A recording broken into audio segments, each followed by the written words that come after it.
With a ding, a notification appeared in the man's mind. Copy successful. 10 million taels of gold, 100,000 sets of armor, 1,000 cannons, and 1,000 manners. The man stood rooted to the spot, listening to the voice in his head, a tidal wave of emotion surging within him. He knew that from this moment on, he would become the most powerful person in the world. He wasn't from this world. He was transported to the final years of an ancient dynasty on the verge of collapse due to a sudden car accident, and became a low-ranking military household member. Just when he was destitute and starving, a clear notification sound suddenly rang in his mind. The duplication system is activated, capable of duplicating all kinds of materials indefinitely. A glimmer of hope instantly ignited in Leguin's eyes. He knew his fate was about to undergo a dramatic change. In this ancient world with its rigid class system and resources controlled by select few, Leguin understood that he would rise rapidly thanks to the system's incredible capabilities. Leguin wept with joy, his excitement almost overwhelming him. 3 years. A full 3 years. The system had finally arrived. He wiped away the tears from the corners of his eyes, eagerly pulled out a large coin from his pocket, and selected Scan on the system interface. Scan successful, 1 large coin. Without hesitation, he clicked the copy button and then selected to copy 10 times. Copy successful. The next moment, 10 large coins appeared out of thin air in Leguin's hand. He could hardly believe his eyes. He touched the coins repeatedly to make sure they were real before bursting into laughter. He danced around the 2 buckets, as excited as a child. 3 years of hardship had finally come to an end, and now the clouds had parted and the sun was shining. With this replication system, he would have no shortage of gold and silver, no worries about food and clothing, and could have as much of whatever he wanted. He excitedly thought, I want to buy houses and land, marry several beautiful concubines, and live a life of extravagance and debauchery. The more he thought about it, the more excited Leguin became, and he shouted again, I want to buy an official position. It will be so prestigious, and I'll be riding in a sedan chair when I go out. He was happy for a long time before he gradually calmed down. Just then, a familiar face appeared on the opposite path. It was Bao Shower, the porter who sold steam buns. Leguin went to meet him and stopped him. Bao Shower put down his carrying pole and greeted him with a smile. Brother, and why are you stopping me? Leguin asked loudly. Do you have any hot meat buns? I want the white flour kind. Listen carefully, I want the white flour kind. Bao Shower was taken aback, then replied with a smile. White flour is expensive, 2 coins each. Would you like one? Leguin waved his hand generously. No, give me 5. Bao Shower was taken aback and couldn't quite believe it for a moment. He smiled awkwardly and said, Brethren, don't tease me. I don't do credit. Leguin snorted coldly and directly pulled out 10 large coins and stuffed them over. Enough nonsense, wrap it up for me. Bao Shower was so shocked that he couldn't speak for a long time. Leguin was so arrogant. What are you looking at? Hurry up and wrap them, he urged. All right, I'll wrap them right away. Bao Shower grinned from ear to ear and quickly wrapped 5 large white flour and meat buns. Leguin tucked the steamed buns into his coat. They were warm and comforting. He walked quickly and soon arrived at Wang Hayden. This circular bunker was built a few years ago to defend against Japanese pirates, but is now in a state of disrepair. Erguzi is on guard duty atop the bunker's tower. Erguzi was 2 years younger than Leguin. He had shifty eyes, a sallow complexion, and was thin and emaciated. His battle coat was tattered, and he was shivering from the cold. Seeing Leguin return, he quickly put on a smile. Brethren, did you catch any fish in the river? Leguin laughed and scolded. What are you going to eat? Are you even going to eat? Get lost, you big idiot. You'll freeze to death. Erguzi cursed irritably. Open the door. Leguin shouted. Coming. Erguzi quickly jumped down and opened the door from the inside. Leguin carried the water buckets inside, and Erguzi also came forward to help. The 2 of them worked together to pour the water into the water vat. At this moment, Jiazhong Shui came out of the house. He was the only one among the 4 soldiers of Wang Hayden who had a wife. Erguzi greeted him with a smile. Chief Shui, what are we having for dinner tonight? All you ever think about is eating. How come you haven't starved to death yet? Shui scolded as he ordered. Lock the door shut and come inside for dinner. Erguzi immediately went to lock the door. The 3 entered the main room, climbed onto the heated kong, a traditional heated brick bed, and prepared to eat. A short while later, Shui wife, Shue brought the food. 8 dark brown flatbreads, 2 for each person. Guzi wolfed it down as soon as he got it, eating it very quickly. Then, she brought over a small dish of blackened pickled vegetables, which were almost devoid of oil. Finally, there was a bowl of millet porridge with more water than millet, so that you could count each millet grain. Guzi ate too fast. Before the porridge was even finished, he had already swallowed 2 black pancakes. Are you a reincarnated starving ghost? Shue complained as she served him porridge. Guzi didn't care whether it was hot or not. He picked up the bowl and poured it into his mouth. The 4 of them began to eat. While they were eating, Madame Shue asked, "Husband, it's almost the new year. Will the pay be issued?" Yet Shue sighed. "It's hard to say. It's been half a year in arrears, and it'll probably be after the new year before we see anything. Damn it, another 6 months have passed. Egutsi kust anglidi. If this drags on, the entire Dunjun army will run away sooner or later." According to the established plan, Wang Hayden should have had 7 garrison troops, but now only 4 remain. The remaining 3 positions were filled by the higher-ups who were essentially paying salaries without actually serving. Shue said in a low voice, "I heard for Zhao Baihu that there will be some subsidies before the new year, and we can count on a few coins." Guzi sighed and stopped talking. Li Jianan finished his porridge, but didn't touch the 2 black flatbreads. The other 3 found it strange and looked at him. Li Jianan smiled and said, "Ergo, I'm not eating the flatbreads, you can have them." The 3 were stunned. Li Jianan was being so generous. It was 2 dark brown pancakes. Shue asked in surprise, "Aren't you hungry?" Li Jianan smiled and replied, "I am hungry, but I have other good things to eat." With that, he pulled a packet of lotus leaves from his pocket and carefully opened it. Large steamed buns made of white flour. The room fell silent instantly, the 3 of them staring in disbelief. Shue exclaimed, "My God, they're big steamed buns, and all made of white flour." Shue eyes widened as well. "My goodness, what kind of filling is this? And why is it oozing oil?" Li Jianan smiled smugly. "Meat filling, homemade." The 3 were shocked again. Li Jianan's family lived in the Baihuzhou, a local administrative unit, where he lived with his elderly mother and younger brother, Li Jianya. Because of their poverty, the 2 brothers are still single. Shue asked, "Anzi, is there some happy occasion at home?" "They're actually willing to eat meat buns." Li Jianan replied, "My second uncle's sister has had a marriage proposal." "Oh my, that's wonderful news." Shue congratulated him with a smile. Li Jianan nodded. "Yes, I'm the eldest son and grandson. I need to go back and see." Shue looked slightly embarrassed. "Zhang Matzi isn't here, so it wouldn't be in accordance with regulations if you asked for leave again. The Hunter household office isn't far, so why don't you go early and come back late?" Li Jianan smiled and said, "No, I have to stay for 2 days. I heard they brought over 10 caddies of pork, and I was thinking of taking 2 caddies back as a gift for the headman." Upon hearing this, the 3 of them were stunned. 2 caddies of pork? That's incredibly extravagant. Shue smiled broadly. "Go ahead. You can stay a couple more days if you want. We've got you covered here. As for meat, we don't care about your 2 or 3 pounds." Li Jianan laughed and said, "Don't worry, I'll bring back at least 3 jin."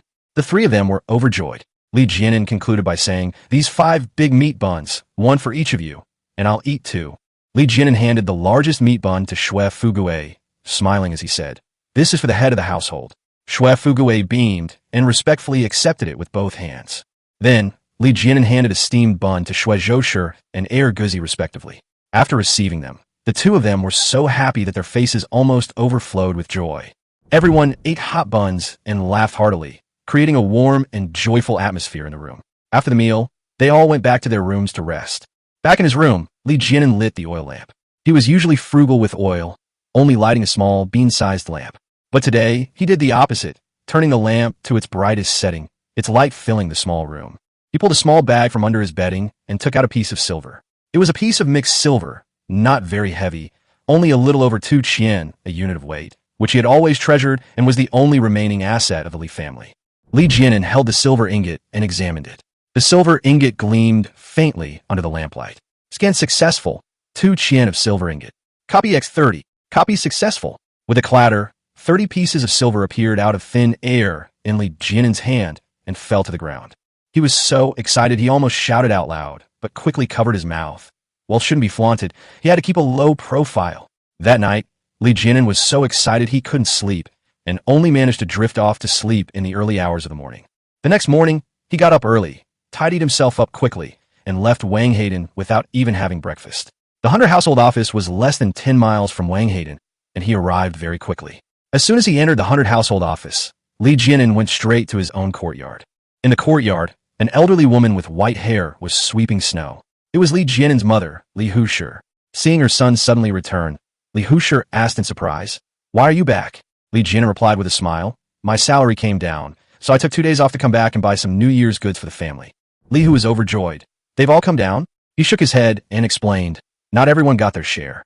Only a few of us who performed well got ours first. Mother, please don't tell anyone, or it will cause trouble." Li Hu was even more surprised that her eldest son was valued so highly. "Don't worry, mother understands." She nodded with a smile. "Where's the second son?" Li Jianin asked. "He's sleeping in his room," Li Hu replied. Li Jianya worked as a night watchman in the official residence, and it was common for him to sleep during the day. When the mother and son entered the house and reached the main room, Li Jianya was fast asleep. Li Hu immediately patted him, saying, "Get up, your brother is back." Li Jianya sat up abruptly, his face full of surprise. "Brother, why are you back?" Li Hushi smiled and said, "Your brother's salary has come down, and he's going to take you to the city to buy New Year's goods." "That's great." Li Jianya quickly put on his clothes. Li Jianin reminded him, "There are only a few dozen people in the entire garrison who receive their salaries. Don't talk nonsense when you go out. It must be kept secret." Li Jianya looked at him in surprise. "Brother, I didn't expect the higher-ups to value you so much. It seems you're about to rise to great heights." After a quick tidying up, the two brothers prepared to leave. Li Jianya was about to head towards the city gate when Li Jianin grabbed his arm. "To old Ma's house. Hire a carriage." "Huh." Li Jianya's mouth dropped open in shock. His usually stingy older brother actually wanted to hire a carriage today. This was simply too extravagant. When the two brothers arrived at old Ma's house, old Ma was sweeping snow in the yard. The two went straight inside. Old Ma was taken aback for a moment, then smiled and asked, "What's up you two came together?"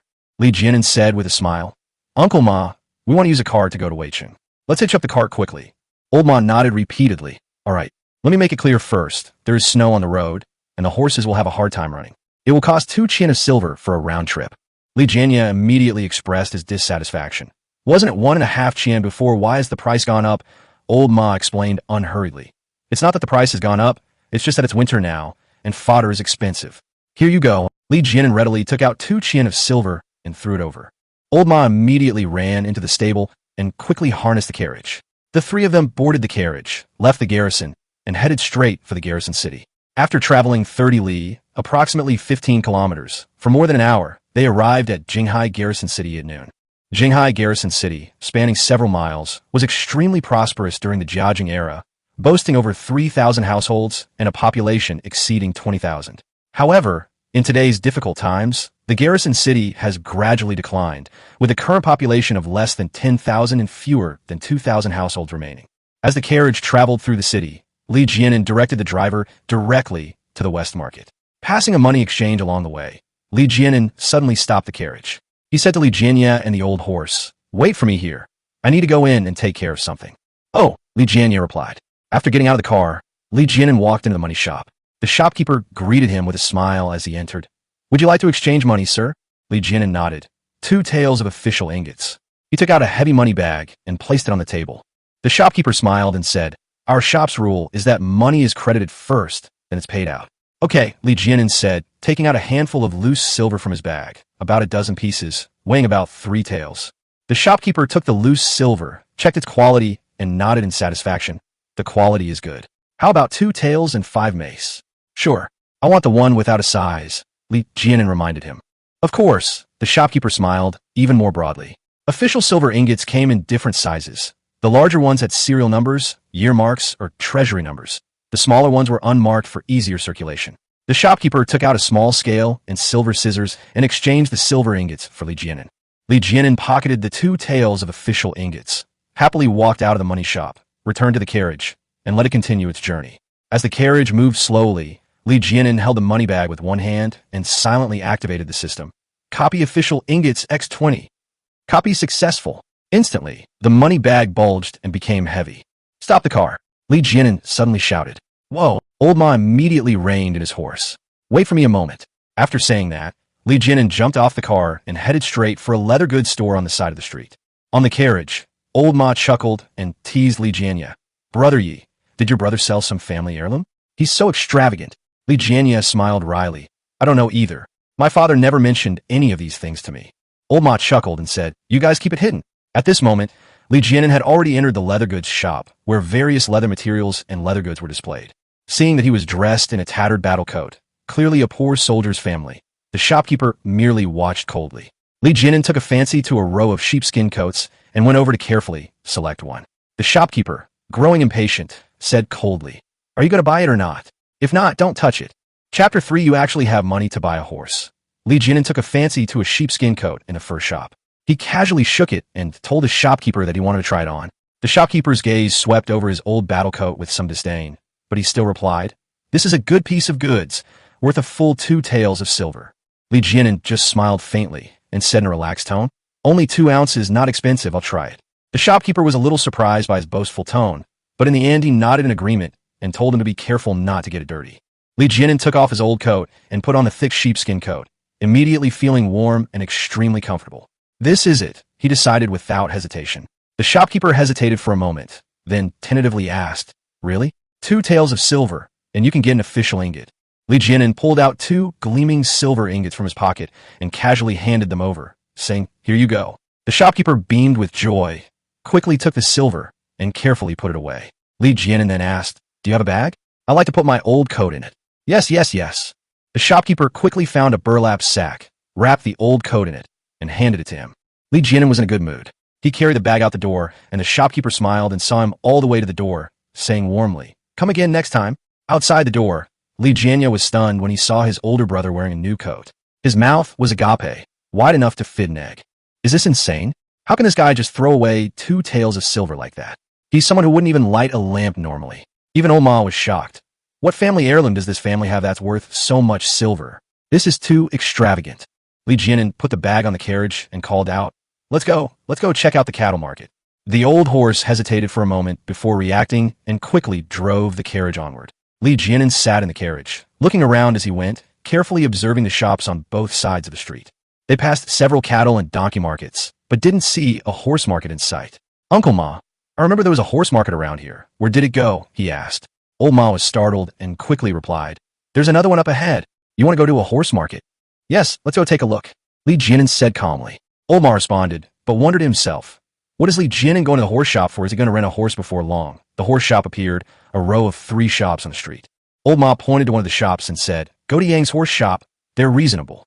Li Jianan nodded, jumped out of the car, and said, "Uncle Ma, come and help me take a look." Old Ma immediately perked up. He knew horses best and was naturally happy to be an advisor. The two straightened their clothes and entered Yang's horse shop. A large sign stood at the entrance, reading rental and sale, breeding, gelling, veterinary services. Upon entering the courtyard, they saw several large horses and 2 ponies tied to posts, with a worker feeding them hay. The shopkeeper greeted them with a smile as they entered. "Gentlemen, are you here to rent a horse?" "No." Li Jianan shook his head. "I want to buy one." The old horse froze instantly. This was buying a horse. A mere soldier wanted to buy a horse? A horse costs at least 30 taels of silver. Much more expensive than buying an ox. The key is that raising horses is expensive. Without a considerable fortune, one simply cannot afford to take care of them. The waiter was dumbfounded and hurriedly ran into the house shouting, "Manager, a wealthy customer has arrived." A moment later, the shopkeeper came out with a beaming smile. "You 2 gentlemen want to buy a horse?" "Yes, a riding horse," Jianan replied. The old horse was stunned again. A riding horse? Has this kid gone mad? The shopkeeper was even happier to hear this. "You've come at the perfect time. Look at this red-maned horse, from Mongolia, only 9 years old. We've been using it for breeding for the past 2 years, and now we're selling it. 30 taels, fixed price." The 3 walked up to the horse. Li Jianan examined it carefully, and the old horse also squatted down to check its hooves and teeth. The more he looked, the more he felt that the horse was indeed excellent. The old horse leaned closer and whispered, "It's a good horse, but it's a bit expensive." Li Jianan smiled and said to the shopkeeper, "The horse is nice, but the price is a bit high." The shopkeeper, however, was full of confidence. "It's not expensive. I'll give you a full set of grouper skin saddle and bit. It's worth the price." He then asked his assistant to bring the saddle and quickly put on the horse. Li Jianan nodded in satisfaction. "I'll give it a try." The shopkeeper personally helped him onto the horse. Li Jianan mounted the horse and rode around the courtyard. The more he rode, the more comfortable he became. The red-maned horse was also gentle and showed no signs of unfamiliarity. He dismounted and asked the shopkeeper, 30 taels, is it in official ingots?" "Of course," the shopkeeper replied. "All right, that's it." Li Jianan readily agreed. The shopkeeper and the old horse were stunned. There was no haggling whatsoever. This was incredibly extravagant. The shopkeeper hurriedly invited them inside to write a contract. Buying a horse is different from buying chickens or ducks. This is a large animal, and a written agreement is necessary. After Leguin finished writing the contract, he took out 30 taels of official ingots and placed them on the table. The shopkeeper beamed with joy and repeatedly praised him. Old Ma stood to the side, his eyes wide with astonishment, completely stunned. After the formalities were completed, the shopkeeper personally saw the two out. Outside, Leguin saw his elder brother lead out a tall, magnificent horse, and he was speechless, unable to utter a word. "Brother, why are you renting a horse?" Leguin laughed and said, "It's not rented, it's bought." Leguin almost jumped up. "Where did you get the money?"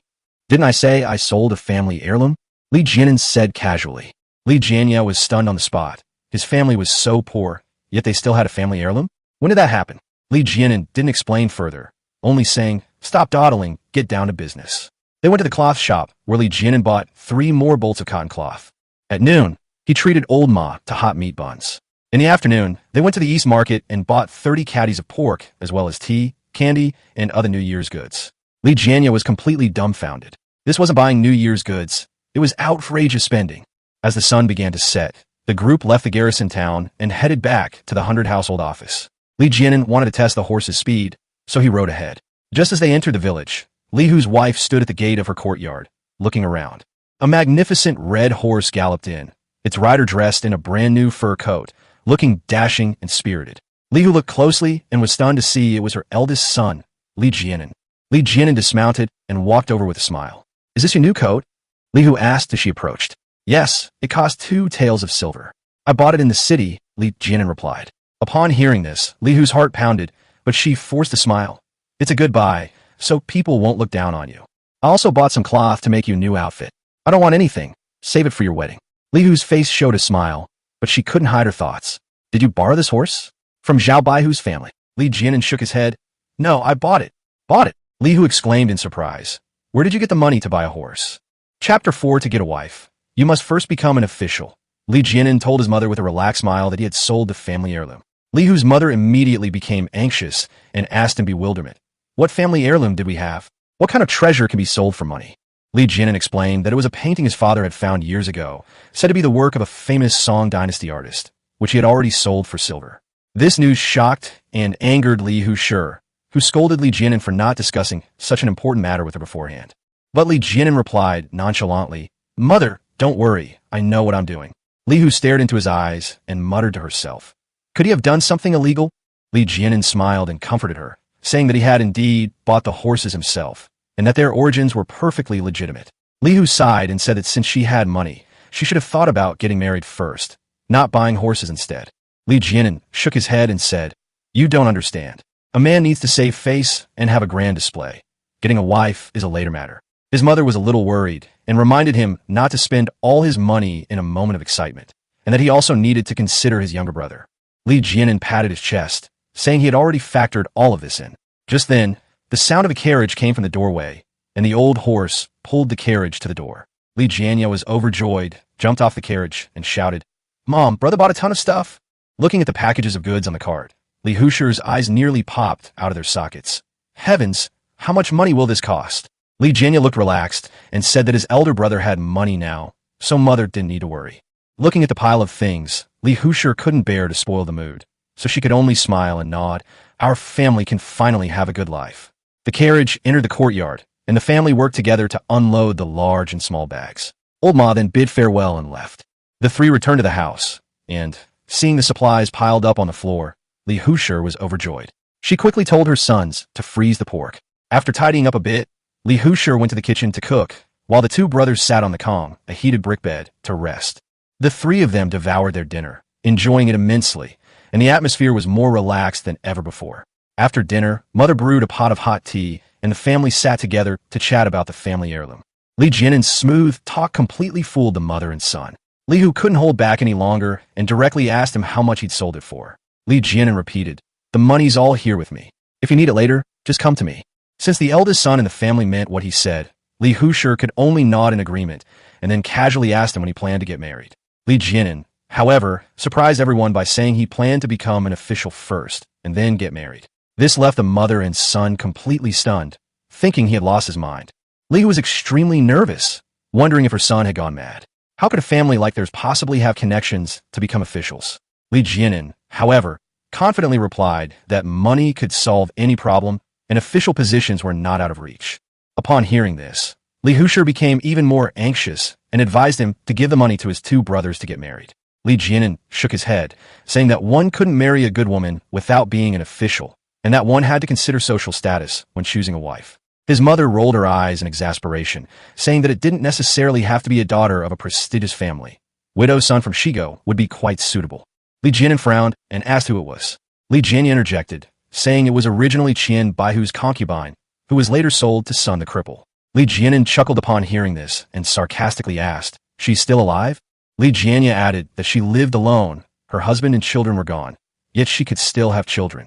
Li Hu quickly said that although the woman was a bit older, she was not yet 40 and could still work.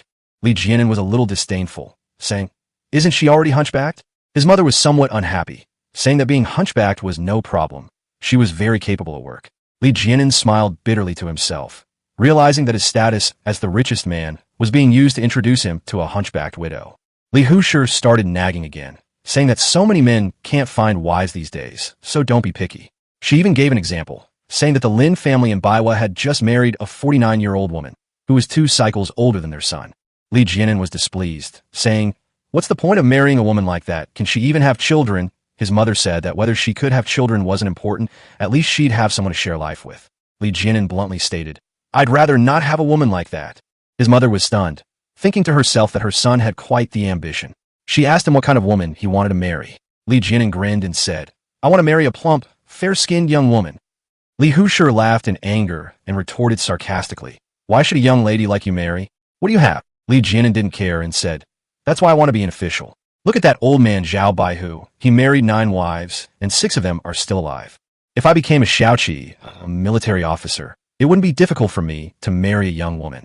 Xiaoqi was the lowest-ranking military officer in the Ming dynasty, in charge of 10 men.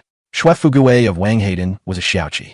Li Hu reminded her son that all the positions of junior officers were occupied by Zhao Baihu's relatives. So how could it be his turn? Li Jianan smiled and said, "I have my own way." After he finished speaking, he instructed his younger brother, Li Jianya, to go to the government office to let them know that he would be paying a visit to Zhao Baihu the next day. Li Jianya nodded and went to work. The next day, Li Jianan packed a bolt of cotton cloth and prepared to visit Zhao Baihu. When he arrived at the government office, Li Jianya was already waiting at the door. Upon seeing his brother, he greeted him. "Why are you so late?" Li Jianan asked Zhao Baihu if he was up yet, and Li Jianya said he was having breakfast. As he spoke, he took the cloth and prepared to go inside to report. Li Jianan patted his younger brother on the shoulder and said with a smile, "Straighten your back. Our family isn't broke anymore." Li Jianya smiled and then went into the government hall. After a short while, he ran out and said, "Lord Zhao is waiting for you in the flower hall. Come with me quickly." Li Jianan followed him into the flower hall, where Zhao Baihu was indeed sitting and drinking tea. He was fat and had a ruddy face, looking quite dignified. Upon seeing Li Jianan enter, he merely nodded, took a sip of tea, and remained seated. Li Jianan stepped forward, cupped his hands, and respectfully bowed, saying, "Greetings, sir." Commander Zhao casually waved his hand, gesturing for him to sit down. Looking at the bolts of cloth beside him, Zhao Baihu smiled and said, "The new year is still a long way off. Why did you think of sending me a gift?" Li Jianan replied with a smile, "A New Year's gift is naturally indispensable. However, I've come today to discuss something serious with you, sir." Zhao Baihu became interested and leaned forward. "What is it?" Chapter 5 Showing Off. A blatant display of arrogance. Li Jianan smiled and said that he had a second uncle who was a carpenter in Weicheng, and his son, Li Xiuqing, was an excellent swimmer, able to hold his breath underwater for the length of an incense stick without surfacing. He also mentioned that his second uncle was skillful and meticulous, and had invented a special kind of trap net that could catch large fish underwater, with quite good results. Intrigued, Zhao Baihu couldn't help but ask, "Have you tried? What kind of fish can you catch?" Li Jianan replied with a smile that he had tried it a few times in the river, and it had worked well, but he hadn't had a boat to use it at sea yet. However, his family was full of confidence and felt that it would definitely work for catching sea fish as well. Zhao Baihu thought for a moment and said that although he didn't have a boat, he could borrow one. Li Jianan quickly waved his hand and explained that the fishing method was his second uncle's treasure. They didn't want to borrow a boat, but rather planned to move to Donggo, closer to the sea. Upon hearing that they wanted to move here, Commander Zhao was overjoyed. In recent years, so many people had fled famine that much farmland had been abandoned, and he was worried about who would farm it. Not to mention, these people didn't receive salaries and could even engage in fishing. Commander Zhao slapped his thigh and said with a smile, "That's great. I'll fully support your move." Li Jianan bowed and thanked him, then made a small request. He hoped to be given a minor official title to facilitate his work in the local area. Zhao Baihu frowned upon hearing this. The Donggo Baihu office was supposed to have 10 minor officials, but currently only 6 remained. The other 4 positions were filled by people receiving salaries without working. If they were to assign Li Jianan an official position, they would have to consider whether it would be beneficial. Commander Zhao smiled faintly and said that there was a shortage of manpower. Even if he were given a nominal position, he wouldn't have any soldiers to lead and wouldn't receive any military pay. Li Jianan stated that he didn't care about military pay. He just wanted a respectable title to maintain appearances for his fishing business. Zhao, the centurion, then asked, "Do you want any provisions or salary?" Li Jianan shook his head, saying he didn't want any salary, only an official position, and was even willing to pay the government 2 taels of silver every month. Zhao, the centurion, was not satisfied and scoffed. "Only 2 taels? I, a centurion, have spent so much time chatting with you, and this is all I'm worth." Li Jianan replied with a smile, "Sir, you have a large family and a large business, so of course you are not short of money. But we're just running a small business, and we have already done our best." Zhao Baihu sighed, saying that although he was powerful, he had dozens of family members and a lot of livestock. The court had been in arrears with their wages for more than half a year, and he was already struggling to make ends meet. He touched his teacup, thought for a moment, and said, "How about this, 5 taels a month, including the New Year's money?" Li Jianan hesitated for a moment, then said he had a condition. He hoped to become the head of the fishing embankment at Dioxidin and engage in fishing there. Zhao Baihu was even more delighted to hear this. Dioxidin had been abandoned for many years, and no one wanted to go there. He was worried about finding someone to take over, so he readily agreed. "Good. It would be even better if you were willing to go. 5 taels of government silver, it's a deal." Li Jianan asked again if this matter could be resolved before the end of the year. Zhao Baihu nodded and said that the appointment of the junior officer could be done in the guard without going through too much formality, but the silver had to be handed over first. Li Jianan took out his money bag from his pocket, took out 5 ingots of official silver, each ingot weighing 2 taels, a total of 10 taels, and placed them on the table. Seeing this, Zhao Baihu smiled and nodded. "You go back to Wang Hayden first. I'll send someone to inform you when I return from my trip back to the city." With that, he picked up his teacup and took a sip. Li Jianan, seeing this as a signal to see him off, immediately rose to take his leave. Zhao Baihu merely nodded politely and did not rise to see him off. Li Jianan left the flower hall and returned to his own courtyard with his younger brother, Li Jianya. Along the way, Li Jianya watched his brother's ever-changing expression, but dared not ask any questions, and simply followed silently. As soon as they entered the door, Li Hushir immediately came to greet him, eagerly asking how the talks had gone. Li Jianan chuckled and said, "It's probably going well." Hearing this, Li Hushir was relieved and nodded repeatedly. "Good, good." Li Jianya was so happy he couldn't stop smiling and exclaimed excitedly, "Brother, are you really going to become an official?" The 3 of them were overjoyed. The next morning, Li Jianan rode the red-maned horse back to Wang Hayden. Zhang Matzi was on guard duty at the watchtower of Wang Hayden. When he saw someone riding a horse approaching from afar, he immediately became alert. As the horseman approached, he recognized him as Li Jianan and exclaimed in surprise, "Little Anzi is back." Hearing the shout, Xue Fuge and his wife, along with Air Guzi, rushed out and opened the gate. Li Jianan arrived at the doorway, just in time, and pulled on the reins to stop. The men's eyes nearly popped out of their sockets. Li Jianan was not only riding a tall, magnificent horse, but also wearing a brand new sheepskin coat. This was no longer the Li Jianan who was penniless. He had clearly returned in glory. Li Jianan jumped off his horse and laughed heartily, leaving the others speechless. Xue Fugue jokingly asked, "Brethren, where did you borrow this horse?" Xue Zhoshir stared at the coat, her eyes shining. "Is this coat new?" Li Jianan smiled and said, "Yes, I bought it. It cost 2 taels of silver, and it's very warm." 2 taels of silver for a coat. That's enough silver to buy a whole sheep. Everyone was utterly shocked. Guzi winked and asked, "Brother, have you struck it rich?" Li Jianan casually replied, "No, I just sold the family heirloom." This remark caused an uproar, as no one had expected his family to have such a thing. Zhang Matzi hurriedly leaned closer and asked, "What treasure? How much did you sell it for?" Li Jianan waved his hand. "It was sold, but it's not worth much, so don't ask." Xue Fugue examined the horse and asked suspiciously, "This horse doesn't belong to Zhao Baihu, does it?" Li Jianan smiled and said that he went away a few days ago and bought it. Upon hearing this, everyone's expression changed. revealing disbelief. Buying a horse? Really? That's not something an ordinary person would do. Xue Fugui stammered. Why did you buy a horse? Just to keep it for fun instead of using it. Li Jianan casually replied. For convenience when going out. The others were speechless at his words. He was such a good actor. You raise a horse that can support 3 people, and you're doing this just for convenience? You really dare to say that. Xue Fugui felt a little unbalanced and couldn't help but say sourly. With this money, you should get married first. Li Jianan smiled and said, no rush. Xue Zhoushi quickly interjected, asking Li Jianan with concern how his sister's wedding was going. Actually, she wanted to ask about the 3 caddies of pork. Li Jianan shook his head, saying the marriage was off. His second uncle didn't agree. The group's faces immediately fell. Was the pork deal over? Before they could ask, Li Jianan had already taken a packet of leaves from his horse's saddlebag. Upon opening it, inside was a large piece of pork, weighing at least 5 or 6 pounds. Wow! The group exclaimed in surprise. This was truly high-quality meat. Madame Xue was almost moved to tears, her voice trembling as she asked, Is all of this for us? Chapter 6, He's Become an Official. Overjoyed, Li Jianan nodded with a smile, saying it was only natural, and he had specially brought it back to help everyone recover. Upon hearing this, everyone laughed heartily, and the room instantly became lively. Xue Zhoushi, holding the piece of pork, couldn't stop smiling, repeatedly praising Li Jianan for his generosity and magnanimity. Erguzi, not to be outdone, smiled and flattered, saying that Li Jianan was destined for great things. The group chatted back and forth, the atmosphere relaxed and cheerful. Afterwards, they led the horses into Wang Hayden and went inside together. Xue Zhoushi went into the kitchen to cook meat, while the people inside enjoyed a lively feast. A few days later, the little new year approached, and the weather grew increasingly cold.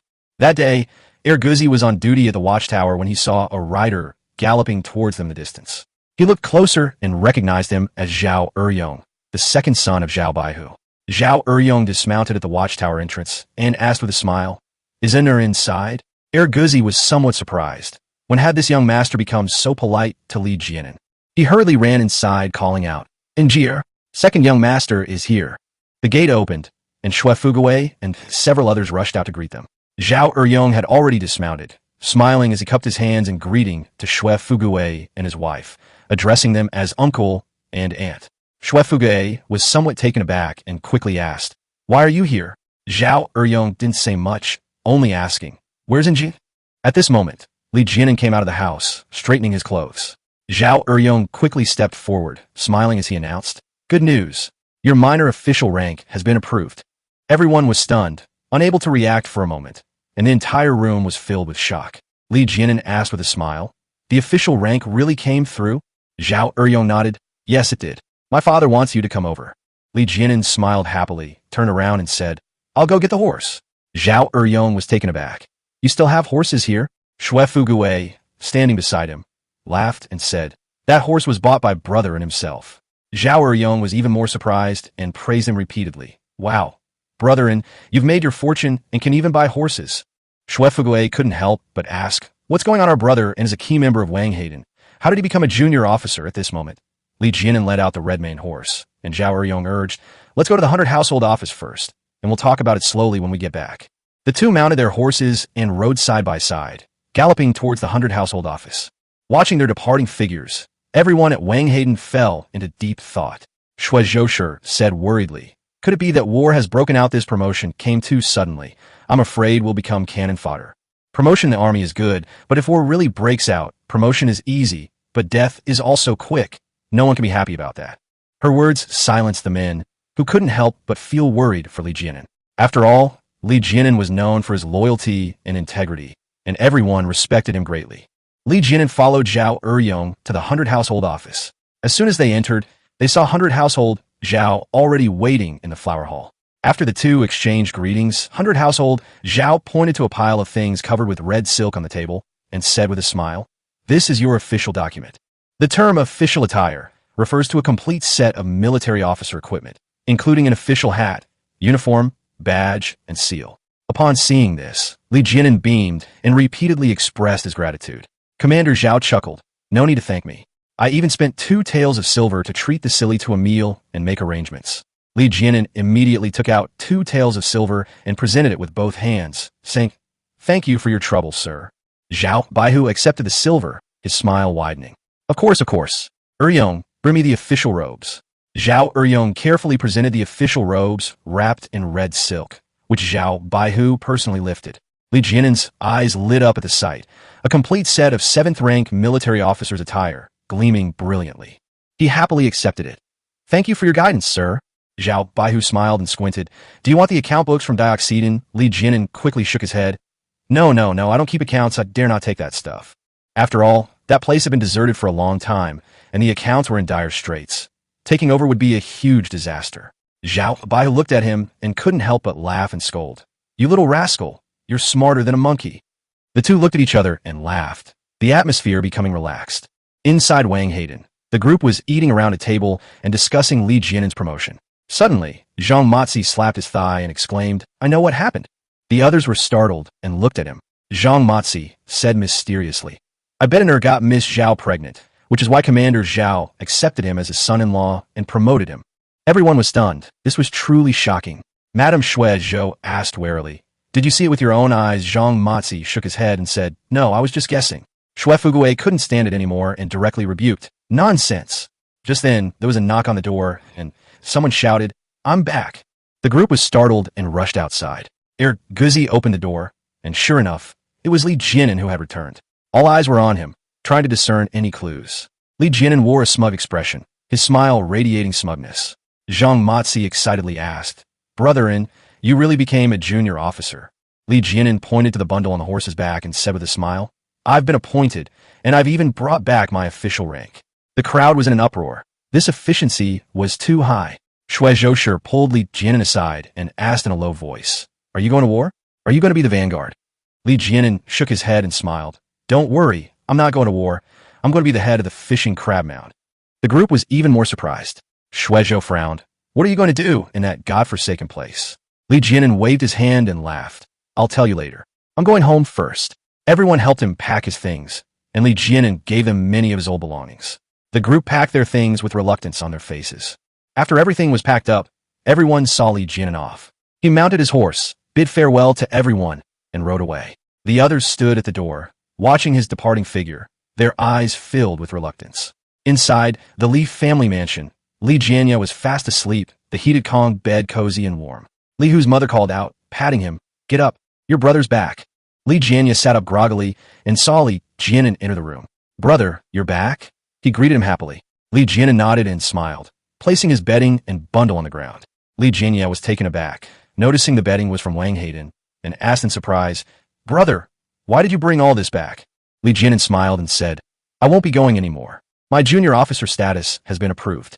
As he spoke, he opened his bundle and took out a set of official robes. Li Hushi and Li Jianya were stunned, their eyes fixed on the official robes. He really became an official. Li Jianya rushed over excitedly, touching the official robe with obvious delight. Mother, my brother became an official. Our family has risen to prominence. Li Hushi was even more excited, kneeling on the ground, tears streaming down her face. Heavens above, do you see our eldest son has finally made something of himself? Li Jianen quickly stepped forward to help his mother up, smiling as he said, Mother, don't cry. There's good news I haven't told you yet. Li Hu was taken aback, tears still on her face, and hurriedly asked, What good news is there? Chapter 7. The Li family was completely shocked. Li Jianen told his mother, Li Hushi with a grin, Mother, Zhao Baihu has handed over the management of the crab fishing embankment to me. I'm now the head of the yamen, and it's a real position.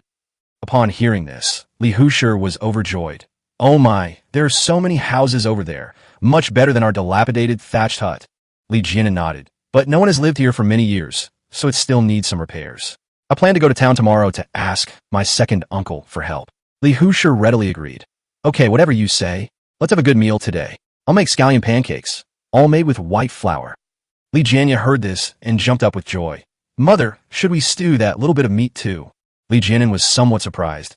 How we still have meat at home? Li Jianya smiled. Mother couldn't bear to eat it. She said she was waiting for you to come back. Li Hushi rolled her eyes at Li Jianya and scolded him with a smile. You rascal. You don't eat much usually, do you? The family laughed heartily, and the atmosphere was exceptionally warm. Li Jianya leaned over and said with a smile, Brother, hurry up and change into your official robes. See if they fit. Li Jianen smiled, took off his sheepskin coat, and with his younger brother's help, changed into the complete set of official robes, complete with a hat and boots. Li Hu's eyes lit up and she couldn't stop smiling. Oh my, once he puts on these clothes, our eldest son will be an official. Leguin chuckled and chimed in. He's an official after all. With my brother's physique in that outfit, he's sure to marry a beautiful young woman. The three of them burst into laughter, filling the room with joy. That evening, the family enjoyed a lively and festive meal, the table filled with laughter, a truly harmonious and happy occasion. The next morning, Leguin, dressed in his official robes, rode his horse straight to Weicheng, intending to visit his second uncle to discuss the house repairs. His second uncle's family lived in a corner of Weicheng, and he hadn't had a chance to visit them before due to his previous hurried visit. That morning, Li's second uncle's family had just finished eating. On the table were half a basin of black cornbread, pickled radish peels, and some bean sprout soup. Uncle Li sighed as he looked at the food. It's the little new year today, and we can't even afford noodles. Aunt Li retorted, do you think we're well off? We haven't had any work these past few days. It's a miracle we haven't starved to death. Yesterday, a beggar froze to death at the street corner. He was taken away to sell as filling for steamed buns. She frowned as she spoke. Do you think you can stay warm when you're hungry? Aunt Li retorted, continuing to drink her soup. Uncle Li, chewing on his cornbread, frowned as he chewed. This cornbread is so rough it hurts my throat. Who ground it? Aunt Li rolled her eyes at him. Can't you eat grass? Hurry up and eat. Just then, there was a knocking sound at the gate. Li Xiuqing put down his chopsticks and went out to see what was going on. Who is it? He called out. It's me, elder brother, came Li Jiannen's voice from outside.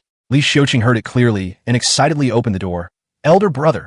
Outside, Li Jiannen, dressed in official robes and leading a tall horse, looked dashing and heroic. Li Xiuqing was stunned. Oh my, big brother, you've really become an official? Li Jiannen entered with a smile. What? Don't you recognize me? Xiuqing excitedly shouted. Father, mother, come out quickly.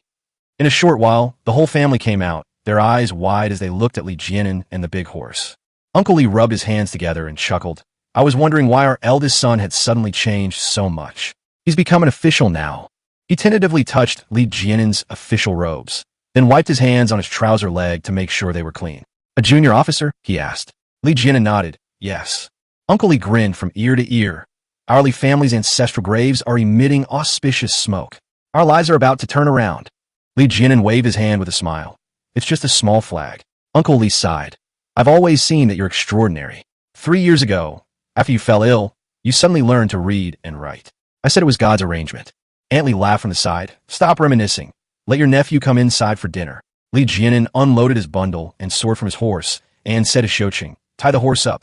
Xiuqing asked curiously, Brother, is this horse yours? Li Jiannen nodded. I bought it just a few days ago. The whole family was astonished. They could even afford a horse. Had they struck it rich, Uncle Li pulled him into the house. Come inside and talk. After the gate was bolted, the family crowded around Li Jiannen as they entered the house. Li Jiannen saw the table on the Kong a heated brick bed, but no one had picked up their chopsticks yet. Uncle Li quickly explained, today is the little new year. We originally wanted to buy steamed buns, but we weren't sure about the meat, so we saved some. Li Jiannen smiled and opened the bundle, taking out a roast chicken wrapped in lotus leaves. I bought a roast chicken. Let's all eat together. Wow, what a big roast chicken. Li Xiulian exclaimed excitedly. It must weigh at least 3 or 4 pounds. Li Xiuqing also exclaimed. Aunt Li pretended to be angry. Are you two so greedy? Didn't you eat roast duck the other day? Xiuqing asked blankly. When did our family eat this? Aunt Li pinched him and said, you ate it when you went to work. What do you know? Go get your brother some bowls and chopsticks. Xiuqing clutched his back and went to get the bowls and chopsticks. Li Xiulian helped Li Jiannen take off his official robes and let him sit on the Kong to rest. Uncle Li laughed. This chicken is so plump, it needs some wine to go with it. Do you have any at home? Yes, I'll go get it, Aunt Li said, heading off to find some wine. The 5 of them sat around the Kong, a heated brick bed, the chicken meat succulent, everyone eating with gusto. Li Jiannen and Uncle Li had a few drinks, chatting and laughing. After a few rounds of drinks, Uncle Li asked seriously, Jiannen, how come you're suddenly so wealthy? Li Jiannen took a sip of wine and laughed. I dug up an ancient sword from the Song dynasty in the ground, sold it for some silver, and made a small fortune. Uncle Li sudanli realisha, no bunde. Li Jiannen continued. I bought a minor official position with silver, and now I'm the head of the village over at Dioxedan. Uncle Li frowned. Isn't Dioxedan deserted a long time ago? Li Jiannen smiled and shook his head. It's all right if people leave. We could just rebuild the houses and bring them back. Uncle Li said worriedly. That area is all Selene alkali land, and the taxes are heavy. Who would want to come back to farm? Li Jiannen laughed. I don't rely on farming. I invented a method of fishing that can catch big deep-sea fish. Really? Have you tried it? Uncle Lee asked nervously. Li Jianan nodded. I've tried it, and it works. Uncle Lee was even more puzzled. But you need a big ship to go out to sea. Do you have a ship? Li Jianan smiled gently. I'm asking you for help with some work this time. Uncle Lee immediately perked up. What kind of work? The dozens of houses at Dioxedin are all broken. I need you to help repair them. We'll move there after the new year. Uncle Lee panicked a little when he heard this. Dozens of houses that must cost a lot of money. Right, Li Jianan smiled without saying a word, took out a heavy money bag from his pocket, and put it on the table. All eyes turned to the bag. Li Jianan opened it, revealing neatly arranged official silver ingots. It was clearly worth dozens of taels. The men were stunned. None of them had expected Li Jianan to have suddenly become rich. Chapter 8. The third uncle's family found out. Li Jianan smiled and placed a silver ingot on the table. This is 100 taels, all wages and materials included. Let's do it at this price. Uncle Lee's eyes widened when he saw the silver, and his hands trembled with excitement. Oh, my nephew, you've really struck it rich. Li Jianan nodded and smiled. I'm in a bit of a hurry here. I need to finish the work as soon as possible. Can we start work before the new year? Uncle Lee patted his chest. No problem. What's the point of poor people celebrating the new year? Just tell me when you'll finish. Li Jianan asked. Can it be done before the Lantern Festival? Uncle Lee immediately agreed. No problem. Leave it to me. The carpenters are free right now. I can get dozens of people here with just a shout. Li Jianan praised. That's right. Everyone in Weiqing who works on construction projects knows my second uncle's skills. These words made Uncle Lee so happy he couldn't stop smiling, his face beaming like a blooming chrysanthemum. Li Jianan then asked, Is 100 taels enough, including food, lodging, and materials? Uncle Lee nodded repeatedly. That's enough, more than enough. Li Jianan instructed. After the repairs are completed, your family should also move to Dioxedin. The quality must be guaranteed. Uncle Lee grinned and said, If anyone dares to cut corners in the construction of their own house, I'll be the first to beat them up. The group chatted and laughed and settled the matter. Li Jianan stayed at his second uncle's house for one night that day. The next day, he went to the market and bought 20 caddies of pork and some fruits for the new year, which he brought back to Donggo by Hezhou. After returning home, Li Jianan persuaded his younger brother, Li Jianya, to quit his job as a night watchman. The job only provided 2 meals a day and didn't pay him anything. Li Jianya had just resigned when someone immediately filled his position.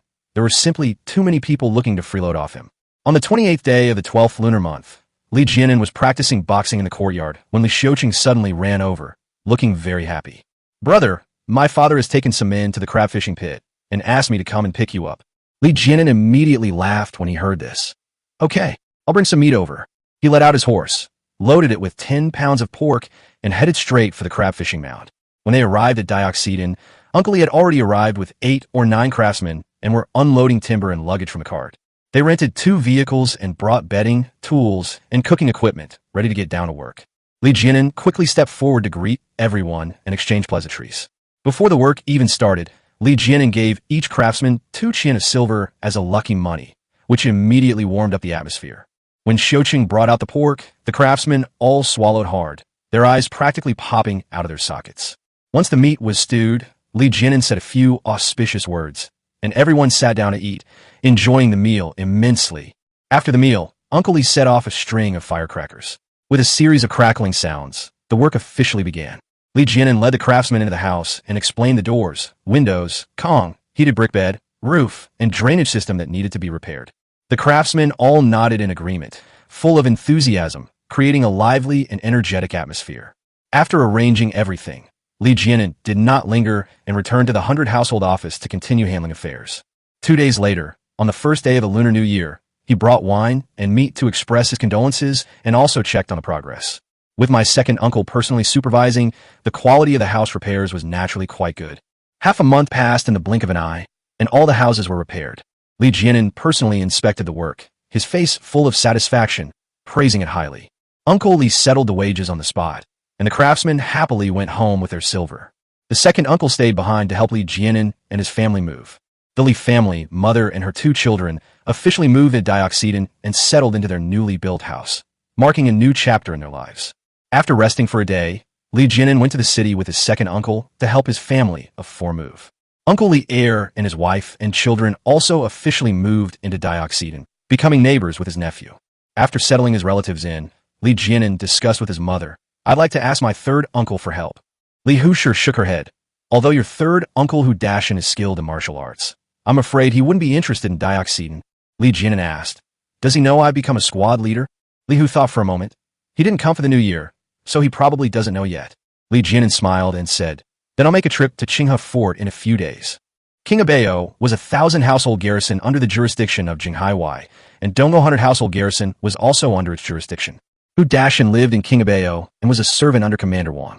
Don't be fooled by the name household servants. They are actually a private armed force directly under the command of military officers, and their strength should not be underestimated. To prevent being easily dismissed by the court, military officers in the Ming dynasty would keep some servants in case of emergencies. These people received pay, food, and military equipment. They were tough characters outside the official establishment. With his excellent martial arts skills, Hu Dashan earned 3 taels of silver and 2 shur of grain each month, which was enough to support his 2 sons and 1 daughter. That noon, he was standing in the yard watching his eldest son, Hu Yidao, practice boxing. Hu Yidao was only 19 years old, but he was already married. His moves were powerful, and his punches were quite impressive. Hu Dashan nodded in satisfaction, thinking to himself, as long as Yidao can infiltrate the household guards, then the family's life will be stable. The most important thing was to survive. He knew in his heart that the world would fall into chaos sooner or later, and he would have to rely on martial arts to survive. Hu Yidao straightened up, looking at his father. Hu Dashan praised, you've improved. Hu Yidao laughed upon hearing this, his heart filled with joy. At this moment, Hu Erdeo ran back, panting and looking flustered. Hu Dashan looked at him and said, didn't you go to your aunt's house? Why are you back? Hu Erdeo gasped, Dad, something terrible has happened. Hu Dashan was startled. What happened? Hu Erdeo was so excited he could barely speak. Great news. Huge good news. I went to my aunt's house, and the yard was empty. My neighbor, Old Yang, told me. He started panting again. Hu Dashan glared. What did you say? Hu Erdeo finally blurted out. My older cousin got an official position. He became a junior officer. Hu Dashan was stunned on the spot, and it took him a long time to recover. What? Jinan became an official. At this moment, Madame Hu also came out and was startled to see her youngest son. Why are you back? Hu Erdeo shouted, Mom. My eldest cousin has become an official. It's Li Jianan. Madame Hu was stunned. Xiao Anzi? Really? Hu Erdeo patted his chest. It's absolutely true. Not just Lao Yang. Everyone in the neighborhood says so. My older cousin even moved to Dioxedan. Hu Dashan listened intently, and finally asked in a deep voice, then what about the silver I asked you to deliver? I brought it back. Hu Erdeo took out some silver from his pocket and handed it over. Hu Dashan took it, his mind churning. Tomorrow I'll go to the manor to borrow a horse and make the trip myself. The next morning, Hu Dashan borrowed a horse, loaded it with 10 caddies of millet and 2 caddies of wood ear fungus, and headed straight for the crab fishing mound. When he reached a mile away from the crab fishing mound, he could see wisps of smoke rising from the mound. His heart skipped a beat. Could it be that Xiao Anzi has really made it big? Chapter 9, the startup team was established. Hu Dashan rode his horse to the gate of Dioxedan, stopped, and looked at the footprints in the snow, judging that at least 6 or 7 people had come and gone. He had served as a scout in his youth, and was most sensitive to these signs. He dismounted, quickly straightened his clothes, and went up to knock on the door. Knock, knock, knock. Not long after, the door opened, and it was Li Jianya. Jianya looked at it and laughed. Third uncle. Hu Dashan laughed heartily. Looks like it's true. Li Jianya quickly called into the house. Mother, eldest brother, third uncle is here. A short while later, Li Jianan and Li Hushi ran out, and the whole family was all smiles. Hu Dashan clasped his hands in a respectful bow and said, Big sister, I'm late, but I wish you a happy new year. Li Hu waved her hands repeatedly. Hey, what era are we living in? We don't need that kind of thing anymore. I'm just glad you came. She smiled and added, I know you're busy during the Lunar New Year, so I didn't want to bother you. Hu Dashan sighed. This is a big deal. You should have told me a long time ago. As he spoke, he patted Li Jianan on the shoulder, his face full of satisfaction. Kid, you're much better than your third uncle. I've spent my whole life trying to get a government position. Li Jianan laughed and said, No way. Third uncle, aren't you a squad leader? Squad leader, that's the head of 5 men. Hu Dashan smiled. But that's just a matter of a word from them. They can change it whenever they want. You're different, a proper military officer from the imperial court. As they were talking, Li Jianya had already led the horse in. Hu Dashan opened his bundle and took out the rice and wood ear mushrooms he had brought. Big sister, I brought some food. It's not much, please don't mind. Li Hushi smiled and accepted it. How could I dislike it? The sentiment is the most important thing. You're the closest person in our family. Just then, Uncle Li and his children came out to greet them. Oh, my dear in-laws, it's been so many years. The two exchanged pleasantries with smiles, their enthusiasm overflowing. Before long, the whole family entered the main living room of Li Jianan's house. Li Jianan's house is now the best in Dioxedan, with not only a bedroom, but also a dedicated study and living room. Li Hushur and Li Er's hen cooked, and one dish after another was served on the table, filling the air with fragrance. When Hu Dashin saw the chicken, fish, meat, and vegetables on the table, he couldn't help but exclaim in surprise, "It's already past the Lantern Festival, and we still have this kind of food?" The more he looked, the more unbelievable it seemed, and he was utterly shocked. After a few rounds of drinks, Madame Li Hu took the initiative to explain, "Your nephew dug up an ancient sword and sold it for some money. We all say it was a family heirloom sold to avoid trouble." Hu Dashin suddenly realized, "So that's how it is. Then how did it become a small flag?" Li Jianan replied with a smile, "I bought it with my own money so that I could become the head of the fishing crab pond." Hu Dashin frowned. "This place is deserted. Everyone ran away long ago. What are you after?" Li Jianan smiled easily. "I live off the sea, so I plan to go out to sea to fish." Upon hearing this, Hu Dashin almost stood up. "Big ships are very expensive, starting at several hundred taels of silver. You really can afford to buy one." Li Jianan said confidently, "Third uncle, don't worry, I have my own secret fishing method." Hu Dashin was amused by his words. "Okay, as long as you know what you're doing." Li Hushur also chimed in, "Third brother, why don't you come and help out? It'll be more lively if we all live together." Hu Dashin was tempted, but still shook his head. "I need people on my end, so I can't leave. Let's talk about it in a few days." Li Jianan, however, did not give up. "Third uncle, this is a chance to make a fortune. I will cover all the expenses and give you money every month. You can let Dao take your place, and you can bring Erdeo with you." These words made Hu Dashin seriously consider it. "Okay, then I'll go back and discuss it with my family." He stayed at Dioxedin that night and didn't return to King Abeo until the next day. A few days later, Hu Dashin arrived as expected, bringing his son Hu Erdeo. Hu Dao stayed in the guard team and took his place. Li Jianan was overjoyed and personally led a carriage to pick them up to move. In this way, Hu Dashin's family also settled down at Dioxedin. The total number of people at the crab fishing spot reached 11, 6 men and 5 women. On this day, as the spring breeze warmed and the ice and snow began to melt, Li Jianan gathered 5 men on the beach for a small meeting. He smiled and said, "We're brothers, so let's settle things clearly today to avoid future disputes." Everyone smiled and nodded, listening attentively. Li Jianan said, "From today onwards, the 5 of you will be considered my servants. Second uncle and third uncle. You will each receive 6 taels of silver per month, with all your food provided and transportation expenses to be calculated separately." This treatment was double that of an ordinary servant, and the 2 men were overjoyed. He then said, "Shocheng, Janya, and Erdeo will each receive 5 taels per month." The 3 of them beamed with joy, never expecting to receive so much. Li Jianan then assigned tasks. Now that spring has arrived, it's time to get down to business. Everyone immediately sat up straight, waiting to hear the instructions. "Second uncle, third uncle, I'll give you 50 taels of silver. You 2 take Erdeo and Shocheng and do 2 things. First, go and buy a draft horse and a sturdy carriage. Second, recruit some refugees, preferably strong laborers with half-grown boys, about 30 people." Uncle Li was a little puzzled. "Why recruit refugees? They're all starving." Li Jianan calmly replied, "For fishing, you'll know when the person arrives." Hu Dashin added, "It's best to bring some dry food in case something happens on the way. You can buy it in the city." Uncle Li nodded. Hu Dashin then asked, "What are the requirements for these able-bodied men?" Li Jianan said, "It's best if you know martial arts. Being thin is fine, but you must have a strong frame and be able to grow up."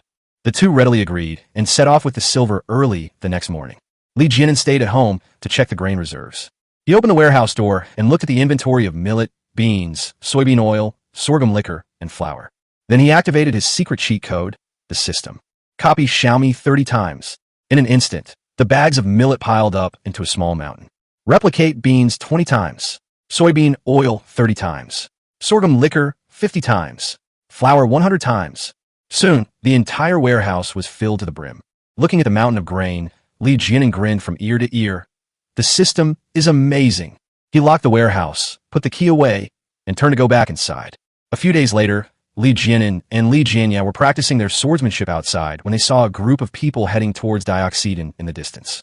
Li Jianan climbed to a high place and looked into the distance, where he saw 2 carriages followed by a group of people.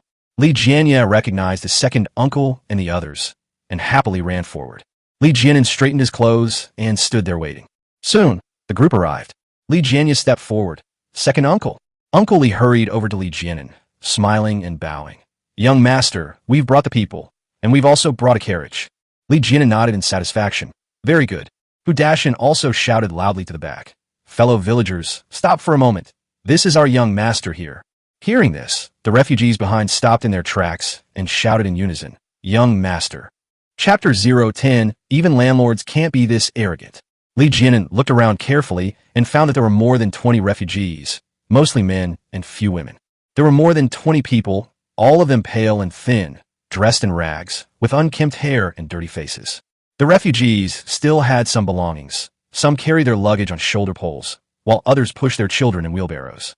The refugees stared blankly at Leguin, as if trying to find a way out and hope in his face. Leguin noticed that the refugees were somewhat reserved and afraid, so he smiled and said, Welcome everyone to Dioxedon. Please follow me into the mound. I will assign you houses to live in. Leguin wanted the refugees to enter the gate of the fortress, but the refugees stared at Leguin blankly and did not move. Leguin was stunned for a moment, then understood. The world was in hardship, people's hearts were corrupted, and there were too many bad people, especially towards the government. The common people had a natural wariness. Leguin smiled and said, I've gathered you all here to hire you to go out to sea to fish. Do you have any concerns? Among the refugees, a tall man bowed to Leguin. Young master, my name is Gaudaden, nicknamed Gaudaden. I serve in the Navy on Pi Island and fished in the Liaohai Sea for many years. May I ask, young master, where's your large ship? Leguin smiled and said, The large ship hasn't been purchased yet. I'm just starting out and am still in the preparation stage. The refugees looked at each other, all with some doubts. Leguin smiled and said, Everyone can settle down in the fort first, and we can talk about it in detail later. The refugees remained unmoved. Uncle Lee laughed. Don't be afraid, everyone. There are women in the fortress. Mother of the child, sister-in-law, Shilian, come out quickly. A moment later, several women came running out. When they saw the refugees, their faces lit up with joy. The women's smiles eased the displaced people's worries. Who dashed and stepped forward and said with a smile, Young master, these are my newly purchased draft horses and carriage. What do you think? Oh, Leguin paused for a moment, looked around, and smiled. Not bad. Very good horses, and the carriages are also very nice and large. Hu dashed and smiled at Hu Fengshi and said, Honey, hurry up and cook the porridge. Everyone is tired from the journey. Okay. Hu Fengshi agreed, and the women ran inside. Leguin said to Leguin, Quickly, bring out some straw mats so everyone can sit down and rest. Leguin agreed and ran inside, with Li Xiuqing following to help. Soon, the two men brought out straw mats and spread them around the refugees. The refugees gathered in the middle, just watching silently, no one taking the initiative to sit down. Leguin waved to the refugees. Everyone, please sit down, please sit down. The refugees looked at each other, and no one sat down. Uncle Lee smiled and said, Don't worry, everyone. Our young master's family is kind-hearted. Just sit down and rest. Whether you want to stay or not is entirely up to you. Among the refugees, Gaudaden said, I think everyone should sit down and rest. He took the lead and sat down. The refugees sat down one by one. Leguin then asked Leguin to bring out a few straw mats so that the refugees could sit more space. Before long, the millet porridge was ready. Hu Dashin and Hu Erdeo carried out a large iron pot, and the steaming millet porridge smelled delicious. The women followed behind, bringing out bowls and chopsticks. The refugees craned their necks, staring intently at the millet porridge. Leguin smiled and said, The millet porridge is ready. Everyone come and have some. None of the refugees responded or came forward. Uncle Lee picked up his bowl, scooped out half a bowl of porridge, and said with a smile, Look at me, everyone, I'll drink first. You can all drink later when everything's all right. The refugees looked at Uncle Lee. Uncle Lee blew on the porridge and drank it. The refugees stared wide-eyed, swallowing hard. Uncle Lee finished his drink and laughed heartily. See, nothing happened to me. It was delicious. Everyone drink up. The refugees looked at each other, secretly observing the expressions of those nearby, but no one paid any attention to Uncle Lee. Uncle Lee smiled at Gaudaden and said, Gaudaden, you're brave. You should try it. Gaudaden laughed. I just ate. I'm not very hungry. Gurgle, gurgle, Gaudaden's stomach growled. Uncle Lee laughed. Not hungry yet? My stomach's growling. Everyone, get up and have some porridge. The refugees remained expressionless and unmoved. Leguin smiled and said, It's all right. Second uncle, come here. Here I am. Uncle Lee walked back. Leguin said to his servants, Let the villagers rest for a while. You come with me inside to move the grain. The 5 servants, unaware of what was going on, followed Leguin into the fortress. The refugees craned their necks to look. Leguin took out the key from the house, led the 5 men to the warehouse, unlocked the padlock, and pushed open the door. The warehouse is full of food and supplies. Wow! Several people were utterly shocked. A gasp of astonishment and a change in expression ensued. There's so much grain. When did we get all this grain? Leguin smiled and said, while you were away for a few days, I bought a lot of grain. My goodness. Uncle Lee grinned so hard his mouth was crooked. Young master, how much grain is this? How many people can it feed? Leguin laughed and said, I won't go into the details of the expenses. You five will have to do a good job carrying some grain out. How much can you carry?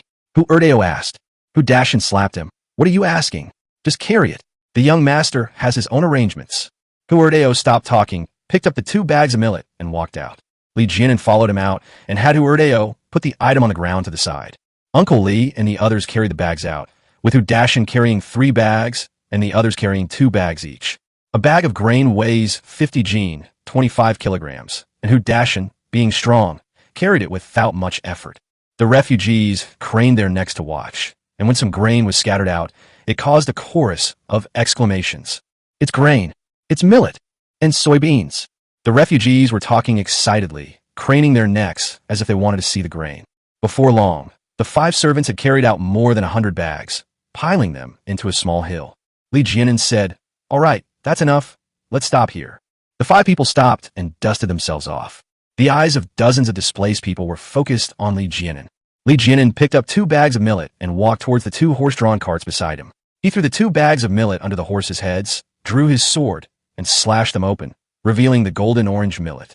The refugees panicked. Was he going to feed the horses? Is this impossible? Is it really that outrageous? Is it really that extravagant? Is it really that blatant?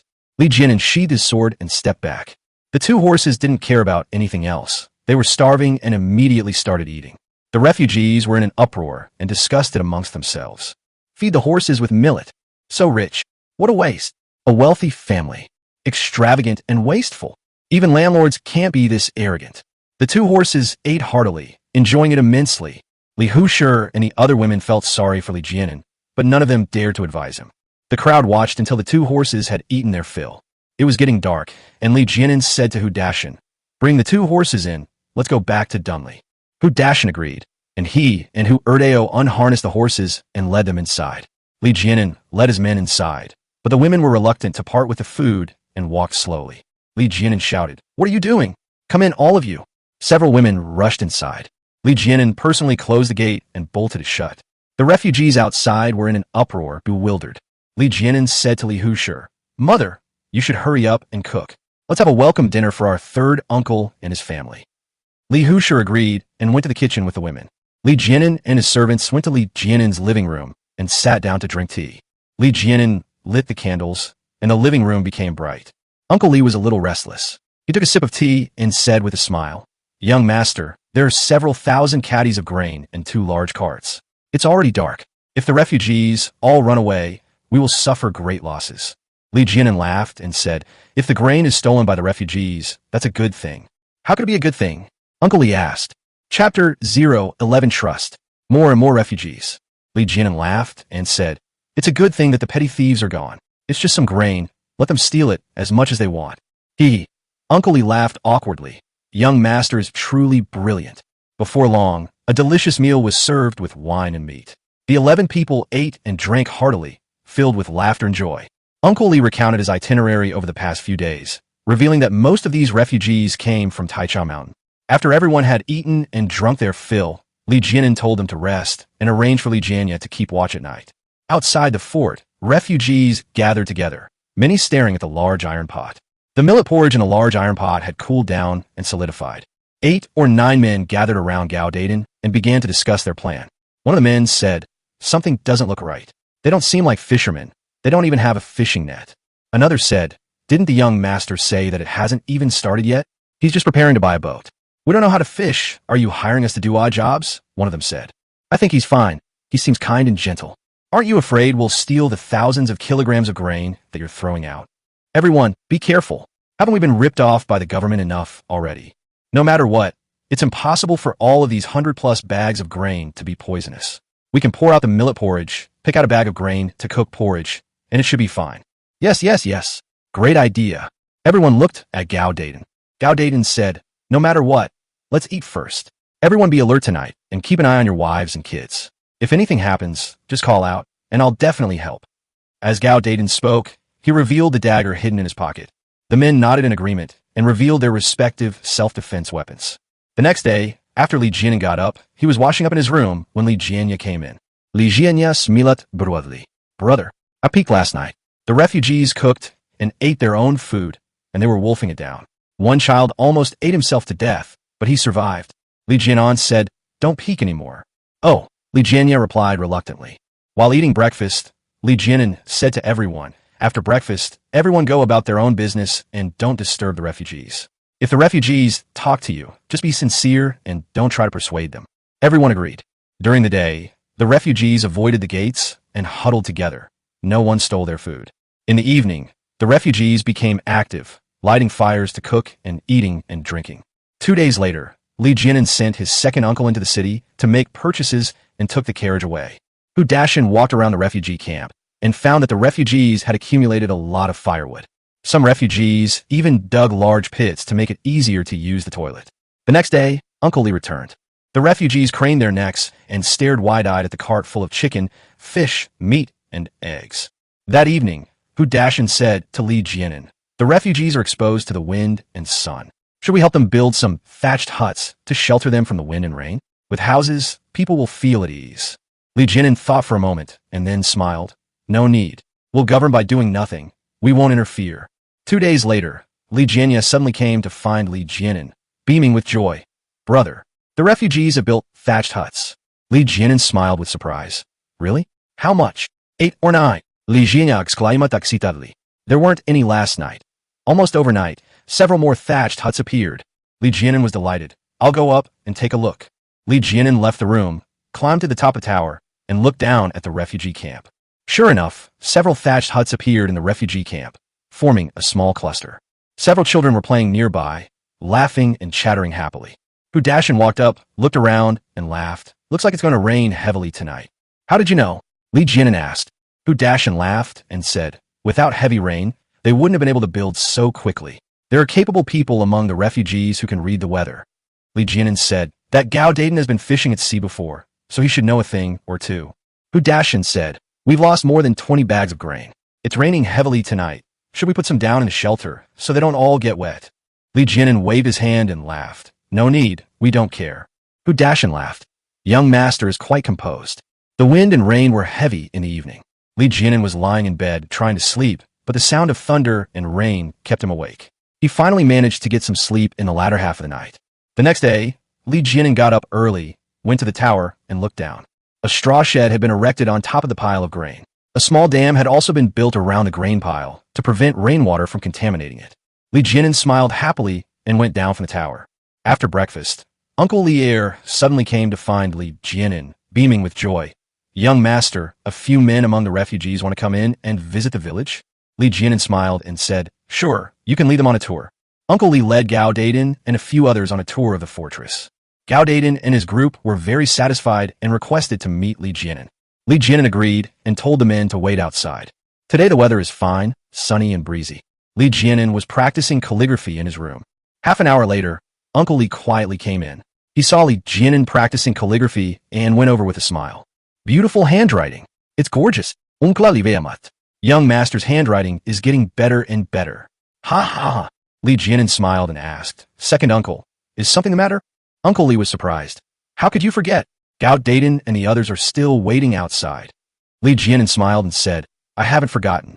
Let's go, I'll go see them." Li Jianan followed his second uncle out the gate. Gao Dayton and 9 other men had been waiting for a long time and hurriedly went to greet them. "Young master." The 9 men bowed to Li Jianan. Li Jianan smiled and asked, "What brings you here?" Gao Dayton laughed and said, "Master, we've been eating our fill for many days and feel much stronger. We feel bad about eating and drinking for free, so we are hoping that you will arrange some work for us so that we can contribute to you as soon as possible." Li Jianan laughed and said, "There's no rush to get to work. I'm planning to recruit some more people. We'll talk about it when the big ship arrives." Several people laughed happily. Gao Dayton laughed and said, "Master, we have some poor relatives. If you don't mind, we'd like to bring them over to serve you." Li Jianan smiled and said, "That would be great." The group of people were overjoyed. One of the men said, "Then we'll set off tomorrow. It will take a few more days to find our relatives and friends." Li Jianan smiled and said, "Okay, I'll prepare some meat buns for you to eat on the road." "Ha ha." Several people burst out laughing. In the evening, Li Jianan had his mother and several women steam 10 trays of large buns. The next morning, Li Jianan personally saw them off. In addition to meat buns, he also gave each of the refugees 6 qian of silver for their travel expenses. The 9 people thanked them profusely, then split into 3 teams and left. The migrant men left without their families, leaving the women and children behind. Li Jianan was very pleased, and leaving his family behind showed his trust in him. In the afternoon, Li Jianan asked his mother to stew a large pot of meat soup to nourish the women and children. The women and children were overjoyed when they saw the meat soup. They ate and drank heartily, laughing and chatting happily. A few days later, the 3 refugee men returned, bringing with them more than 20 people. The next day, another team returned, bringing back more than 30 people. 2 days later, Gao Daden returned with his men, bringing back a full 50 people. Chapter 012 terrified Zhao Baihu. Li Jianan distributed some timber to the refugees and asked Uncle Lier to help plan and build a large area of thatched huts. The refugees were all smiles as they had enough to eat and a place to stay. Some of the refugees, seeing that the surrounding area was all wasteland, were afraid that Li Jianan was deceiving them into farming. Li Jianan personally reassured everyone, stating that he would resolutely refuse to farm, and that anyone who did farm was an animal. The reasons why migrant workers are afraid to farm are somewhat complicated. In the north today, a large number of self-cultivating farmers are abandoning their land and fleeing, mainly because the taxes are too heavy. Starting at the end of the Wanli reign, additional taxes were levied on Liaodong, and during the Tianqi reign, taxes were further levied on suppressing rebellions and training troops. These are the legendary 3 taxes that led to the downfall of the Ming dynasty. Farmers already faced extremely heavy burdens, including not only poll tax, regular tax, corvée labor and apportionments, but also various exorbitant taxes and levies such as cattle tax, duck tax, fish tax, miscellaneous donations, and student aid. The additional levies of the 3 taxes caused widespread suffering and became the final straw that broke the back of self-sufficient farmers. The north is inherently arid land with a lot of low-quality farmland. With the additional imposition of the 3 taxes, the output of inferior land was insufficient to cover the taxes. As a result, many self-cultivating farmers abandoned their inferior land and fled. When the additional 3 taxes were first levied, the imperial court announced to the world that it would only be levied for 3 years. As a result, it broke its promise to the people, and the taxes were levied year after year thereafter, which has continued for more than 10 years. Some small landowners used to be reluctant to give away even inferior land at a loss. After suffering losses for more than a decade, the landowners have now realized their mistake, and large amounts of inferior land are being given to families that have no descendants. To prevent landlords from abandoning their land, the imperial court levied additional deed taxes, effectively freezing land transactions. But it was no use. Large amounts of unclaimed land still appeared. Unclaimed land means no taxes to collect. Not only can land taxes not be collected, but poll taxes have also disappeared. The imperial court confiscated the abandoned land, hoping to give it to some displaced people to cultivate, and promised to exempt them from taxes for 3 years. However, in many cases, the refugees would return after only 1 year of clearing land, when all sorts of levies and apportionments were imposed upon them. So now the refugees have gone astray and are no longer fooled. Many refugees eat tree leaves in the mountains rather than come out and suffer. In order to appease the refugees' fear of farming, Li Jianan hastened preparations and chose an auspicious day to hold the founding ceremony of the Daxing Fish Society. On the day of the conference, nearly 200 people gathered for a ribbon-cutting ceremony. After 10,000 firecrackers were set off, Li Jianan cut the ribbon and unveiled the plaque in front of the refugee camp. The huge plaque bears the large, gilded characters, Daxing Fish Farm. After the ribbon-cutting ceremony, Li Jianan stood on the carriage and spoke. Fellow villagers, colleagues, fellow workers, I now announce that the Daxing Fish Cooperative is officially established. Clap, clap, clap. The crowd applauded enthusiastically. Li Jianan smiled and said, before the banquet begins, the Fish Society will compile a roster. From now on, everyone will eat in the cafeteria according to the roster. At that moment, Li Jianan went to the table below and began registering the roster. The villagers hurriedly lined up, scrambling to get ahead. Hu Dashin and his group maintained order.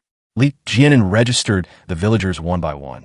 Before long, more than 100 people had completed their registration. After taking account, Li Jianan found 52 able-bodied men and 91 women and children. With the roster complete, Li Jianan gave the order to begin the banquet. The crowd cheered and plopped down on the straw mats. Li Hushir led the women to serve a meal, steamed buns with white flour and meat, plus stewed meat soup. The villagers were overjoyed, scrambling to grab the food and drinking heartily. Don't go Hunter household office. Inside the government office, Zhao Baihu was feeding birds in the garden. He kept 2 parrots as a hobby. The 2 parrots loved to eat delicate little meatballs, so Zhao Baihu poured some out and fed them to the parrots. A parrot ate a meatball and cried out, "The adult is mighty! The adult is mighty!" Ha ha! Zhao Baihu burst into laughter. Just as he was feeling happy, Zhao Eryong ran over. "Dad, I've been looking for you.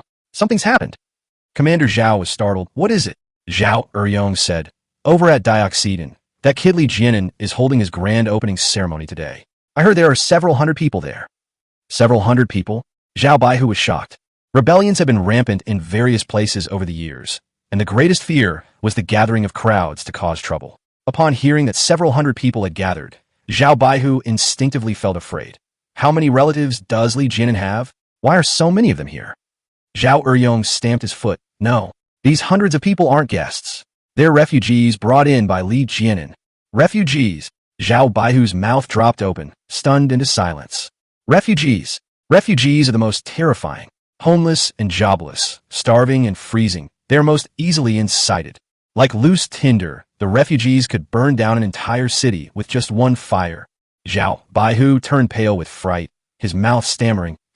Li Jianan Islandezas. Why is he recruiting refugees? Who knows? Zhao Air said bravely. "I heard it's to form a fishing team." Zhao Baihu was skeptical. "Are you sure you're not mistaken? Are they guests or refugees?" "They must be refugees. I heard they've already gathered together and built dozens of thatched huts." Zhao Eryong said.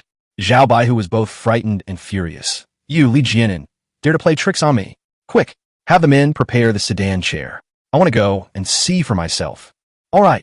Zhao Eryong ran outside. "Come back," Zhao Baihu suddenly shouted. Zhao Eryong hurriedly ran back. Commander Zhao said, "I won't ride in a sedan chair. I'll go on horseback. Have all the servants come with me, and make sure they protect me well. I'll go get someone right away." Zhao Eryong ran off.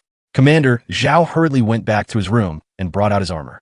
He was too fat to put it on himself, so he called his 6th concubine in. It took the 2 of them a long time to finally put on the armor.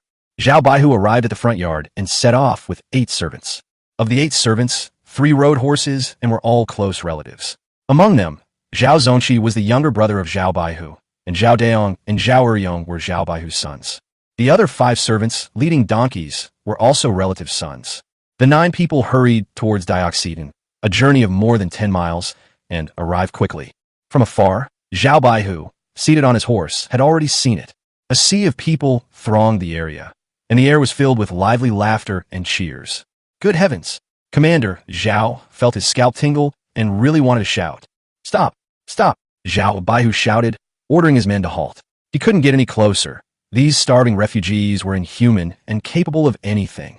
Zhao Baihu said to Zhao Zongqi, "Third brother, go over there and tell him I'm passing by and ask Li Jianan to come and meet me." "Understood." Commander Zhao agreed and urged his horse to slowly walk over. Zhao Baihu and his men retreated a bit and rested in a small grove of trees. A short while later, Commander Zhao returned, his face gloomy. Zhao Baihu hurriedly went to greet him, only to find that he was alone. "Where is Li Jianan?" General Zhao smiled wryly. "Li Jianan said he was busy and asked my elder brother to come and meet him." "Bastard!" Commander Zhao roared in fury, stamping his feet in anger. "Shameless! Bastard! Arrogant! Outrageous! He's outrageous! A petty man who's gotten his way. I'll curse his grandma." Zhao Baihu was so angry that he stomped on the insects, almost falling over because he lost his footing. Zhao Daong quickly helped him up. "Dad, be careful." Zhao Baihu angrily pointed at Zhao Zongqi and said, "Go tell him, if he doesn't come to see me, I'll never see him again." General Zhao hesitated and did not move. Commander Zhao asked, puzzled, "Why aren't you going?" "Brother, calm down. I haven't finished speaking yet," said General Zhao. Commander Zhao was taken aback. "What else is there to say?" General Zhao took out a lotus leaf from his pocket, unfolded it, and inside was a white steamed bun. "Those refugees are eating white bread." "Commander," Zhao shouted. Zhao Baihu was shocked and snatched the bun away. He broke it open, and it was filled with meat. His hands were dripping with oil. "Wow!" Everyone gasped in astonishment, speechless. White flour buns with meat filling. Were hundreds of people eating only meat buns? Commander Zhao asked Commander Zhao, "Did you see clearly?" Hundreds of people were eating meat buns. Chapter 013 Arrogance. Li Jianan's toughness. Commander Zhao said, "Look carefully. There are not only meat buns, but also meat broth. And in that broth, there are whole chunks of meat. Wow, everyone was shocked again. That's too extravagant. That's too wasteful. Hundreds of people, even 2 pigs wouldn't be enough to feed them all. Commander Zhao was shocked. How could that kid Li Jianan be so rich? Has he gone mad? Giving meat to refugees. Zhao Zongqi said, Brother, I think we shouldn't fall out with Li Jianan. We can coexist peacefully. Commander Zhao was somewhat puzzled. What do you mean by that? Commander Zhao laughed and said, Once the refugees have houses and enough to eat, they're no longer refugees, so there's nothing to be afraid of. Our 100 household garrison is depleted of people, and these few hundred newcomers are just perfect. Even setting aside the poll tax, the annual corvée labor alone will generate a considerable income. If we can trick Li Jianan and the others into farming, then our family can turn a profit. Zhao Baihu's small eyes darted around. I'm just worried that Li Jianan is putting on a show of wealth. What if he runs out of money and leads the refugees to cause trouble? No way, Commander Zhao laughed. Who's a fool these days? If Li Jianan didn't have some capital, would he dare to be so extravagant? Go and see for yourself. They're incredibly arrogant. Today is the perfect time to squeeze a hefty sum out of them. Upon hearing the word, make a quick buck, Zhao Baihu immediately became excited. The imperial court's provisions and salaries had not yet been distributed, and he was living off his savings, eager to recoup some of his losses.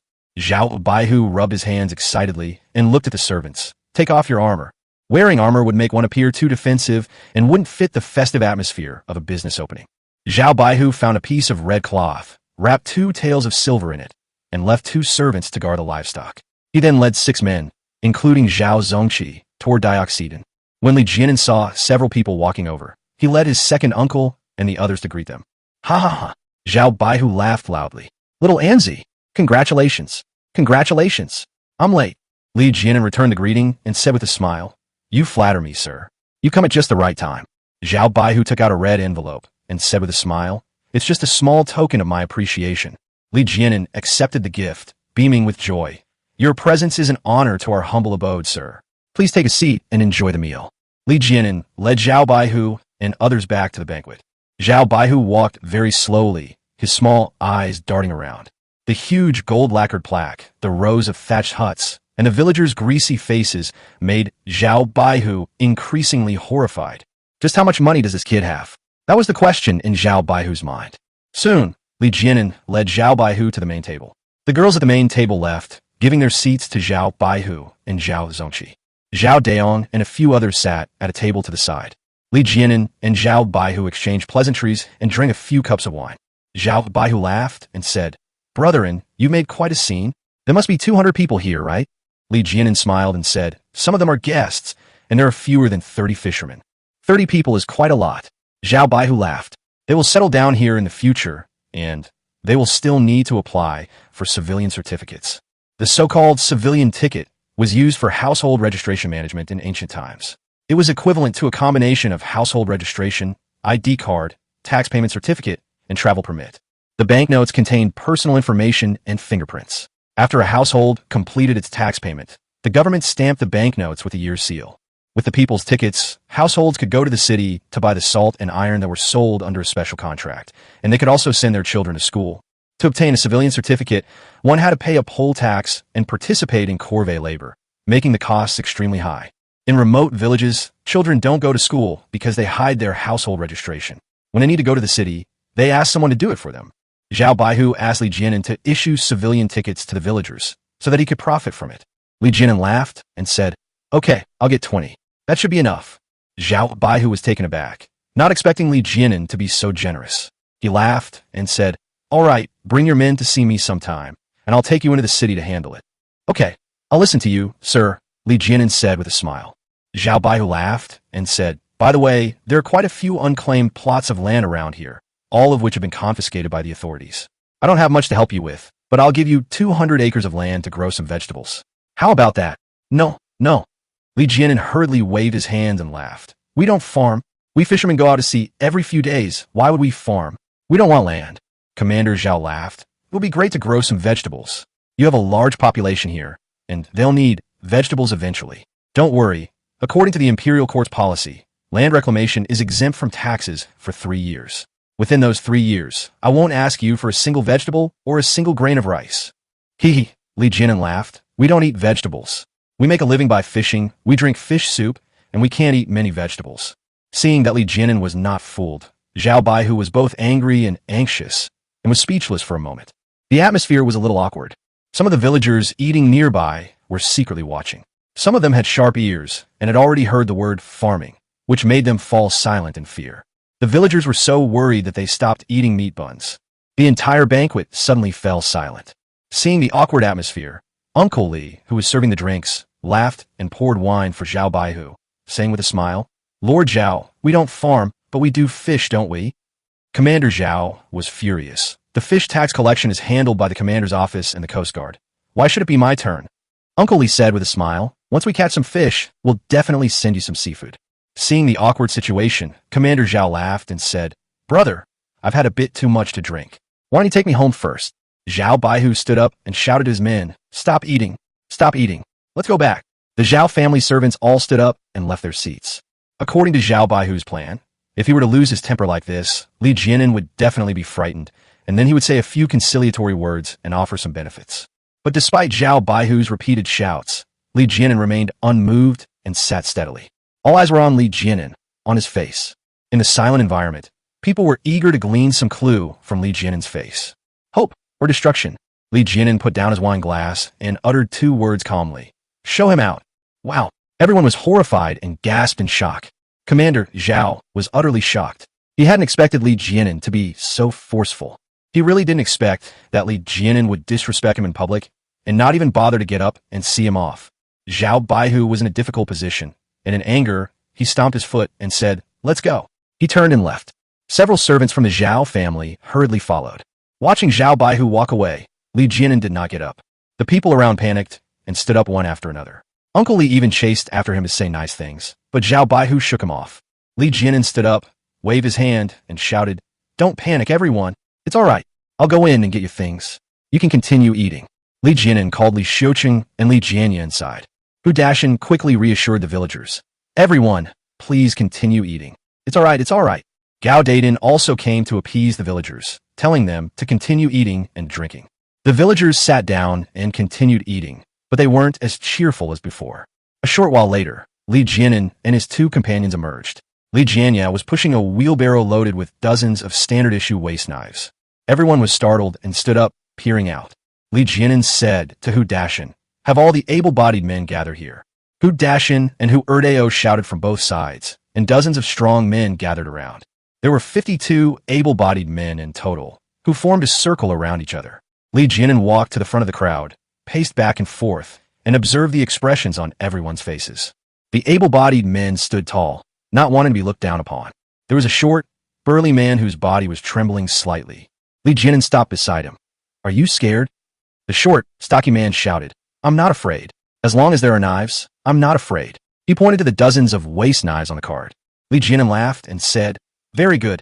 There's nothing to be afraid of. Commander Zhao is a man, and the emperor is also ahead. Put down your hose and pick up your knives, and you'll be free." Li Jianan walked to the cart, picked up a waste knife, and said, "Those who want to stay, come up and take the knife." "I'll go." Gao Dayden was the first to step forward. Li Jianan was delighted. "Take the knife." He handed it over with both hands. "Thank you, boss." Gao Dayden solemnly accepted it. Chapter 014, Recruiting Strong Men, 52 Waste Knives. "I'll do it." Another man stepped forward. "Catch this knife." Li Jianan offered another one. 52 men, one after another, Li Jianan handed out 52 waste knives. With their waste knives, the able-bodied men became excited and were no longer afraid. Li Jianan came to the main table and asked Li Xiuyan to remove the food and drinks. Li Xiuyan and Hu Sanmei quickly cleared the main table. Li Jianan took out his money bag and slammed it onto the table. It was heavy. Everyone was startled again, their eyes fixed on the money bag. Li Jianan sat down, slowly opened the money bag, and poured it out. With a whoosh, countless silver ingots were spread out over a large area. Wow! The crowd erupted in cheers, their faces filled with excitement and joy. Li Jianan said, "Now I'll assign the tasks. Listen carefully, everyone. We have 52 able-bodied men now. We need to assign 10 of them to chop wood, carry water, and cook. These 10 men will receive 2 taels of silver per month, and they must be able-bodied men without families. In addition, 10 people are needed to keep watch at night to guard the camp, prevent wild animals from taking the children, and also to prevent theft, robbery, and human attacks. The requirement is that they must have families and children, and each person must pay 2 taels of silver per month. The remaining 32 people will follow us to train in martial arts. In the future, when we go out to sea to fish, we will inevitably encounter pirates, so we cannot relax our military preparedness. The amount will be 1 tael per month for now. The able-bodied men nodded repeatedly, each pondering what would be most suitable for them to do. Leguin said, "All right, let's start registering now. We'll begin with cooks." A short, stout man suddenly raised his hand. "Boss, I'm in." Leguin took one look and saw it was Chef Nyo. As the only fat person in the group, Leguin had noticed him long ago. It is said that Chef Nyo used to own a large restaurant, but later went bankrupt and joined the ranks of the poor. Chef Nyo bowed and scraped to Leguin, his face beaming with smiles. "Boss, I don't know how to use knives or guns. All I know is cooking. You can leave the canteen to me. I guarantee I'll fatten everyone up." The others scoffed, and then he started bragging. Leguin laughed and said, "Okay, for now on you will be the canteen supervisor, and you will be in charge of the canteen." "Thank you, boss." Chef Nyo beamed with joy. More people signed up, and the 10 cooks were quickly filled. All 10 cooks were bachelors. If one of them was full, the whole family wouldn't go hungry, so as to avoid them stealing food and setting a bad example. Li Husher and several other women were overjoyed. They had been exhausted these past few days, and now they were finally free. Next, Li Jinan recruited night watchmen. Gao Dayton was the first to sign up, and Li Jinan appointed him as the class monitor. In addition, Li Jinan recruited 9 more members, all of whom had families. Men with families tend to be more diligent on night watch. Their wives, children, and elderly parents are all away, so they naturally want to ensure the safety of their families. Li Jinan then incorporated the remaining 32 people into the guard team, dividing them into 4 squads of 8 people each. Li Jinan served as the team leader, and the 4 squad leaders were Hu Dashin, Hu Erdeo, Li Jianya, and Li Xiuqing. After the allocation was completed, Li Jinan distributed wages to 52 people, providing an advance of 1 month's pay. The able-bodied men received the silver, and they were all beaming with joy. After the meeting, the different classes gathered together and quickly became acquainted. In the evening, Li Jinan secretly got up and went outside to patrol. Gao Dayton was very responsible during the night watch. No one slacked off or slept. Gao Dayton, true to his military background, not only prepared a gong, but also arranged sentries in the distance. Li Jinan felt relieved and went back to rest. The next morning, Uncle Li came to Li Jinan's room and said, "Master, I didn't sleep a wink last night. The more I thought about it, the more I felt that things were not right. After all, Commander Zhao is our superior. Although we are not weak, it is not good to offend him like this." "What does second uncle mean?" Li Jinan asked. Uncle Li said, "Didn't we talk about issuing civil bills yesterday? I think I'll take some men today and let Commander Zhao get some benefits to ease the tension." Li Jinan said, "Actually, I don't want to issue civilian rations. If we issue them, the able-bodied men will go into the city on their own, and it might cause trouble. Either way, it will cost money. I'll give you 30 taels. Go and deliver it, and that'll be it." Uncle Li laughed and said, "All right, let's do it this way. I'll get the carriage ready and go right now." Li Jinan gave Li Ershu 30 taels of silver, and Li Ershu left. Li Jinan gathered the 4 squads of guards and began training. Li Jinan wasn't in a hurry to learn swordsmanship. He would first train the formation. In the evening, Uncle Li returned and said with a smile, "I found Commander Zhao, and he took me to see Commander Zhao. As soon as we met, Commander Zhao threatened me, saying that he would accuse us of harboring refugees and plotting something sinister. Later, I gave him the silver, and Commander Zhao smiled and said that we also had our difficulties, and he wouldn't take advantage of us. He said that from now on, the monthly tribute would be increased to 10 taels.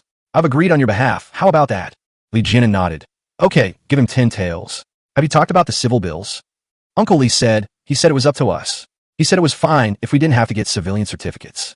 But if there was any forced labor that we had to do, we still had to go." I vaguely agreed, and he didn't say anything more. Li Jinan laughed and said, "I trust my second uncle to handle things. Go eat. I've saved a fat chicken for you." Uncle Li was pleased. "You're still the best here, uncle." The next day, Li Jinan made 100 bolts of blue cotton cloth and distributed 1 bolt to each of the able-bodied men. From that day on, Li Jinan intensified his training. 10 days later, the drill training was completed.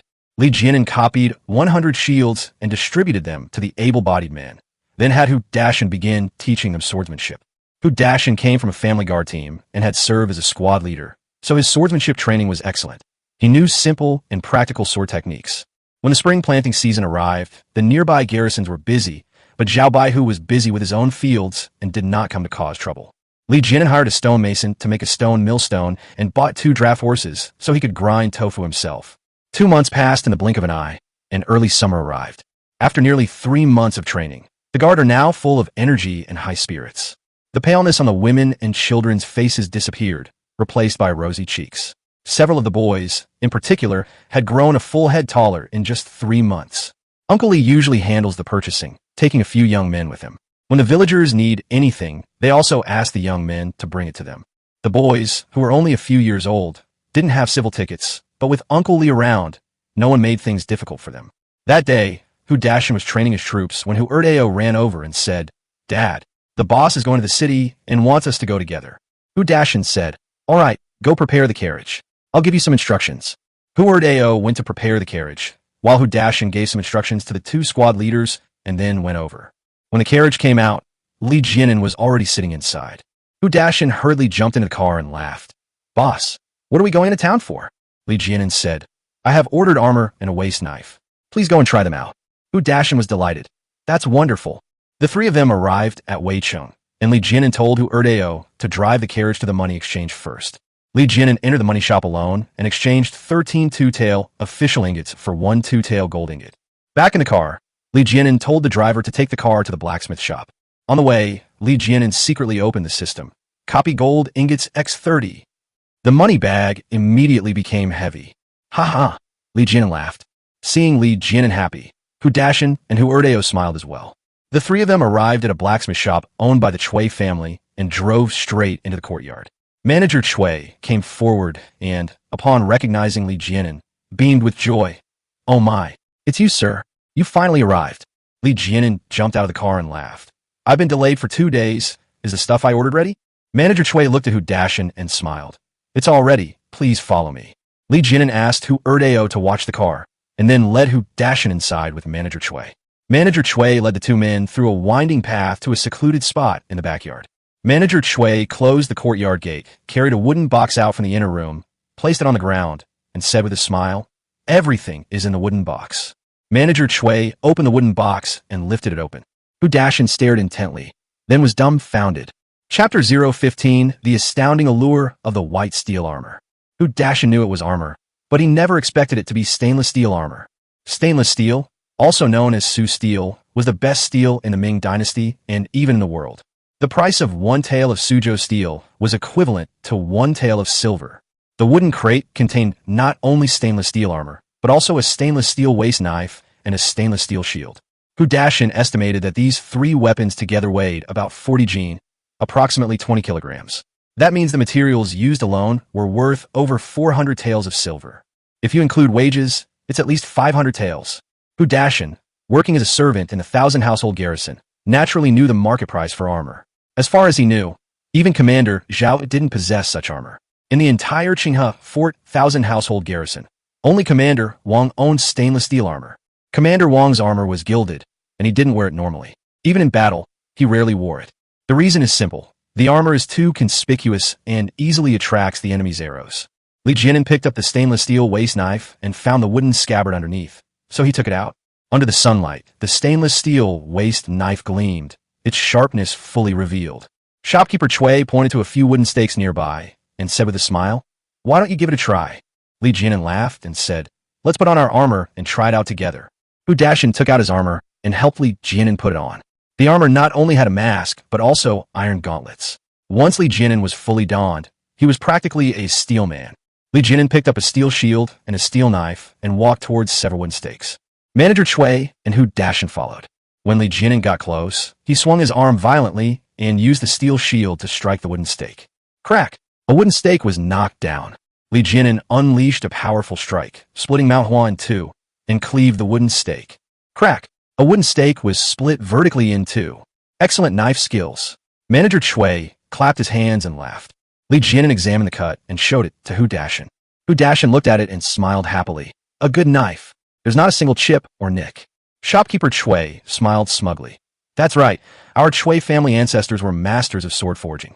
As per your request, I forged it using the tempering method of the Guanshan sword. It's no exaggeration to say that ordinary iron armor is like tofu under its blade. Li Jianan laughed and said, "What would happen if I used this knife to cut my armor?" Shopkeeper Chui stopped laughing. It's best not to try. The stainless steel armor can defend against ordinary waist knives, but it can't defend against stainless steel waist knives. If the person wielding the knife is strong enough, they can break through the armor. You should try using an ordinary iron knife instead. Leguin said to Hu Dashin, "Third uncle, try it with your knife." Hu Dashin laughed and said, "Boss, I'm strong. Why don't you take it off and try it on a wooden stake?" At that moment, Leguin took off his armor, and Manager Chui put it on the wooden stake. Hu Dashin drew his sword and slashed at the armor. With a clang, sparks flew from the armor, but it didn't break. "Ha ha!" Leguin laughed. "Excellent swordsmanship. Excellent armor." Manager Chui smiled. "If you're satisfied, sir, shall we settle the bill?" Leguin put away the stainless steel knife and placed it in the wooden box. He smiled at Hu Dashin and said, "Third uncle, you carry the things out first, and I'll go with Manager Chui to settle the bill." "Okay." Hu Dashin closed the wooden lid and carried the wooden box away. Leguin followed Manager Chui to the accounting office and handed over 42 taels of gold, equivalent to 500 taels of silver. Manager Chui was overjoyed and saw Leguin out. Leguin got in the car and bid farewell to Manager Chui. The three of them drove the carriage around the city for a while, had lunch, and then went back. That evening, Leguin replicated the armor crate 60 times in his living room. He hid 3 sets of wooden crates under the bed, and had Gao Daden lead the night watch team to move the other 58 sets outside. The next morning, when the villagers got up, they saw that the area outside the camp was filled with wooden crates. The villagers were talking about it, wondering what the wooden boxes were for. After breakfast, Leguin led his men out and ordered all able-bodied men to be gathered. After everyone had arrived, Leguin stood in front of the pile of wooden crates and addressed the able-bodied men. Leguin laughed and said, "Brothers, does anyone know what's inside these boxes?" The group looked at each other, but no one responded. "Look, everyone!" Leguin lifted the lid of a wooden box. Wow! The crowd erupted in an uproar. "What beautiful armor! And shields and waist knives! It's sparkling. Is it made of stainless steel? How much is this worth? So many boxes, could they all be?" Amidst the murmurs of the crowd, Leguin began to put on his armor, and Leguin hurriedly went to help him. Soon, Leguin donned his armor. With his mask on, he looked every bit the white light war god descended to earth, imposing and awe-inspiring, full of murderous intent. Everyone was stunned. This armor was absolutely stunning. Leguin removed his mask and laughed. "What do you all think? So beautiful, heroic, handsome." The crowd showered him with compliments. "Ha ha," Leguin laughed. "I can tell you all, these boxes all contain the exact same complete set." Wow! Everyone gasped in shock, and their expressions changed drastically. They were completely dumbfounded. Dozens of wooden crates. That's dozens of sets of stainless steel armor.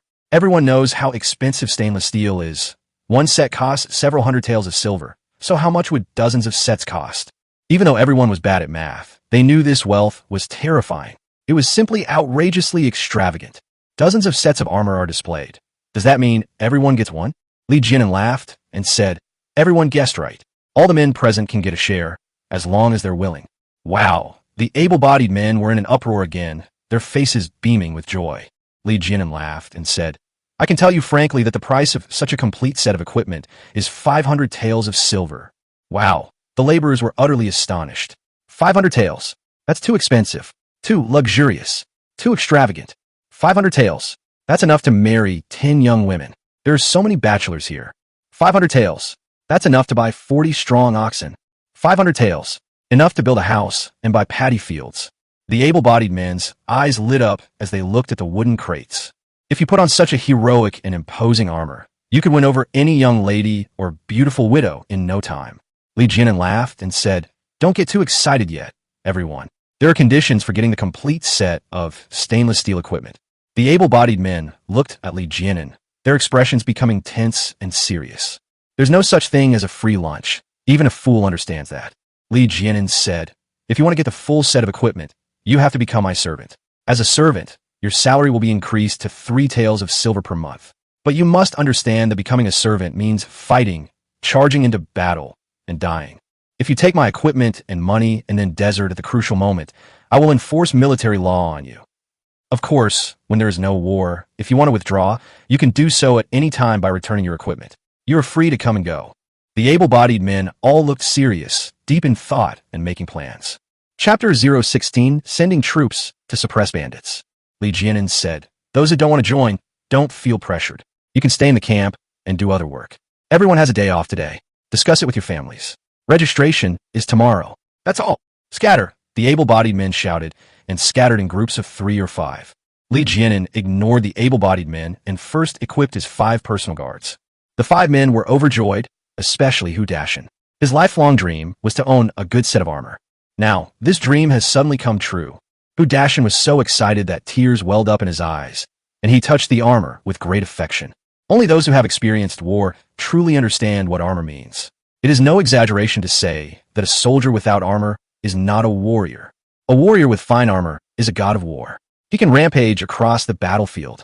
Hu Dashin could imagine that once he put on the white steel armor, he could walk around Jing Haiwai with impunity. There are dozens of suits of armor here. If all the able-bodied men were to wear the stainless steel armor, the fighting power of this team would be virtually limitless. The next day, Li Jianin went outside to recruit servants. Of the 52 able-bodied men, 46 signed up. The 6 who didn't sign up included 4 canteen cooks and 2 guards, all of whom were Li Xiuqing's men. Li Jianin distributed 46 sets of equipment, and the servants were overjoyed. Gao Daden was so happy he couldn't stop smiling. Of the 6 able-bodied men who didn't participate, 4 were cooks and 2 were guards. Li Jianin assigned them to Uncle Li Er, instructing them to work with Uncle Li Er in purchasing. The following day, Li Jianin summoned all his servants, a total of 51 people. The 51 men's helmets and armor gleamed brightly, shimmering with silver light. Quite impressive. Women and children watched, beaming with joy as they looked at their husbands. There were almost no elderly people among the refugees. From the brutal competition for survival, the elderly had already been eliminated. From that day on, the mess team remained the mess team, and the guards were no longer divided into night watch teams and guard teams. The 5 squads took turns on night watch and training. Summer has passed, and autumn has arrived. Early autumn is here in the blink of an eye. After 3 months of training, the team has become highly skilled and can be considered an elite force. That noon, Li Jianin was eating in his room when Hu Erdeo suddenly walked in. "Master, Commander Zhao is here." Li Jianin was startled. "Where is he?" Hu Erdeo said, "They were stopped by my sentry post a mile away." Uncle Li quickly stood up. "I'll go get it." "No." Li Jianin stood up. "Don't let him in. I'll go out to see him." At that moment, Li Jianin, along with Li Ershu and Hu Dashin, left the fortress and headed towards the outer perimeter. Not far from the outer wilderness, Commander Zhao was being watched by 2 servants. He was furious, cursing. "Are you even being reasonable? Is this still the Ming dynasty? I'm just a commander, and you're stopping me from entering? Is there no law left?" Uncle Li arrived first, laughing loudly from afar. "Oh my, isn't this Commander Zhao? What an honor to have you here. I'm so sorry for not greeting you sooner." "Ha ha ha." Commander Zhao was furious. "Welcome from afar, my ass. What right do you have to set up outposts without permission? Do you know this is treason?" "Ha ha." Uncle Li laughed. "Commander, you're exaggerating. It's just a sentry post. How could there be a rebellion?" As Uncle Li spoke, his small eyes darted around. Behind Chief Zhao, Zhao Eryong also arrived, carrying a gift box. Uncle Li was puzzled. "Why are they sending us gifts?" Uncle Li smiled and said, "What brings you here, Commander-in-Chief? Is there anything important?" Commander Zhao had already spotted Li Jianin behind him and shouted, "I'm not going to waste time chatting with you. Let Li Jianin come see me." Li Jianin strode over and said with a smile, "You wanted to see me, old Zhao?" Commander Zhao was shocked and dumbfounded. What was his status in Donggo? He was a local tyrant. "How dare you, a mere bannerman, call me old Zhao? How dare you be so arrogant?" General Zhao was trembling with anger, wanting to explode, but he held back. "Xiao Anzi, of course I have something to say to you." Li Jianin stopped in his tracks. "What do you want with me?" General Zhao was furious. "Can't we come inside the fortress and have some tea before we talk?" Li Jianin laughed and said, "Unfortunately, the village is under renovation and it's not convenient to entertain guests." Zhao Eryong angrily shouted, "Li Jianin, what are you so arrogant about?" Commander Zhao stopped Zhao Eryong. "What are you shouting for? Give me the gift." Helpless, Zhao Eryong handed the gift box to General Zhao. General Zhao smiled and said, "It's just a small gift. Please accept it." Li Jianin didn't move, but looked at Hu Erdeo. Hu Erdeo took it, opened the lid, and showed it to Li Jianin. The gift box contained tea and tobacco, which looked to be of good quality. Li Jianin laughed. For the past few months, it had been Uncle Li delivering silver to the Centurion's office. Why was it the other way around today? Something's fishy going on. There's definitely something fishy going on. Commander Zhao laughed and said, "Little Anzi, has your big ship arrived yet?" Li Jianin smiled and said, "Not yet, it'll be soon." Commander Zhao laughed and said, "I heard that you guys don't do any other work and spend all your time training with knives and guns. Is that true?" Li Jianin laughed and said, Born in chaotic times, how can one survive without practicing skills? I'm just idling around anyway. Commander Zhao said, we agreed last time that the refugees wouldn't get civilian certificates, but they would still have to perform their corvée labor. There's some work available now, and we need 20 people. Bring your men to the Centurion's office tomorrow to report for duty. What kind of work? Li Jianan asked. How should I know? Just come, said General Zhao. Li Jianan asked, are we going to send troops to suppress the bandits? General Zhao was shocked, not expecting that Li Jianan already knew the news. Li Jianan's information came from Hu Dashan's eldest son, Hu Yidao, who worked as a servant under Wang Qianhu. Commander Wang planned to wipe out the bandits of Iron Fork Mountain before the autumn harvest. Hu Yidao told Hu Dashan about this. Now Hu Yidao has become Dioxedan's informant outside. During this bandit suppression campaign, Commander Wang ordered each of his subordinate centurions to send 30 men to assist in the battle. Zhao Baihu only had 8 servants, which wasn't enough even if he drew men from the lower fortresses. Normally, people would be hired at this time. This year, Zhao Baihu suffered a severe deficit and wanted to save the money by having Li Jianan take the blame. This is a win-win-win situation. Firstly, it saves money and effort. Secondly, it tests Li Jianan's strength. And thirdly, it would be best if Li Jianan became cannon fodder, so that they could swallow up Li Jianan's business. Zhao Baihu and Zhao Zongqi had a well-thought-out plan, but unfortunately Li Jianan already knew about it. Seeing that deception was futile, Commander Zhao laid his cards on the table. We are sending troops to suppress the bandits. Commander Wang already knows about your movements, and we've been covering for you. This bandit suppression is the perfect opportunity for you to prove your loyalty. If you go, Commander Wang will consider you on his own. If you don't go, how can he allow others to sleep soundly beside his bed? Li Jianan thought for a moment, then shook his head. I'm not going. Commander Zhao grew anxious. Why? Li Jianan laughed and said, I haven't taken a single penny of the imperial court's salary, so I won't be involved in the bandit suppression. Whoever takes the salary should go. Commander Zhao was furious. The rise and fall of the nation is the responsibility of every citizen. Your words are tantamount to plotting something sinister. I'm going to report you. Seeing that Commander Zhao was trembling with anger, Li Jianan laughed heartily. What are you laughing at? Am I that funny? Commander Zhao's face turned pale with anger, clearly lacking confidence. He and Zhao Eryong were alone, while the group around Li Jianan were watching them intently. Li Jianan smiled and said, what you said makes sense. I'm willing to go, but there's one condition. Commander Zhao was taken aback, not expecting Li Jianan to change his mind so suddenly. What are your conditions? I need 2 people, Li Jianan said. Commander Zhao was pleased. Which 2 people? Li Jianan said, Air Guzi and Zhang Matzi. Commander Zhao laughed. Who do we have here? These 2. All right, I can handle this. After it's done, transfer them to your command. All right, I'll send troops tomorrow. Li Jianan said. Then it's settled. Come early tomorrow. After giving a few instructions, Commander Zhao led Zhao Eryong back. Chapter 017, Why is he so arrogant? Dongo Hunter Household Office. Inside the official residence of the Centurion, Centurion Zhao sat in the flower hall, patiently waiting. A moment later, General Zhao led Zhao Eryong in. Commander Zhao was very excited. Brother, it's done. Come tomorrow morning. Zhao Baihu stood up and smiled happily. Third brother, you're really something, coming up with such a good idea. Commander Zhao smiled smugly. Brother, you're joking. Compared to you, my wisdom is just a drop in the ocean. Ha ha, Zhao Baihu laughed. This Li Jianan has been causing trouble for half a year, and he hasn't caught a single fish. Tomorrow I'll see what he's up to. Commander Zhao laughed and said, Brother, there's no need to worry. What can a bunch of refugees do? They're all greenhorns who've never seen blood. Even if they train for 6 months, or even 3 years, they'll still be a rabble. Commander Zhao nodded. You're right. Refugees only have fighting power when they're about to starve. Otherwise, they're no threat. Come, let's prepare a feast. At that moment, the official hall of the Centurion was holding a grand banquet, and the Centurion Zhao summoned his servants to drink a farewell toast.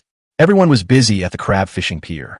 The mess team was busy preparing dry rations and dried meat, while the guards were busy preparing their luggage. Li Jianan convened a meeting with the class leaders and made the following arrangements. The mess hall staff stayed behind. Li Xiuqing's entire squad remained behind as a guard. During the campaign, Uncle Li Air took charge of affairs on his behalf. The next day, after a burst of firecrackers, the team set off. All 4 horse-drawn carriages from Dioxedan accompanied the army on this expedition, carrying armor and supplies. The team included the boss, Li Jianan, and 4 squad leaders, Li Jianya, Hu Dashan, Hu Erdeo, and Gao Daden. In addition, there are 32 servants from 4 classes, making a total of 37 people. for squads protected 4 horse-drawn carriages. When marching, they did not wear armor, but only carried shields and waist knives. Of the 37 people, only Li Jianan rode a tall horse. The group walked for half an hour, covering 7 or 8 miles, before stopping to rest at a crossroads. 3 men approached from the other side of the intersection. Dashan, who was on guard duty, saw that the 3 men were carrying weapons and quickly ordered his men to stand up. The guards immediately stood up and formed a battle formation. Li Jianan rode forward and carefully examined the 3 people approaching. The newcomers were none other than Shui Fuguwei, Guzi, and Zhang Matsi. The 3 men recognized Li Jianan and immediately ran over. Angel! Angel! The 3 called out to Li Jianan with great joy. Li Jianan jumped off his horse, beaming with joy. It's you guys. Long time no see. Shui Fuguwei looked at the dozens of strong men behind him and found that they were all wearing the same blue short shirts and were very strong. Angel, where are you all going? Shui Fuguwei asked with a smile. Li Jianan laughed and said, Commander Wang is going to suppress bandits, and Commander Zhao asked us to go and help. Shui Fuguwei laughed and asked, Are these brothers all helpers that Commander Zhao found? Li Jianan laughed and said, No, they are all my servants. What? Shui Fuguwei's mouth dropped open, his face filled with shock. Are all these people your servants?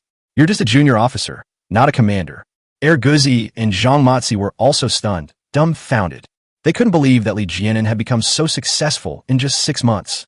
Shui Fuguwei trembled all over, gesturing to several large carriages. These are all your servants? Li Jianan laughed. That's right, they're all my servants. Shui Fuguwei stared in disbelief, dumbfounded. He pointed at the steel shields in the servants' hands, speechless. These steel shields, are they yours too? Li Jianan laughed and said, I provided the carriages, horses, and steel shields. Oh my goodness! Shui Fuguwei exclaimed, slapping his thigh excitedly. Brother, and you struck it rich! Zhang Matsi shouted. It's not just a windfall. It's a windfall so big it's practically wiping our pants dry. Guzi pounced on Li Jianan, hugging him tightly and beaming. Brotherin, if you become rich and powerful, don't forget us. You've struck it rich, give the brothers a hand. Li Jianan laughed. No problem, no problem. Let me go first. Guzi released Li Jianan, smoothed the wrinkles on his clothes, and gave an embarrassed smile. Li Jianan laughed and said, Now that I'm rich, I'll definitely not forget my brothers. After this bandit suppression, I'll tell Commander Zhao to have you come and help me. Guzi and Zhang Matsi readily agreed, their faces beaming with joy. Shui Fuguwei laughed awkwardly, thinking to himself, Guzi and Zhang Matsi are both gone, and I'm all alone now. Li Jianan smiled and said, It's about time. Let's walk and talk. The team continued their journey. Li Jianan, Shui Fuguwei, and the other 2 lagged behind, chatting as they walked. Guzi was very good at handling things. He immediately helped Li Jianan lead the horse. Donggo Hunter Household Office. Outside the east gate, Zhao Baihu, accompanied by several servants, was waiting for his subordinates. Before long, the flags of the smaller forts below arrived one after another. Some flag bearers bring 1 or 2 helpers, while others go solo. Including Zhao Baihu's servants, there are now 15 people. Of the 15 men, only Zhao Baihu and 2 others had horses and 2 small donkey carts. As everyone was chatting and laughing, a large group of people approached from afar. Everyone was shocked and started discussing it. So many people. Who is that? Is that Commander Wang? There were 40 or 50 people. There's a big flag. As the procession drew closer, everyone could see clearly. On the lead carriage hung a large flag with the golden characters Li engraved on it. Zhao Baihu was startled, thinking, could it be Li Jianan? Why are there so many people here? Zhao Baihu thought that Li Jianan would bring at most a dozen or so people, but he didn't expect so many to come all at once. The young flag bearers panicked. Where did this guy, surnamed Li, come from? Who is it? Is it Commander Li? What's he doing this way? Why did Commander Li come to Donggo? Is he going to join us? Zhao, the centurion, was furious and shouted, Are you blind? That's not Li the centurion. That's Li Jianan. The little flags were filled with shock and disbelief. Which Li Jianan is it? The one from Dioxiden? How does he have so many men? Impossible, right? What businesses does Li Jianan have that can support such a large army? Good heavens! We're both junior officers, but I'm just a lone commander, while he's making such a big show of it. That son of a bitch, he even put up a big flag for himself. Does he think he's a general? At this moment, Li Jianan's horse came running from the back of the group to the front. Zhao Baihu and his men saw clearly that the man on horseback was none other than Li Jianan. Damn it, we all walked here, but he rode a horse. Several small flags were indignant and hurled insults at each other. Li Jianan spurred his horse closer, and the others fell silent. Li Jianan stopped his horse, but instead of dismounting, he looked down at the crowd from his high position. Helpless, the crowd could only look up at him. Li Jianan saw Zhao Baihu in the crowd and smiled happily. Long time no see, old Zhao. The entire audience was shocked. Speechless. Zhao Baihu stared at Li Jianan with his mouth agape in astonishment, his face filled with disbelief. That bastard. How dare he? How dare he call me old Zhao? How dare he? How dare he be so high and mighty, looking down on me? The other servants and a few junior officers were terrified. Had Li Jianan gone mad? How could he be so arrogant? Zhao Baihu is the local tyrant of Dongou, always acting arrogantly and domineeringly. Has Li Jianan gone mad? How dare he address Zhao Baihu like that? Old Zhao, how dare you address me like that? You're just a young upstart, so much older than me. How dare you be so arrogant? Zhao Baihu was so angry that his face turned pale and he trembled all over. He wanted to explode, but at that moment, Li Jianan's guards approached. Those dozens of white steel shields gleamed in the sunlight, dazzling everyone's eyes. Wow, wow, wow. The crowd gasped in surprise. Chapter 018, you wanted to be cannon fodder? You got some nerve. Wow, wow, wow. The crowd gasped in surprise. It's made of stainless steel. A stainless steel shield. My God, how much money do they have? Dozens of sides. Are you crazy? Zhao Baihu was shocked. He was speechless once again. Just how much money did this brat have? How did he amass his fortune? Amidst the stunned silence of the crowd, Li Jianan dismounted, cupped his hands in greeting, and said with a smile, "Gentlemen, it's been a long time." Two of the small flags couldn't help but return the salute, and then quickly put them down again. Zhao Baihu was furious and reached for his waist knife with his right hand. When Commander Zhao noticed, he rushed forward, grabbed Commander Zhao's arm, and forcefully held him down. Commander Zhao shouted, "Little Anzi, don't be so disrespectful. We're not begging you. We can still suppress the bandits without you." Li Jianan laughed and said, "If that's what Commander Zhao says, then we'll head back." "Wait a minute," Zhao Baihu shouted. Everyone was startled and looked at Commander Zhao. Zhao Baihu's expression changed. Then he suddenly laughed. Ha ha. Everyone was startled again. Zhao Baihu's expression changed so quickly. Zhao Baihu laughed and said, "Who can be young and not arrogant? It's inevitable for young people to be a little proud. Xiao Anzi, come along with us and let us see your strength." Li Jianan smiled and said, "I'd rather obey than be overly respectful." At this moment, Xue Fugue, along with Erguzi and Zhang Matzi, ran over.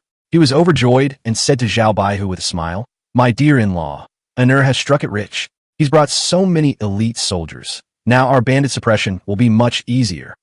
After Xue Fugue finished speaking, he noticed the grim expressions on everyone's faces and knew that something bad was about to happen.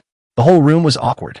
Xue Fugue had no choice but to force a way out of the awkward situation and said with a smile, "That's true, but everything is difficult at the beginning. We still need the leadership of the Centurion to get things started successfully." Commander Zhao said with a stern face, "Enough with the nonsense. Everyone's here. I'll give you some battle plans. Wang Xinhu's military order is for our Dongou troops to go to the eastern entrance of Taichao Mountain to intercept the mountain bandits. Have lunch, then we'll set off." At that moment, General Zhao arranged for his men to have a meal. After the meal, the large group set off. Zhao Baihu led 17 men in front, while Li Jianan led 36 men behind. One afternoon, the troops marched 30 li, approximately 15 kilometers. At dusk, they arrived at the ambush site. Zhao Baihu's men were all exhausted and slumped over, complaining bitterly. Li Jianan's servants, all of them with upright postures, didn't seem to notice anything amiss. The servants were very puzzled. What did Li Jianan's servants usually eat? How could they all be so energetic and healthy, without a trace of pallor on their faces? Commander Zhao convened a meeting of his squad leaders and said, "According to Commander Wang's plan, tomorrow morning, Commander Wang will lead the main force to attack the mountain stronghold. The bandits will naturally be no match for Commander Wang. At that time, the bandits will be thrown into chaos and will inevitably be routed, fleeing in all directions. Qin and Qin, the centurions of Shigo, will guard the west side, while Lin and Shun, the centurions of Baiwa, will guard the north side. Our men from Dongou will just need to hold this mountain pass." The little flag bearers looked at the map and nodded repeatedly.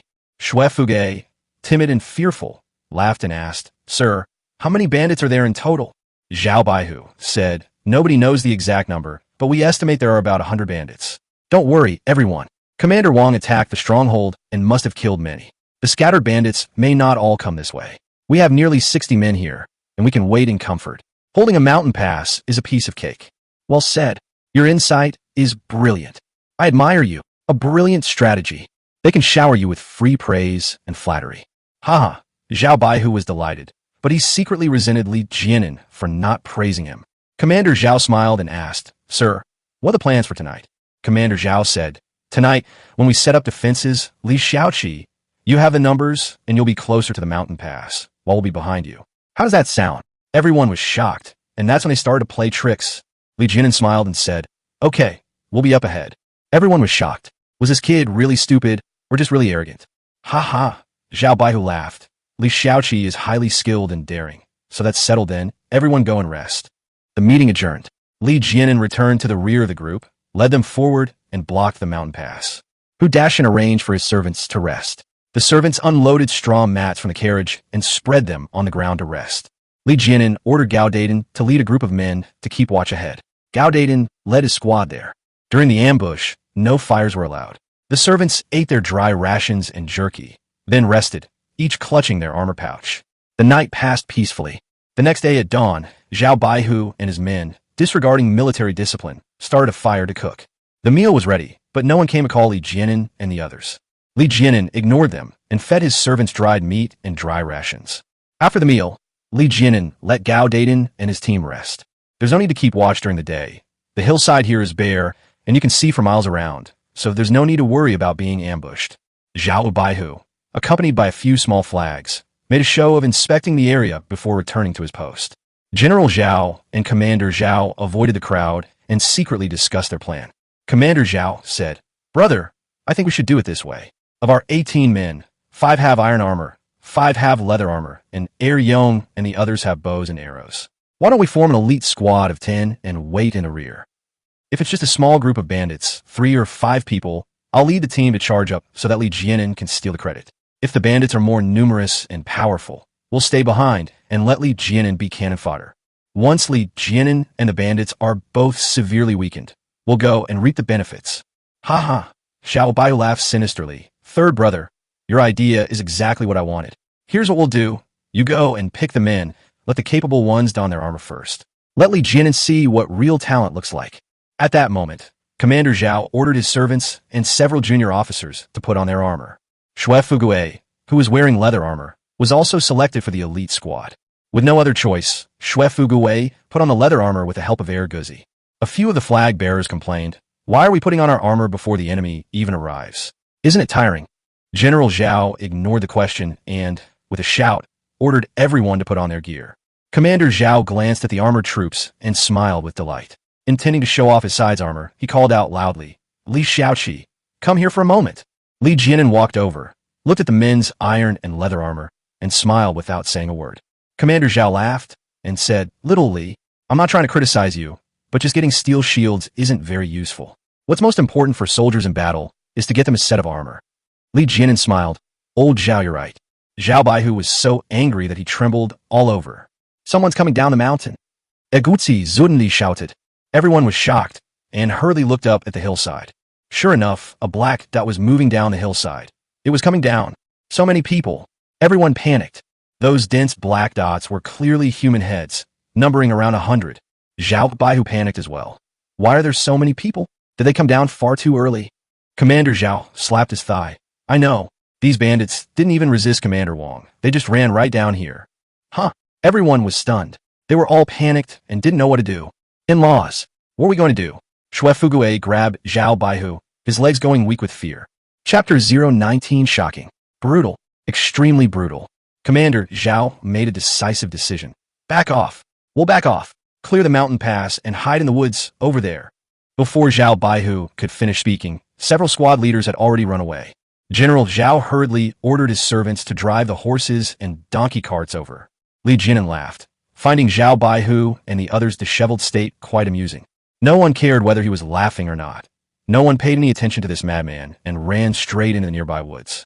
Li Jianan ignored them and walked back to his own group. The servants all stood up and looked at Li Jianan. Gao Dayton's class was also woken up one by one. Li Jianan walked through the crowd, observing the expressions on everyone's faces. Most of the 30-odd men showed no fear, though a few seemed somewhat panicked. Li Jianan laughed. What's there to be afraid of? There's still several miles to go. Put on your armor. Put on your armor. Dashin and several other squad leaders shouted in unison. The servants busied themselves, each opening their armor pouches and helping each other put on their armor. Li Jianya came over carrying the armor pack and helped Li Jianan put on the armor. Zhao Baihu and his men had already hidden in the grove. The dozen or so men staring at Li Jianan and his group were completely dumbfounded. What's wrong with these people? Aren't they afraid of bandits? There were over 100 bandits. Shui Fugue was startled. What kind of armor is that? It's all white. They all have armor. My goodness. That's the stainless steel armor. Wow, the crowd erupted in uproar, utterly shocked. No one expected Li Jianan to be so arrogant. Stainless steel armor. That's a luxury only 1,000 household commander could afford. Wearing stainless steel armor on a mere flag bearer is outrageous. And you've even produced dozens of sets. That's fucking outrageous. Is this some kind of extravagance? Is this kind of luxury? You fucking want to live. Zhao Baihu felt his face burning with embarrassment. He had just mocked Li Jianan for not having armor. But it turned out that Li Jianan was hiding his true strength. Li Jianan's team donned their armor, all of them wearing identical white steel battle armor. To distinguish the command structure, Captain Li Jianan's helmet had a blue tassel, while the 4 squad leaders' helmets had red tassels. Seeing that his servants were fully armed, Li Jianan shouted, "Line up in formation." The servants, along with several squad leaders, immediately lined up in front of the formation. Li Jianan mounted his horse and walked to the front of the battle. By this time, the bandits had reached the foot of the mountain, more than a mile from the pass. They showed no sign of slowing down and charged straight toward the pass. Li Jianan sat on his horse, looking further ahead. This group of bandits should number less than 160 or 70 thieves, with a dozen or so women among them. Perhaps because they were in a hurry to escape, more than a dozen women were not wearing outer clothing, and their hands were tied together with ropes. Li Jianan felt the mountain pass was too wide, making it easy for some to escape. So he dismounted, drew his steel sword, and shouted, "Forward!" The 37 people disregarded the horses and carriages and marched forward in formation. In the woods, Zhao Baihu and the others were completely dumbfounded. Shui Fugue grew anxious. What is Ner trying to do? No way. Zhang Matzi shouted. He's gone mad. He wants to trap all the bandits, leaving none alive. These lunatics. Commander Zhao shouted. The siege must have a gap. By blocking the mountain pass, they're forcing the bandits to their deaths. Everyone was terrified, and their faces turned deathly pale. That's insane. This kind of play shouldn't be used. The normal and reasonable strategy would be to fight outside the mountain pass, leaving some bandits behind. If the bandits have a chance to escape, they won't risk their lives. If you deny them that way out, who wouldn't fight to the death? If 100 or so bandits were to fight to the death, even if you could win, you would suffer heavy casualties. Zhao Baihu's heart pounded, a mixture of shock and delight. He was shocked by Li Jianan's arrogance. He was delighted by Li Jianan's foolishness. Li Jianan led his servants forward step by step, getting closer and closer to the bandits. The bandits slowed down. Among the bandits, their leader, Flying Leopard, brandished his ghost head knife, his eyes wide. He was starting to panic. This wasn't how things were going. Flying Leopard had been a bandit for over a decade and had been besieged by government troops many times, but he had never seen anything like this. There were no direct confrontations between government troops and mountain bandits. They were always driven away. What's going on today? A tough opponent has arrived. Flying Leopard looked at the gleaming armor and felt panicked and afraid. The mountain pass is completely blocked. They're trying to wipe us out. Flying Leopard was enraged and roared. Brothers, the government troops are going to wipe us out. Follow me and charge. Killing one is enough. Killing two is a bonus. Charge! Charge! More than 60 bandits charged forward in a chaotic frenzy. Li Jianan, walking at the front of the group, shouted, "Wear masks." Whoosh! Dozens of servants neatly lowered their masks, revealing only their eyes, looking like rows of steel men. Li Jianan shouted, "Leave no survivors. Kill them." He charged forward at the forefront. Kill them. The servants charged forward. The two sides collided and were immediately close. Li Jianan leaped into the air and unleashed a powerful strike, splitting Mount Hua in two, aimed at the Flying Leopard. Flying Leopard brandished his ghost head blade and stood his ground. Screech! The ghost head blade snapped. The Flying Leopard's head flew straight off. The Flying Leopard was startled, realizing its body was moving away, and only one thought occupied its mind. Such a fast blade. After killing Fi Ishinbeo, Li Jianan then slashed at a bandit wielding a club next to him. The bandits were terrified and hurriedly dodged, then used their iron bars to strike Li Jianan. Li Jianan swung his steel shield and smashed the iron bar away. The bandits were terrified and turned to run away, but they accidentally fell to the ground. Before he could get up, Li Jianan slashed him with his knife. In his panic, the bandit tried to block with his arm, but was cleaved in two. Clang! Li Jianan felt a sharp pain in his back, turned around, and saw that he had been slashed with a knife. When the bandit realized he couldn't cut through the steel armor, he turned and ran away in fright. Li Jianan caught up in 2 steps, slashed him from behind, and knocked him to the ground. At this moment, the guards were already engaged in a chaotic battle with the bandits. Most of the bandits did not wear armor. A few wore leather or wooden armor. The bandits hacked and slashed at the guards, but couldn't even scratch the steel man. The guards slaughtered the bandits as easily as cutting melons and vegetables. The bandits were no match for them, and were either killed or wounded. Ayah! Cries of agony filled the air. The bandits were being slaughtered, howling like wolves and ghosts, unable to break through. In just a few moments, half of the bandits were hacked to death.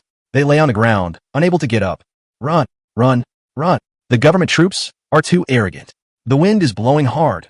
Let's get out of here. The remaining bandits cried out and ran away. Chase them, kill them. Several squad leaders shouted, and the servants chased after them. Logically, the servants, dressed in armor, shouldn't have been able to outrun the bandits. However, in reality, most of the bandits were caught and cut down. This was mainly because the bandits had been traveling since morning and their legs were already weak. Only 5 or 6 bandits ran up the hillside and escaped. The servants, wearing armor, found it difficult to climb the mountain. So Li Jianan shouted, telling everyone not to chase after them. The servants obeyed the military order and immediately returned to their ranks. The dozen or so women watched from the sidelines, their faces pale with fright and their bodies trembling. Li Jianan ignored them and ordered all classes to assemble to check the casualties. Outside the mountain pass, in the woods, Zhao Baihu and the others stared in disbelief, completely dumbfounded. Brutal. Absolutely ruthless. This isn't bandit suppression. This is a massacre. Do you have any humanity left? This is blatant bullying. Li Jianan's henchmen killed mountain bandits as easily as slaughtering pigs and sheep. The bandits were truly miserable. It wasn't even a fight between 2 equals. It was a one-sided massacre. Zhao Baihu was utterly shocked, his heart pounding. Damn it. These guys are too fierce. No wonder Li Jianan is so arrogant. He really has the right to be. Zhao Baihu was still shaken. Luckily, he hadn't clashed with Li Jianan. Otherwise, his few men would have been no match for their slaughter. Chapter 20 Commander Wang was shocked. After Li Jianan's servants lined up, the 4 squad leaders counted the number of people and the casualties. Hu Dashan shouted to Li Jianan. No one in Dashan's squad was injured or killed. No casualties in the 2nd Strike squad. No casualties were reported in the Jianya squad. No one in the Bold squad was injured or killed. Haha, Li Jianan was overjoyed. It was good that no one was injured or killed. Someone is injured. A servant in Gao Daden's class suddenly shouted, raising his hand. Gao Dan was furious. Where are you hurt? I twisted my ankle. I was chasing the bandits too fast and twisted it, the servant said. Gao Dandan angrily retorted, go to hell. A sprained ankle doesn't count as an injury. Get back to the team. The servants felt wronged and had no choice but to return to their posts. Li Jianan laughed and said, a sprained ankle counts as an injury. All right, go back to the carriage and rest. I'll give you a consolation payment when we get back. The servants immediately perked up when they heard there was a reward payment. I'm injured too. I broke my finger. I'm injured too. I hit my shoulder, and it feels like I dislocated it.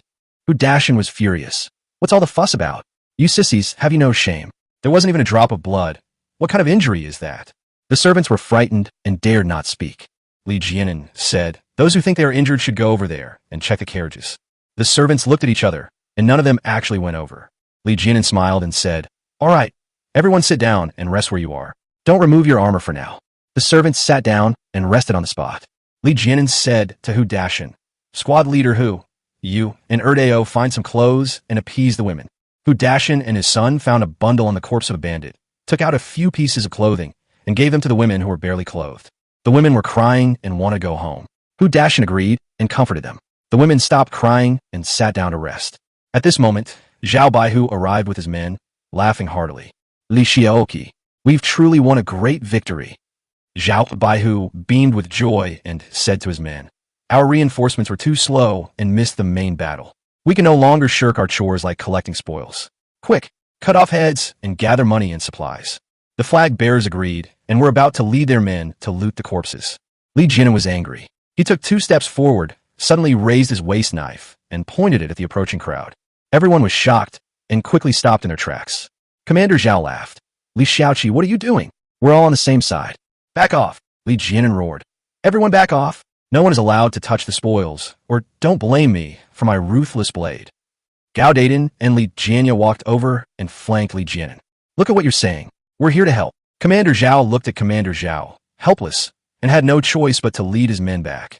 Commander Zhao stepped forward 2 steps. Li Xiaoqi, how do you plan to distribute these battle merits? Li Jianan said, I can't decide how to divide it. Let's ask Commander Wang to make the decision. Commander Zhao was furious. Are you crazy? Before Lord Wang arrives, let's collect the floating wealth first, at least to recoup some of our losses. Thank you for the reminder, Lord Zhao, but I'm a stubborn person and don't know how to scheme, Li Jianan said to Hu Dashan. Squad leader Hu, you and Erdeo take a few men up the mountain and inform Lord Wang. No. Zhao Baihu reached out to stop them and said with a smile, you guys are busy. It's more appropriate for me to send someone to handle this.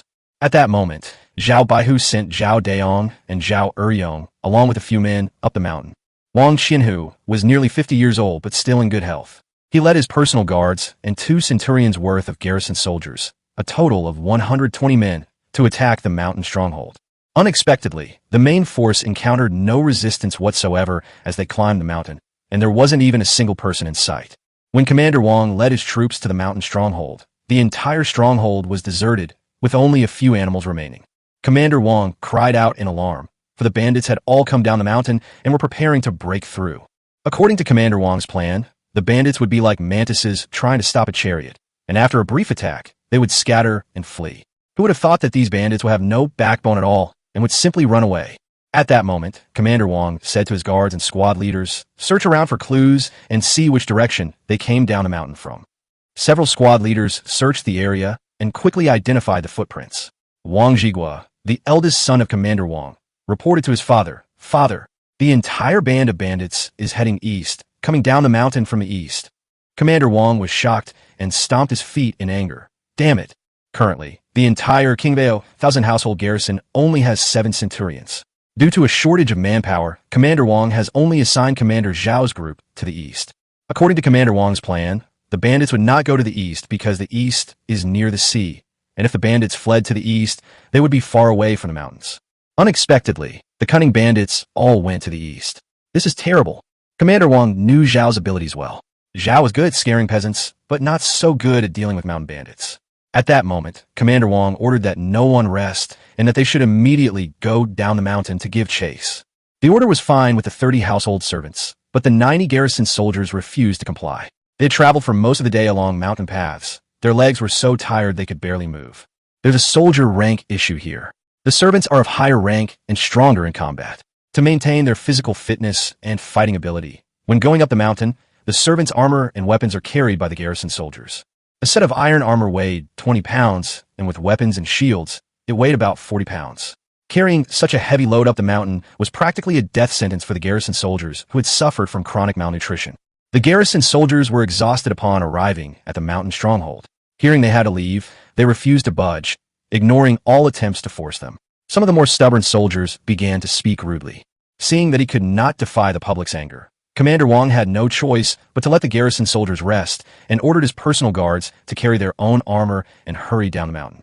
It's not scary that the bandits escaped. What's scary is that the entire force of the garrison has come out. If these bandits manage to take advantage of the situation, then we're in big trouble. As Wang Qianhu led his servants down the mountain, several figures appeared below. Wang Zhigua ordered several servants to stop and prepare bows and arrows. The men below panicked, waving their hands and shouting, "Don't fire! They're on our side. I am Zhao Dayong." Wang Zhigua took a few steps down and looked closely. It was indeed Zhao Dayong.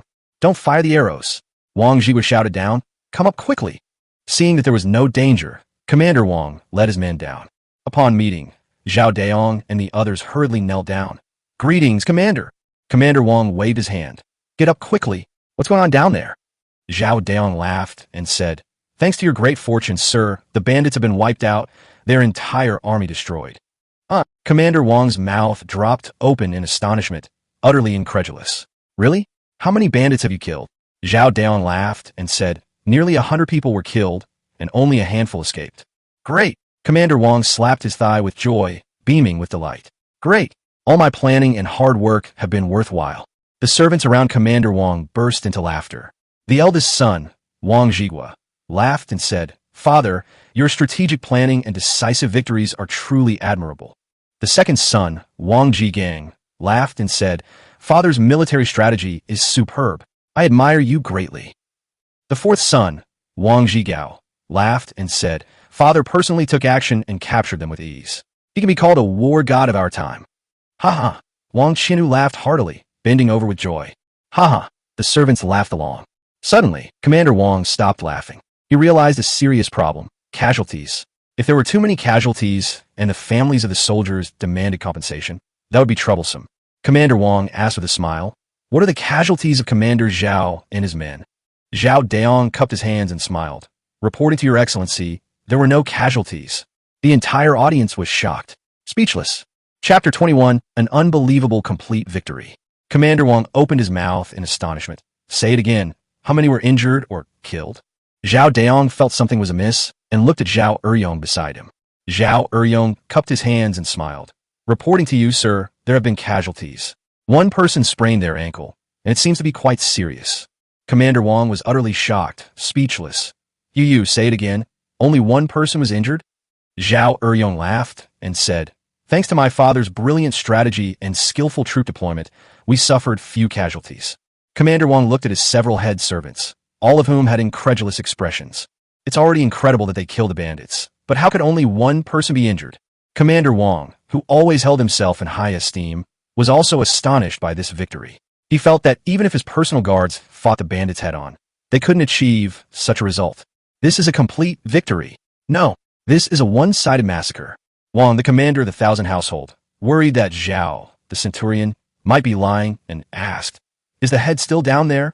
"They're all kept downstairs," Zhao Daong said. Commander Wang said, "Lead the way, I will personally inspect it." Zhao Daong agreed, and the group turned and led the way. Wang Qinhu led his guards and hurriedly followed. The group quickly arrived at the foot of the mountain, with Commander Wang leading the way under the protection of his guards. At the mountain pass ahead, corpses lay scattered on the ground. Commander Wang was overjoyed because he could tell that the corpses had not been searched yet, and many of the corpses still had their bundles intact. The bandits fled, carrying all their gold, silver, and valuables with them. Commander Wang was in such a hurry because he feared Commander Zhao would be greedy and try to keep everything for himself. Now that we see this, Commander Wang is relieved. Commander Zhao is indeed sensible. "Dad, look!" Wang Zhiwa pointed ahead. Commander Wang looked up and saw 2 rows of soldiers sitting in the grass in front of him, each with their helmets and armor shining brightly. Commander Wang was immediately astonished. With his extensive knowledge, he naturally recognized that the luster was from stainless steel armor. Commander Wang was utterly shocked and dumbfounded. The servants all stopped in their tracks, their mouths agape in disbelief. They were all worldly wise and knew that the stainless steel armor was extremely valuable. Dozens of sets of stainless steel armor that cost tens of thousands of silver coins. Extravagant, luxurious, arrogant. From afar, Commander Wang could already sense that those dozens of steel men sitting on the ground exuded an aura that spread in all directions, making people tremble with fear. Killing intent. A very strong killing intent. Only an elite army that has just killed someone could exude such killing intent. As a seasoned veteran of many battles, Commander Wang immediately understood. Commander Zhao had brought in a master. I should have realized long ago that those good-for-nothings from the Zhao family could never kill the mountain bandits. What alarmed Commander Wang was, who possessed such elite retainers. Anyone who could afford to hire such retainers was clearly wealthy and influential. At that moment, Commander Wang remained calm and led his men over. As they got closer, Commander Wang could see that there were still traces of blood on the white steel warriors' bodies that hadn't been wiped clean. At this moment, a man walked towards Commander Wang. Wang Qinhu looked closely and saw it was Hu Dashan. Commander Wang was shocked. Hu Dashan was also wearing white steel armor and had a red tassel on his head. Hu Dashan cupped his hands to Commander Wang and said with a smile, "My lord." Wang Qinhu opened his mouth wide in surprise. "Dashan, weren't you helping your nephew fish? What are you doing here?" Hu Dashan laughed. "Your excellency is wise. This is my nephew's team." "What?" Commander Wang was dumbfounded. He had recently heard rumors that there was a Li Xiaoqi at Dioxedin who had gathered some refugees to fish, but they didn't even have a single boat. Commander Wang was astonished. "Your nephew is Li Xiaoqi? What's his name again, Li?" "Li Jianan," Hu Dashan said with a smile. "Yes, Li Jianan." Commander Wang exclaimed in surprise, his mouth agape. How could a mere bannerman like him have so many servants? Hu Dashan smiled. I made some money and bought it. You're too kind, sir. Commander Wong looked embarrassed. We've only made a little money. You're all being too modest. Lord Commander, someone called from behind. Everyone looked over and saw it was Zhao Baihu. Zhao Baihu came running over with a big smile on his face, his fat body swaying with a bouncy gait. Lord Commander, I missed you so much. Commander Zhao hugged Commander Wong tightly, his face full of fawning smiles. Commander Wong pushed him away. Are you kidding me? Stop hugging and cuddling. Zhao Baihu, shameless as ever, laughed and said, My lord, it's been so long. You're still as vigorous and spirited as ever, exuding an aura of power and majesty. Wang Qianhu ignored what he said and instead looked at the group of people who had followed him. Zhao Zongqi and Xue Fugue, among others, were all very clean, without a speck of dirt on their bodies. Commander Wang had a plan in mind when he noticed a tall young man approaching. The young man was dressed in a full suit of white steel armor, exuding a commanding presence. He had a blue tassel on his head, and his battle robe was stained with blood. He was clearly Li Jianan. Li Jianan stepped forward a few steps, cupped his hands, and said, Junior flag bearer Li Jianan greets Commander Qianhu. Commander Wang laughed and said, Good, not bad. Li Shaoqi, you've worked hard. How many did you kill? Reporting to your excellency, 5 have been killed, Li Jianan said. Commander Wang laughed and asked, So, how many people has your team killed? Li Jianan looked at Zhao Baihu. Those lying on the ground were all killed by my troops. Zhao Baihu smiled awkwardly. I participated in the command and dispatch throughout the entire process. My troops assisted from the side and distracted the bandits, which is why we achieved such a victory.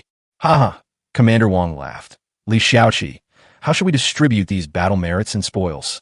Everyone was surprised. When did Commander Wang become so easy to talk to? He actually asked the junior officer how to distribute the battle merits. He thought too highly of Li Jianan. Li Jianan smiled and said, Please, sir, let's speak in private. Wang Zhigua and Wang Zhigang stepped forward to protect Wang Qianhu's safety. Commander Wang looked to his left and right. You just wait. At that moment, Wang Qianhu followed Li Jianan toward a small grove of trees. Zhao Baihu was both anxious and furious, scratching his head in anger. After the 2 men had walked away, he muttered, You petty scoundrel, let's see how long you can keep up your arrogance. Wang Qianhu followed Li Jianan into the woods, where they were now far from the crowd and could no longer hear anything. Li Jianan said, Sir, I just checked, and each bandit has some silver on them. Some have a few taels, some have tens of taels. I estimate that these 60 or 70 people have more than 1,000 taels of cash. Add to that their weapons and armor, and the value exceeds 2,000 taels. Commander Wang laughed and said, You should know the cost of maintaining an army. The worst thing is going out to fight. This time, I mobilized several hundred men, which cost no less than 1,000 taels of silver. Li Jianan said, I don't want a penny, but I hope you can help me report my merits and promote me to the rank of captain. Commander Wang smiled happily. Currently, the Qinghe Commandery only has 7 centurions. The other 3 are receiving salaries without working. The number of centurions was not even full, and there were many vacancies for generals. Commander Wang laughed and said, All right, I'll give you captain's rank. But military merits can't be reported like this. We still need to share some of the spoils. Li Jianan smiled and said, I understand. I am a captain, but I do not receive any rations or pay. The rations and pay still belong to the adults. I only hope that my 3rd uncle and 2nd uncle can also be promoted to junior captains and not receive any rations or pay. Commander Wang feigned doubt.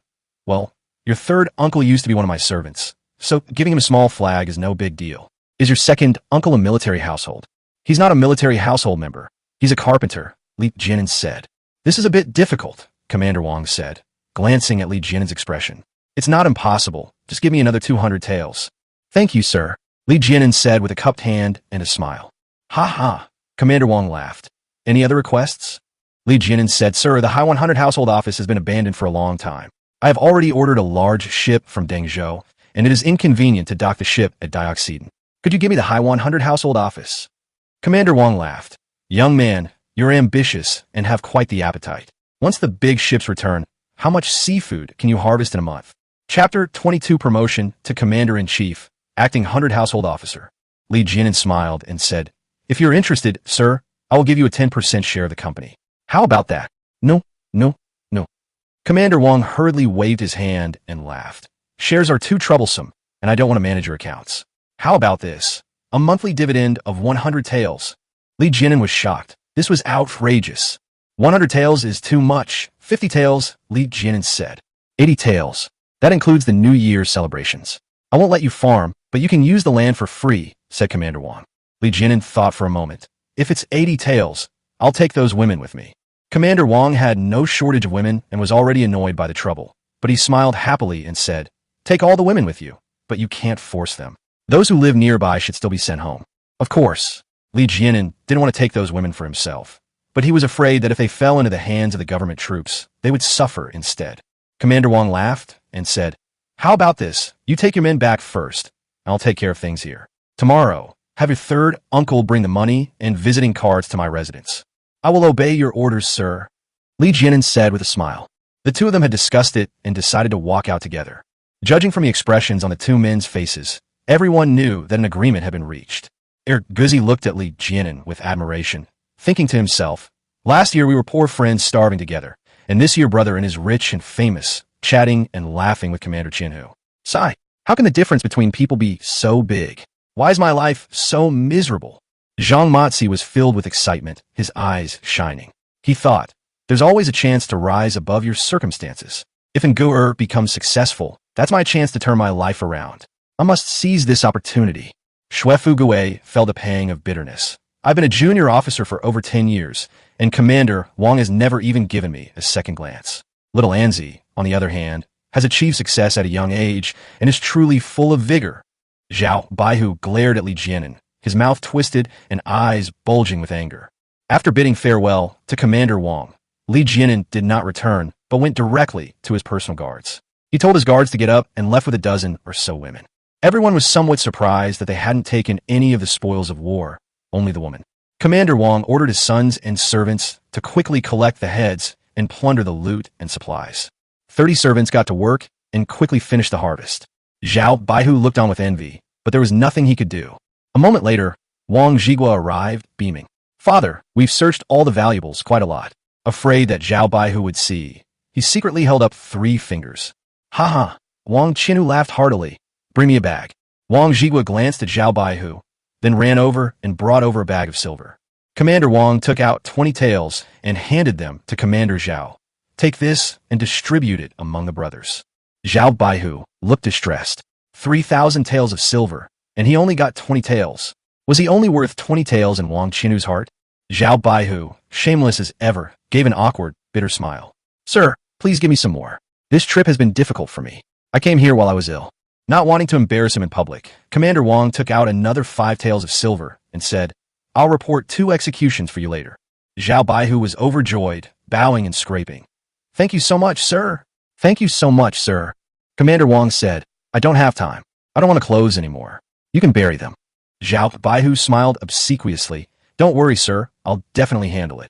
Wang Qianhu and his guards moved all the belongings away. Zhao Baihu said to Xue Fugui and the others, everyone, please take this opportunity to strip the bandits naked, dig a pit, and bury them. Xue Fugui and the others cursed and complained. When Li Jianan led his team back to Dioxidin, it was already afternoon. Women, children, and villagers rushed out one by one to line the road and welcome them. Hearing that they had won the battle without any casualties, the villagers were all smiles and overjoyed. At Li Jianan's command, pigs and sheep were slaughtered in preparation for a grand feast.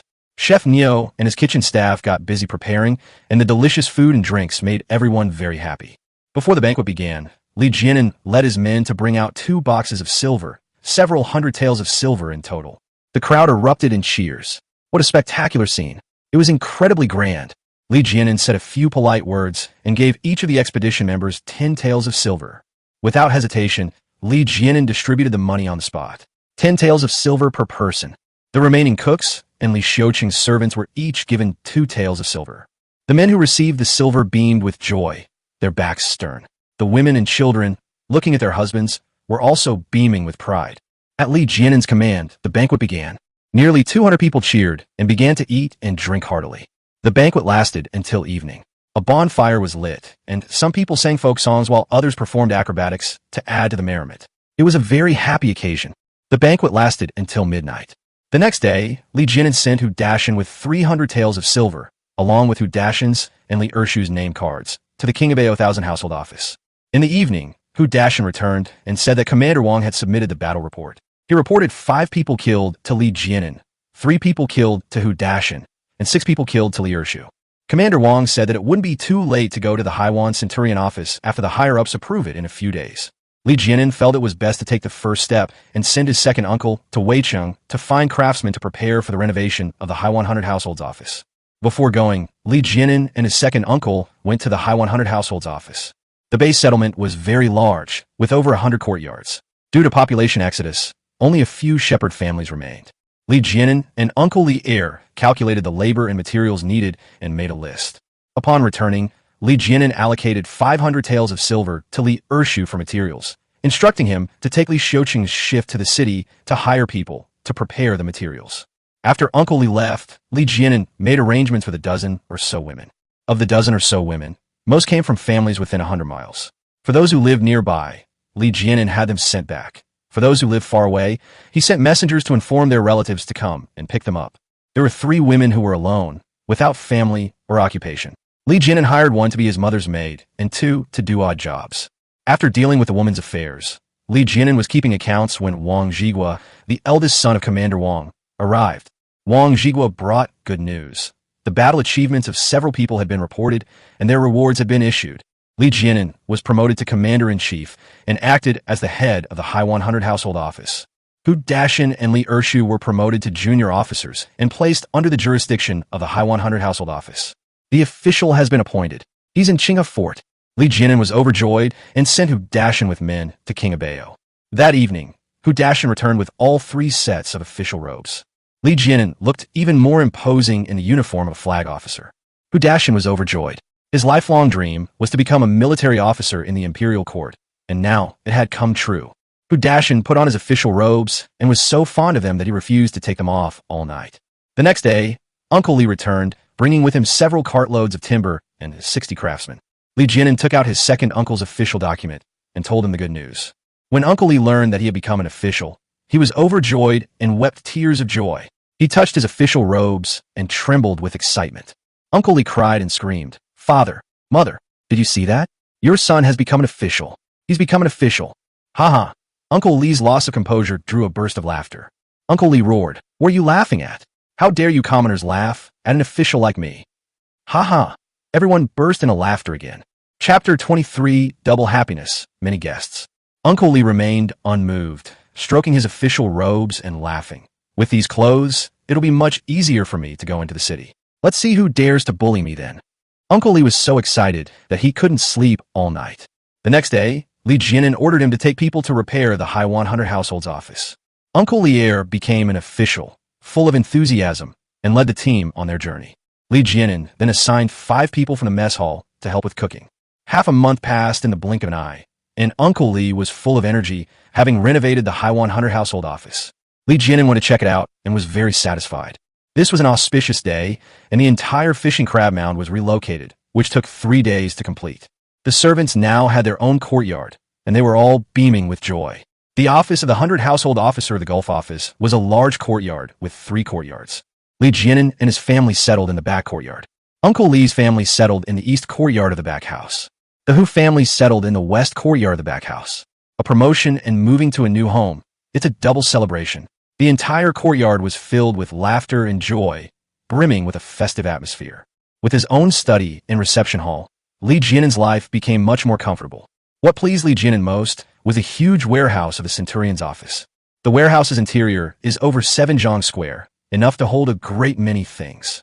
That day, Li Jianan was taking inventory in the warehouse when Li Jianya, who was guarding the city gate, came to report that Heir Guzi and Zhang Matzi had arrived.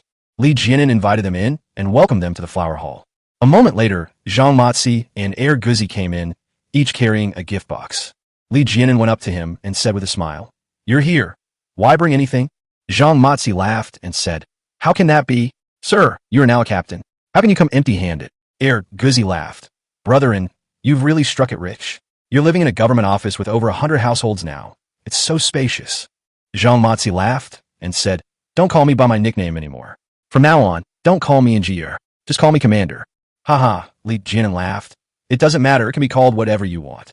Li Jianan invited the 2 to sit down and had 2 maids serve tea. The 2 maids were quite pretty, which made Heir Guzi and Zhang Matzi grin and drool with envy. Heir Guzi laughed and said, "Brother-in, are they women brought down by bandits?" Li Jianan said, Yes.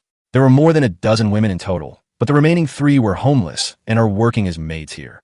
Zhang Matzi laughed and said, Sir Erguzi and I have discussed it, and we also want to come and help here. Li Jianan smiled and said, that would be great.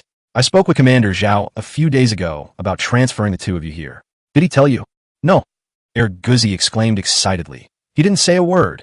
Li Jianan said, it was originally General Zhao who agreed, but I guess they still want some benefits. You stay 1 night, and tomorrow my second uncle will bring 100 taels of silver over so that you can be transferred here as soon as possible. The 2 were shocked, never expecting their net worth to skyrocket to 100 taels. Erguzi shouted, 100 taels is too much. We're not worth 100 taels. Zhang Matzi slepte gutzi, shoot up. 100 taels is just a drop in the ocean for an adult. Erguzi was still indignant. That's not even worth 100 taels. Zhang Matzi retorted angrily. You're not worth it. That doesn't mean I'm not. You're worth at most 10 taels, but I'm worth 90 taels. Pa, why are you worth more than me? Erguzi was about to start a fight. Zhang Matzi ignored him. Don't make a fuss. The adults don't have time to listen to your nonsense. Erguzi glanced at Li Jianan and remained silent. Li Jianan laughed and said, I'll arrange accommodations for you. You can go over there and argue all you want. At that moment, Li Jianan instructed a maid to arrange for the 2 of them to stay in the front courtyard. The next day, Li Jianan gave 100 taels of silver and sent Li Ersha back with 2 people. 2 days later, the 3 returned. Erguzi and Zhang Matzi completed the formalities and were transferred to Li Jianan's unit. Li Jianan asked Uncle Li, how was the 100 taels given? Uncle Li laughed and said, as you wish, 20 taels were given to Shui, Fugue, and 80 taels to Zhao Baihu. Zhao Baihu was delighted to see the silver, and that's when he completed the formalities. However, the grain and wages owed by Erguzi and Zhang Matzi were withheld by Zhao Baihu. Li Jianan said to the 2 men, it's all right, I'll pay you a month's salary first so you can spend it. Erguzi and Zhang Matzi were overjoyed. They accepted the 3 taels of silver and became Li Jianan's servants. The next day, Li Jianan gave the 2 of them white steel armor, and the 2 were overjoyed. Li Jianan appointed 2 men as his personal guards, who lived in the front yard and were responsible for guarding the gate. The 2 men were overjoyed. A bodyguard. That was a trusted confidant. When the autumn harvest season arrived, the surrounding garrisons became busy. That day, Li Jianan was practicing martial arts when Erguzi came in to announce that Mother Yu had arrived. Li Jianan was confused. Which Mother Yu? Erguzi said. She came from Weicheng in a sedan chair. She said she knows Uncle Li and came specifically to see you, sir. Where is second uncle? Li Jianan asked. Erguzi said. He went to the beach to look for crabs. Ma Zi went to find him. Li Jianan said, I'm going to the flower hall to meet the guests. Erguzi went out to entertain the guests, and Li Jianan went back to his room to change his clothes before heading to the flower hall. As soon as Li Jianan entered the flower hall, his eyes lit up. This Madame Yu was adorned with jewels and still retained her charm. One could imagine that she must have been a great beauty in her youth. Madame Yu hurriedly stood up, smiling and gracefully curtsying. Greetings, Commander-in-Chief. Li Jianan returned the greeting with a smile, saying, Mother, you're too polite. Please have a seat. The 2 sat down. The maid served tea and then left. Mother Yu smiled and said, I've long heard that Commander Li is a handsome and wealthy man. Today I've met him, and he is indeed a young talent, full of vigor and ambition. Ha ha, Li Jianan laughed. I dare not accept the title of being richer than a country. Madame Yu laughed and said, how could I dare to accept such praise? It's all over Weicheng that General Li of Qinghe Fort is worth 1 million, and he has over 100 silver armored guards. I didn't believe it at first, but now that I'm here, I believe it completely. Li Jianan laughed and said, has my reputation already reached Weicheng? Mother Yu laughed and said, that's right, it's all over the place. Everyone says that Commander Li is the #1 philanthropist in the world. Ha ha ha, Li Jianan laughed. What does Mom want with my second uncle? Mrs. Yu paused for a moment, then smiled and said, I came here specifically to see the Commander-in-Chief, and it would be good to meet with my second uncle as well. Then what do you want with me? Li Jianan asked. Mother Yu smiled and asked, does the Commander-in-Chief know about our Chuanfang garden? Li Jianan understood. It turned out to be Madame Yu from Confanjuan. Li Jianan had heard of Confanjuan. It was the heaven on earth of Jinghaiwai. Brothels in the Ming Dynasty were divided into 2 types, official brothels and private brothels. The official prostitutes were called Jia Fangxi, which belonged to the Ministry of Rites. Originally, it meant music, dance, and opera, but in reality, it was a government-run brothel that specifically dealt with captured female people. When some corrupt officials had their homes raided, their wives and daughters would be sold off through the Jia Fangxi, a government-run entertainment institution. There are many different types of private prostitutes, and Confanguine is considered a high-end establishment among them. High-end private brothels are generally referred to as gardens. A garden is a type of landscape garden. They typically have large courtyards with mountains, water features, scenic views, and refined tastes. Typically, such a garden would have 3 to 5 young ladies who were proficient in everything from music and chess to calligraphy, painting, poetry, and songs. They generally came from respectable backgrounds. Some came from families that had fallen on hard times, while others were the children of disgraced officials. The brothel owners bought them from the brothels and trained them from a young age, usually starting to serve customers around 15 or 16. Of course, the garden's customers are all high-end, including wealthy merchants and sons of officials. When the young ladies in the brothel received customers, they would always go sightseeing and indulge in refined pursuits. Only those who were mutually attracted could enter the young lady's bedchamber. By this time, these customers have often already spent a fortune. Leguin smiled. So it's Madame Yu from Chuanfang Garden. I know about Chuanfang Garden. May I ask what business you have with me, madam? Chapter 24, A Stunning Beauty Worth 10,000 Taels. Mother Yu smiled and said, this is what happened. 3 years ago, Kong Yud rebelled and wreaked havoc in Shandong, causing many local officials to have their homes ransacked. Many officials lost their families, and their wives and daughters were sent to the brothels. I'm a kind-hearted person and couldn't bear to see the girls suffer, so I picked out a few and bought them back. Among the girls, there was a Miss Spy who was only 13 years old at the time. She was as beautiful as a flower and very charming. I renamed her by Ruyu and took good care of her. I hired a teacher at a high salary to teach her music, chess, calligraphy, and painting. Now, several years have passed, and Bai Ruyu has grown into a beautiful young woman, a fairy-like beauty. I originally thought that once the girl grew up and opened a hotel, I would break even since I had invested too much over the past few years. But what angered me was that Miss Ruyu's room was never opened. Seeing that she had stopped, Li Jinan had no choice but to ask, why? Madam Yu said, according to the rules of our line of work, a young lady can decide her own first night. Unfortunately, Miss Ryu doesn't like any of the men who can afford it. Besides, the prices they offer aren't high at all. It's just bullying. Li Jinan asked curiously, how much does that cost? Money is secondary, Mrs. Yu said, avoiding the question. The key is that Miss Ryu doesn't like it. After thinking about it, I realized it would be best not to book the room. These past few years, the government's taxes have been heavy, and life has become increasingly difficult. We have fewer and fewer customers, and we've also become more frugal with our spending. If Ryu opens a room, I'm afraid not many people can afford it, and it will steal customers from the other sisters, damaging their friendship. So, I thought that while I was still a virgin, it would be best to sell her. That way, I could recover some of the costs, pay off some of the debts, and keep the garden going. Oh, I see. Li Jinan finally understood and laughed. So you want to sell Miss Ryu to my second uncle? No, your second uncle still owes me money. How could I sell it to him? Mother Yu laughed. It's for you, for your commander, Li. Huh? Li Jinan exclaimed in surprise. But I'm not married yet. How can I take a concubine? Madam Yu laughed and said, what kind of world is this now? Who cares about those old-fashioned ideas? Nowadays, there are many families who take concubines before marrying a wife. You can buy them first and use them as maids. You could take concubines after you get married. It's the same thing. Li Jinan was shocked. Them? Isn't it just Miss Ryu alone? Madam Yu smiled. Miss Ryu also has a maid. They're very close, so it's buy one get one free. Li Jinan smiled. Excuse my boldness, but how much do you intend to sell Miss Ryu for?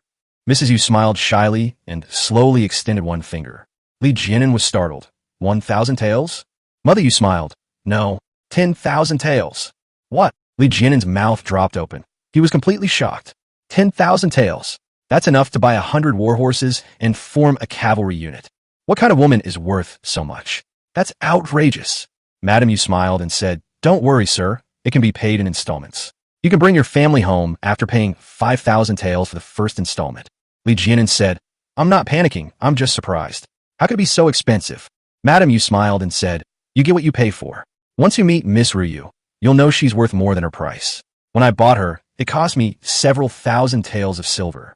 I've invested it for several years, and I've already lost money. Li Jinan chuckled. Just then, Uncle Li Air trotted in. He saw Aunt Yu and looked flustered. Why are you here?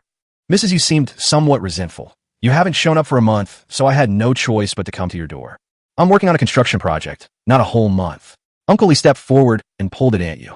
You go back first, I'll be there in a day or two. Mother Yu said, I came by sedan chair, and it's already dark. How can I go back? Why can't you go back? With your stalls so dark, who can rob you? Uncle Li said. Mother Yu laughed and said, what are you saying? My 4 sedan chair carriers carried me for dozens of miles without any food. How could I have walked? Li Jianan waved his hand and laughed. All right, since you're here, you're a guest. Second uncle, please arrange for mother and the sedan chair bearers to have a meal and rest in the front yard. We'll talk about this later. Uncle Li had no choice but to pull at Aunt Yu, saying, let's go quickly. Aunt Yu gently slapped Uncle Li and followed him away. Li Jianan waited in the flower hall for a while, and then his second uncle returned. Upon seeing Li Jianan, Uncle Li gave an awkward, somewhat unnatural smile. Li Jianan asked him what happened. Uncle Li laughed and said, hey, don't even mention it. I fell into their trap. A few days ago, I went to Weichang to buy some supplies, and they pulled me into their garden, and I stayed there for a few days. Who would have thought it would cost more than 100 taels? My money was all used to prepare materials, so I had no money to give them. I could only give them some and owe them some. Li Jianan asked, how could it cost 100 taels of silver for just a few days? How many girls did you sleep with? There aren't many. There's only one named Kai Dai. I just wanted to relax for once. Who knew it would be so expensive? Uncle Li said indignantly. What did Aunt Yu say to you? Li Jianan said, she didn't say anything about your matter. She asked me to buy one of her girls, named Bai Ruyu. Uncle Li was shocked and dumbfounded. What's wrong? Li Jianan asked. Uncle Li laughed and said, I've seen Bai Ruyu once, and she's so beautiful. Much prettier than Kai Dai. Her skin is especially white and tender, like a peeled boiled egg or freshly cooked tofu. Li Jianan was intrigued and smiled. Is it really that good looking? Of course. She's like a celestial being descended to earth. I originally wanted Bai Ruyu, but who knew Madam Yu would ask for such an exorbitant price, saying that Bai Ruyu hadn't even had a room with anyone yet, and she wanted 1,000 taels for her first night. Li Jianan was not surprised and smiled without saying a word. Uncle Li asked curiously, aren't you surprised? Li Jianan said, I'm not surprised. Madam Yu wants to sell Bai Ruyu to me for 10,000 taels of silver. Huh? Uncle Li's mouth dropped open in astonishment.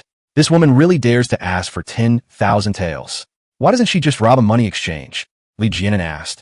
Do you think she's asking for too much? Uncle Li hesitated. 10,000 taels is a lot, but if it's Bai Ruyu, it's worth it. Li Jianan thought for a moment and said, how about this? Tomorrow morning, come to my room to get the gold and go back to the city with Madam Yu. Take a good look at the girl in white, bargain a bit, and buy her back.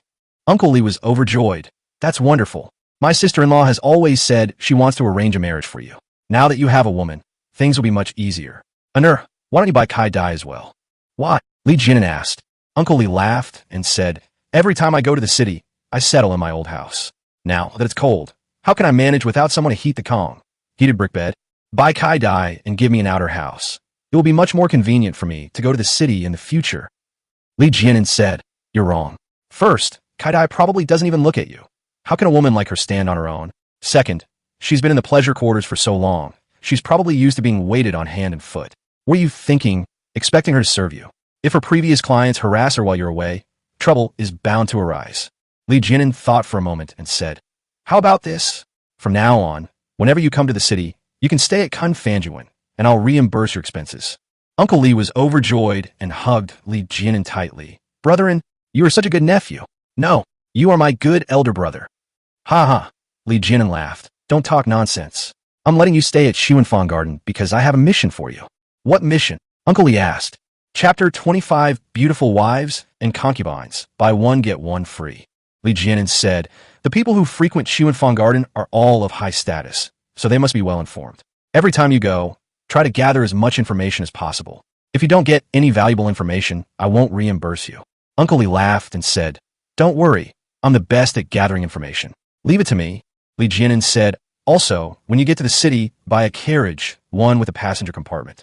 It will be more convenient for the women to travel in and out, especially in windy or rainy weather. Don't worry, I'll take care of it. Uncle Li readily agreed. That evening, Li Jianan was in his room, where he copied 2 tael gold ingots, making 1,000 in one go, for a total of 2,000 taels of gold. The next day, Li Jianan gave his second uncle 1,000 taels of gold ingots and told him to set off. Fearing something might happen on the way, Li Jianan specially assigned Hu Erdeo to lead a few men to escort him. 2 days later, Li Jianan was practicing calligraphy in his study when Hu Erdeo rushed in. Master, we're back. Miss Bai is back. Li Jianan smiled happily. Great. Where is he? Hu Erdeo laughed and said, they're in the flower hall. The luggage is all in the carriage. I'll go take a look. Li Jianan followed Hu Erdeo to the flower hall. On the way, Hu Erdeo said, it cost 10,000 taels to buy Miss Bai, and I couldn't get the price down. However, they gave me a maid, Miss Bai's personal maid, named Linger. I understand, Li Jinan said. As the two were talking, they arrived at the entrance of the flower hall, where Hu Erdeo stopped. Li Jinan entered the flower hall and saw the backs of two girls, their figures graceful and captivating. Li Jinan walked over and called softly, "Ladies?" The two girls turned around, and Li Jinan's eyes lit up. The girl in white was fair-skinned and beautiful, a true beauty. The girl in green was charming and lovely, a girl from a modest family. Li Jinan stared at Bai Ruyu, his eyes wide with disbelief. Just as his second uncle had said, her snow-white skin was delicate and supple, like a peeled boiled egg or freshly cooked tofu. Linger got angry and said coquettishly, "Hey, where did this lecher come from? You dare to look?" Li Jianen's eyes were fixed on Bai Ruyu's face as he smiled and asked, "May I ask your name, young lady?" Her fair, jade-like face flushed red, and she averted her gaze. Linger stepped in between and shoved Li Jianen. "Boy, we're your master's man. If you dare to be disrespectful, you'll get a beating." Li Jianen smiled and said, "This family doesn't have a master, only a young master." The two girls were taken aback, seemingly somewhat surprised. Linger asked, "If there's no master, then how old are the people who bought us?" Li Jianen smiled and said, 24 years old by the traditional Chinese age reckoning, and 25 by the traditional Chinese age reckoning. The two girls laughed with delight, their faces beaming with joy. Linger is jumping for it's a young man, not an old man. That's wonderful.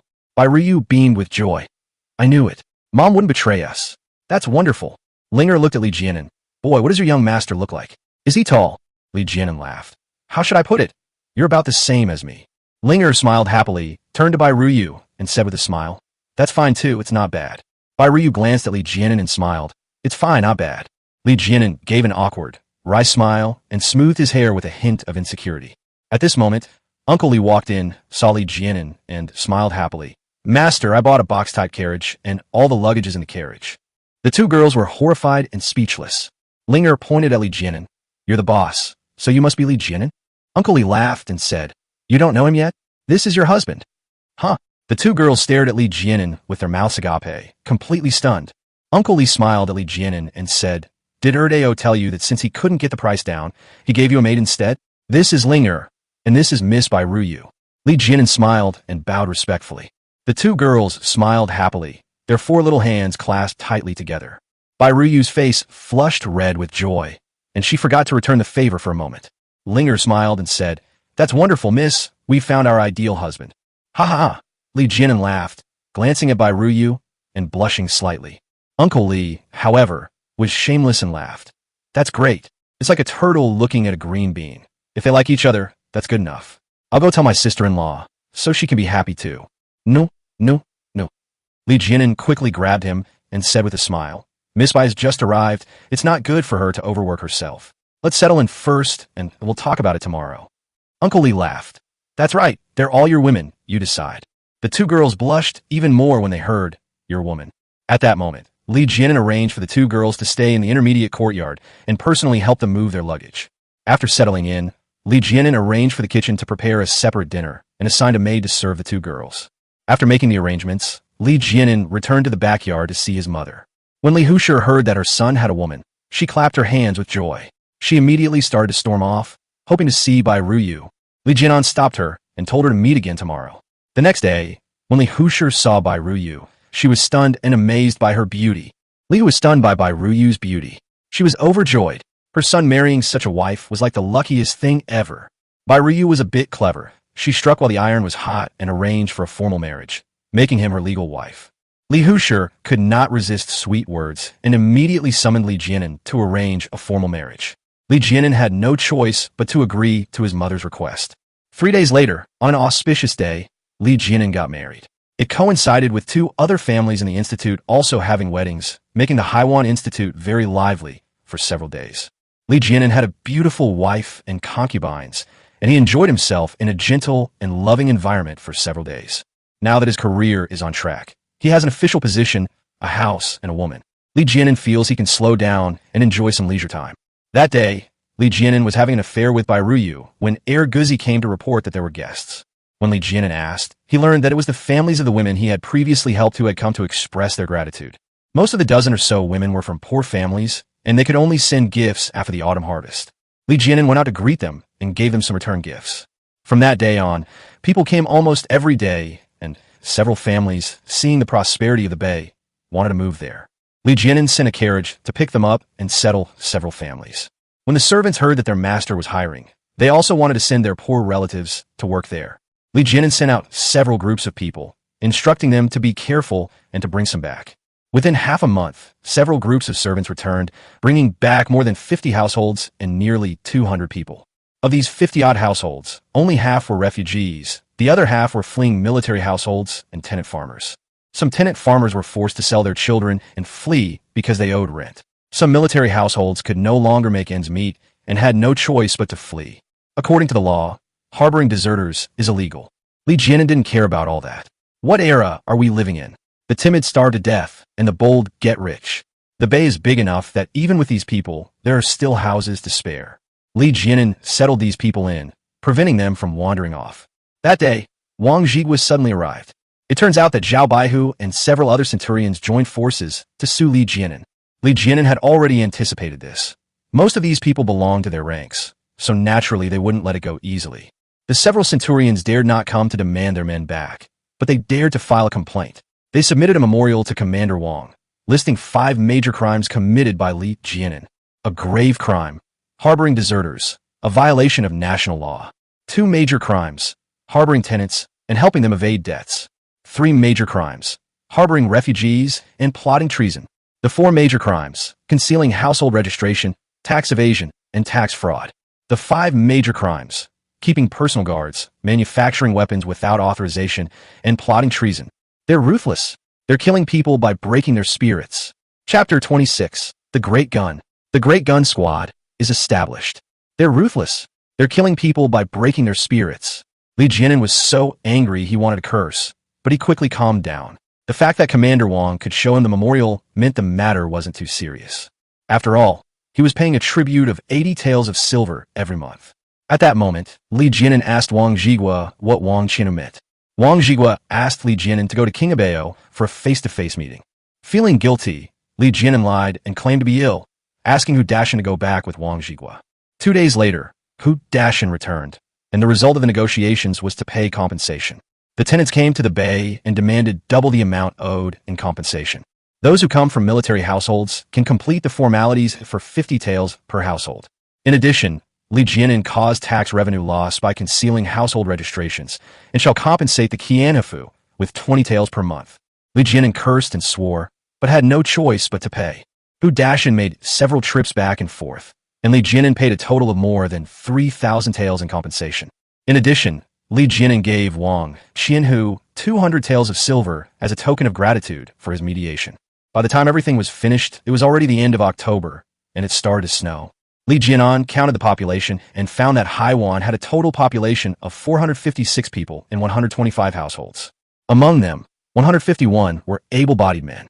Li Jianan originally had 57 servants, and he recruited another 80. With no work to do in winter, many of the able-bodied men were willing to join when they heard they could earn 3 taels of silver. Li Jianan distributed 200 bolts of cotton cloth and 2,000 caddies of cotton. Almost everyone in the entire garrison received a new cotton padded coat. Meals were still served in the large canteen. Although there wasn't much meat, there was plenty of tofu. In less than a month, the more than 200 newcomers were all full of energy and much stronger. That day, the guards finished their training, and Hu Dashan was eating in the canteen when Guzi came to find him, saying that the master invited him to dinner. Hu Dashan folovit Guzi. Li Jianan prepared some side dishes in his room. Now that he has a family, Li Jianan has started cooking for his family in the courtyard. After the two had a few drinks, Li Jianan said, "Third uncle, do you know about the spotted dove musket?" Hu Dashan said, "Of course I know. The dove arquebus is also called the dove arquebus. It is a Western-style large arquebus, twice the size of our Ming dynasty's arquebus. It has a long range and strong firepower. However, it is rare in the north. It can only be produced in Macau, Guangdong. I heard that some craftsmen under Zheng Zhilong can imitate it, but the cost is too high." Li Jianan asked, "How much will it cost?"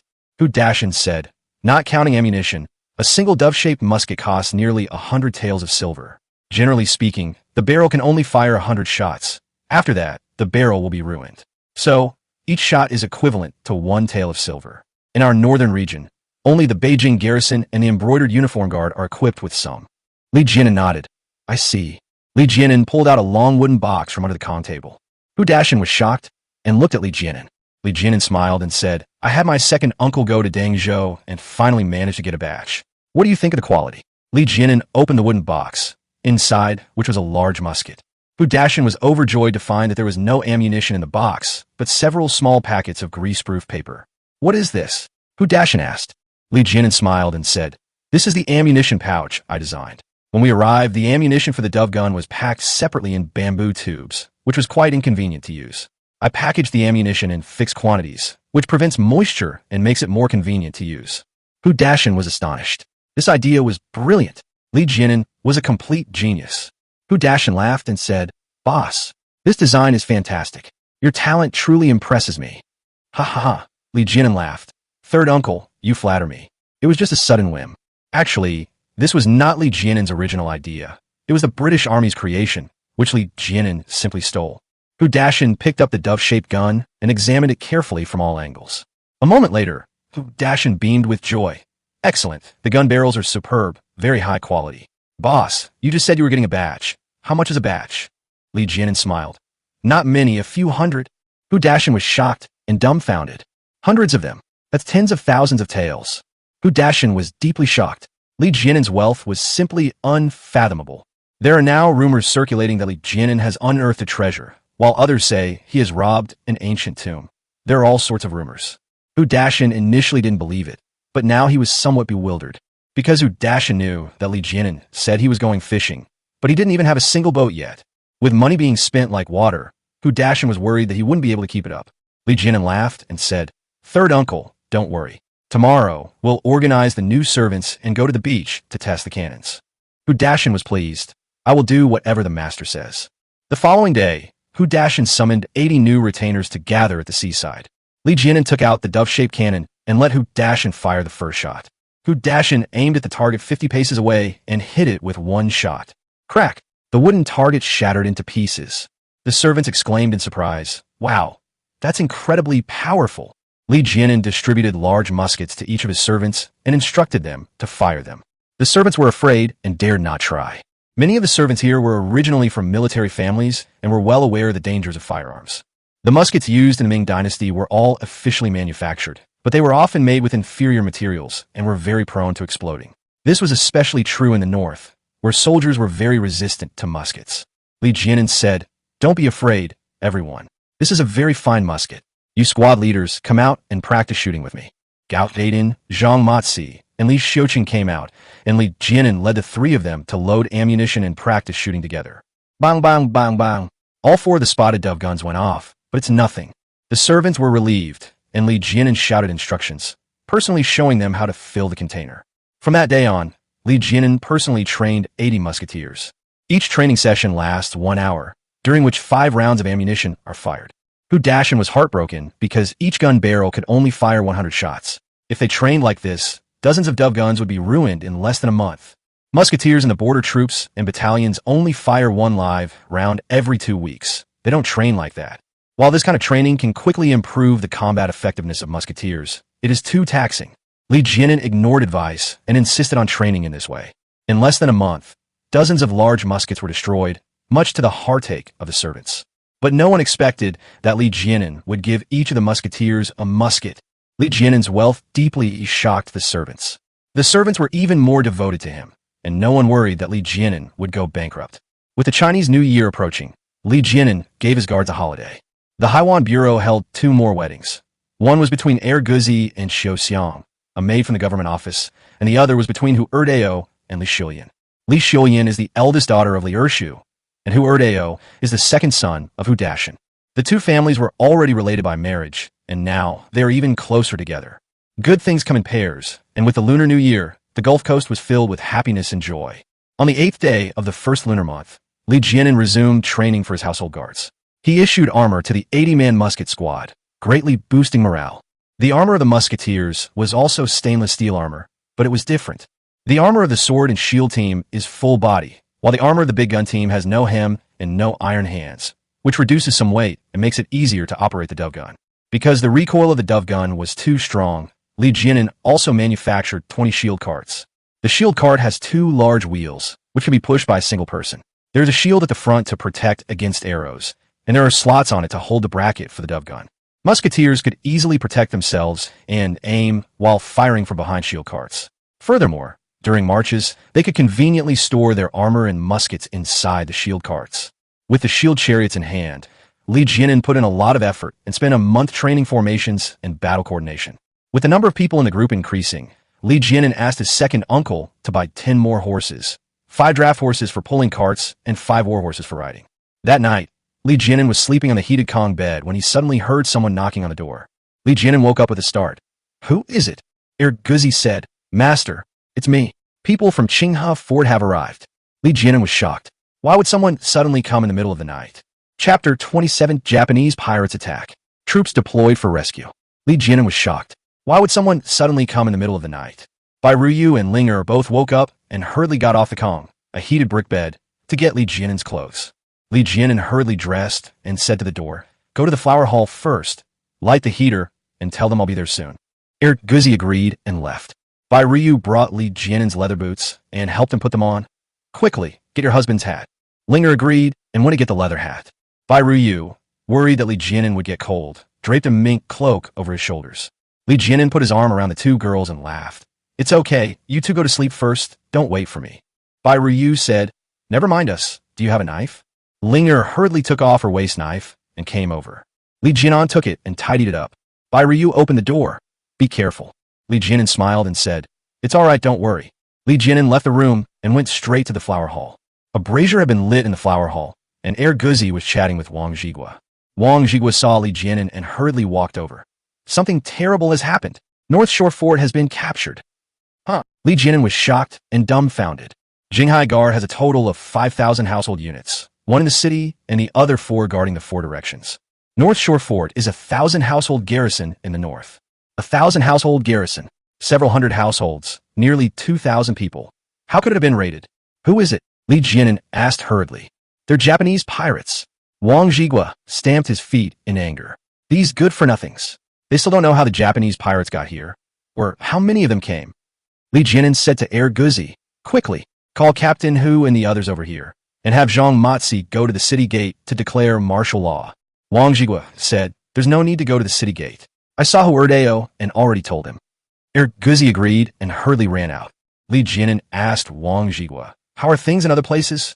Wang Zhigua said, "The news has spread, and Commander Chow has ordered martial law. He has ordered us to quickly gather our troops and rush to the garrison city to assemble." "Huh?" Li Jianin exclaimed in surprise. "Even I've been conscripted?" Wang Zhigua said, "The situation is urgent. Lord Chow didn't name names, but it certainly includes all the guards. My father has already assembled the troops and set out overnight. In our Qinghe Fort, you're the only one capable of fighting. Before we came, my father told me to make sure you led the guards there." Li Jianin had some doubts. "Oh, where are Zhao Baihu and the others?" Wang Zhigua said, "Those few oddballs are dispensable. My brother took some men to inform them. Whether they go or not is irrelevant. The key is whether you go or not." Li Jianin shouted, "Go? I'll definitely go. You go ahead and tell Lord Wang that I'll be there tomorrow." Wang Zhigua waved his hand. "I'm not leaving. My father said I should go with you. Don't try to play tricks on me. My dad said that if you help this time, he'll reduce your future filial piety payment by half." Li Jianin laughed. "Hey, why bring up money now? Okay, you stay here, and I'll get things ready as soon as the people arrive." Before long, Hu Dashin, Li Jianya, Uncle Li, Li Xiuqing, Chef Neo, Gao Daiden, and others arrived. When Li Jianin explained the situation, everyone was shocked. In Shandong, Japanese pirates haven't appeared for several years, and such a large group of them hasn't been seen for over a decade. At that moment, Li Jianin made arrangements. Uncle Li and Li Jianya led 30 servants to stay behind. Li Jianin led 100 servants into battle. Wang Zhigua was both surprised and delighted to hear that there were 100 people. He hadn't expected Li Jianin to have such strength. Of these 100 people, 40 were in the sword and shield team, led by Captain Hu Dashin, with Huerdeo as the squad leader. The other 60-man musketeer team was personally led by Li Jianin, with Li Xiuqing, Gao Daiden, and Zhang Matzi as the 3 squad leaders. After the distribution was completed, Chef Neo and his men steamed dry rations overnight. The next morning, the guards assembled and loaded their equipment onto the vehicles. When Wang Zhigua saw those dozens of muskets, he was completely stunned. Just how wealthy is Li Jianin? He's incredibly rich. After lining up outside the city gate, Li Jianin ordered the musketeers to fire a volley of shots and set off. On the march, Hu Erdeo always acted as a scout, exploring the way ahead. Then came 20 shield wagons, followed by musketeers. Li Jianin and his group rode horses in the middle. The knife-wielders protected 10 large carriages, following at the rear. Jinghaiwei City is now under complete martial law. No one is allowed to enter or leave. At this moment, hundreds of soldiers had gathered outside the north gate. Commander Chao, who is over 60 years old, was discussing military matters with several commanders. Lord Chao pointed to the map on the table and said, "According to the scouts' reports, a large Japanese pirate ship is anchored at Sujiao Island, but only one ship has been spotted so far. As for the Japanese pirates at Bayan Fort, we don't know if they have any other ships. Bayan Fort is 20 li from the coast, making it inconvenient for them to travel back and forth and unable to coordinate with each other. We don't know what their intentions are." Commander Zhang of Shishan Fort bowed respectfully and said, "My lord, in my opinion, this is a scheme by the Japanese pirates to divide and conquer." "What do you mean by that?" asked Commander Shun of Namping Fort. Commander Jiang said, "In my opinion, the Japanese pirates are this one big ship. They deliberately separated themselves from the Japanese pirates at the North Bank Fortress to make us suspicious and force us to divide our forces. If we worry that there are still a large number of Japanese pirates on that big ship, or if we worry that there are other ships, then we will inevitably be unable to focus our efforts on one thing and not be able to attack the North Bank Fortress with all our might." Commander Chao nodded. "That makes sense. If it's just a large ship, even if the Japanese are short, it can only carry a maximum of 200 people. After deducting the number of people left on the large ship to guard the area, the number of Japanese pirates who captured the North Bank Fortress would be around 180. Several commanders nodded repeatedly. "Your analysis is correct, sir. Lord Chao is truly wise. Your Excellency's strategy is brilliant. The Japanese pirates are easily captured." "Ha!" Lord Chao laughed, but his laughter was somewhat bitter. "Don't flatter me. This time, it was my dereliction of duty that allowed the Japanese pirates to take advantage of the situation. If only we could drive them away and pass through safely." Commander Wang laughed and said, "My lord, you are too kind. How can you blame yourself for the attack on Bayan Fortress? It's all because of Commander Han, that good-for-nothing. Bayan Fortress has 2,000 people and dozens of servants. How could their stronghold be destroyed without even a messenger escaping? Yes, it's all their fault for being so useless." Commander Shun shouted. "That's right. What does it have to do with you, sir? It's all their fault for neglecting their duties," Commander Jiang said with a smile. Lord Chao laughed and said, "We'll talk about Commander Han's matter after we rescue him. I'd also like to ask you, how many of your centurions can actually come?" The three commanders stopped laughing. Commander Shin said, "I estimate that several dozen more people can come from my side." "It's about the same on my end," said Commander Jiang. Lord Chao looked at Commander Wang. Commander Wang laughed and said, "I can have a little more, but not by much." Lord Chao said, "I heard that you have a captain under you named Li or something like that. He has dozens of servants under him, and they're quite capable fighters. Is he coming?" Chapter 28, That Overbearing and Arrogant Aura. Commander Wang laughed and said, "My lord, this man is named Li Jianin. He makes a living by fishing and does have a group of skilled fishermen under his command. Those men are not servants. They're just some people wearing armor. I've already sent someone to inform him, and he should be coming." Lord Chao nodded. "That's good. I might as well tell you the truth. I neither reported the North Shore Fort incident to the Coast Guard, nor asked the Windang camp for help. You all know the reason. Such a big mess, if it got out, I'd be finished. If I'm finished, none of you will fare any better. Therefore, this time we must rely on ourselves to solve this problem properly. Let me make this clear. If anyone dares to back down or waver in battle, thus undermining morale, don't blame me for being ruthless." The three commanders nodded in agreement. As we were talking, smoke drifted over. Several people turned around to look, and found that it was the soldiers of Qinghe Fort who had lit a fire because of the cold weather. Lord Chao was angry and walked straight over. Wang Qianhu was furious. He really wanted to rush over and give them a good beating. When Lord Chao went over to take a look, he saw dozens of garrison soldiers dressed in rags, with unkempt hair and shivering from the cold. They were happily warming themselves around the newly lit fire. The garrison soldiers were all thin and pale, making it impossible for Lord Chao to utter any curses. Commander Wang shouted, "Who gave you permission to light the fire? It's almost dark. Have you all forgotten the rules of marching?" "Never mind. Let them grill for a while," said Lord Chao. Commander Wang shouted, "Hurry up and thank Lord Chao." "Thank you, Lord Chao." Dozens of garrison soldiers shouted. Lord Chao examined their clothing closely. Half of them were wearing Mandarin duck battle jackets, patched upon patched, greasy, and black. The other half were wearing tattered cotton padded jackets and tattered cotton padded trousers, some of which had even lost all their cotton. Throwing these garrison soldiers into a beggar's yard would make no difference. Helpless, Lord Chow said to his men, "Go and get some meadow grass, otherwise we won't be able to spend the night." His subordinates agreed. This time, the people from Qinghe Fort came with Commander Wang, who brought 30 personal guards and 70 garrison soldiers, totaling 100 people. The other 2,000 household offices were similar. Meanwhile, in Weicheng, Lord Chow and several other officials gathered 200 household servants and mobilized another 200 garrison soldiers. That makes it 700 people here. Before long, a scout came to report that several centurions from Xishan Fort had arrived with their men. After a while, the centurions of Zishambo arrived, bringing more than 70 people with them. Commander Jiang laughed happily, beaming with self-satisfaction.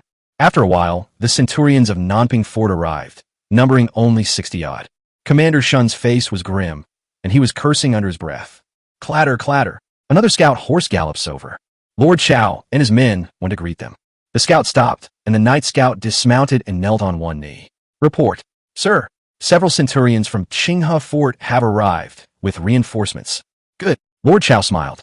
Before long, dozens of people came over in a chaotic manner. Some on horseback, some leading donkeys, some driving carts, and some pushing carts. Commander Wang looked them over carefully and recognized them as several of his own centurions. Commander Zhao, Commander Qian, Commander Qin, Commander Li, and Commander Zhu. Several centurions, along with their household servants and some garrison soldiers, numbered approximately 50. Commander Wang's face was grim. His order was to bring more men, but these guys only brought so few. Commander Jiang laughed. Old Wang, didn't you say you had more men than us? How come you only have these few ugly and deformed people? Commander Wang was seething with hatred, but he couldn't give Lord Chow a reasonable explanation. Before long, Zhao Baihu and his men arrived and came forward to pay their respects to Lord Chow. Lord Chow's expression was grim. He said, "Sirs, with the North Bank fortress captured and in this critical moment, what is your purpose in bringing only these few soldiers here?" Zhao Baihu and his men looked grim, exchanging bewildered glances, speechless for a moment. Commander Wang roared, "You useless bunch! Who has the fewest men? Step forward!" Zhao Baihu and his men were so frightened that they quickly lowered their heads, their faces turning pale. Just then, someone shouted from ahead, "Who goes there? Stop!" Everyone was shocked and looked over to see two scouts approaching. The night watchman on duty ahead was ordering the scouts to stop. The two scouts stopped, and Commander Wang took a closer look. It was none other than Hu Erdeo shouted to the night watchman on duty. "We're on the same side. I'm a scout from Chief Li of the Haiwan Police Station. Chief Li's men are here. Get ready to welcome them." After Hu Erdeo finished speaking, the two scouts turned around and left. Lord Chow and the others were completely dumbfounded, staring blankly and at a loss for what to do. "What's going on? A captain with two scouts? You're coming to deliver a message? And we're supposed to prepare to welcome you? Are you crazy? How can your face be so big?" Lord Chow was somewhat confused and asked Commander Wang, "Isn't the Haiwan garrison under your jurisdiction? Which Commander Li is it?" "It's Li Jianan, the one I was just talking about. The one with the guards," said Commander Wang. Lord Chow asked in surprise. "He even has his own scouts." Commander Wang laughed awkwardly. "Yes, it must be him." Lord Chow was at a loss. What does it mean that he sent someone to deliver the message? Does he expect me to go and meet him in person? Commander Wang gave an awkward, wry smile. "Of course not. He was just informing you to avoid any misunderstandings." Hee. Lord Chow laughed. Commander Jiang sneered, "Arrogant fool." Commander Shun sneered, "Overestimating yourself." Lord Chow didn't say anything, but his expression was unpleasant. A moment later, a group of people walked over and looked at a large crowd. The soldiers were all very surprised, craning their necks to look. Between the two groups of people was a carriage, with a tall flagpole on one of the carriages, from which hung a huge commander's flag. The commander's banner was splendid and luxurious, with a large embroidered gold character on it. Li. The commanders were completely shocked, speechless. "Is this kid crazy? None of us Kiliarchs are flying flags. And you, a mere squad leader, dare to fly the commander's flag? Do you think you're the general? What a show-off. Utterly blatant showing off." The dozen or so households below also panicked and started discussing among themselves. "Who is this kid? So arrogant. Don't you know? It's that Li Zongqi. I heard he's extremely rich. Wow, a lot of people. About 100 or so, right? Look at the spirit of those soldiers. They're not garrison soldiers. They're all household servants. Damn it, he's a captain with over 100 bodyguards." At this moment, Li Jianan led Hu Dashan out of the ranks and rode to the front. "Look, their armor. It's stainless steel armor." The soldiers gasped in surprise. "Damn it, this kid's got real money." Li Jianan and Hu Dashan being the team leaders, wore armor first to avoid being ambushed. The two men rode up to Commander Wang, dismounted, and stepped forward to greet him. Commander Wang. Commander Wang smiled and quickly waved his hand. This is Commander Chao. Greetings, Lord Chao. Li Jianan clasped his hands in a salute to Lord Chao. According to the official system of the Ming dynasty, officials of 3 ranks were required to perform grand ceremonies. However, civil officials had more elaborate rituals, while military officials were not subject to such strict rules. Therefore, whether Li Jianan knelt or not was acceptable. Lord Chao smiled. Commander Li, you've had a hard time. How many men did you bring? Chapter 29 Arrogant Japanese Pirates.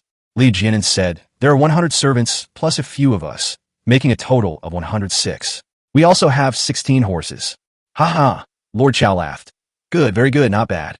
As a seasoned soldier, Lord Chao had long since realized that the 100 or so men under Li Jianan's command were all neatly dressed and possessed the strength of a household guard. Ha ha. Commander Wang laughed happily. Commander Li, your arrival is just in time.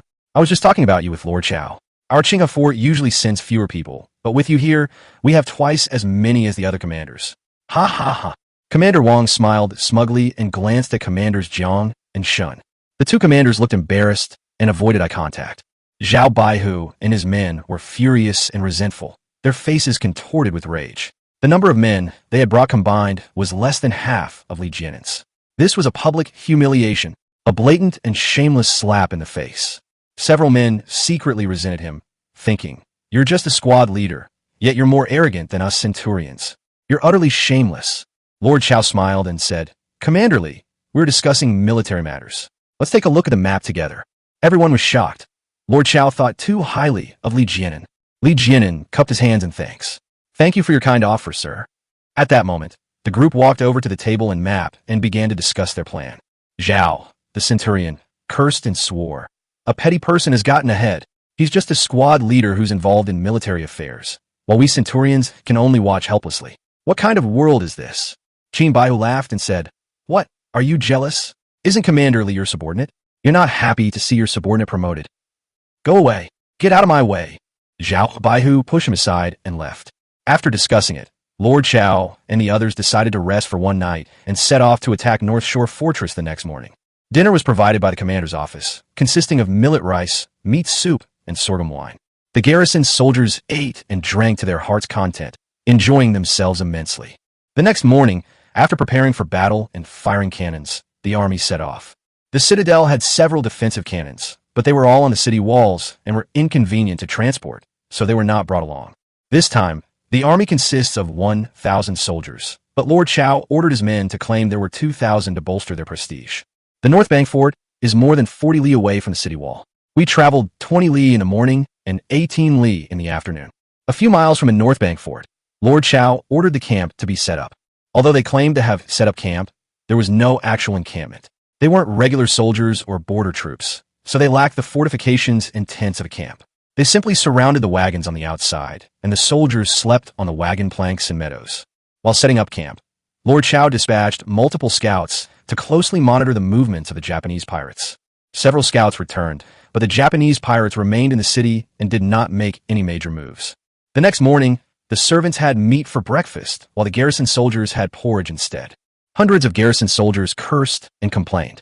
Li Jianan brought his own dry rations, which, combined with rice porridge, were enough to fill him up. After breakfast, the army set off. In the morning, the army arrived outside the south gate of the North Shore Fort. 1,000 men lined up in battle formation, ready to attack the city. Li Jianan sat on his red-maned horse, carefully observing the situation on the city wall. On the city wall stood some short Japanese warriors. Their armor was strangely shaped, and some of their masks were also varied, depicting all sorts of birds and beasts. The impression given is that these Japanese pirates were not very intelligent, but were very cruel and perverse. There were an estimated 50 Japanese pirates standing on the city wall. Their weapons were varied, including samurai swords, bows and arrows, iron staffs, javelins, and even iron plates.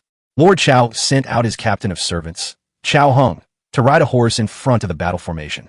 As Chao Hung rode his horse, he shouted, Please, gentlemen, send your horses to the front of the battle. Lord Chao spurred his horse forward, and several commanders urged their horses onward, joining him at the front. A dozen or so centurions rode their horses closer and stopped in the second row from the back. Li Jianan spurred his horse forward and stopped beside Commander Wang, with the horse's rump facing Commander Zhao. Zhao Baihu was furious. He really wanted to kill him with a single blow. Puffed. The red-maned horse let out a fart, spraying Zhao Baihu's face with it. Zhao Baihu grimaced from the stench, feeling utterly hopeless. The other centurions were all trying to suppress their laughter, covering their mouths. Chao Heng's horse stopped in front of Lord Chao. Lord Chao said, "Go and negotiate with them." Chao Heng agreed, turned his horse around, and slowly rode forward on horseback. On the city gate tower, a tall and muscular warrior wearing a red demon mask stood. He seemed to be the leader, and he asked his men for a bow and arrows. Chao Heng tensed up and slowed his pace. The red-skinned warrior drew his bow and shot an arrow at Chao Heng. Chao Heng was shocked and used his shield to block. Bang! The arrow struck the shield squarely, almost piercing it. Chao Heng swayed and almost fell off his horse. Everyone was shocked, thinking, what incredible strength. Chao Heng discovered a letter on the arrow and turned his horse back. Although the Japanese pirates and the Ming dynasty did not understand each other's languages, they could use the same written language. Chao Heng rode up to Lord Chao, untied the letter, examined it, and handed it over. Lord Chao looked at the letter with a very serious expression. The officers, seeing Lord Chao's expression, sensed that something was amiss. Lord Chao put down the letter. The Japanese pirates demand a ransom of 5 taels of silver per person, totaling 10,000 taels for the entire North Shore fort. Damn it! Are they desperate for money? Damn them! They still want money? I'll kill them. Several thousand households were met with a barrage of insults. Lord Chao said to Chao Heng, "Go back and discuss it. At most, 3,000 taels." Chao Heng agreed and turned his horse around. He stopped 30 paces outside the city gate. 1 step is equivalent to 1.5 meters, and 30 steps are equivalent to 45 meters. Chao Heng cupped his hands to the red-skinned samurai and shouted, "My master said he'll give you 3,000 taels, and that you should leave immediately." Chao Heng held up 3 fingers and gestured back and forth. The Japanese pirates flew into a rage, yelling and screaming as if they had been severely insulted. Several Japanese pirates, unable to contain their anger, shot arrows at Chao Heng. Chao Heng was shocked. He did a somersault and hid under the horse's belly, rolling to the side. Several arrows struck the horse, which neighed in pain, ran a few steps, and then collapsed to the ground. Chao Heng panicked, using his shield to protect himself as he quickly retreated. Several arrows were shot at, but Chao Heng blocked them all. Chao Heng retreated quickly, looking somewhat disheveled. The Japanese pirates stopped firing arrows and burst into laughter. Lord Chao was furious. "You damned Japanese pirates! Push the ramming car forward." The term ramming refers to hammering wooden pegs into the deck of a vehicle, which was used to ram city gates. 8 armor guards pushed out a ram and stopped it in front of the formation. There were 4 people on one side of the car when it crashed, and there was a barrier in front of them to protect them from arrows. At this moment, Chao Heng had already retreated, cursing angrily. Lord Chao said, "Let the archers and musketeers go forward and prepare to attack the city." At that moment, Chao Heng gave a shout, and 50 musketeers stepped forward and lined up at the front. 50 archers followed and stood in the back. These 50 musketeers were using Ming dynasty arquebus. Lord Chao has 200 retainers, 50 swordsmen, and 50 cavalrymen. Lord Chao looked around and shouted, "Break down the city gate. Which hero dares to lead troops in?" Everyone was shocked and quickly looked away. Commander Zhao lowered his head, almost hiding in his horse's back. "Your subordinate is willing to go." Li Jin shouted. Everyone was shocked and dumbfounded. Chapter 30 Siege. The Great Dove Gun makes its appearance. Nobody expected Li Jianan to be such a fool. Charging into battle. Is this even considered taking the initiative? Even Commander Wang was shocked. Siege warfare is the most deadly type of battle. How could they go into battle so easily? Lord Chao was very pleased. "Good. Commander Li is commendable for his loyalty and bravery. Let's get ready." "Yes," Li Jianan replied, turning his horse and galloping back to his own lines. "Sword and shield team, don your armor," Li Jianan shouted. The servants immediately sprang into action, unloading the equipment from the large carriage. One by one, large wooden crates were opened, and sets of white steel armor were taken out. The bright white light was dazzling and caused a stir among the surrounding soldiers. "My God, it's stainless steel armor. They're all stainless steel armor.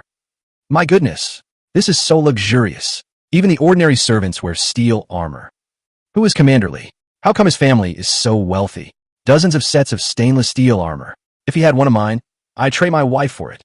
"Pa, who wants your ugly wife?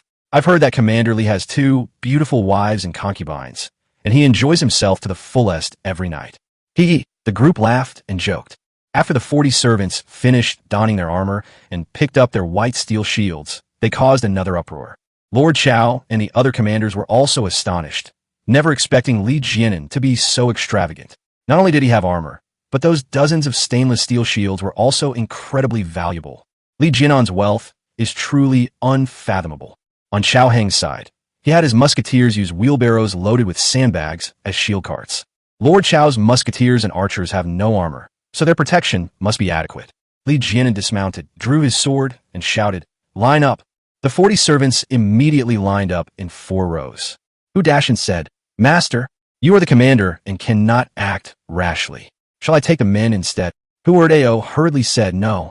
Father, you stay behind. I'll go first." Li Jianan said, "Erdeo and I will go. Third uncle, you take care of the camp." At that moment, Li Jianan led the sword and shield team around to the front of the musketeers and followed behind the battering ram. Li Jianan arranged his guards in 4 rows so that the area they would be hit during the charge would be smaller. Behind them, several squad leaders from the musketeer team were arguing and demanding that the musketeers load their weapons.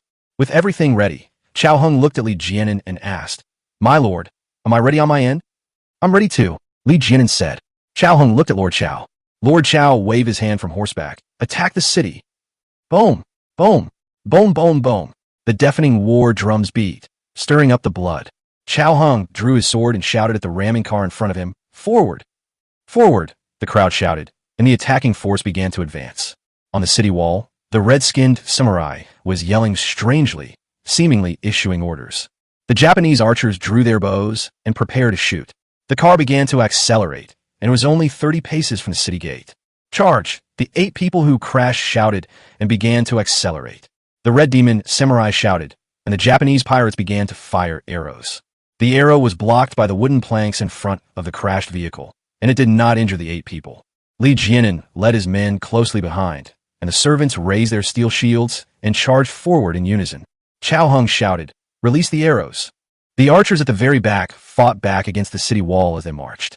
Both sides fired at each other, but due to the distance, there were few casualties. With the collision just a dozen steps away, the red Oni samurai suddenly let out a strange cry. Suddenly, 30 Japanese pirates appeared on the city wall, set up their arquebus, and opened fire. Crash! 30 bullets struck the wooden planks of the crash vehicle, shattering them, and the 8 servants screamed and howled in agony. Everyone was shocked. Just as Li Jianan was about to go to rescue the people, another batch of arquebusiers on the city wall arrived, still 30 men. Li Jianan shouted, "Crouch down! Shield!"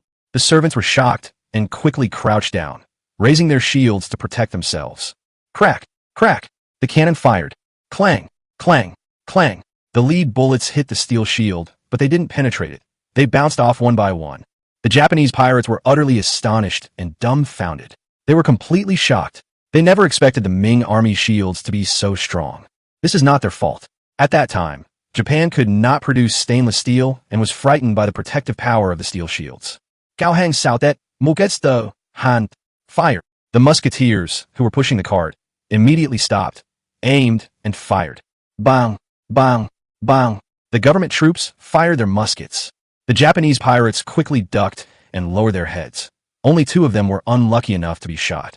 Archers and musketeers from both sides began firing at each other, exchanging blows and shouting in the air. Li Jianan and his servants were trapped in the middle, unable to move forward or backward. Li Jianan looked at the crashed car and hesitated for a moment. It would be too risky to lead a group to push the car while under heavy fire. The steel shield deflected the bullet because it was still quite far away. If it had been closer, the steel shield would have been pierced. Ding, ding, ding, ding. The retreating troops sounded the retreat signal. Li Jianan was overjoyed and shouted loudly, "Everyone, listen to my command. Maintain formation. Retreat slowly." The servants crouched low, holding up their steel shields, and slowly retreated. Fortunately, the archers on the government side were quite effective, covering Li Jianan's retreat. Li Jianan led his guards and successfully retreated to the rear. Chao Heng commanded archers and musketeers to exchange fire with the Japanese pirates. The 2 sides fought back and forth with few casualties. Before long, the archers' strength waned, and their arrows became light and weak. The musketeers were also slower at firing their guns. Reloading a matchlock musket was already very troublesome, and after several rounds, the barrel would overheat, making reloading even more difficult. Bang! A shotgun has exploded. Ah! The musketeer screamed, his face covered in blood, rolling around on the ground. Bang! Another shotgun exploded. For some inexplicable reason, the musketeer stood up. Thud! He was shot in the head and killed.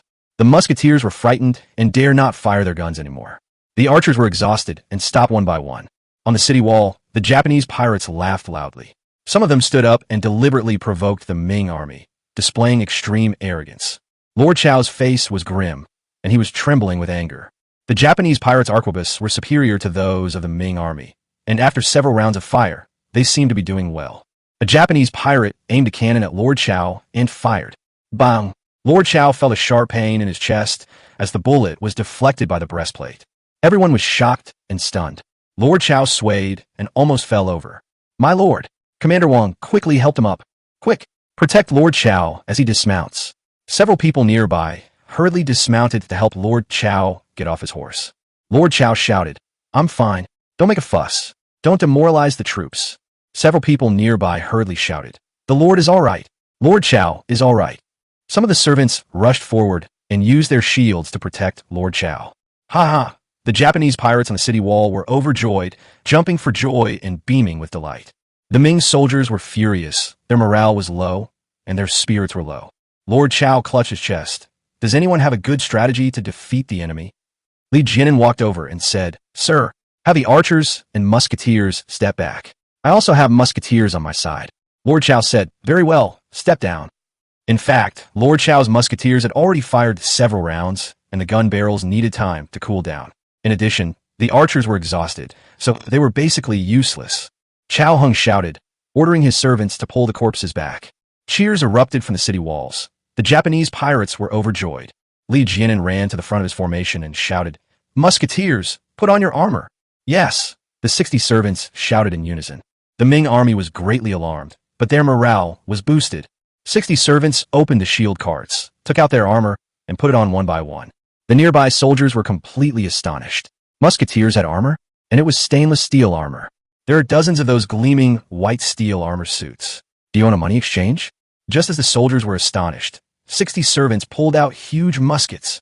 Those rows of dark, gleaming guns looked imposing and intimidating, truly breathtaking. The officers, including Lord Chao, were utterly shocked. It was a dove musket. One musket is not unusual, but dozens of them are impressive. Chapter 31. They made the Japanese pirates cry. It was too tragic. At Li Jianan's command, the musket team rushed to the front of the cart, immediately lit the fuse, and loaded ammunition. Li Jianan located the shield cart containing gunpowder and opened it to inspect it. Inside the small cart were 3 sacks full of gunpowder. He found a blanket, covered the shield cart with it, and pushed it to the front. Hu Dashin and the others saw this and quickly surrounded him. Li Jianan said, You guys fire your guns, I'll push the gunpowder into the city gate. Then I'll hide, you guys fire the guns and ignite them, and we'll blow open the city gate. Hu Dashin shoved Li Jianan aside. How can the boss handle this? I'll go. Hu Erdeo panicked and shoved Hu Dashin aside. Dad, I'm quick on my feet, I'll go. Gout Dayton pressed down on the handlebars. Stop arguing, this is my job. Several people looked at Li Jianan. Li Jianan said, Erdeo, you go. Be careful. Hu Erdeo agreed. At this time, the 60-man musket squad was ready. On the opposite city wall, the Japanese pirates were extremely arrogant. Instead of hiding, they jumped up and shouted insults. The Ming army's repeated gun misfires have emboldened the Japanese pirates. The reputation of the Ming army's poor quality arquebus has already spread overseas. The Japanese pirates jumped around, deliberately provoking the Ming army to fire their muskets, hoping to kill a few more of them. Another reason they were so confident was that the Ming army's arquebus were not very powerful. Several Japanese pirates had been hit by bullets, but they were deflected by their armor. Seeing the Japanese pirates laughing and joking arrogantly, Li Jianan was furious and shouted, Everyone, aim and get ready to fire. Bang, bang, bang. 60 muskets exploded in a row. 60 steel bullets, each weighing 1 ounce, flew over. Crack, crack, crack. The Japanese pirates were torn to pieces, their flesh and blood exploding in a cloud of blood mist. In just a few moments, more than 20 people were knocked down, and several even fell to the ground. Screams filled the air, a cacophony of wails and howls. Good, the government troops cheered. That was so satisfying. Lord Chao and his men were overjoyed. The dove musket was indeed formidable. What shocked the soldiers was the marksmanship of the musket team. They shot with incredible accuracy from dozens of paces away. I wonder how they trained them? Ha ha! Li Jianan and his men burst into laughter. These stupid Japanese pirates have such low IQs. The Japanese pirates were stunned and howled in despair, falling into chaos. Seeing his chance, Hu-Erdeo pushed the gunpowder cart and rushed over. The Red Demon Samurai was terrified and immediately screamed, ordering the arquebusiers to attack Hu-Erdeo. Several squad leaders, including Gao Daiden, shouted, "Load the ammunition! Load the ammunition!" Lord Chao grew anxious and shouted, "Archers, move up! Fire 2 more volleys!" The archers had no choice but to rush forward, ignoring the pain in their arms, and shoot arrows with all their might. No wonder Lord Chao was in a hurry. At the normal reloading speed, it would take at least 10 seconds for the dove gun to fire a second round. In just over 10 seconds, Hu-Erdeo would have to face the Japanese pirates' firepower alone, making it difficult for him to advance. Sure enough, arrows and cannon fire from the city walls came flying at Hu-Erdeo. Even with his formidable strength, Hu-Erdeo, with a quilt covering his back, couldn't move quickly. Numerous arrows and slingshots struck his back, hindering his progress. The Ming archers were indeed exhausted, and many arrows fell to the ground before even reaching the city wall. Bang! Bang! Bang! Suddenly, several large guns fired. One of the Japanese pirates fell to the ground below the city wall. The Ming soldiers were astonished. How fast? Who could reload so quickly? Logically, the dove-shaped musket is heavier than a regular bird gun, so its loading speed should be slower. How come they're so fast? Before anyone could figure out, many musketeers had already begun a second round of firing. Bang! Bang! Bang! With each loud explosion, steel bullets were fired. The Japanese pirates were terrified and howled like wolves, dodging in all directions, their firepower completely suppressed. A steel bullet weighing 1 or 2 ounces sent stone chips flying from the city wall, creating a cloud of dust. Hu-Erdeo caught his breath, quickened his pace, and pushed the gunpowder cart straight towards the city gate. The red-skinned samurai shouted and suddenly grabbed a samurai next to him and threw him down. The samurai landed, rolled, drew his katana, and blocked the city gate. He yelled something and charged at Hu-Erdeo. Whoosh! An arrow flew over and struck the warrior squarely in the throat. Commander Wang was shocked. He turned around and saw that it was his own servant, Hu-Erdeo. Hu-Erdeo took his bow and arrow, knocked the arrow, and prepared. At this moment, 2 more warriors jumped down from the city wall, one on the left and one on the right, ready to intercept and kill Hu-Erdeo. Bang! Bang! Bang! The third round of the turtle dove gun fired. The 2 samurai were instantly blown to bits. Blood and flesh flew everywhere. Good, good. The Ming army cheered, and the war drums thundered. Hu-Erdeo accelerated wildly, pushing the gunpowder cart into the city gate. He yanked off the blanket, swung his knife, and pried open the gunpowder bag, revealing it full of black powder. Get out of the way. Gao Daiden stood up, holding his dove-shaped musket, and aimed at the gunpowder cart. Bang! The dove gun fired, and the bullet flew past. Hu-Erdeo turned and ran, then lunged and landed on the ground. A massive explosion overturned the city gate tower, and the Japanese pirates fled in all directions, howling in despair. Many Japanese pirates were blown up, some were thrown into the air, and others fell into the rubble and were buried underneath. Some of the Japanese pirates jumped earlier and fell to the ground one by one. Li Jianan raised his saber, sword and shield team. Follow me and charge. Kill the Japanese pirates. Kill the Japanese pirates. The sword and shield team charged forward. The Japanese pirates hurriedly got up and hastily prepared for battle. The red-skinned samurai was covered in dust and was in a daze. Li Jianan rushed over and slashed fiercely with his sword. The red-skinned samurai was shocked, dodged the attack, and slashed at Li Jianan with his sword. Li Jianan raised his steel shield, deflected the samurai's sword, and then slashed at his head. The red-skinned samurai parried with his katana. With a chant, the katana shattered and flew away, cleaving the red-skinned samurai in 2. Li Jianan's sword and shield team clashed with the Japanese pirates. The pirates were highly skilled in martial arts, but they could not break through the steel shields and armor of the sword and shield team, and many of them were killed or wounded immediately. Screams erupted, and the Japanese pirates were clearly in a panic. Behind them, Chao Hung led his guards and charged forward, shouting, "Kill them all! Kill them! Kill them!" 50 men charged forward. Seeing an opportunity, several of the household guards rushed over. Wang Zhigua and his brothers, in particular, shouted and charged the fastest. When the Japanese pirates saw the surging crowd, they were no longer foolish. They turned around and ran away, scattering in all directions. Li Jianan led his sword and shield squad in a bloody rampage, storming straight into the city. Chao Heng's personal guards also followed him into the city. The household guards of the 1,000 households chased and killed the fleeing enemy around the city walls. Lord Chow, fearing an ambush in the city, ordered the musketeers to reload and follow. Several adults, protected by servants, followed them into the city. Li Jianan led his sword and shield squad into the city, only to find the streets deserted.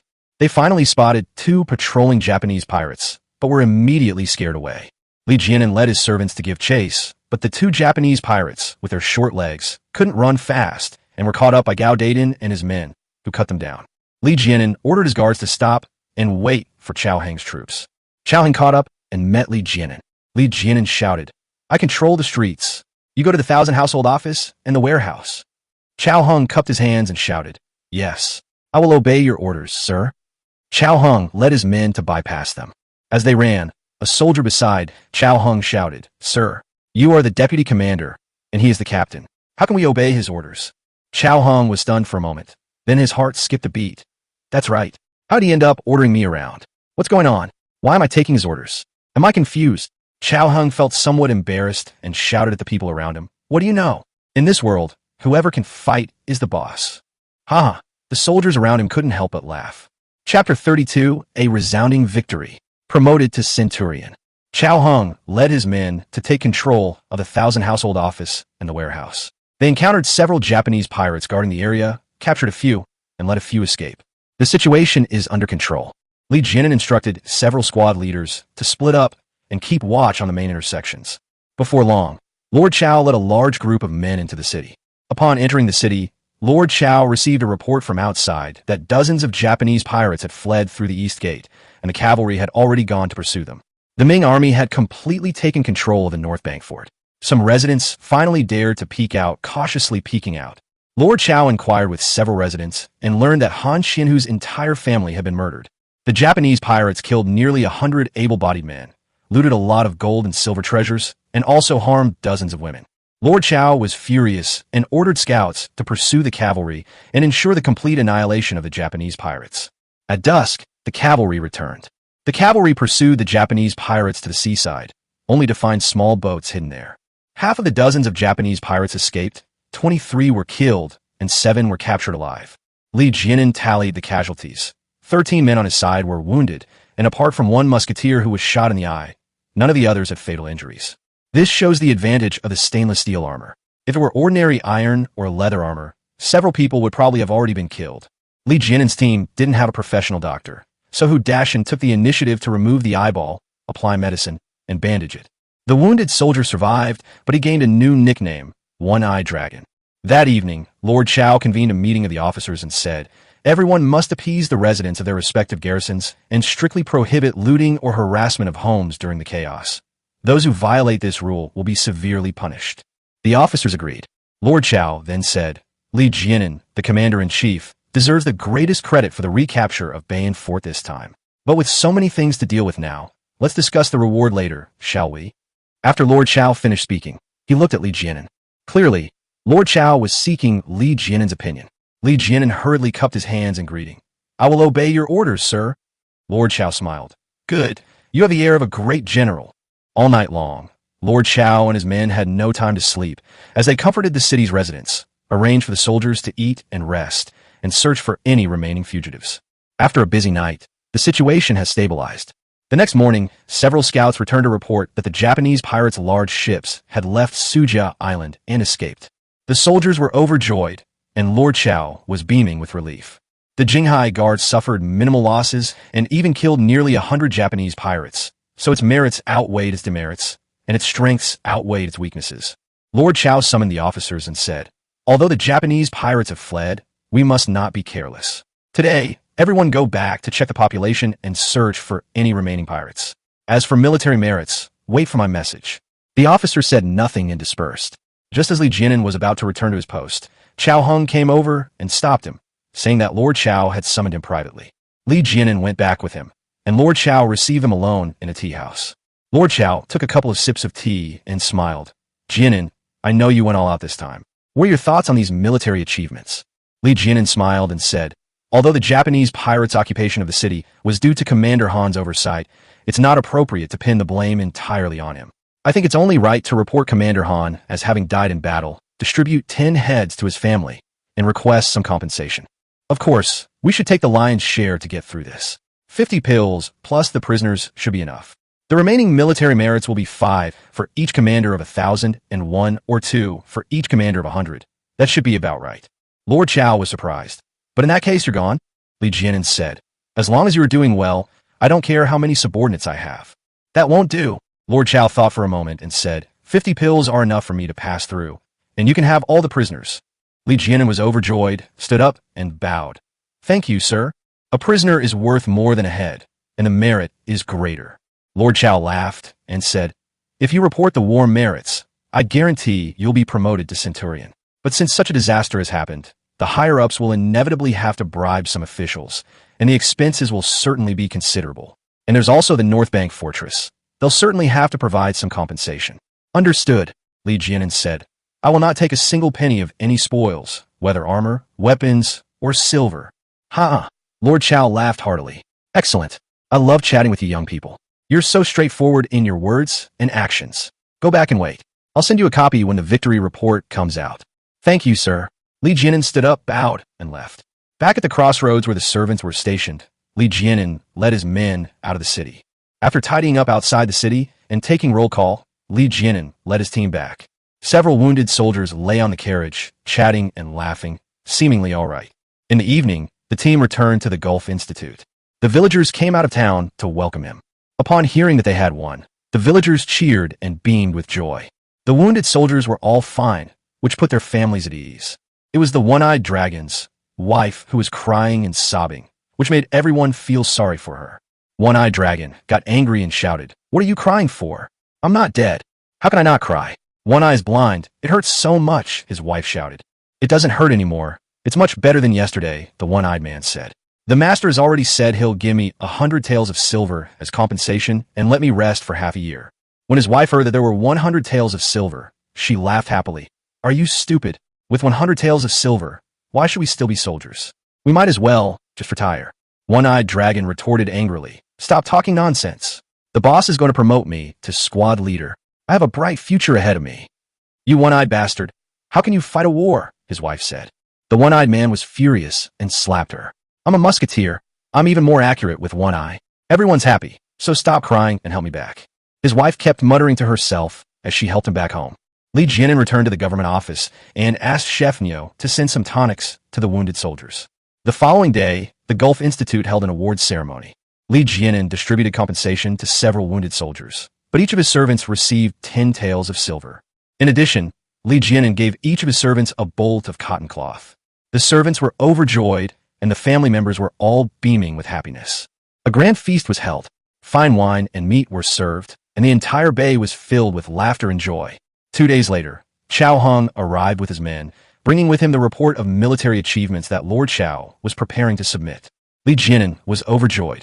His name was mentioned in the main text of the memorial, and he was also given 16 slots for prisoners. Li Jianan signed up for 5, Li Ershu and Hu Dashan each signed up for 3, and several class leaders each signed up for 1. When Chow Hung left, Li Jianan slipped him 2 taels of gold ingots for his travel expenses. Chow Hung was overjoyed, calling him Brother Li repeatedly, and left laughing. Such a great military achievement requires reporting to the governor, the Ministry of War, and also submitting a memorial to the cabinet. Once the higher-ups approve it, it will take at least a month and at most half a year. Li Jianan wasn't in a hurry. He could wait patiently. If he was lucky, the cabinet's proposal would reach the Directorate of Ceremonial, and Emperor Chongjin might personally approve it. In other words, Emperor Chongjin could have seen the name Li Jianan appear in the main text. Spring plowing season arrived in the blink of an eye, and the nearby garrisons were all busy. With spring in full bloom, the Haiwan Institute held several more celebratory banquets. Zhang Matsi got married, and Li Xiuqing and Hu Sanmei also tied the knot. At the end of March, Bai Ruyu became pregnant. Li Jianan was overjoyed. That day, Li Jianan was practicing martial arts in the garden when Zhang Matsi came to report that Commander Wang had arrived. Li Jianan was shocked and hurriedly led his men out of the city gate to greet them. Before long, Commander Wang's entourage arrived. After getting out of the car, Commander Wang laughed heartily. "Brother Li, congratulations." Li Jianan laughed and said, "My wife is pregnant. Does Your Excellency know?" Commander Wang was startled, then burst into laughter. "Is that so? What a coincidence. That's truly double happiness. Brother Li, you've been promoted to Centurion." Wow. Everyone was shocked, and then they burst into laughter. Commander Wang laughed and said, And there's more. Dashin has been promoted to commander-in-chief. Your second uncle has been promoted to commander-in-chief, and the squad leaders under you have all been promoted to junior officers. Wow. The crowd erupted in cheers, everyone beaming with joy as they cheered enthusiastically. Great. I got the little flag. Huerdeo jumped up with joy. Haha. Dashin grinned. I never thought Gout Dayton, would have a day like this. Brother, I'm an official too. Li Xiuqing tugged at Li Jianya. Second brother. We're both officials now. Uncle Li cried again and knelt down on the ground with a thud. Father, mother, look, your son has been promoted to the rank of colonel. Our Li family is prosperous. Huh. The villagers burst into laughter. Chapter 33, The Difference Between Bandits and Mountain Bandits. Commander Wang laughed. The imperial rewards have been bestowed. Lord Chao has been awarded the title of military merit, and I've been promoted to the rank of martial vanguard. This time, I've turned misfortune into blessing. Brotherly, I brought you your official titles. Li Jianan was overjoyed. Your Excellency personally delivered this official document. I am deeply grateful and honored. Please come into the city, Your Excellency, and we will prepare a feast to welcome you and your brothers. At that moment, Li Jianan and his men led Wang Qianhu and others into the city. Commander Wang walked along, looking around, and laughed. This Bay Area used to be so desolate. I never imagined it would be so prosperous now. Li Jianan smiled and said, It is thanks to your excellent leadership that we have peace and tranquility in this area. Ha ha! Commander Wang laughed. Upon entering the office of the Centurion, Li Jianan and his entourage changed into new official robes, each one looking radiant and beaming with joy. A grand banquet was held, and Commander Wang drank a few cups, addressing Li as Brother Li repeatedly, showing great intimacy. Commander Wang stayed for 2 days before explaining his purpose. It turns out that last year's harvest was poor, so the spring tax could not be collected, leading to a serious problem of households absconding, and the authorities dared not press them too hard. Wang Qianhu was under pressure from the imperial court and wanted to borrow 1,000 liang to make a quick profit. Li Jianan lent him 1,000 taels of silver and also sent him 3,000 caddies of grain. Wang Qianhu was overjoyed and left in high spirits. The next day, Uncle Li went to town to buy things. But to everyone's surprise, he returned on his own the following day. It turns out that Uncle Li stayed at Kunfanjuan and received some important news. The news is that Lord Chao is preparing to launch a siege against the bandits in Zishanyu at the end of the month. Bandits are different from mountain bandits. Mountain bandits generally do not engage in production. They make a living by robbing people on the road, committing heinous crimes. Bandits are usually poor people who can't afford to live. They go to mountain villages and gather people to resist taxes. The bandits of Zishanyu were like that. Their leader, nicknamed King Jintian, had more than 200 households of displaced people under his command. They gathered in Zishanyu, cultivating several thousand acres of barren land nearby. Because the mountain pass is strategically located and easy to defend, Zishanyu does not pay taxes, grain, or perform corvée labor. Originally, there weren't so many people in Zishanyu. In recent years, the imperial court has imposed heavy taxes, and more people have fled into Zishanyu. Zishanyu is all barren, mountainous land, so its yield is naturally lower than that of the plains. However, the refugees are very willing to come here for a simple reason. The bare mountain land yields less, but it is all their own, which provides a better chance of survival than the land below. At least they don't have to sell their children. Although Zishanyu never looted or robbed, Weiqing had always wanted to raze Zishanyu to the ground. The reason is simple. By leveling Zishanyu, the displaced people had nowhere to go and had no choice but to obediently cultivate the land of the garrison, thus creating a source of tax revenue and a tax base. In recent years, Lord Chao has sent men to attack Zishanyu, but the bandits are not like the mountain bandits. Their fighting power is much stronger than that of the mountain bandits. The bandits' weapons were actually inferior to those of the mountain bandits. Their fighting strength was mainly due to their daring and willingness to fight. The reason is simple. Bandits have no families or farmland, so they can run away at any time. Bandits often bring their families with them, and all their belongings for survival are kept in their stronghold. Anyone who dares to attack their stronghold will face their wrath. In several attempts to suppress bandits in Weiqing, the government troops suffered heavy casualties and returned empty-handed. For a long time, the government troops had relied on the salt and iron monopoly to blockade Zishanyu. However, this was ineffective, and Zishanyu held firm and did not collapse.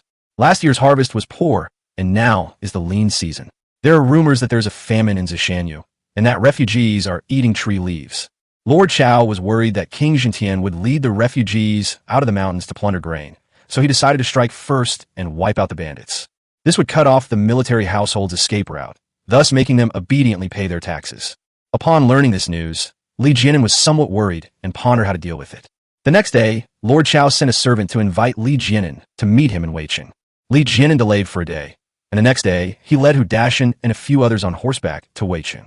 They arrived at Weiqing at noon, and Li Jianan and his companions went straight to the commander's office. Lord Chao summoned Li Jianan and hosted a private banquet for him, with only Master Feng in attendance.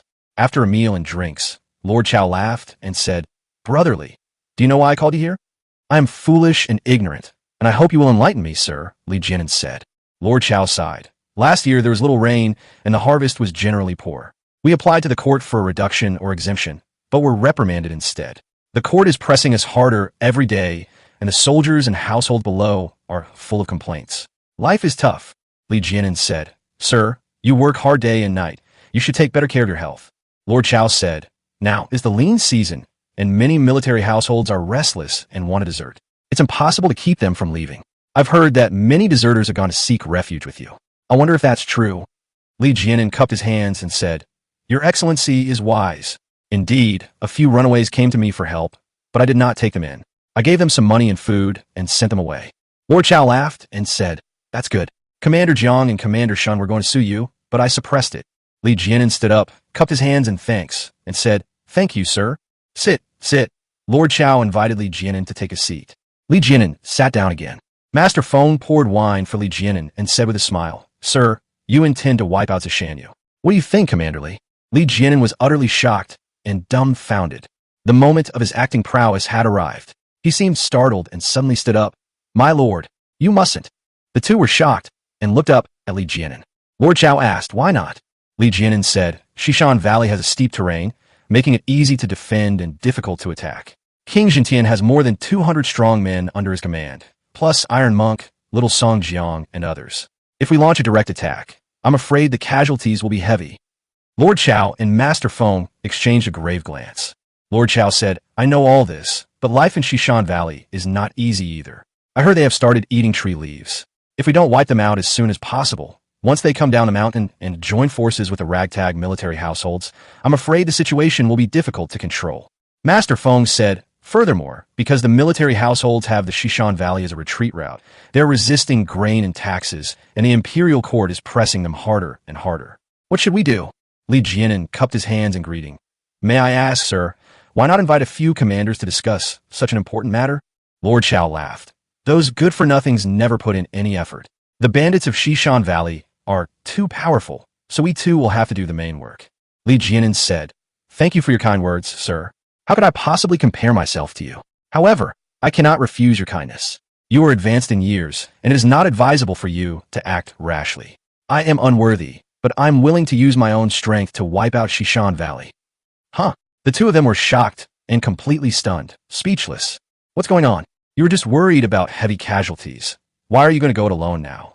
You only have a little over 100 people. How arrogant do you think you are? Why don't you just fly to the moon?" Master Feng stood up. "Commander Li, this is a matter of great military importance. We can't joke about it." Li Jianan shouted, "What are you talking about? I'm serious." Lord Chao stood up, trembling with excitement. "Is this true? You go yourself." Chapter 34, the marriage alliance between Li and Chao, and the deployment of troops to Zishanyu. "Is that really true? You go yourself?" "That's right. I will personally wipe out the bandits and ensure that not a single soldier in Xishan Valley will come down the mountain to cause trouble." Li Jianan shouted. Lord Chao was overjoyed, beaming with delight. "My goodness, Brother Jianan, you are truly a pillar of the nation. I admire you greatly." Master Feng immediately raised his wine cup and said with a smile, "Sir, let's toast Lord Li. Such a young hero is a rare find in this world." "Yes, yes, yes. Let's toast to Brother Jianan." Lord Chao accepted the wine cup, beaming with joy. No wonder Lord Chao is happy. War is incredibly expensive. Now that Li Jianan is going himself, he doesn't have to mobilize troops, spend money, or exert effort. It couldn't be more comfortable. Li Jianan took the wine cup and said with a smile, "Before we drink, I have a favor to ask." "Speak freely," Lord Chao said with a smile. Li Jianan said, "I have heard that you have a second young lady in your family, who is of marriageable age. I am unworthy, and I have a younger brother who is also unmarried. I'm going to war this time, and I must fight to the death. If my brother can get married before then, I will have no worries and will surely achieve victory." Lord Chao stopped laughing. His family was small, with only 2 daughters. His eldest daughter's husband was the garrison commander of Weicheng, and his second daughter was still unmarried. Lord Chao hesitated. He had met Li Jianya once, and the young man was quite good, but he had never met his daughter, so he couldn't make a decision on his own. Li Jianya said, "If you are willing, sir, our Li family offers a generous dowry, 1,000 taels for the betrothal and 5,000 taels for the wedding." Lord Chao smiled with delight. It wasn't that he was greedy for money and sold his daughter, but rather the other party's high regard for her. These days, even wealthy families were not many willing to spend 6,000 taels to marry off a daughter. With these 6,000 taels, Lord Chao can pay the imperial taxes, thus avoiding immediate pressure on the military households, allowing them to settle down and stabilizing the situation. Huh, Lord Chao laughed. It's rare to see Brother Li so sincere, which is certainly a good thing. However, I can't agree to your request right now. How about this? You go back and find your brother, and let my daughter take a look at it from afar. If she agrees, I'll certainly be happy to. Li Jianya smiled. My lord, you may not know this, but I have sincerely requested a marriage alliance, and have already brought my younger brother with me. He is in the front yard. Really? Lord Chao was surprised. Then, Master Feng, you go and invite young Master Li. I'll go back to my courtyard and call my daughter. Let's meet at the pavilion in the back garden. Master Feng smiled. I'll do as you in charge, sir. At that moment, the three people split into two groups, with Master Feng and Li Jianya arriving at the front yard. Li Jianya gave Li Jianya some instructions and then had Feng, the clerk, take Li Jianya inside. After a while, Master Feng came out with Li Jianya. The two chatted and laughed, looking very happy. Master Feng excused himself to go to the restroom and went back. Li Jianya led Li Jianya to a corner and asked him, "How is it?" Li Jianya blushed and laughed. "I'll listen to whatever you say, brother. You can make the decision, brother." "Ha ha," Li Jianya laughed. A moment later, Master Feng came out, looked at the two men's expressions, and smiled happily. "Congratulations, Lord Li.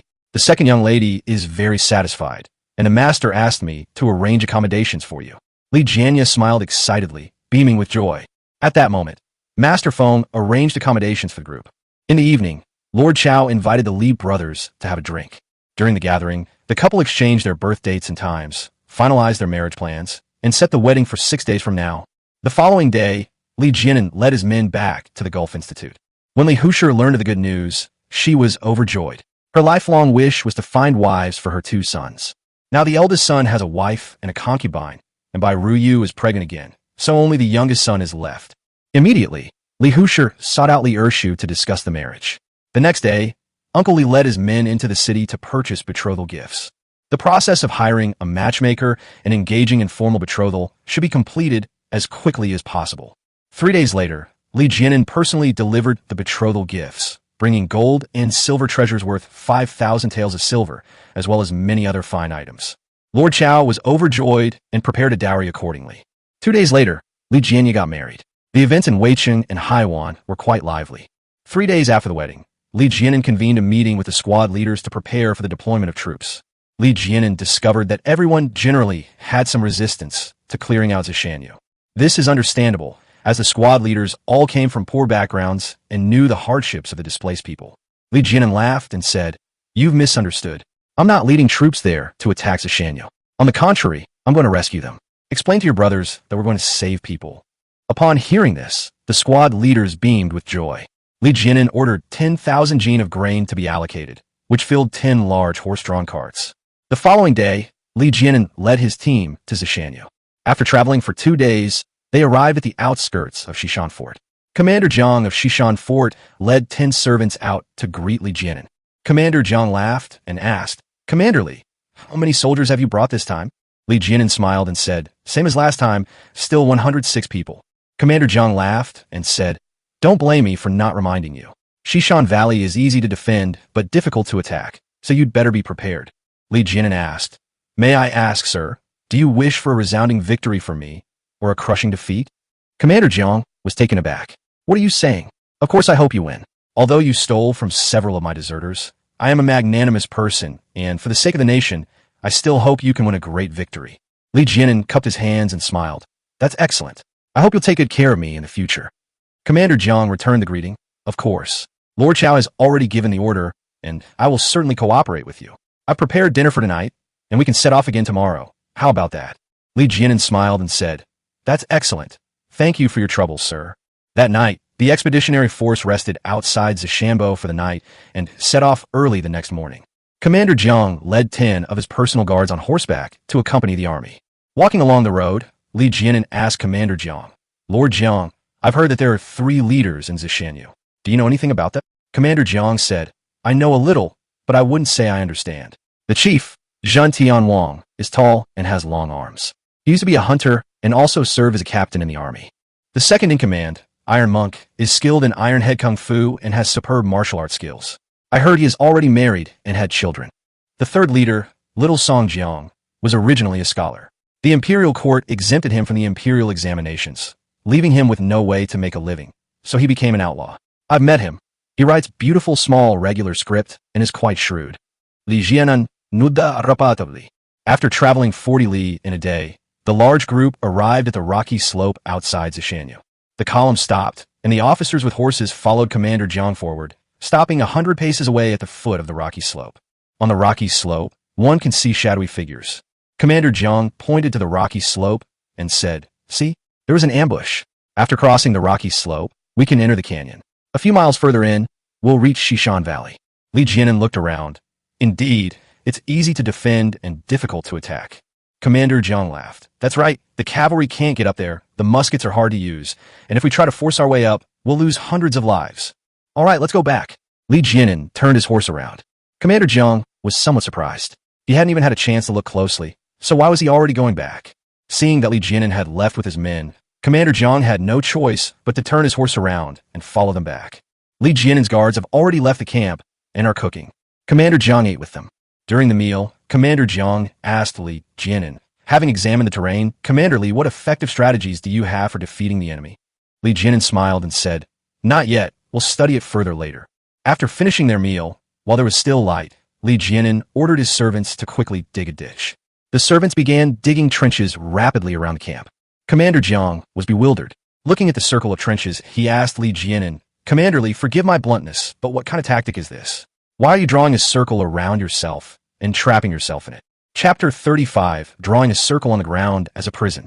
Li Jianan's Military Strategy. Li Jianan said, "To advance, one must first retreat. To attack, one must first defend. I'm afraid the bandits will launch a surprise attack, so I'll protect the camp first." "Oh." Commander Jiang seemed to understand, but he pretended to and laughed. "Brilliant. Commander Li is indeed skilled in leading troops. Brilliant." Li Jianan chuckled. The next morning, Commander Jiang was still half asleep when he heard the sound of digging a ditch. He got up and was completely dumbfounded. Li Jianan's 100 or so servants were all digging ditches. It was a long, straight line that almost cut off the mountain pass. Commander Jiang noticed Li Jianan supervising the work and rushed over. "Commander Li, what's going on? We've already had enough of climbing the mountain. Why are you digging a ditch that's blocking our way?" Li Jianan laughed. "I never planned to attack the mountain." "What?" Commander Jiang was utterly shocked and dumbfounded. "If you're not going to attack the mountain, then what are you doing here?" Li Jianan laughed and said, "Shishan Valley is easy to defend but difficult to attack. A direct assault is the worst possible strategy. Subduing the enemy without fighting is the best strategy." Commander Jiang thought for a moment, then looked embarrassed. "You wouldn't be thinking of trapping Zishanyu to death, would you?" Li Jianan smiled and said, "You guessed right, sir. That was exactly what I was thinking." Commander Jiang panicked. "But you must understand, this isn't something that can be accomplished in a day. Who will outlast whom is uncertain." Li Jianan said, "Lord Chao is afraid that bandits will come down the mountain, and he's also worried that the soldiers will defect to the mountain. As long as I stay here, there will be no problem." Commander Jiang was frightened. "Let me make this clear beforehand. I'm old. I can't take this long. If you don't attack the mountain, I'm going back tomorrow." Li Jianan smiled and said, "That's all right. Please do as you please, sir." The next day, the trenches were dug and the mountain pass was sealed off. That evening, Commander Jiang returned home overnight. The next day, Li Jianan led his men to build a simple thatched hut, preparing to stay there for a long time.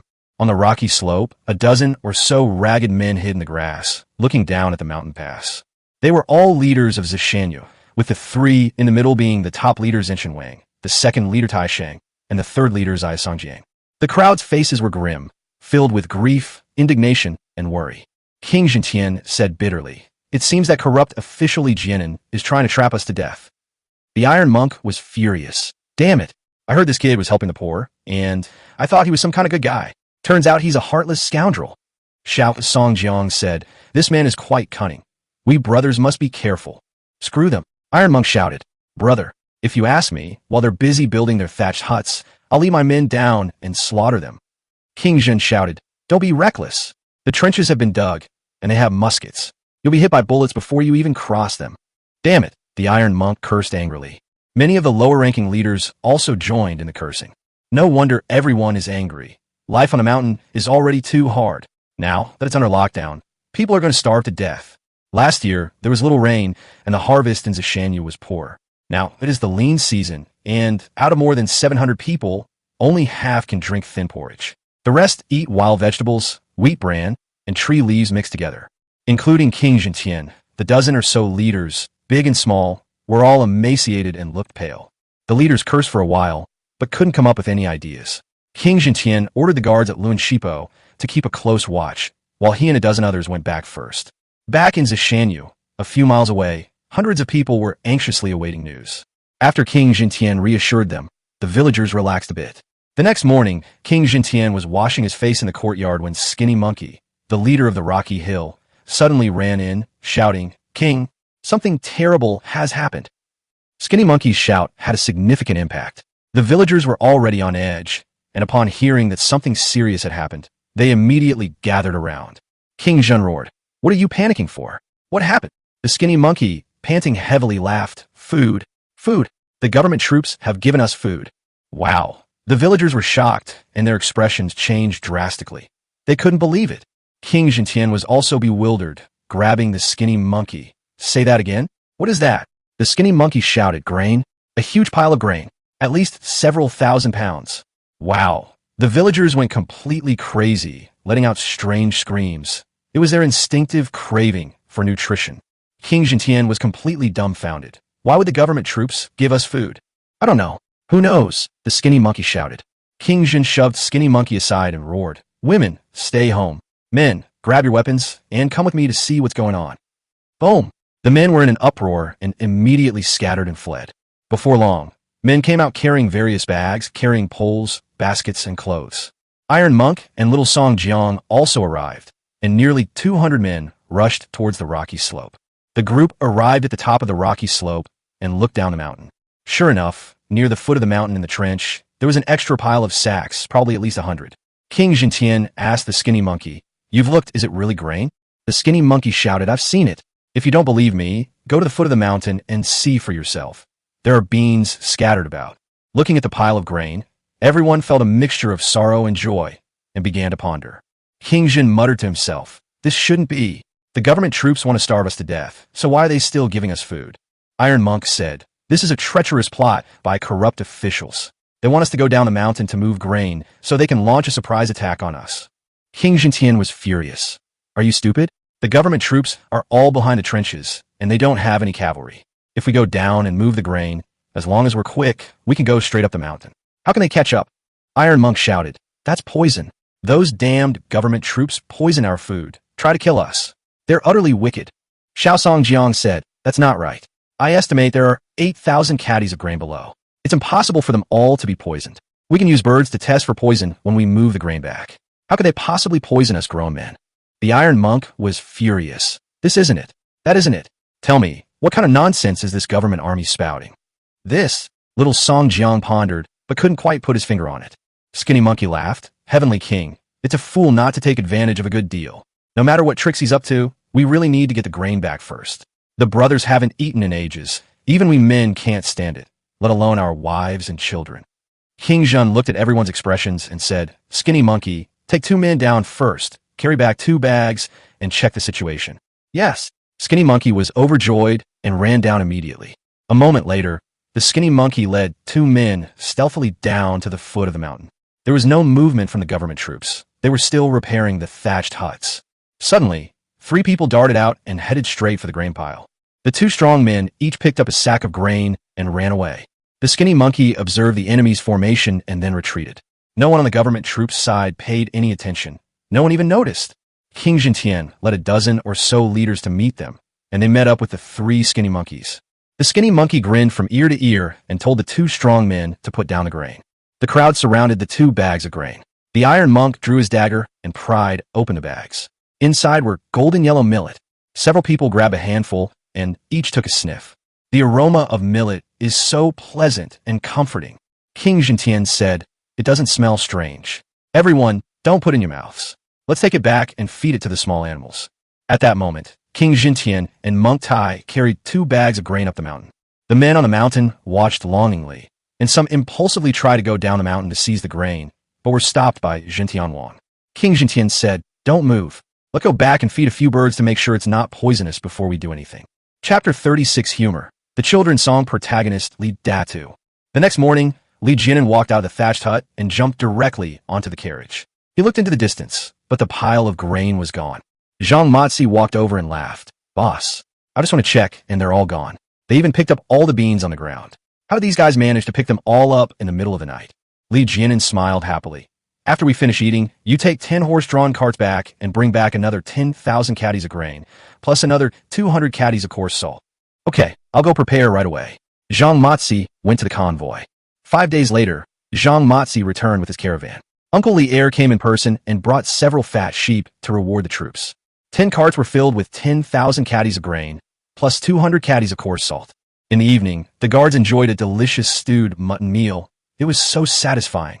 In the middle of the night, Li Jinan led his men to secretly move the grain over and pile it at the foot of the mountain. The next day, King Jintian received the report and led his men to the rocky slope. When they saw an even larger pile of grain, the 200-plus men were completely shocked. King Jintian was completely dumbfounded. "What's going on? They've sent grain again." The bandits couldn't bear to eat the 8,000 caddies of grain they had last time, and there were still 3,000 caddies left, which they then sent over again. "Ha!" The Iron Monk laughed. "This young man, surnamed Li, is quite good. He's brought grain again. I've had a good meal for several days, and I'm full of energy. Brother, shall we go down the mountain and move some more grain?" "What's the rush? Let's wait and see." King Jintian scolded him. Song Jiang frowned. "Once or twice is acceptable, but a third time is not. The government troops must have a conspiracy to do this." Everyone looked at Xiao Songjiang. "What conspiracy?" Tai Shang asked. Xiao Songjiang said, "It's hard to say what the conspiracy is. I guess the government troops want us to lower our guard so they can launch a surprise attack when we move grain." "Ha!" King Jintian laughed. "You dare to show off your petty skills before an expert? Second brother, you take some men down to move the grain, and I'll take some men to observe the enemy's formation. Let's see who dares to launch a sneak attack." "Yes, follow me down the mountain." The Iron Monk led his men down the mountain. King Jintian and his men followed. A large group of people rushed down, some to lie in ambush, others to carry grain. The anticipated surprise attack by government troops did not occur at all. The government troops were not even lined up. There were only a few people looking at the bandits, pointing and laughing, seemingly mocking their tattered clothes. King Jintian asked little Song Jiang, "What are they laughing at?" Embarrassed, Song Jiang laughed and said, "They're probably laughing at how poor we are." King Zhen blushed with embarrassment and shouted at Monk Tai, "Those guys with exposed butts, don't let them go down. They're embarrassing enough." Before long, 10,000 caddies of grain were carried up. The men were overjoyed and gathered around. Suddenly a man shouted, "My goodness, it's salt. It's coarse salt." Wow. The men were in an uproar, utterly shocked. For a long time, the government controlled Zishanyu through the salt and iron monopoly, which led to a severe shortage of salt and ironware in Zishanyu. To everyone's surprise, the government actually took the initiative to send salt. "What's going on? Has the sun risen in the west?" Zhen Tianwang and the others surrounded him, and Taishang took out some coarse salt and licked it. "Damn, it's really coarse salt." The Iron Monk was overjoyed. Xiao Songjiang shook his head repeatedly. "Strange, bizarre, incredible, unfathomable." King Zhen thought for a moment and shouted, "No matter what tricks that guy, surnamed Li, has up his sleeve, let's move the grain back first. Let the villagers eat their fill for a few days and recover some strength before we fight the government." "Yes, the Heavenly King is right.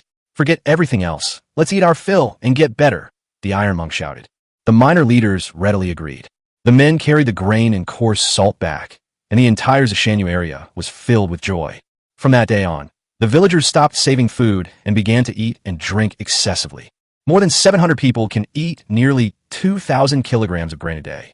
5 days later, one morning, Skinny Monkey came to report again that Li Baihu had delivered something again. This time it wasn't grain, it was hundreds of bolts of cotton cloth. King Jintian led his men over, carried back the cotton cloth, and counted it. A full 300 bolts. Besides cotton cloth, there were also needles and thread, which showed they had thought of everything. 5 days later, another batch of grain arrived, another 10,000 jin.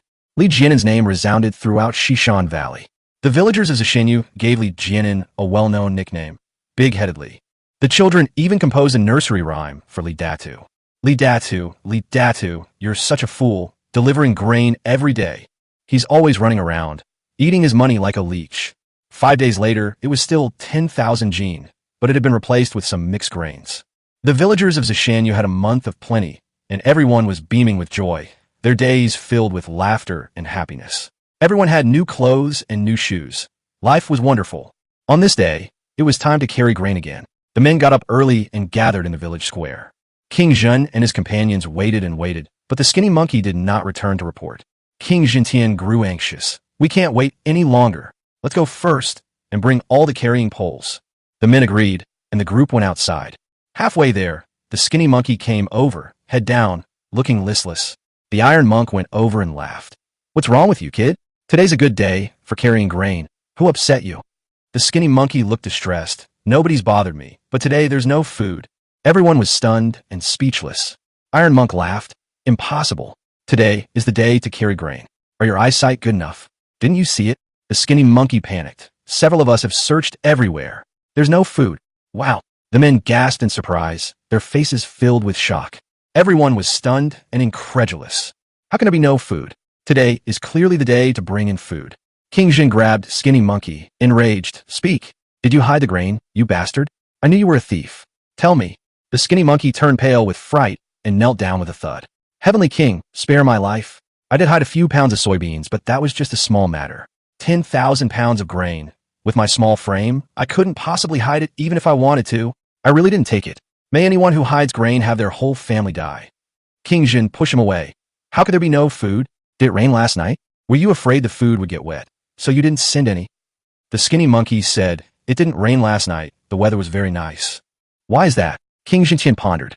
Everyone started to think about it. Skinny Monkey was on the verge of tears, forcing an awkward, bitter smile. Your Majesty, do you think it might be Li Dadu who's not going to deliver it? These words were like a bolt from the blue, leaving everyone stunned and incredulous. Impossible. Iron Monk roared. Li Dadu is such a good man. How could he not deliver grain? You dare to slander Lord Li. I'll beat you up. The Iron Monk grabbed the Skinny Monkey and slapped him several times.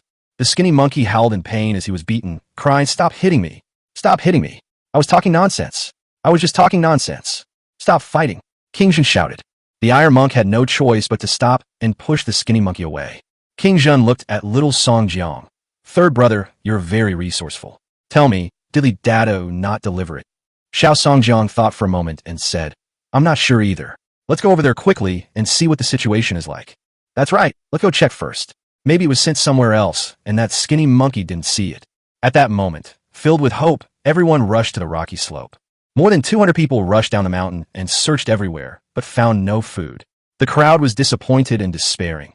Some burst into tears, while others sobbed uncontrollably. The Iron Monk was furious and shouted, That bastard Li Dadu, he's not even human. He actually tricked us. He's worse than a pig or a dog. King Jintian roared, Skinny Monkey, go down and see Li Dadu. Tell him I want to see him. I want to confront him face to face. Chapter 37, Subduing the Enemy Without Fighting. The Skinny Monkey was terrified. Seeing King Zhen glaring at him, he had no choice but to agree and go down. At the government army camp, Li Jianen sat outside a thatched hut, chatting with his second uncle. He hadn't been home for over a month, and he figured by Ruyu's belly must be quite big by now.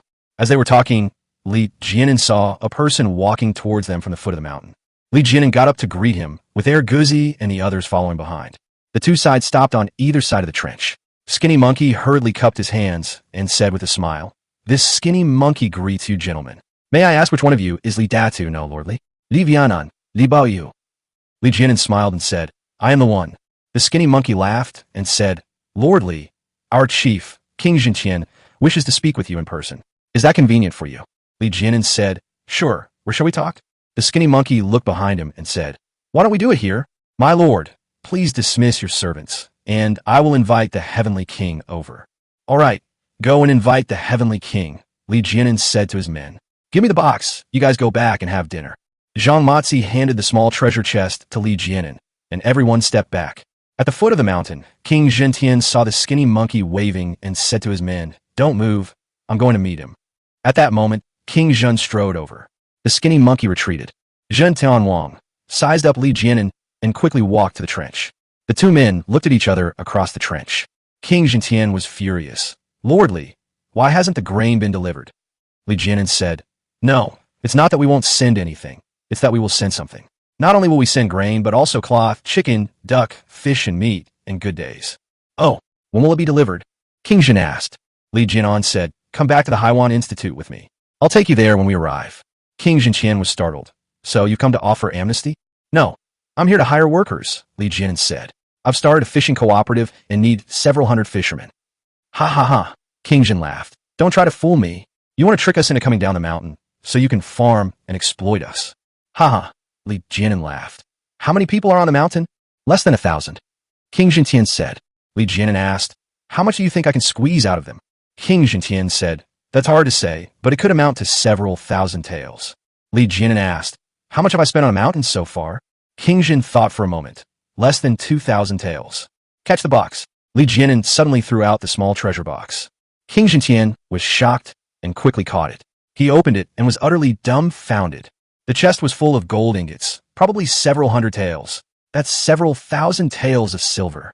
King Zhentian was stunned. His big eyes stared at Li Jianan. He wanted to find the answer in Li Jianan's face. Li Jianan said, I can squeeze several thousand taels out of the villagers. Now I'll give you 8,000 taels, plus the 2,000 taels I invested before. That's 10,000 taels. Why? King Zhentian began to doubt himself. Li Jianan said, It's all so that the villagers can have a way to make a living and have something to eat. King Zhen looked down at the gold ingot and closed the box. I can't believe you. We've been terribly cheated by the government. King Zhentian, Li Jianan suddenly shouted. King Zhentian's body trembled. He was terrified. Li Jianan asked, What is the purpose of gathering people and establishing a stronghold on the mountain? King Zhen paused for a moment, so that the villagers can have a way to survive. The villagers' livelihood is right before their eyes. Why are you making decisions for them? Li Jianan drew his sword and pointed it at Zhen Tianwang. Are you unwilling to abandon the villagers, or unwilling to relinquish your own power? King Zhen stood frozen in place, staring at the tip of Li Jianan's knife, cold sweat pouring down his face. Think it over carefully. Li Jianan sheathed his sword, turned and left. King Zhentian seemed lost, staring blankly for a moment before turning and walking back. Li Jianan returned to the camp and turned to look back at Zhen Tianwang. King Zhen's steps were slow and heavy, gradually disappearing into the rocky slope. In the afternoon, Li Jianan left behind 10,000 jin of grain and led his team back. When passing by Zishanbo, Li Jianan did not inform Commander Jiang. 2 days later, Li Jianan returned to the Haiwan Institute, much to the delight of the entire institute.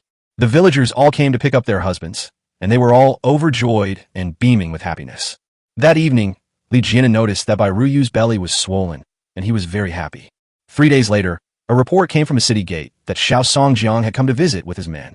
Li Jianan asked his second uncle to welcome them in and have them receive guests in a flower hall. Along with Xiao Songjiang came 2 minor leaders, including Skinny Monkey. After the 3 people were seated, a maid served tea. After exchanging a few polite words, Xiao Songjiang got up, took out a small treasure chest from his bag, and placed it on Li Jianan's table. Xiao Songjiang took 2 steps back and said, King Zhentian has already left Zishanya. Before he left, he asked me to give this box to you, sir. Li Jianan got up and slowly opened the box. The treasure chest was filled with rows and rows of gold ingots, not one missing. Li Jianan was stunned for a moment. Did King Zhen leave any message? Xiao Songjiang took out a letter and handed it over. Li Jianan felt a heavy weight on his shoulders. When he opened it and poured it out, several pieces of silver fell out. Li Jianan placed the loose silver on the table, opened the letter, and saw only one word. True. Li Jianan pondered for a moment. Is there anything else? Xiao Songjiang said, The Heavenly King said that it would be troublesome for him to stay, and he hopes that you will not worry about it. The world is vast, and the journey is long. If we meet again in the future, we will surely drink and make merry. Li Jianan sighed with some emotion, let out a long breath, and smiled. Did you come here with any reason for this? Xiao Songjiang laughed and said, There's no particular explanation. The villagers just asked us to come and see for ourselves. Li Jianan picked up the few taels of silver and walked over with a smile. He put the silver into Xiao Songjiang's hand and said with a smile, Take a look around. You can stay for the night if you want. I won't keep you company. Young Songjiang cupped his hands and smiled. Thank you, sir. Li Jianan asked his second uncle to deliver it. A moment later, Uncle Li returned. In the evening, Xiao Songjiang returned, looking very happy. Li Jianan hosted a banquet and asked with a smile, "What does Mr. Song think?" Young Song Jiang laughed and said, "I have long heard that Haiwan is a peaceful and prosperous place. Seeing it today, I am quite envious." Li Jianan smiled and said, "Half of the houses in the office are still empty. When the villagers come, they will have houses to stay in immediately. Without further ado, I will give each person 100 caddies of grain and 1 tael of silver in advance." Song Jiang hurriedly stood up. "Your Excellency's kindness is as vast as the heavens and as deep as the sea, and we are deeply grateful. When I return, I will definitely explain the situation to my fellow villagers and ask them to come down the mountain as soon as possible." Li Jianan said, "Everything should be done voluntarily. You can't do things against your will. Tell the villagers that if they want to come, I will treat them with sincerity, and if they don't want to come, I will continue to support them. There is only one thing. I can't stay there every day. If Commander Jiang and his men forcibly seize things, I will always be unable to do anything about it." "I understand, and I will definitely distinguish clearly," said Xiao Songjiang. Li Jianan said, "In your opinion, when would be a convenient time for me to pick them up?" Songjiang thought for a moment and said, 3 days. I'll leave first tomorrow morning, and you can set off 3 days from now." "Good." Li Jianan stood up and said with a smile, "Mr. Song is exceptionally intelligent. In the future, I should take him as my advisor and his right-hand man." "Thank you, sir." Little Song Jiang was overjoyed and was about to perform a grand salute. Li Jianan quickly caught it. "Ha ha ha," the skinny monkey laughed. "Ha ha," everyone laughed along. The next morning, Li Jianan personally escorted Song Jiang and his 2 companions out of the city and lent him his waist token to facilitate their journey. Moving house requires carts and horses. Li Jianan currently has 20 horses, 10 draft horses, and 10 riding horses. He secretly got up at night and copied 10 more large carts. 3 days later, Li Jianan led the team to set off, with 20 horse-drawn carriages lined up end to end, forming a long dragon. Chapter 38 Mission Accomplished. The 2 lords were shocked. Lord Chao was reading official documents in his study when a servant came to report that Commander Jiang had arrived. Lord Chao was surprised and sent his advisor, Master Feng, to invite him. A moment later, Commander Jiang hurriedly walked in, leaving advisor Feng behind. "Lord Chao, something has happened," Commander Jiang shouted. Lord Chao was surprised. "What happened?" Commander Jiang complained. "It's all because of your good in-law, Commander Li Jianan. He was besieging Zishanyu perfectly well, but suddenly he withdrew. What's worse, he didn't even tell me when he left, so I found out too late." Lord Chao panicked. "Where are the bandits? Have they come down the mountain?" Commander Jiang said, "Not yet. I've sent men to keep an eye on them." "Sir, I only have a few men on my side. You'd better send troops quickly.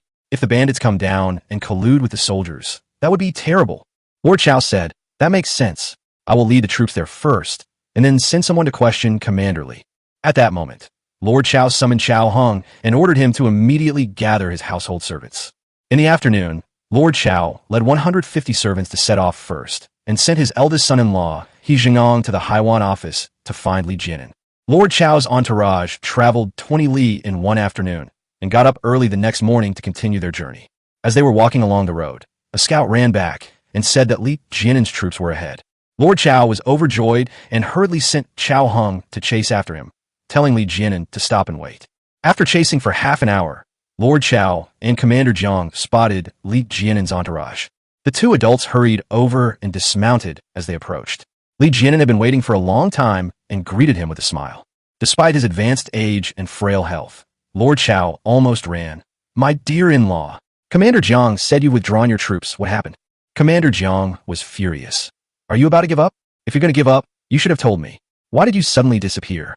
"Ha ha ha," Li Jianan laughed. "You 2 have misunderstood. I'm just retiring after achieving my goals and going home to rest for a few days." The 2 adults were utterly shocked and dumbfounded. The phrase, "retire after achieving success," sparked a lot of thoughts in them. Lord Chao's voice trembled. "Bandits? Have the bandits been wiped out?" Li Jianan laughed and said, "The bandits weren't wiped out. They've already been granted amnesty." "Huh?" The 2 officials were shocked and dumbfounded.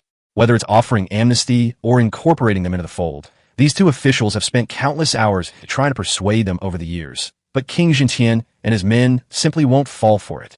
"What abilities do you, Li Jianan, have to bring peace to Zishanyu?" "Is this true?" Lord Chao asked. Commander Jiang was angry. "Don't try to fool us. There's no joking in the army." Li Jianan laughed and said, "Of course it's true. I went there this time to recruit them." Lord Chao was delighted upon hearing this and laughed heartily. "Jianan, you scare me to death these past 2 days. It's good that you've been granted amnesty, so that we can avoid fighting to the death and both sides will suffer losses. Commander Jiang was skeptical. Commander Li, don't be fooled. These bandits have no integrity whatsoever. I've been ripped off by them before. Hearing him say that, even Lord Chao was a little unsure. Li Jianan smiled and said, "If you two gentlemen don't believe me, come with me and you'll see." In the afternoon, the two sides joined forces and marched together for 20 li, arriving at Zhenghu at dusk. Xiao Songjiang and his companions came out of the thatched hut and came straight to greet them. Li Jianan was overjoyed and ordered the group to stop. He and his second uncle went to greet them. In the middle of the trench, a passageway large enough for a horse-drawn carriage to pass through has been filled in. Young Songjiang, bowing respectfully from afar, said with a smile, "We are overjoyed that you have arrived as promised, sir." Li Jianan returned the greeting and asked with a smile, "How is the situation?" Little Songjiang smiled and said, "The villagers all agree, but they hope that you, sir, will come up the mountain tomorrow and give them a promise in person." "All right, I'll go up the mountain myself tomorrow morning," Li Jianan said with a smile. At that moment, the two sides made an agreement, and Xiao Songjiang led his men back. Lord Chao and Commander Jiang watched from behind, completely bewildered. When Li Jianan returned, the two of them went to greet him. Commander Jiang asked, "Was that person little Songjiang? What did he say to you?" Li Jianan smiled at Lord Chao and said, "Sir, it's all settled. I will personally go up the mountain tomorrow morning to welcome the villagers down." Lord Chao gasped in surprise. "My dear-in-law, are you sure you thought this through, venturing into the lion's den?" Commander Jiang said, "That's right, these bandits have absolutely no credibility." Li Jianan laughed and said, "My lords, please rest assured, there will be no problem." "Lord Chao, I am afraid that your troops will frighten the villagers. Why don't you have your servants retreat 10 miles away tomorrow morning, leaving only some cavalry?" Lord Chao laughed and said, "As long as you can grant me amnesty, I'll do whatever you say." The next morning, Lord Chao ordered Chao Hung to lead his troops to retreat, leaving only a few cavalrymen behind. With horses, they weren't afraid of bandits coming down to ambush them. At worst, they could simply run away. Li Jianan led his second uncle and a few others up the mountain. This made Lord Chao and Commander Jiang uneasy. "I waited all morning, but no one came down." Lord Chao grew anxious and asked Commander Jiang, "What if something unexpected happens and we get tricked by the bandits?" Commander Jiang said, "It's hard to say. Commander Li is still young and too impulsive in his actions." "They're coming down. People are coming," the one-eyed man suddenly shouted. Everyone was shocked and looked up but found nothing. Lord Chao shaded his eyes with his hand and looked around carefully. "Where is anyone?" Commander Jiang was furious. "You one-eyed bastard. What kind of eyesight do you have? There's no one here."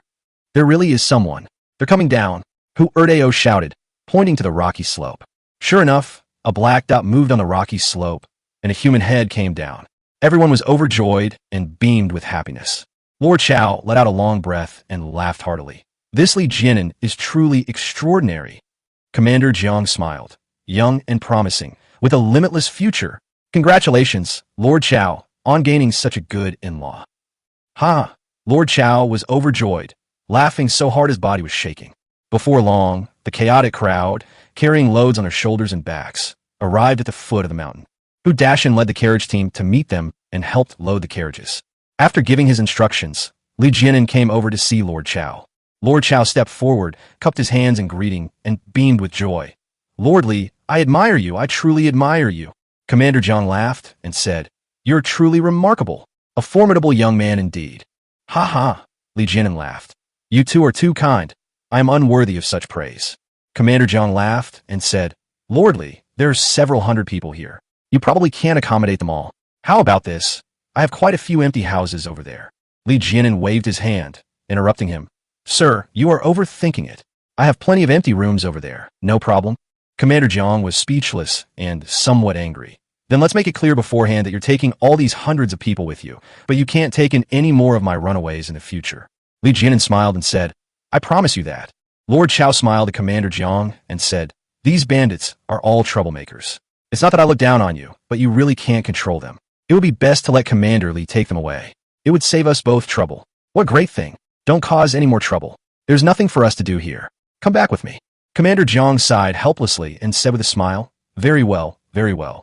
Lord Chao took Commander Jiang away. Li Jianan rested at the foot of the mountain for one night, and then set off the next day. 3 days later, more than 800 people arrived at the Gulf Post.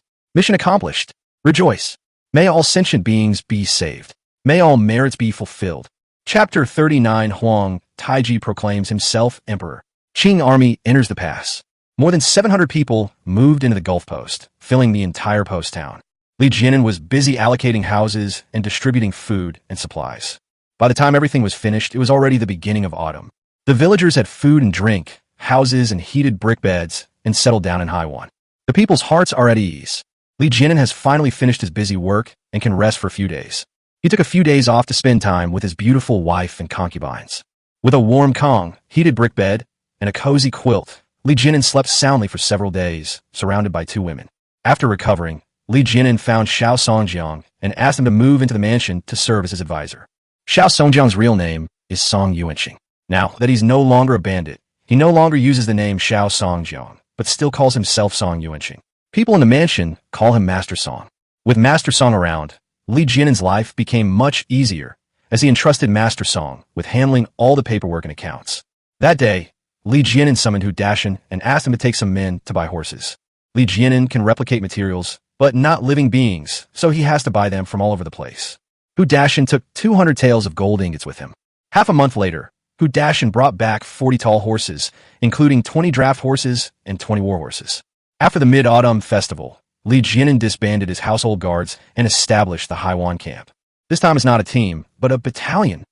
During the Ming dynasty, the garrison troops were local security forces and generally did not go on campaigns.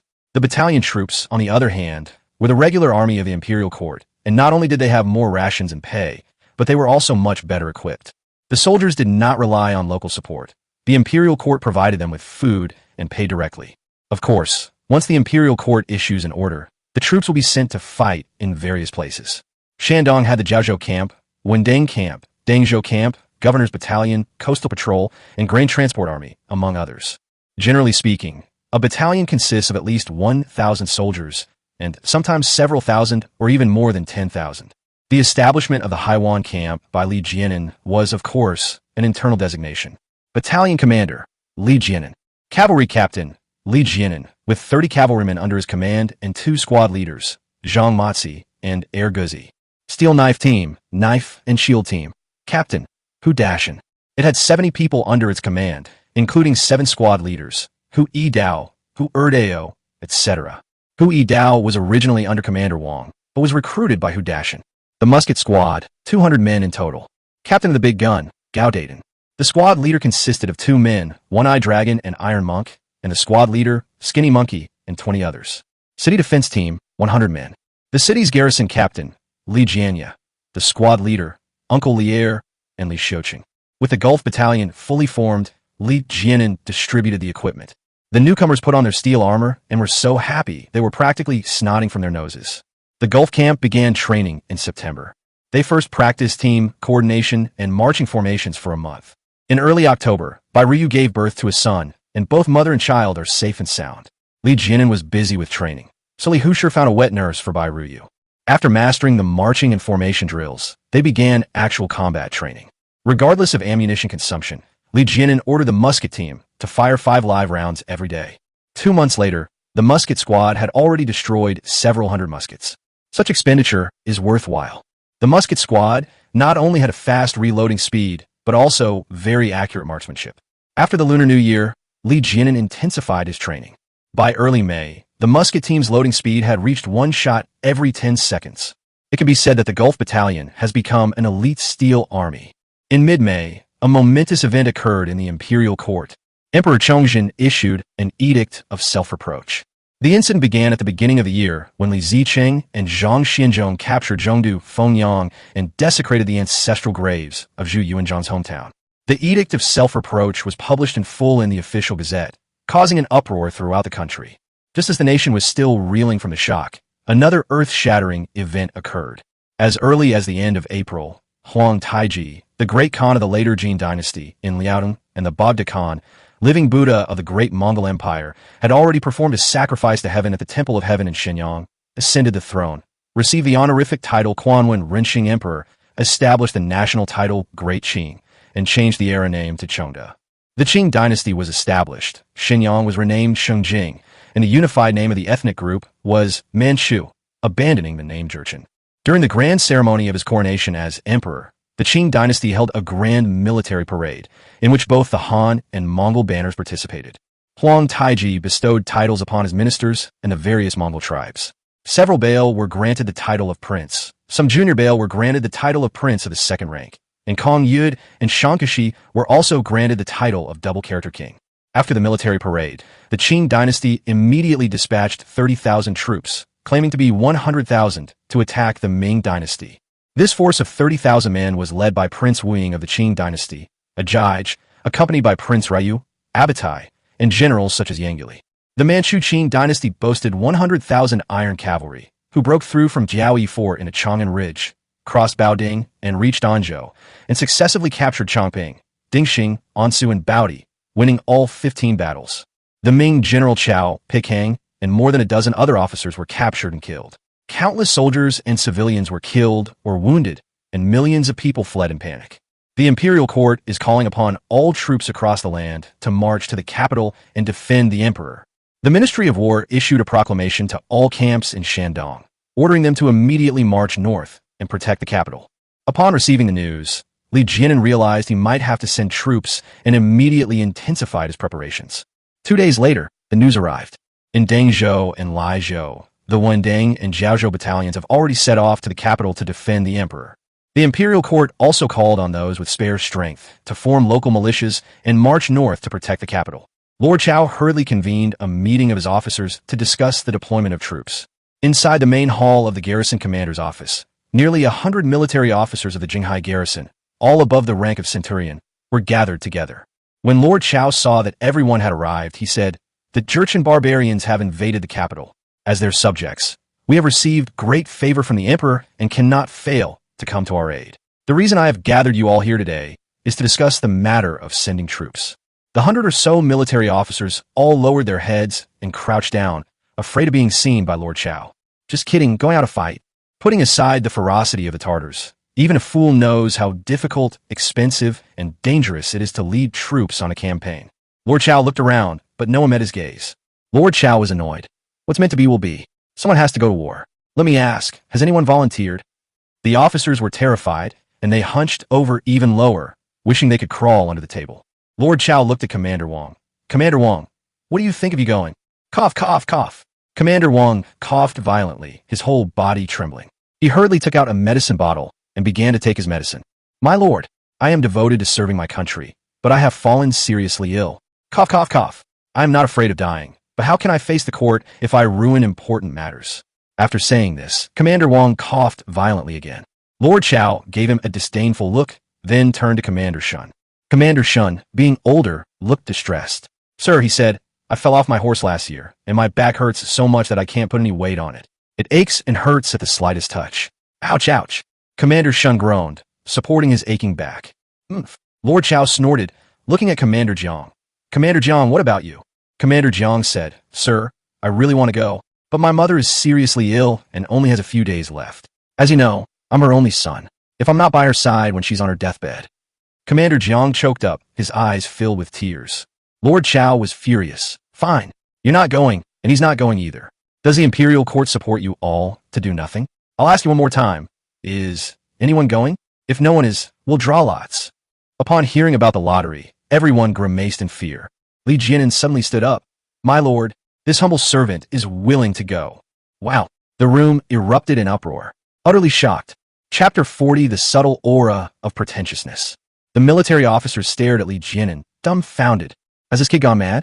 Going out to fight. That's not like coming and going freely from home. The expenses of just sending troops are enough to bankrupt a family. Although the Acropolis will provide some support, it will be a drop in the ocean. No one expected that Li Jianan would volunteer for the task. It was simply unbelievable. The crowd was both amazed and secretly delighted. Someone had volunteered to go to war, which meant they were safe and sound. Lord Chao was overjoyed and stood up, beaming with delight. "Our Jinghai Guard still has loyal ministers and capable generals. Commander Li volunteered for the mission and should be a role model for us all." Commander Wang stood up and smiled happily. "Lord Li is loyal and courageous, truly admirable." Commander Jiang hurriedly stood up. "Lord Li is a pillar of the nation, truly deserving of the title." Commander Shin's back pain had subsided, and he stood up with a smile, saying, "Lord Li is full of vigor and will surely achieve great success." "Ha ha, The generals were all smiles, their faces beaming with joy. The problem was solved. Lord Chow laughed and said, "Don't be too happy yet. When Commander Li goes on an expedition, we all need to provide him with supplies." When everyone heard that money was involved, their smiles vanished. Li Jianan cupped his hands and smiled. "My lord, for this expedition, I do not need the city's money and provisions, nor do I need any support from you gentlemen." Everyone was shocked and looked at Li Jianan with surprise. Lord Chow panicked. "Is this true?" Li Jianan said, "Really? I only have one condition." "What do you mean?" Lord Chow asked. Li Jianan said, "After I go on my expedition, I ask that all of you gentlemen present not cause trouble for the Gulf region. If you do, I will be satisfied." Lord Chow was startled. "What are you saying?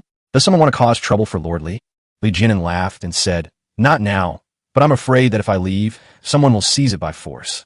Lord Chow glanced at everyone's expressions and said, "Lord Li, you can rest assured on this point.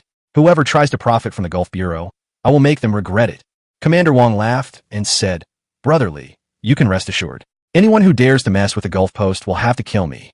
Li Jianan smiled and said, "I am relieved that you two have said so." Haha, everyone laughed. Immediately, Li Jianan rode back to the Gulf Institute to prepare for the expedition.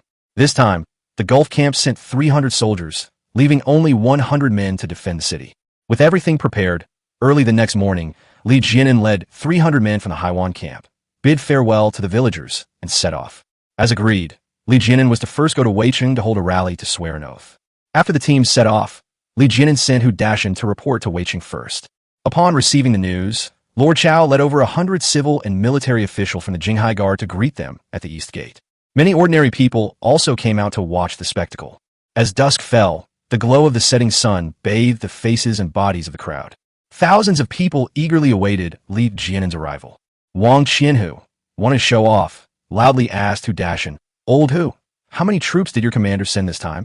Hu Dashan shouted loudly, "Reporting to my lord, 300 guards." Wow! The civil and military officials were in an uproar. They were utterly shocked. 300 servants. Even if you count all the servants in the entire city of Acropolis, it wouldn't be 300. Li Jianan, a mere centurion, possessed a force exceeding that of the entire garrison city. Such arrogance. Such terror. "They're here. They're here," the onlookers shouted. The civil and military officials craned their necks to look and saw a large flag appear on the horizon in the distance. On the tall flagpole, a large gold flag was embroidered with a big Li character. The officials laughed. Lord Chow laughed and said, "Lord Li is a man of his word. He has not deceived me." Commander Shen laughed and said, "Lord Li is young and promising. He is truly a lucky star for our Jinghai Guard." Commander Zhang laughed and said, "With Li Jianan around, life in Jinghai is much better." Ha. Lord Chow was overjoyed, his face turning bright red with laughter. In fact, everyone flattered Li Jianan partly because Li Jianan's dispatch of troops saved them a lot of trouble and money, so of course they were happy. On another note, everyone was also praising Lord Chow. Lord Chow had a keen eye for talent and arranged a marriage between his family and Li Jianan, which made life much better for Jinghai in the past 2 years. Putting aside everything else, quite a few of these officials owe Li Jianan money. Wang Qianhu owes Li Jianan several thousand taels of silver, and it's been over a year, but Li Jianan hasn't mentioned it once. Lord Chow beamed with joy. Don't flatter him too much. Young people still need experience. Just then, 2 horses came galloping over. It was Li Jianan with Air Guzi. When he was still a few dozen steps away from the crowd, Li Jianan jumped off his horse and ran over. Lord Chow was greatly pleased. Although Li Jianan showed little respect to the other commanders, he was still polite to him. Lord Chow laughed and said, "Let's go and greet them too." Lord Chow took the lead, and the crowd hurriedly echoed him, taking a few steps forward to meet him. Li Jianan hurried a few steps and knelt on one knee. "This humble servant Li Jianan greets Your Excellency." Lord Chow hurriedly went to help him up. "Please get up quickly. Lord Li, you've worked hard." The group followed and greeted Li Jianan, exchanging pleasantries. Lord Chow glanced at the procession behind him, and, noticing a considerable number of carriages, chuckled. "Lord Li, I heard you've brought 300 soldiers. Is that the correct number?" Li Jianan smiled and said, "Reporting to you, sir, there are 316 people in total. 68 horses." Wow! The crowd gasped in surprise again, utterly astonished. 300 people is already a lot, and you have 68 horses? Did your family mine gold? Lord Chow laughed and asked, "How come there are so many horses?" Li Jianan said, "There are 30 large carts and 30 cavalrymen, so it's a bit too many." Wow! The officials were shocked and dumbfounded. 30 cavalrymen! The city only has 50 cavalrymen in total, and we can't afford to support them anymore. You, a centurion, actually have your own cavalry? And you even keep 68 horses? 68 horses. Each horse can support 3 people, and the fodder alone would be enough to feed hundreds of people. Amidst the crowd's astonishment, the large group slowly approached. Those strong and upright men, those neatly arranged shield carts, those plump and strong horses, and those carts full of supplies. Without a doubt, Leguin was not exaggerating. The number of men was real. Haha, Lord Chow was all smiles, his face beaming with joy. Commander Shin pointed at the cart and suddenly shouted, "Isn't that a cowhide tent?" Leguin laughed and said, "Sir, you have a good eye. These are cowhide tents. How can you travel without a tent? There aren't many, just 50. The crowd was both shocked and furious. They were shocked by Leguin's wealth, which was simply unfathomable. They were furious at the way the young man spoke, which was absolutely infuriating. 50 cowhide tents. Isn't that enough for you? Is this some kind of extravagance? Is this some kind of blatant flaunting of wealth? You're really shameless. That's blatant flaunting of wealth. This place is full of wealthy people from Jinghai, all rich and powerful, but compared to you, we're all fucking poor. People both love and hate Leguin. They love that he is rich and they can benefit from his wealth, but they hate that he is too rich and sometimes his words have an air of arrogance. Especially Zhao Baihu, who was furious and gritted his teeth, cursing inwardly. "You brat, keep showing off. I'll wait until you go bankrupt." Lord Chow was very pleased and said with a smile, "I am relieved that Lord Li has done such a thorough job." As he spoke, Lord Chow reached out his hand to Master Feng. Master Feng took out the official document and handed it over. Lord Chow smiled and said, "This is a military order I wrote myself. With it, you can request local supplies along the way." "Thank you, sir." Leguin took it, opened it, and was greatly surprised. Leguin only sent 300 soldiers, but the official document stated that he had 1,000 soldiers. Chapter 41, it is said that there are too many benefits to bragging. Lord Chow laughed and said, "This time you're leading troops on behalf of our Jinghai Guard. There are actually 300 men, but we claim to have 1,000. Leguin naturally understood the benefits to be claimed. In fact, whenever the Ming army went out to fight, they always claimed to be famous. The claimed benefits are 5. First, they concealed the fact that the employee was receiving a salary without working and falsely reported military supplies consumption. Second, to intimidate the enemy, all's fair in war. Third, once you make a contribution, the reward is based on the number of hairs on your head, so the more hairs you have, the more you will receive. Fourth, along the way, local areas also supplied food based on the number of people, claiming that the more people there were, the more benefits they would receive. Fifth, in the Ming dynasty, there was an unspoken rule in the officialdom that provisions were prioritized for the army, and whoever claimed to have more provisions would receive them first. How serious is this so-called exaggerated style that has become so prevalent among military generals? An example will make it clear. Prince Zheng of the Qing dynasty, Zhilang, once led 80 men and encountered a Ming army of 20,000 outside the Great Wall.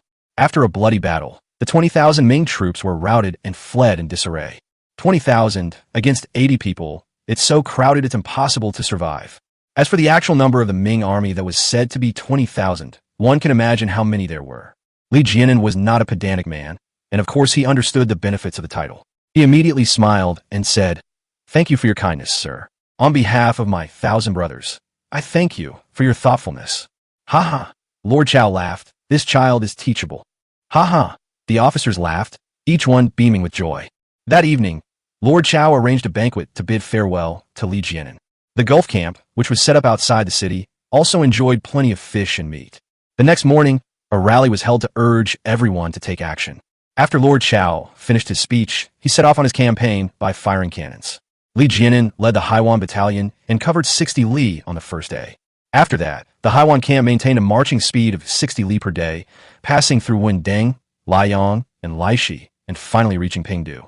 Throughout the journey, Leguin did not bother the locals to ask for food. He ate only the food he had brought with him. That day, the Haiwan camp was marching on the official road when their scout, Hu Erdeo, suddenly ran back. Seeing that he was running so fast, Leguin spurred his horse to meet him. Hu Erdeo clasped his hands and shouted, "Sir, there is a troop of government troops 10 miles ahead." Leguin was startled. "Who are these people?" Hu Erdeo said, "It's from the Wendeng battalion. The commander is General Zhu Bazin." Leguin found it strange. The Wendeng camp had set off 9 days earlier than him. Even if he was walking faster, he shouldn't have caught up with him here. Wendeng camp is moving way too slowly. Li Jianan asked. How many men do they have? Hu Erdeo said. They claim there are 2,000, but I estimate there are more than 400. Li Jianan said. I understand. You can go now. Yes. Hu Erdeo turned and ran away. 10 miles away, the troops of Wendeng camp were marching, and the soldiers were listless. The sun is really strong in June. General Zhu Bazin sat in the carriage, drenched in sweat. His bloated body weighed over 200 jin, approximately 100 kilograms, a physique considered extremely obese in the Ming dynasty. According to the rules of the imperial court, military officers were not allowed to ride in carriages or sedan chairs, especially when they went out to fight. However, the world has become chaotic, and no one cares about these rules anymore. Zhu Bazin was wiping his sweat when suddenly the cavalry captain, Lu, rode over. General, there's a troop of men behind us. Commander Lu shouted. Zhu Bazin was shocked. Are they Tartars? Commander Lu laughed. Sir, don't panic. They're not Tartars, but government troops. Zhu Bazin laughed. Oh, which team are you from? Commander Lu said. They are from the Jinghai Guard. Zhu Bazin laughed. Old Chao's doing well. The men he sent have caught up with me. Who's leading them? Commander Lu said. The scouts said it's Lord Li. Lord Li? A Li from Jinghai Guard. Zhu Bazin thought for a moment. I can't remember. Send a scout over there and have Lord Li come to see me. Tell the troops ahead to stop and rest for a while. Yes. Commander Lu led several scouts away. They were shouting ahead. Let's take a break. The soldiers of Wendeng Battalion breathed a sigh of relief, as if their bodies had been completely disintegrated and slumped down to rest. Zhu Bazin also got off the bus, stretched a bit, and drank some water. A short while later, Commander Lu ran over. Zhu Bazin looked behind the group and saw that no one was following. Where is he? Zhu Bazin asked. Commander Lu jumped off his horse. The scout has returned and says that Lord Li is unwilling to come and see me. Zhu Bazin was shocked.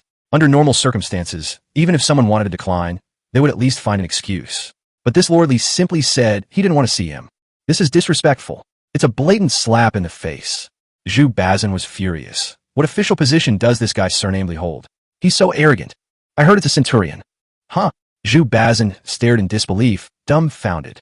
Zhu Bazin was a veteran soldier, and this was the first time he had ever heard of a centurion leading troops. Is the Jinghai Guard out of people? Why would they send out a centurion? Old Chow, you treat the imperial court's military orders like a joke. Zhu Bazin asked Commander Lu, how many men did that man surnamedly bring? They claim it's 1,000, but we don't know the actual number, said Commander Lu. Zhu Bazin sneered. Damn it, none of these garrisons can be trusted. They claim to have 1,000, but in reality, there are only 100. Then what do we do? Chief Lu asked. Zhu Bazin thought for a moment. Something is better than nothing. It's better to go together. Let's wait for them. Wendeng camp rested there, waiting for the rest of the troops. Half an hour later, the Gulf camp arrived. Zhu Bazin, along with Captain Lu and a few others, strode over. The group walked to a high place, and Zhu Bazin looked back and was shocked. Wow, the Jinghai Guard has a lot of men. There are 400 or 500 of them, which seems to be more than our own. In fact, the Haiwan camp had 100 fewer men than the Wendeng camp. The reason it seemed like more men was because the Haiwan camp had 100 shield vehicles, which stretched the formation. Commander Lu was shocked. Jinghai has so many people. They've really gone all out. Several people were watching from this side. The Gulf camp had already stopped. Li Jianan led several cavalrymen to the front of the column. Zhu Bazin was startled again when he saw the gleaming white steel armor. It's not unusual for the commander to wear white steel armor, but for his personal guards to also be wearing it is rather extravagant. And in such hot weather, for several people to be wearing armor while marching is a bit too meticulous. Zhu Bazin led his men to greet them. Upon meeting, Li Jianan stopped his horse and sized up Zhu Bazin. Zhu Bazin was furious. How dare you? You haven't even dismounted and paid your respects to this general. Li Jianan and his companions dismounted, but did not pay their respects. Li Jianan sized up Zhu Bazin and smiled. Who is this fat man? Zhu Bazin was furious. Hey, you dare laugh at me? Didn't you hear me? I am General Zhu Bazin. Li Jianan smiled and cupped his hands in greeting. So it's General Zhu greetings. Oomph. Zhu Bazin snorted. Little Li, what are your names for Lord Chow? Li Jianan smiled and said, they're my in-laws. Oh, I see, Zhu Bazin said. You seem quite young. Is this your first time leading an army in a battle? Yes, Li Jianan replied. Zhu Bazin said, what was old Chow thinking, entrusting all the guards of the entire garrison to a newcomer like you? Sigh, this is the trouble of not having a son. Li Jianan laughed and said, my lord, you misunderstand. These few hundred men are not a guard unit organized by the garrison, but my own personal force. Huh? Zhu Bazin stared in disbelief, his mouth agape. Chapter 42: Zhu Bazin's high-profile request for food. Immediately, Zhu Bazin realized that this kid must have wanted to take all the credit for himself, and came up with this excuse. As a seasoned official, Zhu Bazin felt he couldn't expose the young man's flaws, so he chuckled and said, "All right, you're quite lucky, kid. You've met a great man like me on your first military expedition. Don't worry, you're related to Chow Chow by marriage, so you're related to me by marriage. I'll definitely take care of you. We can march together and look out for each other." Li Jianan hesitated. There were some advantages to marching together, but the marching speed of the Windang camp was obviously too slow. Zhu Bazin got angry. "What? You're still not willing?" At this moment, Hu Dashan walked over, winked at Li Jianan, and said with a smile, "It's good to be together. It will be more convenient to request supplies and fight. There's strength in numbers." Li Jianan didn't say anything, which was taken as tacit agreement. Zhu Bazin laughed. "Old soldiers are the experts. I'm not bragging, but I've got the hang of the tricks of war. You should all learn from me." At that moment, Zhu Bazin awkwardly chatted about random things before continuing on his way. After walking less than 20 li in the afternoon, Windang camp could no longer go on. Zhu Bazin chose an open space and set up camp. The Gulf camp also took a break. The next day, Zhu Bazin told Li Jianan to walk ahead, saying that the Haiwan camp was fast and could lead the Windang camp. Li Jianan didn't waste any words and walked ahead. Along the way, the distance between the two sides kept widening. Zhu Bazin sent people to shout several times before he was able to hold off the Haiwan camp. On this day, the two battalions entered Jinan Prefecture and arrived at Binzhou County. In the evening, the two battalions set up camp 10 miles outside the county town. Early the next morning, Zhu Bazin arrived with several people. Li Jianan found it strange that Zhu Bazin could ride a horse and get up so early. Zhu Bazin did not dismount, but shouted, "Little Li, hurry! Take your military order and come with me to ask for provisions." The so-called request for grain was to ask local officials for military rations. Transporting grain over 1,000 miles, 3/10 of the journey is lost. When going out to fight, they would ask for food from the nearest available source. According to the laws of the Ming dynasty, once soldiers arrived at a place and set up camp, they had the right to request grain from the local government if more than one day had passed since then. However, by the end of the Ming dynasty, local governments were going bankrupt one after another and were heavily indebted, so requesting grain became the most troublesome thing. Both Li Zicheng's and Kong Yud's rebellions stemmed from their inability to obtain grain supplies. The defeats of Zhao Shuaijiao's army and Lu Xiangshan's army were also largely related to their requests for grain supplies. Fearing they would not be able to obtain provisions, generals often tricked local officials into opening the city gates and entering the city. Once they entered the city, the various armies began to provoke trouble and threaten local officials. At this point, local officials had no choice but to give them money, and they also had to provide them with good food and drink. Later, the local officials got smarter and refused to open the door no matter what they said.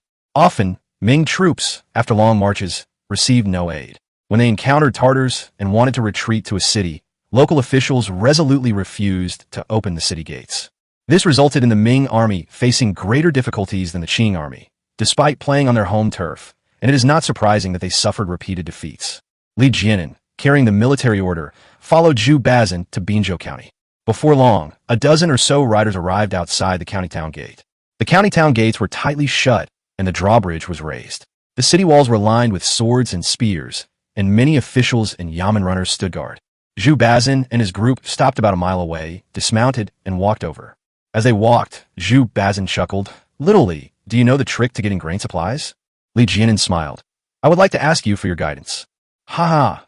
Zhu Bazin laughed smugly. "When it comes to requesting grain, if I, Zhu Bazin, claim to be second, no one dares to claim to be first." "Ha ha!"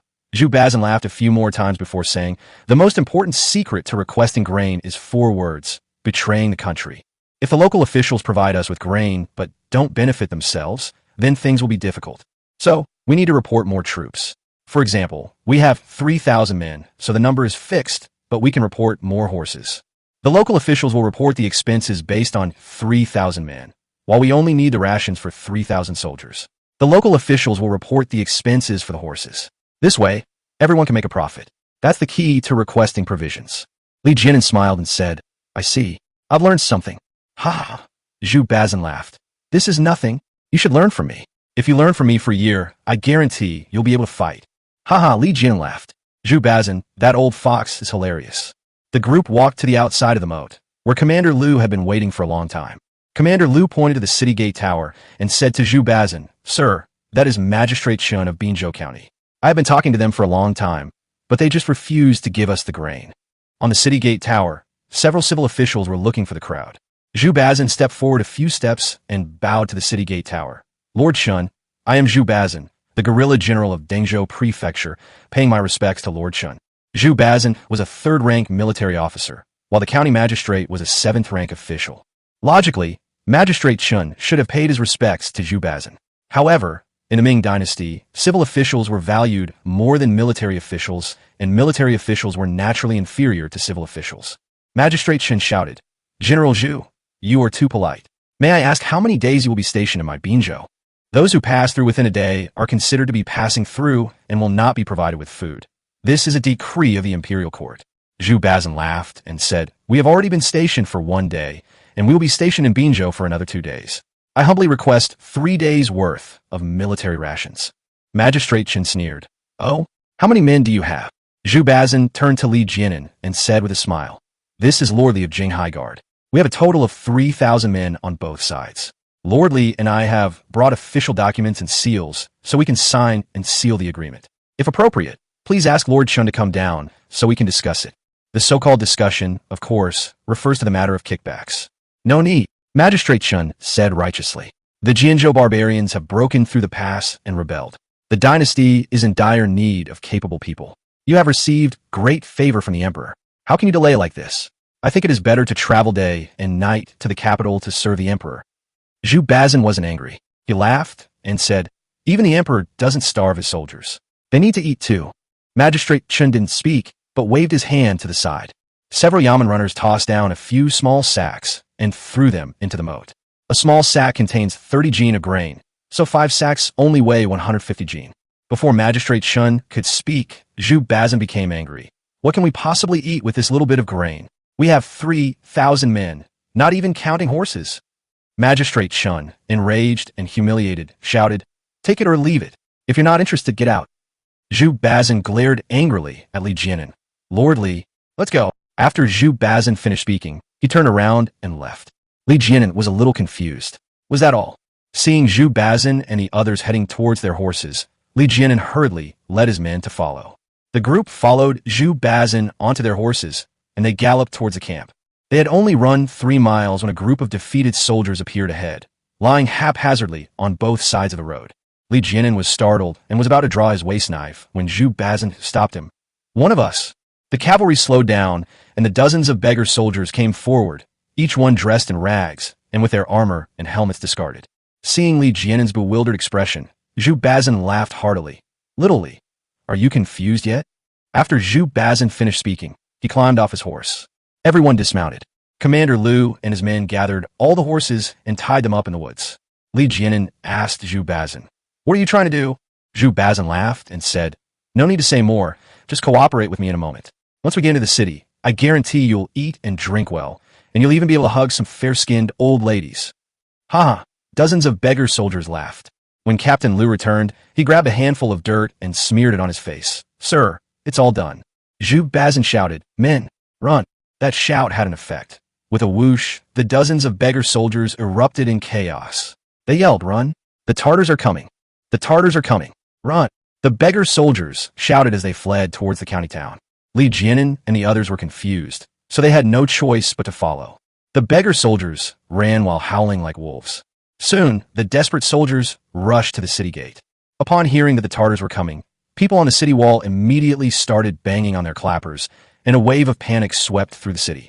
Several civil officials who had gone down to rest rushed up the city gate tower one by one. Zhu Bazin, supported by 2 servants, appeared to be seriously injured. He shouted toward the city gate, Lord Shun, open the city gate at once. The Tartars are coming. Ha! Magistrate Shun suddenly burst into laughter. Chapter 43 Haha, what a shameless and ruthless slap in the face. Zhu Bazin was furious. What are you laughing at? The Tartars are really coming. Open the city gates. Are you going to stand by and watch us die?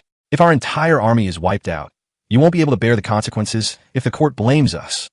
Magistrate Shun roared. Lord Zhu, don't try that on me. Do you think I don't know you're trying to trick me into opening the city gates? There are no Tartars at all. You're just putting on an act. Once you enter the city, you'll demand lavish meals, money, and women. If you don't get them, you'll cause trouble. That's your modus operandi. Zhu Bazin, exposed as a fraud, blushed and flew into a rage. He jumped up and down in anger, shouting, "What do you want?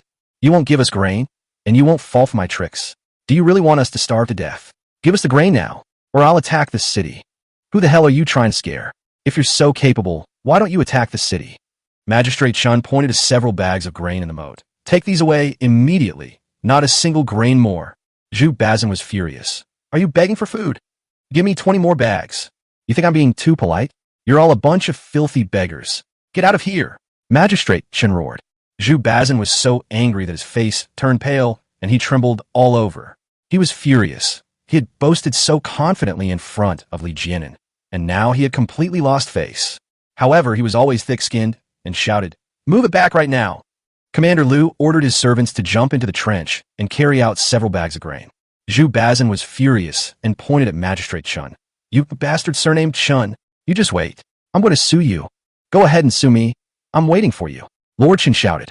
"Let's go." Zhu Bazin led the beggar soldiers away. Leguin had no choice but to go back with them.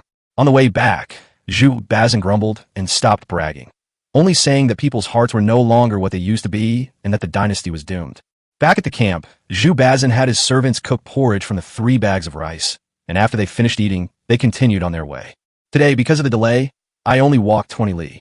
In the afternoon, Zhu Bazin's troops were too tired to move any further and set up camp early. With 2 bags of grain left, Zhu Bazin had no choice but to cook porridge again. 60 caddies of grain were not enough to feed more than 400 people. When the soldiers of Windang Battalion saw the thin, watery porridge, they immediately flew into a rage. "What the hell? It's just thin porridge again. It's thin porridge in the morning, and it's thin porridge again in the evening. Who do you think you're going to starve to death? I quit. Fuck you. I quit. I quit." Zhu Bazin hurriedly went over to reassure them. "Everyone, just bear with it for one more day. Once we reach the county town ahead, I'm sure I can get the grain." "What do you want?" An incompetent general can lead to the downfall of an entire army. Even an emperor doesn't lack starving soldiers. If that doesn't work, kill the horse. They're so fat and bloated, they want to starve us to death. The crowd was inflamed, and Zhu Bazin panicked a bit. He originally wanted to deal with a few troublemakers to quell the unrest, but then he didn't dare to. If things really get chaotic, Zhu Bazin doubts whether he can escape. How come the people of Jinghaiwai have anything to eat? And it's rice, so it smells amazing. And there's meat broth, too. I saw it. Zhu Bazin was shocked. "You must be mistaken. That's their officer's private kitchen, isn't it?" "It's not a private kitchen. It's just a communal meal. I saw it too, huge pots and pots of it. No wonder they walk with such strength. Let's learn from them." What's the point of learning? Incompetence is incompetence. Zhu Bazin was both embarrassed and angry, his face turning bright red. "You just wait. I'm going to see."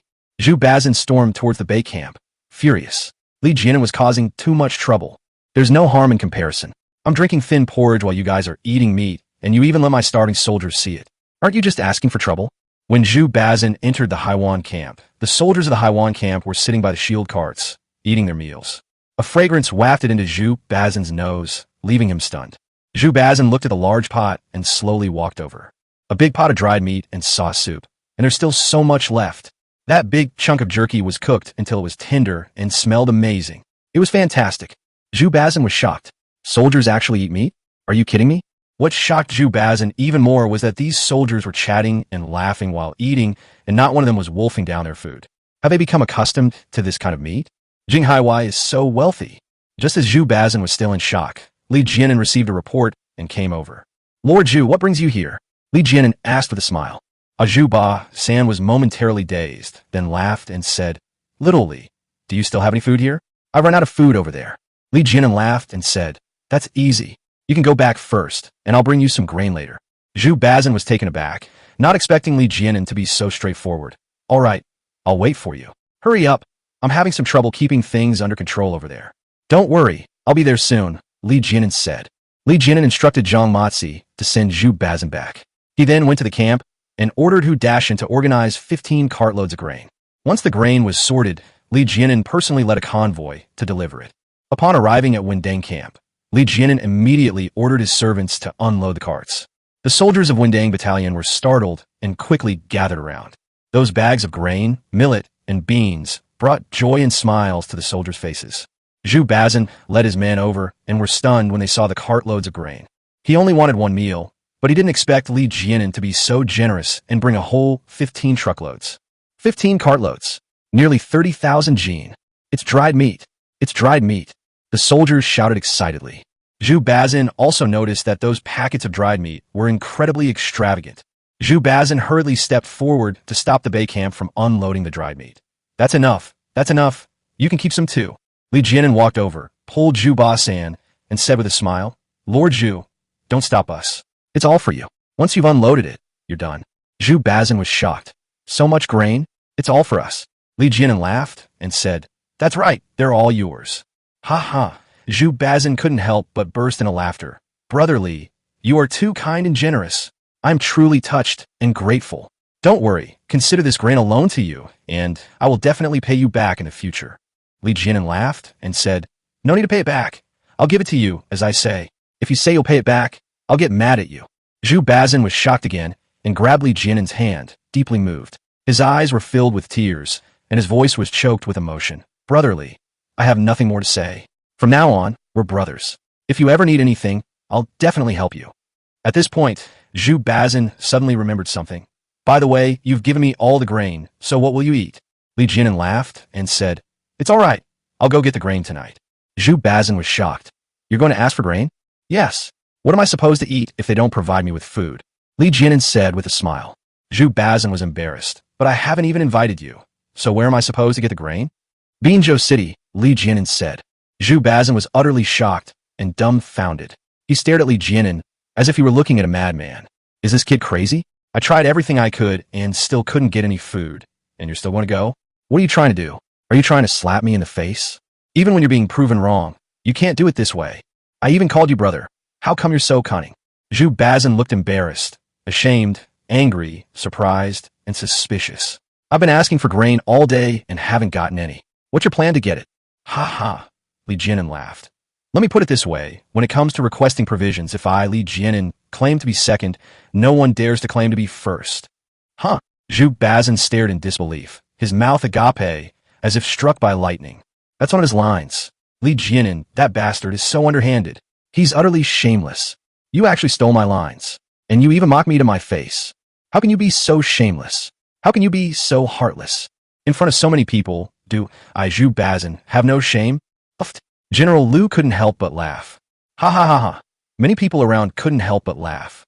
Zhu Bazin's face turned bright red, and he wished he could disappear into the ground. Li Jianan, you scoundrel. Don't I have any shame? How dare you mock someone as shameless as me?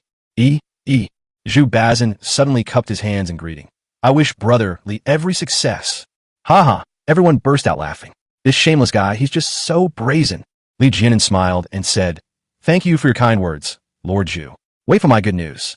After Li Jianan finished speaking, he signaled the convoy to leave. Zhu Bazin stared blankly at Li Jianan's retreating figure. This kid is truly unpredictable. Commander Liu stepped forward. Sir, we have the grain. Let's cook. Zhu Bazin was momentarily dazed. Oh, cook rice. Chapter 44 Encounter with the 8 Banners Soldiers. Formation. Setting up guns. Li Jianan led the convoy back to the camp and said to Hu Dashan, Captain Hu, I'm taking Erguzi to get some supplies. You guys take care of the camp tonight. Hu Dashan agreed. Li Jianan, along with Erguzi, rode at full speed back towards Binzhou City. After walking 5 miles, Li Jianan stopped and said to Erguzi, Erguzi, wait for me here. I'll go by myself. I'll come find you tomorrow morning. Don't do anything rash. Don't worry, boss. I'll be waiting here, Erguzi said. Li Jianan left Erguzi behind and ran another 2 miles forward. By then it was completely dark. Li Jianan dismounted and took a small burlap sack from his satchel. He walked to an open space and opened the small burlap sack. Inside the small burlap sack was only a handful of millet. Li Jianan opened the system. Copy the Xiaomi X 100 times. Whoosh, the bag was full in no time. Li Jianan sealed the rice bag and threw on the ground. Copy this rice bag 1,000 times. Whoosh. A huge pile of rice sacks appeared on the open ground. Many of them rolled down. Li Jianan dodged a little and laughed heartily. The system is so convenient. Once the rice sacks were piled up securely, Li Jianan climbed to the highest peak. He built himself a small nest, lay inside, and gazed at the starry sky. On a sweltering summer night, Li Jianan quickly fell asleep. The next morning, Li Jianan woke up feeling refreshed. The red-maned horse ate a lot of millet and was full of energy. Li Jianan mounted his horse and rode back 2 miles. Guzi was waiting by the roadside. When he saw Li Jianan return, he was overjoyed. "Boss, you're finally back. I was just about to come looking for you." Li Jianan said, "I'm fine. Go back to the camp and have Captain Hu lead the convoy to pick up the grain. It's just 2 miles ahead." Guzi agreed, mounted his horse, and galloped towards the camp.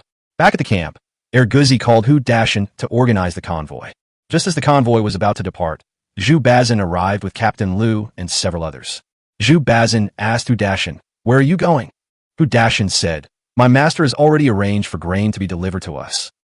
Zhu Bazin opened his mouth in surprise, thinking, "Really? I tried everything but couldn't get the grain. What's his secret? No, I have to go and see." Zhu Bazin laughed and said, "Old Hu, I'm fine. I'll come with you and protect you." Hu Dashan laughed and said, "All right, let's go together." The group left the camp and followed the main road. Guzi led the way, and soon we saw it. In the wilderness by the roadside, there was a large pile of grain, and Li Jianan was waving at it. Zhu Bazin was shocked. It was simply unbelievable. This Li Jianan actually managed to get the grain. How'd he do it? He's really got some skills. No, there's always someone better, and I can't be arrogant. I must remain humble and learn from others' techniques for navigating the officialdom. At that moment, Zhu Bazin pushed aside Guzi and sprinted towards Li Jianan, looking like a duck in flight. Even from a distance, Zhu Bazin broke into a smile. Brotherly. Li Jianan came over to greet him. "Lord Zhu." As Zhu Bazin approached, he grabbed Li Jianan's arm and exclaimed, "Brotherly, you're amazing. You really managed to get the grain. I admire you. I admire you so much." "Ha ha," Li Jianan laughed. "A mere trifle. Lord Zhu is too kind." Zhu Bazin laughed and said, "How can it be a trivial skill? This is great wisdom, a great secret." "Ha ha," Li Jianan laughed. At this moment, everyone gathered around, looking at the pile of grain in awe. Zhu Bazin laughed and said, "Brotherly, tell me, what trick did you use? How are you so amazing?" "Ha ha," Li Jianan laughed. "This is nothing. Just learn from me. If you learn from me for a year, you'll know how to fight." Zhu Bazin was shocked and dumbfounded. These were his own lines. Li Jianan, that wicked boy, is absolutely wicked. Ha! Everyone couldn't hold back any longer and burst into laughter. Many people laughed so hard they were doubled over, thoroughly enjoying themselves. Zhu Bazin's face turned bright red, and he was furious with embarrassment. "What's so funny? Don't you guys have any work to do? Hurry up and help load the truck." Ha ha! Everyone laughed and started working. Zhu Bazin looked at Li Jianan and smiled sheepishly. "Brotherly, don't joke with me. Please tell me the technique." Li Jianan laughed and said, "You'll find out later." The group hauled the grain back, ate, and then continued their journey. We walked 20 li in the morning, rested for an hour at noon, and set off again in the afternoon.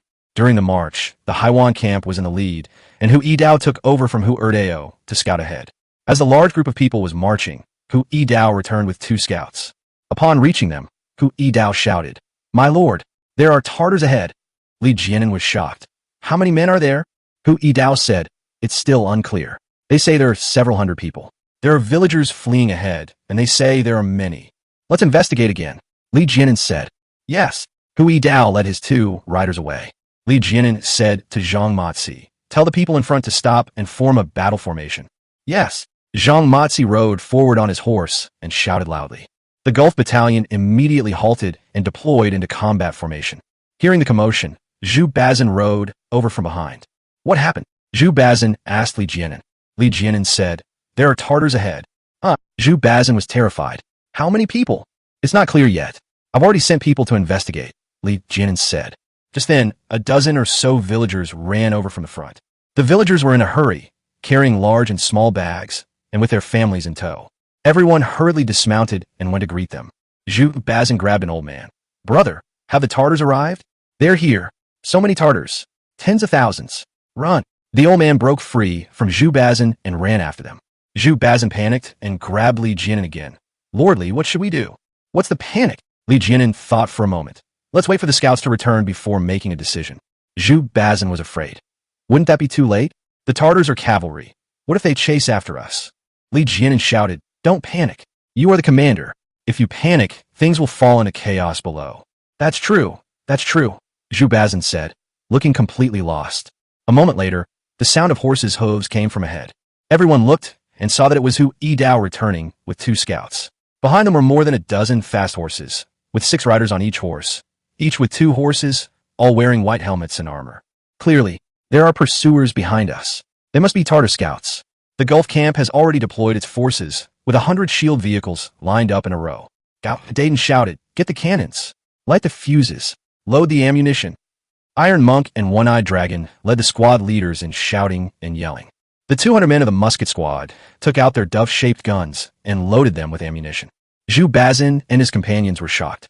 Looking at the thick, sturdy dove-shaped guns, they were stunned and speechless. The dove-shaped gun wasn't unusual. All of them had seen them before. But seeing so many dove-shaped guns completely terrified them. Several hundred muskets. How much would that cost? Even the Beijing garrison and the embroidered uniform guard aren't this extravagant. Chapter 45, so arrogant, terrifyingly powerful. Zhu Bazin was even more shocked. So many spotted dove guns. Even if you gave them to me, I couldn't afford to use them. Just the ammunition consumption and maintenance will be enough to bankrupt me several times over. Just who is this Li Jianan? How can he be so arrogant and domineering? It's terrifying. Li Jianan had no time to pay attention to the group. He mounted his horse and rode ahead. Hu Yidao's 3 scouts galloped over, and the Tartar pursuers behind them slowed down when they saw the large force in their direction. The Tartar pursuers slowed down while drawing their bows and firing arrows, attempting to kill Hu Yidao and his 2 companions. Unfortunately, both sides were moving and several arrows were missed. "Set up the guns," Gao Dayton shouted. The first row of 100 musketeers secured the dove-shaped muskets to the shield carts. Each dove-shaped musket weighed 20 pounds, possessed immense power, and had a terrifying recoil. Without securing the support, the musketeers simply couldn't withstand it. Hu Yidao and his 2 riders ran to the front of the formation and split up to run to either side. The dozen or so horses of the Tartar pursuers stopped, about 60 paces from the front of the formation. 60 paces is 90 meters, which is already within the effective range of the dove gun. Within 80 paces, the dove gun can penetrate 3 layers of armor. Within 100 paces, the dove gun can penetrate 2 layers of armor. Within 120 paces, the dove gun can penetrate a layer of armor. The Qing army had 3 types of soldiers. The most elite were the white armored soldiers, who wore 3 layers of armor and rode 2 horses each, serving as scouts and vanguards. The best cavalrymen, wearing 2 layers of armor and each riding a horse, were the main force of the cavalry. Then came the infantry, who wore only 1 layer of armor. They also had war horses, but these were merely for transportation. They would only ride them into battle when necessary. Hu Yidao bypassed the battle line and came to Li Jianan's horse. He was already exhausted, drenched in sweat, and panting heavily. "My lord, there is a Tatar army of Niru, 15 li ahead." Niru was the Jurchen's unit of production and daily life, and also the unit for organizing people and troops during wartime. Each Niru, a military unit, has 300 households, and each Niru sends out 300 soldiers. Typically, a Niru military unit of 300 soldiers consists of 17 elite white armored soldiers, 55 superior cavalrymen, and 90 ordinary infantrymen. Based on this calculation, the number of mounted cavalry reached approximately 170.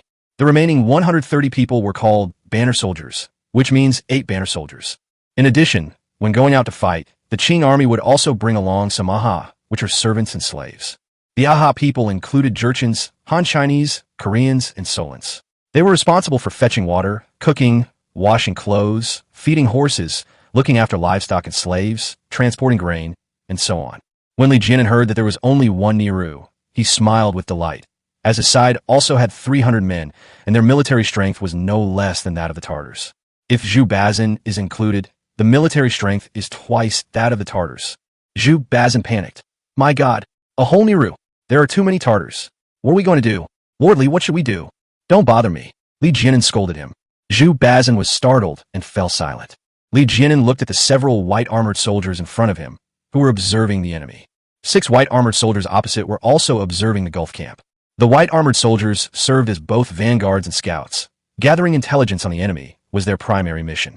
According to the Qing government's requirements, white armor soldiers were required to be fluent in Chinese and able to read basic characters. However, most white armor soldiers could not do so. Gao Dayton shouted, "Sir, should we fire the guns?" Li Jianan understood what he meant. These soldiers in white armor hadn't seen the dove-shaped musket clearly and dared to stay within its range. If a volley of gunfire were fired, it would likely have wiped them all out. However, if any escapees managed to return and report, the enemy commander will know that they possess the spotted dove gun, which would be disastrous. Li Jianan shouted, "Make an opening in the middle!" "Make an opening," the Iron Monk shouted. In the middle of the shield cart line, 6 musketeers immediately pushed the shield cart forward, creating an opening. Fire! Li Jian shouted. Gao Daden raised the command flag and shouted loudly, ready to fire. Bang! Bang! Bang! A series of loud explosions. The 6 soldiers in white armor were terrified.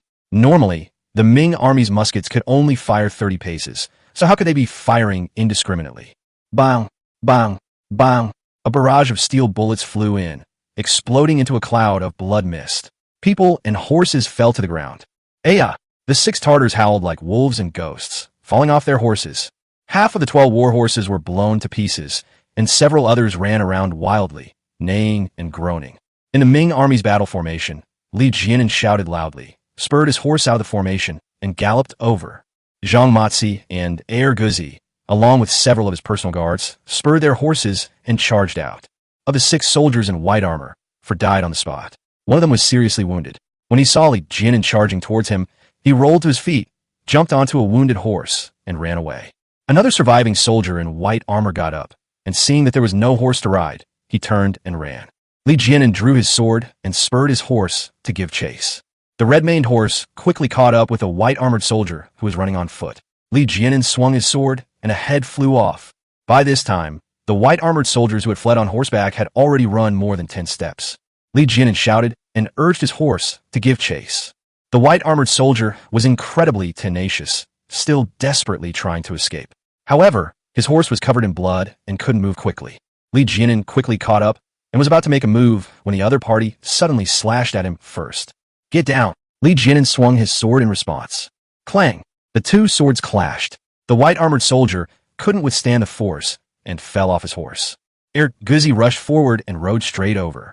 Before the soldier in white armor could even get up, he was trampled to the ground by a horse's hooves. A scream rang out. Zhang Matzi trampled it under his galloping horses, completely destroying it. In the army formation, Zhu Bazin and his men were completely stunned. Li Jian is incredibly fierce. Those are Tartar soldiers in white armor. He dares to charge in and kill them. Isn't he afraid of death? Hu Erdeo shouted from the side, 2nd Squad Steel Shield Bearers, follow me into battle. Zhu Bazin and the others turned around and were once again dumbfounded and shocked. 70 swordsmen, each wielding a stainless steel shield and a stainless steel sword. That's fucking awesome. Commander Liu was completely panicked. Sir, what exactly is Commander Li's identity? Is he a member of the imperial family? Zhu Bazin was shocked. Surname Li? The powerful Li family of Shandong? Could they be direct descendants of Grand Secretary Li? While the others were still in shock, Hu Erdeo had already led his men out. Li Jian turned his horse back and shouted to Hu Erdeo and the other shield bearers, gather the horses and see if any of the Tartars are alive. Yes, Hu Erdeo shouted. A dozen or so people split up to capture several live horses and check their condition. Hu Erdeo and his men searched the 6 white-armored soldiers, but found none alive. Zhu Bazin and his men rushed over, beaming with joy. Hey, Brother Li, you're amazing. You killed 6 white-armored soldiers. Ha ha, Li Jian laughed. It's not me, it's our big gun squad. Zhu Bazin laughed. I wouldn't have dared to ask if you hadn't told me. How do you have so many spotted of guns? And so many stainless steel shields? And so many stainless steel swords? Li Jian laughed and said, we'll talk about that later. Let me ask you, what do you plan to do when the Tartar Nehru arrives? Zhu Bazin looked at the white-armored soldiers and the dead horse with great envy and laughed. We have already rendered great service to the court and reaped considerable rewards. Why don't we retreat quickly and avoid their sharp edge? Li Jian was shocked. What great achievement? You're satisfied with this little gain? Zhu Bazin was utterly shocked. Chapter 46 Brother, no, brotherly. Zhu Bazin was utterly shocked. You're still not satisfied with so many? 6 soldiers in white armor reporting to the court is already a great achievement. The barbarians have invaded the pass several times, and we've won every battle. One small victory for us is enough to make us proud. Zhu Bazin became more and more excited as he spoke, pointing to the ground and laughing. We still have a few dead horses, a few live horses, plus a dozen sets of armor and weapons. We've already made a fortune. Brother, be content. Let's get out of here quickly. Ha ha ha, Li Jian laughed, pointing to a pile on the ground. Do you want these? Zhu Bazin was utterly shocked and dumbfounded. Such a great military achievement. Was Li Jian really going to give it to him? That's impossible. With these military achievements, you could easily get a promotion. Only a fool would give up such a great military achievement. Commander Liu and his men were also shocked. Not to mention the armored and live horses. Even a few dead horses would have been enough to make the brothers feast.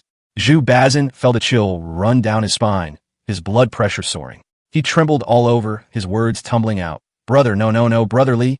Brother Li, you're going to give all these things to me? Li Jianan said, 6 white armored military merits, more than a dozen sets of armor, 8 dead horses for live horses, as well as the weapons and money on the Tartars. I will give them all to you. There is only one condition. What are the conditions? Zhu Bazin felt incredibly excited. Being with Li Jianan was too thrilling. Li Jianan pointed to the earthen slope next to him. See that earthen slope? I'll be fighting the Tartars here in a bit. You take your men and hide on the slope. I don't need your help. You'll be safe up there. Just help me observe the enemy's formation. Zhu Bazin was also a veteran soldier, and he immediately understood. The earthen slope is perpendicular to the flat ground on this side. If troops are arrayed on the earthen slope, they can support each other on this side. If the Tartars attack from the flat ground, the earthen ramp can be used to attack their flanks. If the Tartars attack from the earthen ramp, the flat ground can be used to attack them head-on, also targeting their flanks. In this case, the Tartars would have no choice but to divide their forces. Zhu Bazin hesitated. Staying on the earthen slope was indeed safe, but if Li Jianan was defeated first, that would be bad. Because Li Jianan could escape after his defeat, it was difficult for him to escape from the earthen slope. Zhu Bazin looked at the tempting food and hesitated for a moment. Li Jianan said, Do you lack confidence in yourself? Or in me? This, Zhu Bazin chuckled awkwardly, finding it difficult to say. Understood. Li Jianan shouted at Guzi, Go back. Have everyone don their armor. Yes. Guzi urged his horseback. Zhu Bazin and his companions were shocked. Everyone is wearing armor? Do all 300 of you have armor? The Wendang battalion had over 400 men. 50 cavalrymen were armored with iron armor, 100 swordsmen had leather armor, 100 archers had rattan armor, and the remaining 200 spearmen had nothing.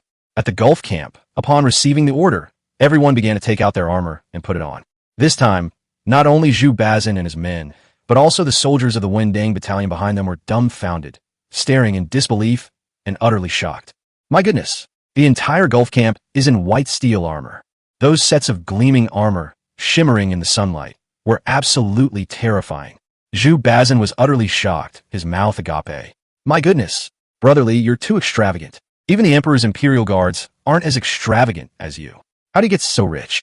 Ha ha, Li Jianan laughed. Do you have confidence in us now? Got it.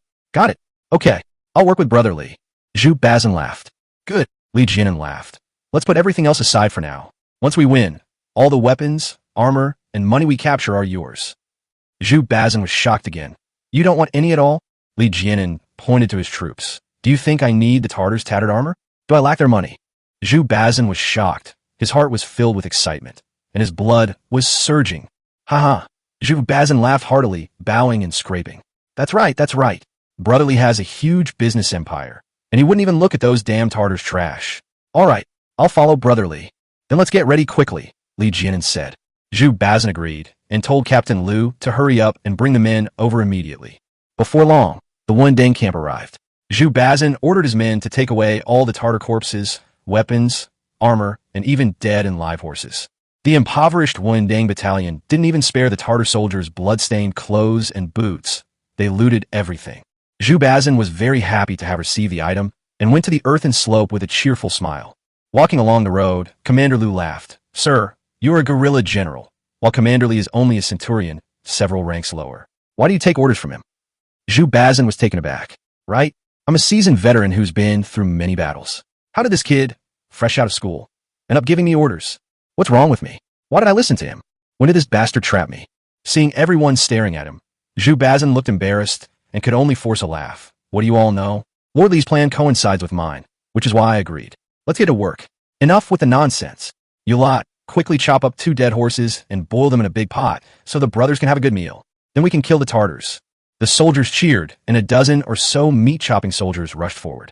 A large crowd gathered around, scrambling for the dozen or so sets of armor belonging to the Tartars. Zhu Bang cursed. What are you robbing? Give it to the unarmored spearmen.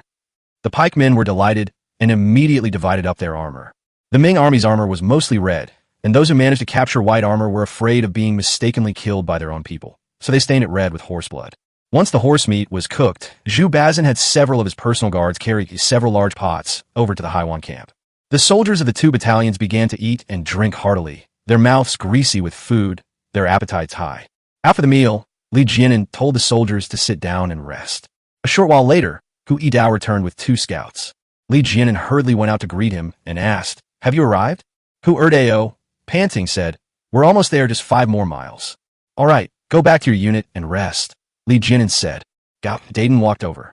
"Sir, should we set up Chevaude Frise?" Li Jianan said, "Set up the barricades and lock chains." "Yes, sir."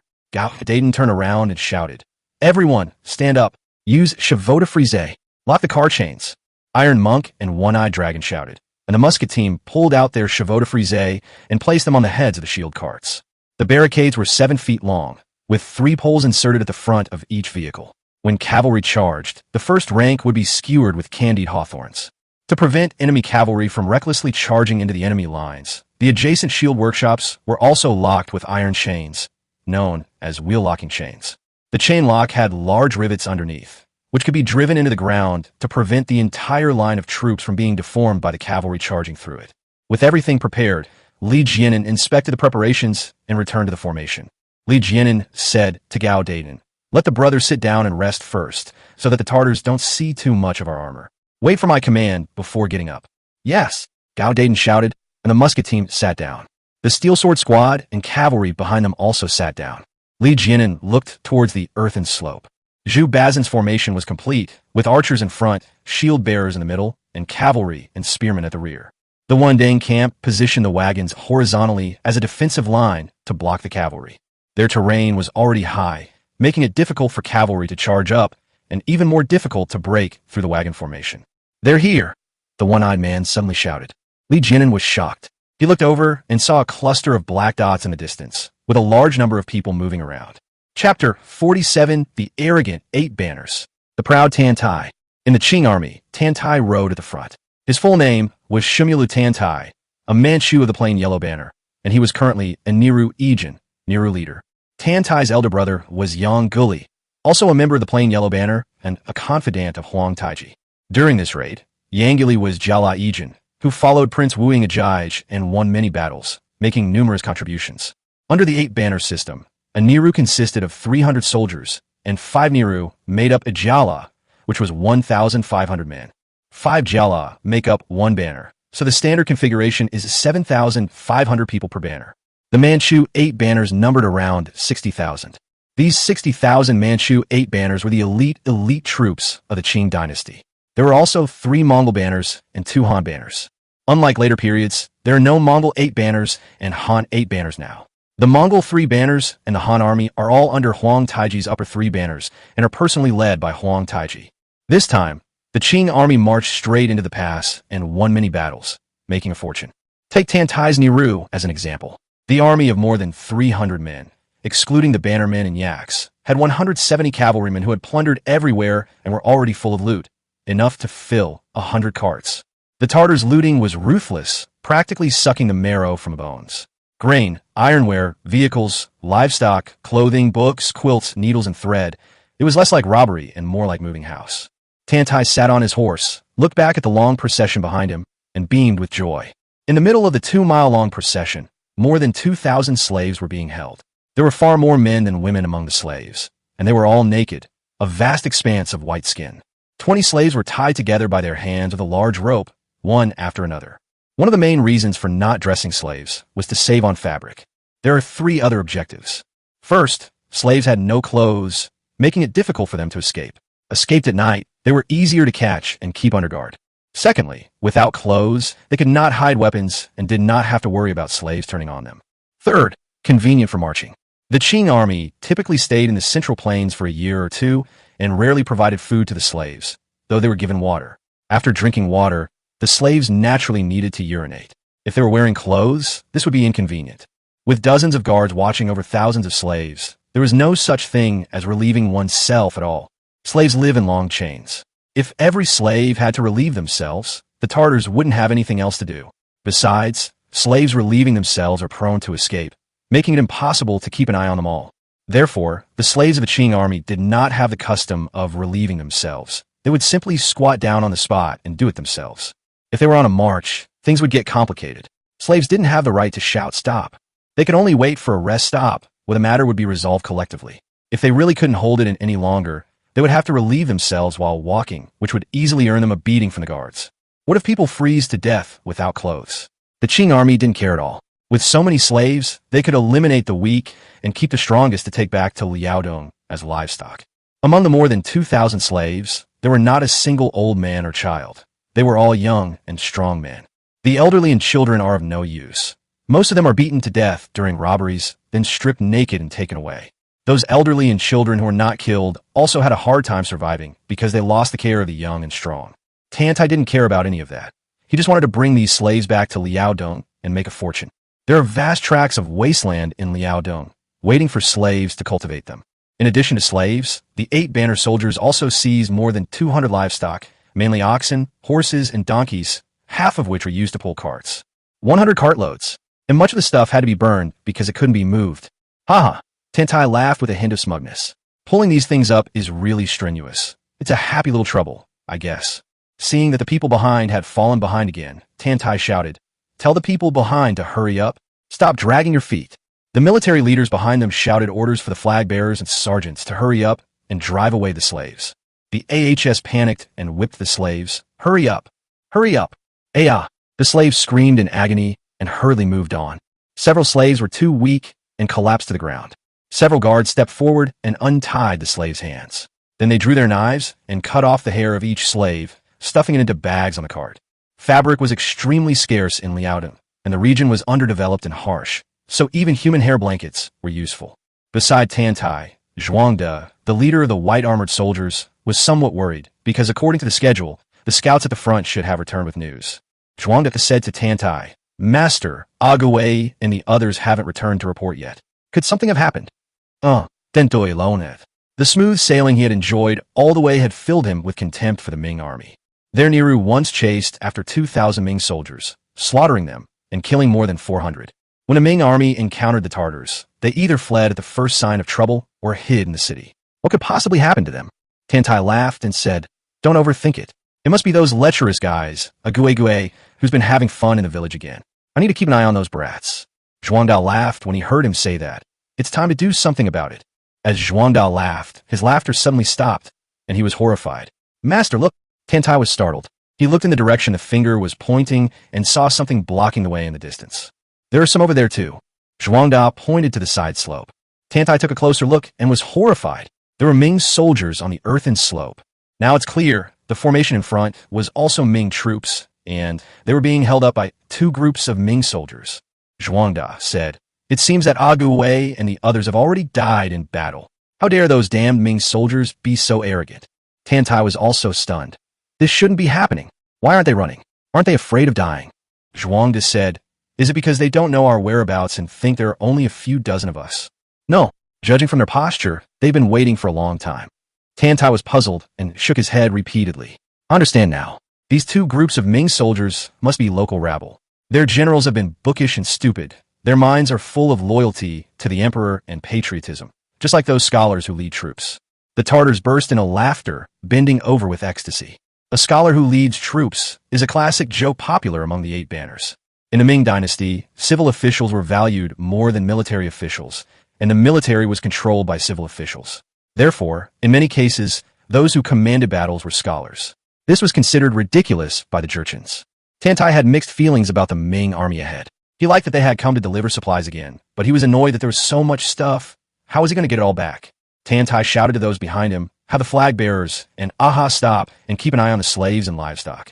Warriors, mount your horses. We're going to make a fortune again." "Oh!" The Tartar soldiers yelled and mounted their horses.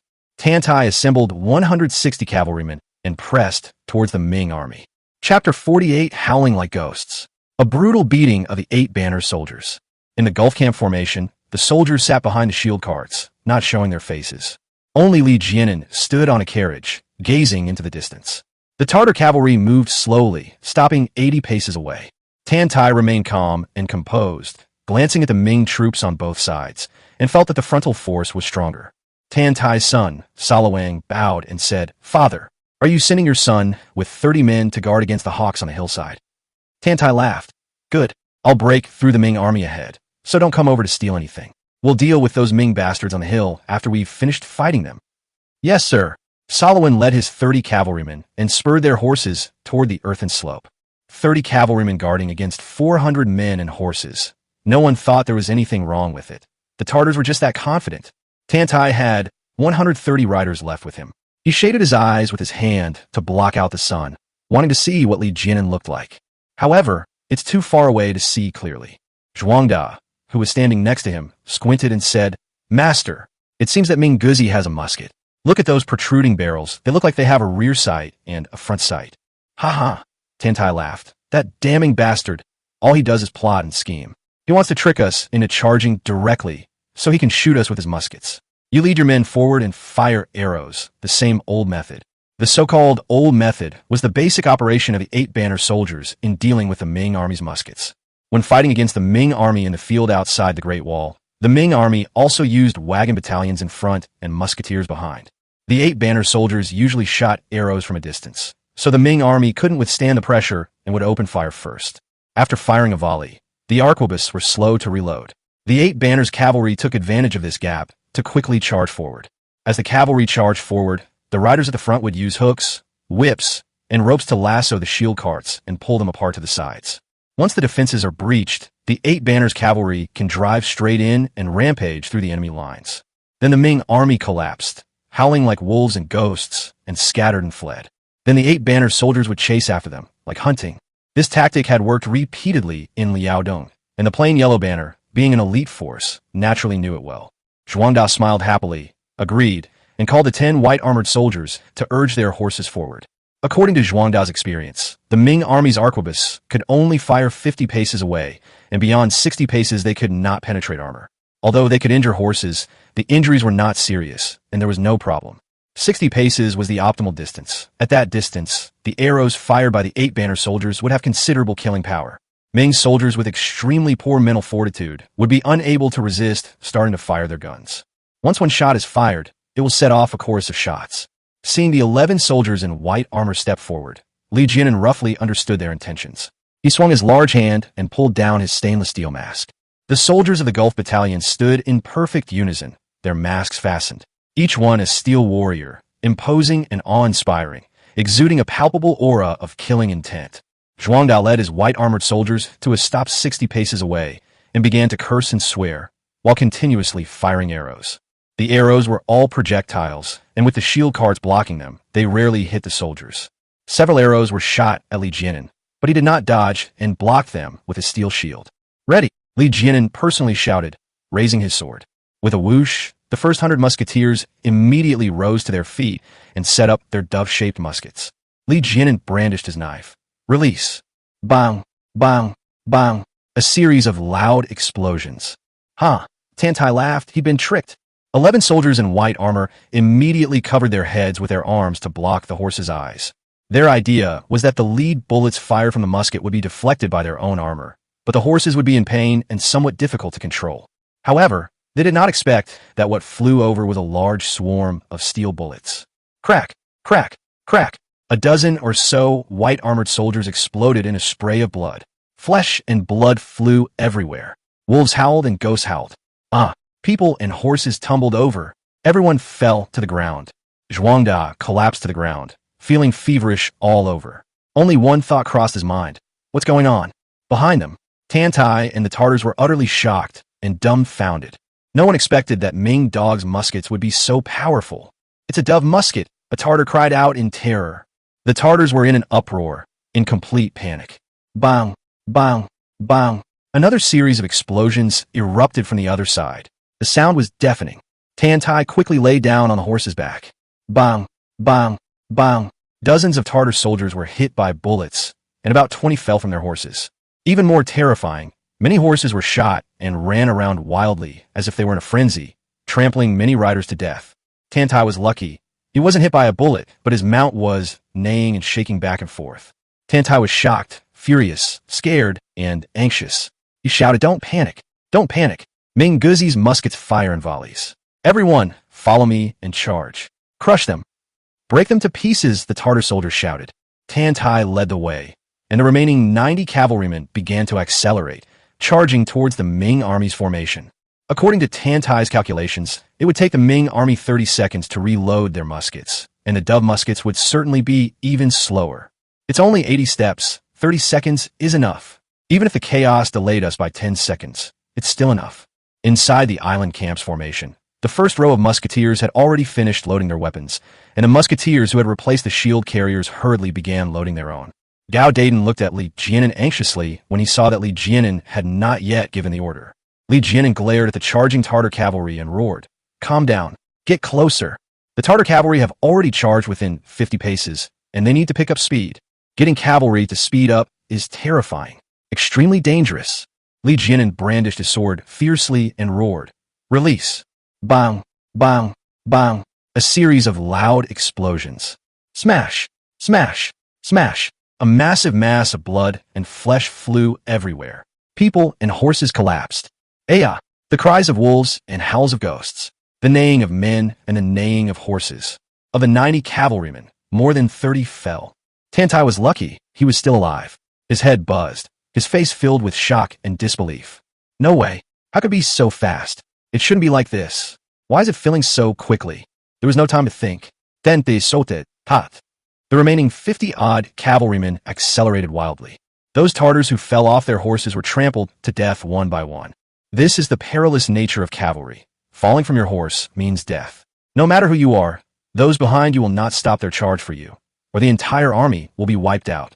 More than 50 Tartar soldiers, howling wildly, spurred their horses to speed up and quickly rushed within 30 paces. Li Jianan raised his sword and slashed down fiercely. Release! Bang! Bang! Bang! Another series of explosions. Because the distance was too close, more than 50 cavalrymen exploded into a bloody mess, with severed limbs and blood flying everywhere.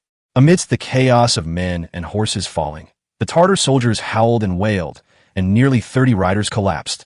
The remaining 20-odd riders were completely stunned, their souls nearly leaving their bodies, their eyes wide with terror. That old bastard Tantai is still alive. His eyes widened in terror, and he suddenly howled, "Block the horse's eye." The phrase, blocking the horse's eyes, means charging forward with a do-or-die spirit. Horses will instinctively feel fear when they see chevaux de frise and will not charge into battle. The remaining Tartar soldiers howled, each one reaching out to cover the horse's eyes, and charged forward madly. There were only a dozen steps left, and it was too late to reload. Li Jianan shouted, "Archers, retreat. Steel Knife Team, advance." The 200-gun squad immediately retreated, and Li Jianan led the 70 Steel Sword squad to charge forward. The Tartar cavalry charged in, and one after another, the wounded war horses crashed into the battle line. Thud! Thud! One after another, war horses were pierced by barricades. The neighing of men and the neighing of horses. Chapter 49 Counterattack. Bloodbath at the 8 Banners Camp. The neighing of men and the neighing of horses. The cavalry's charge was too powerful.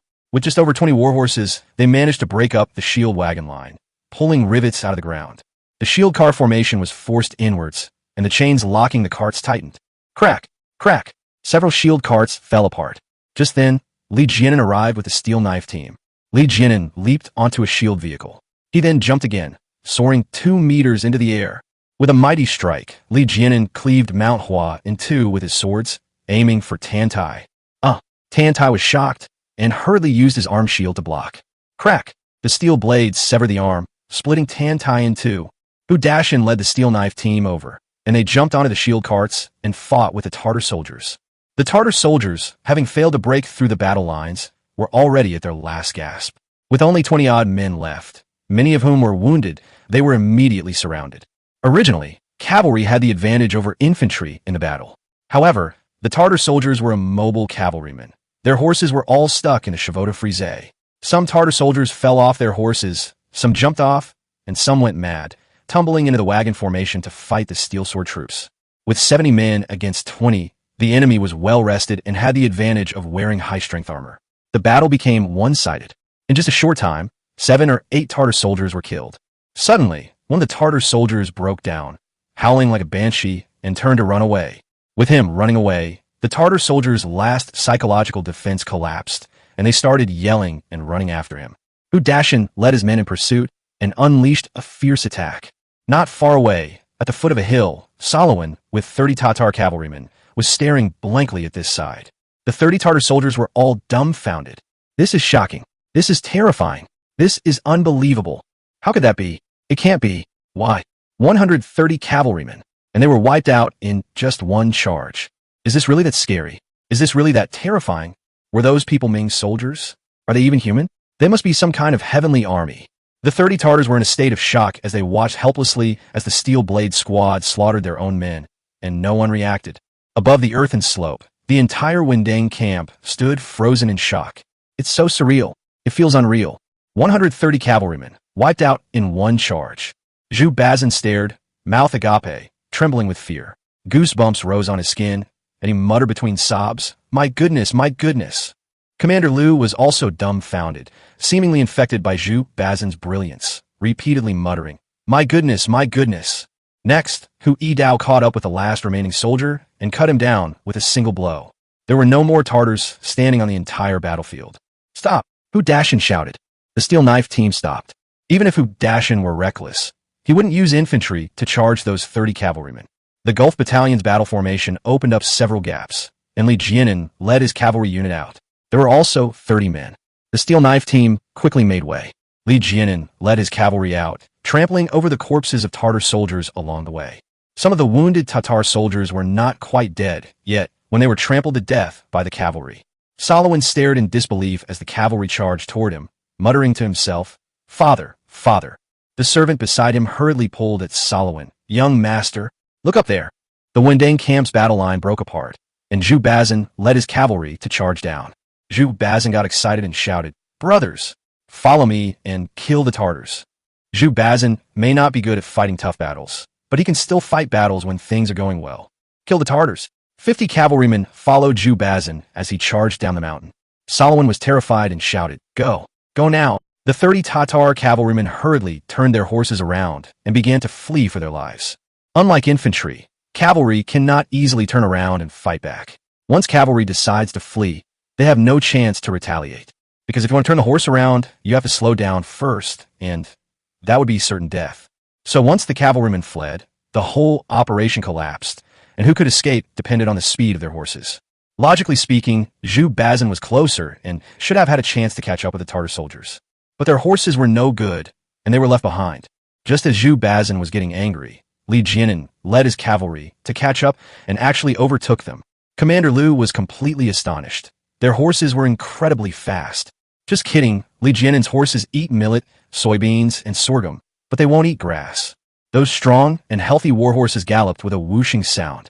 Li Jianan led his men to catch up with several lagging Tatar cavalrymen and slaughtered them fiercely.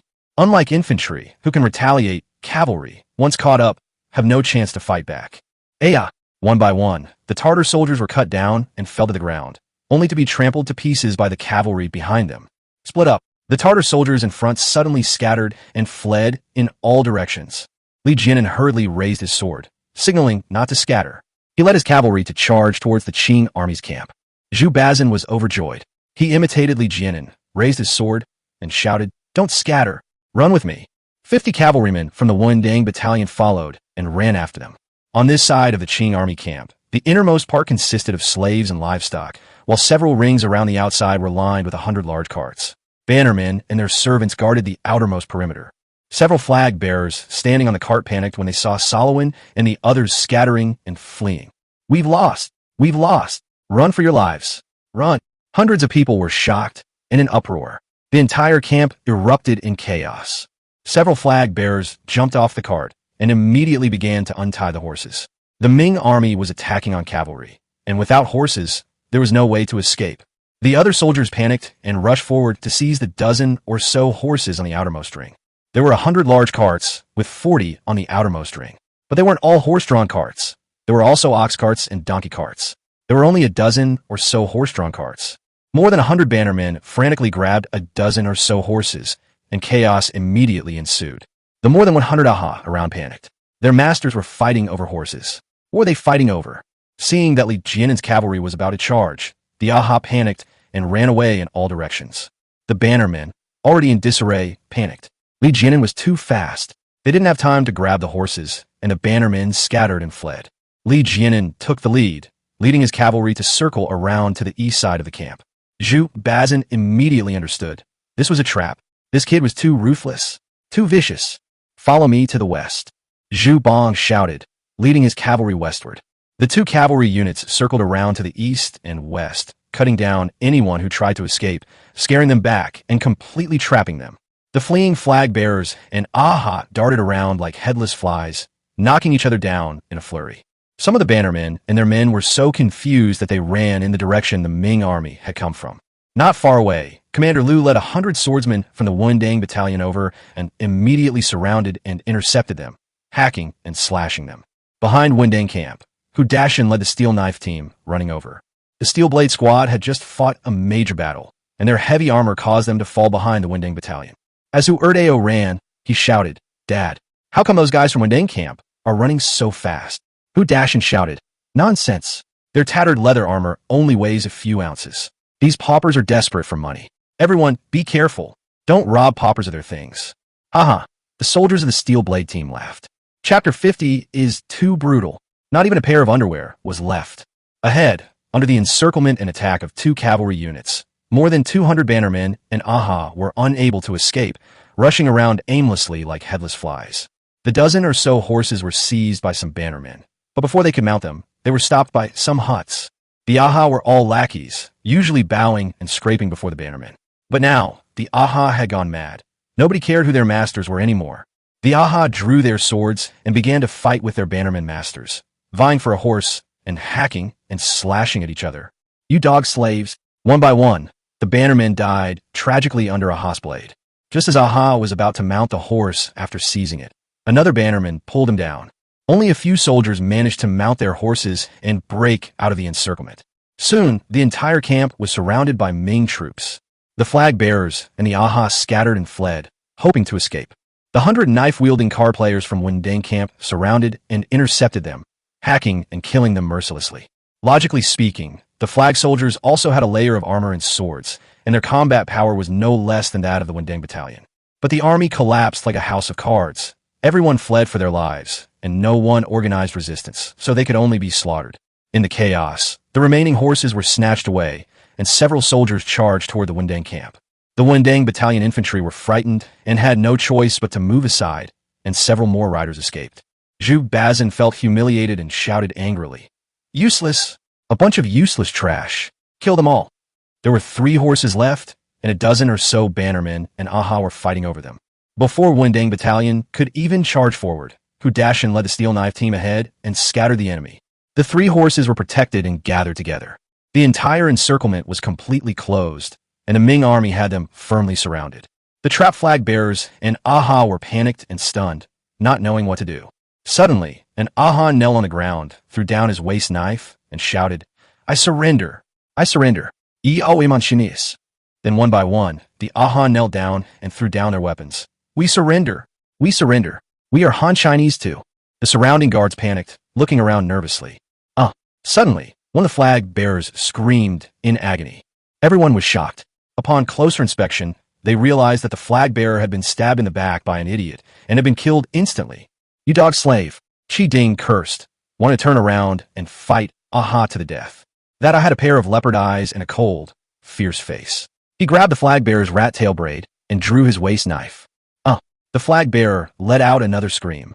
Aha grabbed the flag bearer's braid, swung his sword horizontally, and severed his head. Everyone was shocked again. Such a fast knife.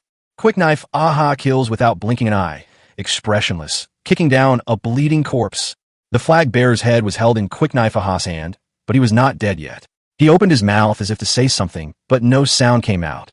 Quick knife Aha showed the crowd his living head and shouted, Anyway, I'm on Chinese too."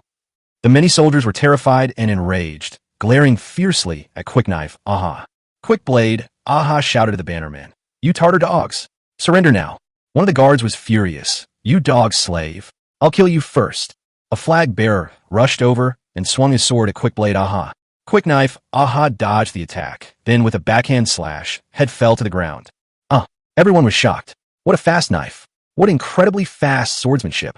Quick Blade Aha raised his blood-stained blade and pointed at the Ahas who were still standing. "You Korean Solons, why don't you surrender?" The remaining dozen or so Ahas distanced themselves from the bannermen, threw down their weapons, and knelt beside the Han Chinese Ahas. Only about 30 bannermen remained, gathered together, still armed. Li Jianan spurred his horse forward, pointed his sword at them, and shouted, "Put down your weapons. Kneel down and surrender. Otherwise, we will slaughter you all." The soldiers were terrified, looking at each other in bewilderment and glancing around nervously. Suddenly, one of the flag bearers knelt down and threw down his weapon. Some surrendered, and one by one they knelt down and threw down their weapons. Before long, all the dozens of bannermen surrendered. A resounding victory. There are no enemies left. Ha! Zhu Bazin urged his horse forward, beaming with joy. That's awesome. That's awesome. Ha ha ha, this is so awesome. Brotherly, we're rich. We're rich. This time, I, Zhu Bazin, am going to make a name for myself. Ha ha ha. Hee. Li Jianan laughed, but didn't reply. He looked at the quick knife. Aha. All the prisoners knelt down, but he remained standing. Quick knife, aha, threw down his weapon and the severed head, took 2 steps forward, and knelt before Li Jianan's horse. My lord, I, Sidu Bao, have defected and rendered great service. I humbly request that you treat me well. Li Jianan laughed. Nonsense. What great feat did you accomplish? Would they not have surrendered without you? Situ Bao hesitated for a moment, then clasped his hands in a fist and palm salute. I have important intelligence. Zhu Bazin was shocked and hurriedly said, I am a guerrilla general, which is a high-ranking official. You can talk to me. Situ Bao glanced at Zhu Ba-san but ignored him and said to Li Jianan, Please dismount, sir, and allow me to explain. Zhu Bazin was furious. He'd been completely ignored. He pointed at Situ Bao and yelled, Didn't you hear me? I'm a guerrilla general. You defeated foe. Who do you think you're glaring at? Situ Bao ignored him and just looked up at Li Jianan. Li Jianan dismounted and walked towards Situ Bao. Hu Dashin hurriedly stopped him. Sir, shall I search you first? Although Situ Bao threw away his weapon, what if he was hiding a dagger? His skill just now clearly showed he was a trained fighter. Li Jianan waved his hand. No need. He strode towards Situ Bao. Li Jianan, clad in steel armor and carrying a sword, was not afraid at all. If Situ Bao tries anything improper, Li Jianan can play along. Li Jianan stopped in front of Situ Bao. Get up. What intelligence do you have? Situ Bao slowly stood up. Please extend your hand, sir. Li Jianan reached out his hand. Situ Bao reached out and wrote on Li Jianan's hand. The kneeling aha were all dumbfounded. Situ Bao could write? Zhu Bazin craned his neck, trying to guess what the character was, but he couldn't figure it out at all. Situ Bao wrote 2 characters. Eastern Depot. Dongchang, short for Dongjishicheng, was the intelligence agency of the Ming dynasty. Its branches extended as far as Korea, Japan, Annam, and Luzon. Li Jianan was startled, but he didn't show it on his face and smiled. I understand. Stay by my side for now. Thank you, Your Excellency. Situ Bao Baoet Zet Pet Fun. Zhu Bazin dismounted and hurried over, grinning. Brotherly, what's the matter? We're all on the same side. Tell me too. Li Jianan laughed and said, We'll talk about it tonight. Let's get to work first. The weapons and clothes on these prisoners are all yours. Ha! Zhu Bazin laughed happily. Brothers, strip them naked. Let them taste what it's like to be naked. Roar! The Wendang Battalion's swordsmen were overjoyed, rushing forward like madmen to search the prisoners. We want everything on the prisoners. Their money pouches, armor, clothes, boots, socks, and underwear. Those poor bastards from Wendinging, they'll steal anything. They won't even leave them with a pair of underwear. More than 70 prisoners were all stripped naked, looking like white-feathered chickens, huddled together. Chapter 51, Swift Actions. Compassionate Heart. Li Jianan instructed Hu Erdeo to go to the middle of the camp, untie some of the refugees' ropes, and bring back the long ropes. The Steel Knife Squad rushed forward and tied up all the prisoners in groups of 10. Li Jianan counted them. There were exactly 4 strings of bannermen, which is 40 people and 38 aha. Li Jianan said to Hu Dashin, Captain Hu, have aha break one of the flag soldiers' legs each. Yes. Hu Dashin called to the Steel Knife team, brought over some wooden blocks, and forced the flag bearer to put his right leg on them. The aha were ordered to break one of the flag bearer's legs each. The ahas have no psychological burden regarding their former masters. The flag bearers often beat and scolded the aha, causing many aha to harbor resentment. Today, they finally had a chance to take revenge. The aha stomped hard on each of the thighs. Snap, snap, snap, one by one. Thighs were broken, and the soldiers howled in pain, some even with bones exposed. Those guys are too ruthless. Ha. Some aha are overjoyed. They finally turned the tables and become the masters. Li Jianan then said to the Steel Knife team, have each of the flag soldiers break one of Aha's arms. The aha were laughing, but now they couldn't laugh anymore, and their faces fell. The flag soldiers, who were in agony, laughed maliciously. Under pressure from the Steel Knife team, The Aha men draped their arms over the wooden stumps. Each of the first batch of bannermen was given an iron bar. Oomph. The flag bearers laughed viciously and slammed down. Snap! Snap! Snap! Arms were broken one by one, and the bastards howled and cried for their parents. Li Jianan said to Hu Dashan, "Let the Aha carry the flag soldiers back. Each pair should watch over each other, and each string should be held accountable. If anyone runs away, both the guards in that string and the guards on the other side should be beheaded." Hu Dashan cupped his hands in greeting. Understood. Li Jianan said, "After we get back, have Tai Hashang bring 100 men to help me. Don't clean up the battlefield over there for now." Hu Dashan agreed and beckoned the Steel Knife team forward. With the help of the Steel Knife team, one by one, the wielders with severed hands carried the flag bearers with severed legs on their backs. The dozens of prisoners were all white-haired, and they were all in unbearable pain, crying and screaming for their parents. The soldiers laughed at them mercilessly. At Hu Dashan's command, the Steel Knife team drove the prisoners away and took them all away. As Zhu Bazin watched the prisoners walk away, he thought to himself, Aha has crippled the bannermen, so they can no longer serve the Tartars. Let the bannermen and Aha hurt each other, hate each other, and keep an eye on each other. Add to that the system of collective punishment and crippling, and even if no one is watching them, they won't be able to escape. That kid Li Jianan is ruthless. Zhu Bazin shuddered, his whole body jolted, and he thought, no, this kid is too ruthless and domineering. I'd better be careful in the future and not offend him. Li Jianan looked at him. Why are you trembling? No, did I tremble? Zhu Bazin's large face turned pale, and he gave an awkward laugh. Brotherly, what's our next step? Li Jianan laughed and said, there's no rush to divide the spoils. Let's send out a few scouts to investigate first. Ensuring safety is the most important thing. Yes. Ensuring safety is the most important thing. Brotherly is truly a dragon among men, a general of exceptional talent. Zhu Bazin beamed with joy and hurriedly called to Commander Liu to arrange for a few men to go out and scout. Li Jianan decided to let Hu Yidao lead the team out. After making the arrangements, Li Jianan asked Zhu Bazin, Old Zhu, putting aside the things over there, how do we divide the things here? Zhu Bazin understood that since he hadn't participated in that side, he wouldn't get a share. But since it was a joint effort between two people, he could get a cut. Zhu Bazin laughed shyly. Brotherly, you should say it. I'll listen to you. Li Jianan said, all right, everything lying on the ground is yours, and the rest is mine. How about that? Zhu Bazin was utterly shocked. He couldn't believe it. There were more than 100 corpses lying on the ground. At least half of them were bannermen, and they were genuine Jurchen heads. So many military merits and heads were given to him. Zhu Bazin couldn't help but burst into laughter. He grabbed Li Jianan's arm, beaming with joy. Brotherly, you're like my own brother. Even my own brother isn't as good to me as you. I'm so touched. How can I thank you enough? I'll do whatever you say, Brotherly. It's settled then.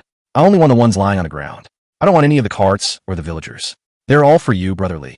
Li Jianan laughed and said, you've misunderstood. I don't want these large carts. Zhu Bazin was stunned, speechless. If you don't want the big carts, then who will get these big carts?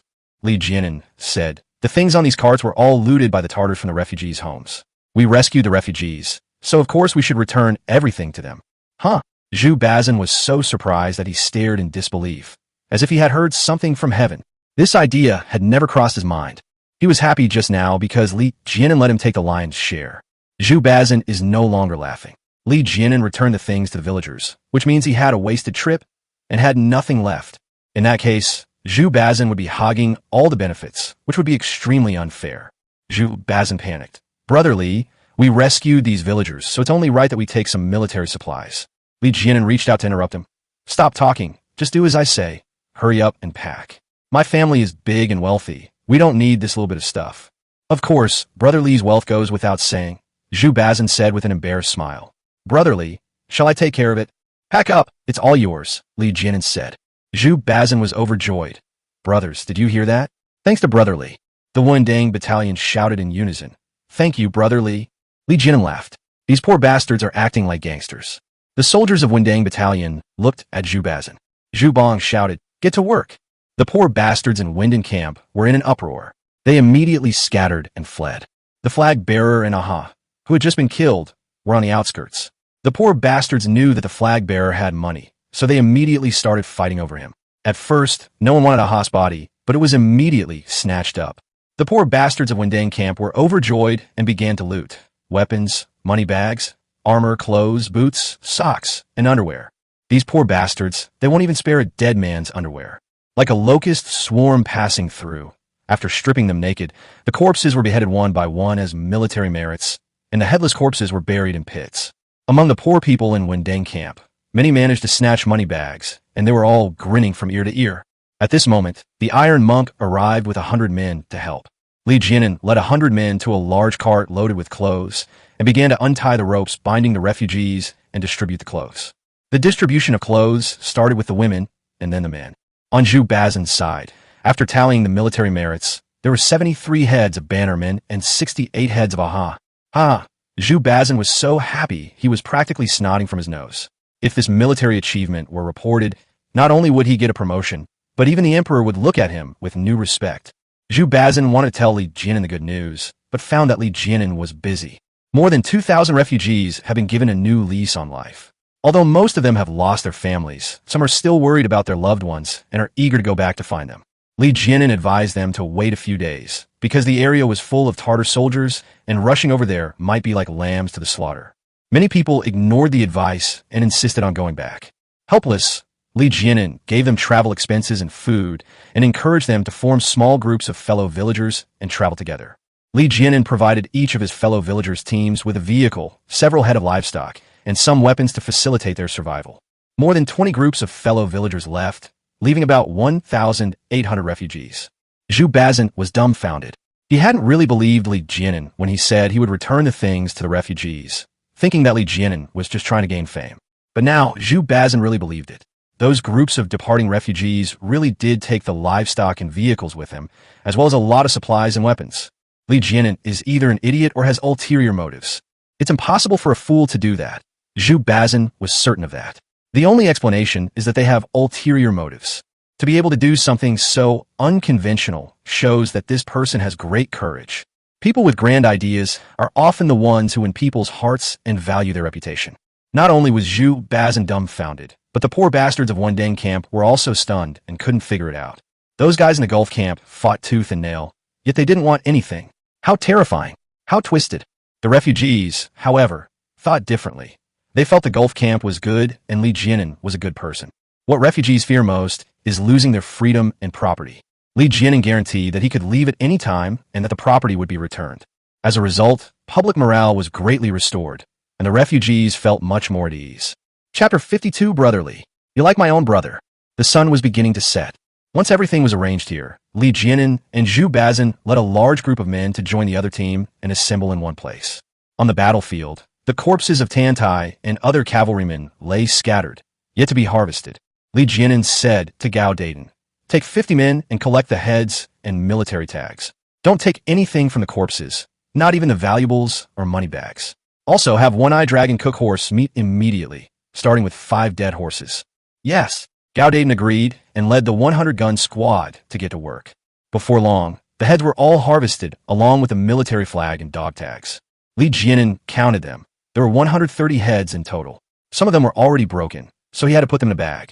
Li Jianan said, "Let's bleed it for a while, then tan it." Yes, Gao Dayton agreed. The so-called nitration process involves dehydrating the head with saltpeter powder. After this treatment, the head does not rot and can be preserved for a long time. When reporting merits to the imperial court, the Ministry of War is required to verify the heads of the deceased. The aroma of horse meat wafted through the air, and dozens of large pots were already burning. On one of the carts were about 100 large iron pots that the Tartar soldiers had looted, which was more than enough for their needs. On the other side of the earthen slope, Zhu Bazan was resting on the carriage, occasionally craning his neck to look down. Beside the carriage, the archers and spearmen of the Wendeng camp looked on with longing eyes. The aroma emanating from the large, burning iron pots below made everyone swallow hard. One of the archers muttered, "What bad luck. We didn't get turned to rob, and we archers don't get any food either." One of the spearmen said, "We didn't get any either." The swordsmen handed them out, each with big and small bags. The 300 people who stayed behind were all somewhat resentful. Zhu Bazan sat up. "What are you all muttering about? There's so many dead horses, Lord Li and the others can't possibly finish them all. Don't worry, you'll have your share sooner or later, just wait." From the Bay camp, Skinny Monkey ran over. "Lord Zhu, Lord Zhu." Zhu Ba was overjoyed and hurriedly climbed down from the carriage to greet him. The skinny man clasped his hands in a fist and asked, "Lord Zhu, my master requests your presence?" Zhu Bazin smiled happily. What's the matter? Did you say to bring pots, pans, or anything like that? The skinny monkey laughed and said, I didn't say that. I just wanted you to hurry over. Okay, you go back first. I'll be there soon, Zhu Bazin said. The skinny monkey agreed and ran back. Zhu Bazin hurriedly straightened his clothes. Commander Lu laughed. Sir, he's a centurion, and you're a general. Just because he tells you to go over doesn't mean we should. Zhu Bazin was stunned. That's right. How come he was bossing me around like that? How did I even agree to it? What's wrong with me? How did I agree to that? Zhu Bazin, enraged and embarrassed, roared, Idiots! I'm only doing this for you gluttons. Otherwise I wouldn't be going. Zhu Bazin, cursing and swearing, went over with a few of his personal guards. When they arrived at the bay camp, Li Jianan was busy inside, directing one-eyed dragon to pour coarse salt into large pots. Brother Li, Zhu Bazin called out, walking over with a smile. Li Jianan turned around and smiled. You've come at the perfect time. I have good news for you. What good news is it? Zhu Bazin was overjoyed. Li Jianan said, As we agreed before, all the armor and weapons are yours. Li Jianan pointed to the corpses of men and horses scattered all over the ground. We haven't touched any of the loot on these cavalrymen. Take it all while there's still light. Zhu Bazin was utterly shocked. He was dumbfounded. More than 100 cavalrymen. Many of the corpses were wearing 3 layers of armor. That's 300 sets of armor. 300 sets of armor are worth 6,000 taels. Add in the loose cash, clothing, and weapons, and that's 10,000 taels. Zhu Bazin never expected that Li Jianan would actually keep his word and give him everything. Where can you find someone who is so trustworthy these days? What a kind person. Moved. Zhu Bazin's eyes reddened, and he suddenly knelt down, hugging Li Jianan's leg tightly. Brother Li, you're like my own brother. My own brother. You've been so good to me. Zhu Bazin burst into tears, his large face covered in them. Li Jianan laughed. All right. It's nothing. We're brothers, aren't we? Quickly help your general up. Several guards immediately stepped forward and helped Zhu Bazin up. Zhu Bazin wiped away his tears and sobbed. I really never expected that I would find my long-lost brother. I'm so happy, so moved. Li Jianan laughed. This old fox was just trying to make scene. He was overdoing it. Li Jianan laughed and said, There's good news, but also hard work. What hard work? Leave it to me. Zhu Bazin patted his chest and assured him. Li Jianan said, After you've collected the items, bury the body to prevent a plague from spreading and harming the area. Zhu Bazin patted his chest confidently. This is no big deal. Do I even need Brother Li to tell me? I guarantee I'll do it perfectly. Li Jianan said, There's more. We can't finish eating so many dead horses in one day. It's hot now, so why don't we work a little harder tonight and boil them in salt water? That way we can eat them for several days. Zhu Bazin called out, Brother Li, you can leave the dirty and tiring work of dealing with corpses to me. I'll do it right away. These pots and salt are for me, right? I'll go back and call for help. No need. I'll have someone escort you back, Li Jianan said to the one-eyed man. Send some men to make the trip. One-eyed dragon agreed and summoned 30 men, 2 of whom carried a large iron pot. Zhu Bazin grabbed Li Jianan's arm, his eyes brimming with tears, and choked out. Brother, I won't say anything more. Li Jianan patted him on the shoulder and laughed. Go back while it's still light. Zhu Bazin left with his men, and one-eyed dragon followed to deliver the goods.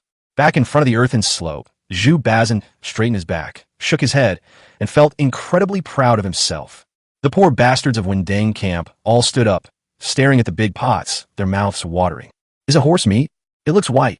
It's not horse meat, it's salt. Why is it salt? Amidst the astonishment, Zhu Bazin shouted, Listen up, all of you. Lord Li and I are as close as brothers. With my strong assistance, Lord Li achieved a great victory this time.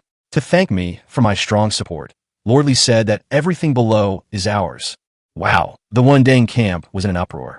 The soldiers were shocked and dumbfounded. Hundreds of suits of armor. These people know all too well how important armor is to soldiers.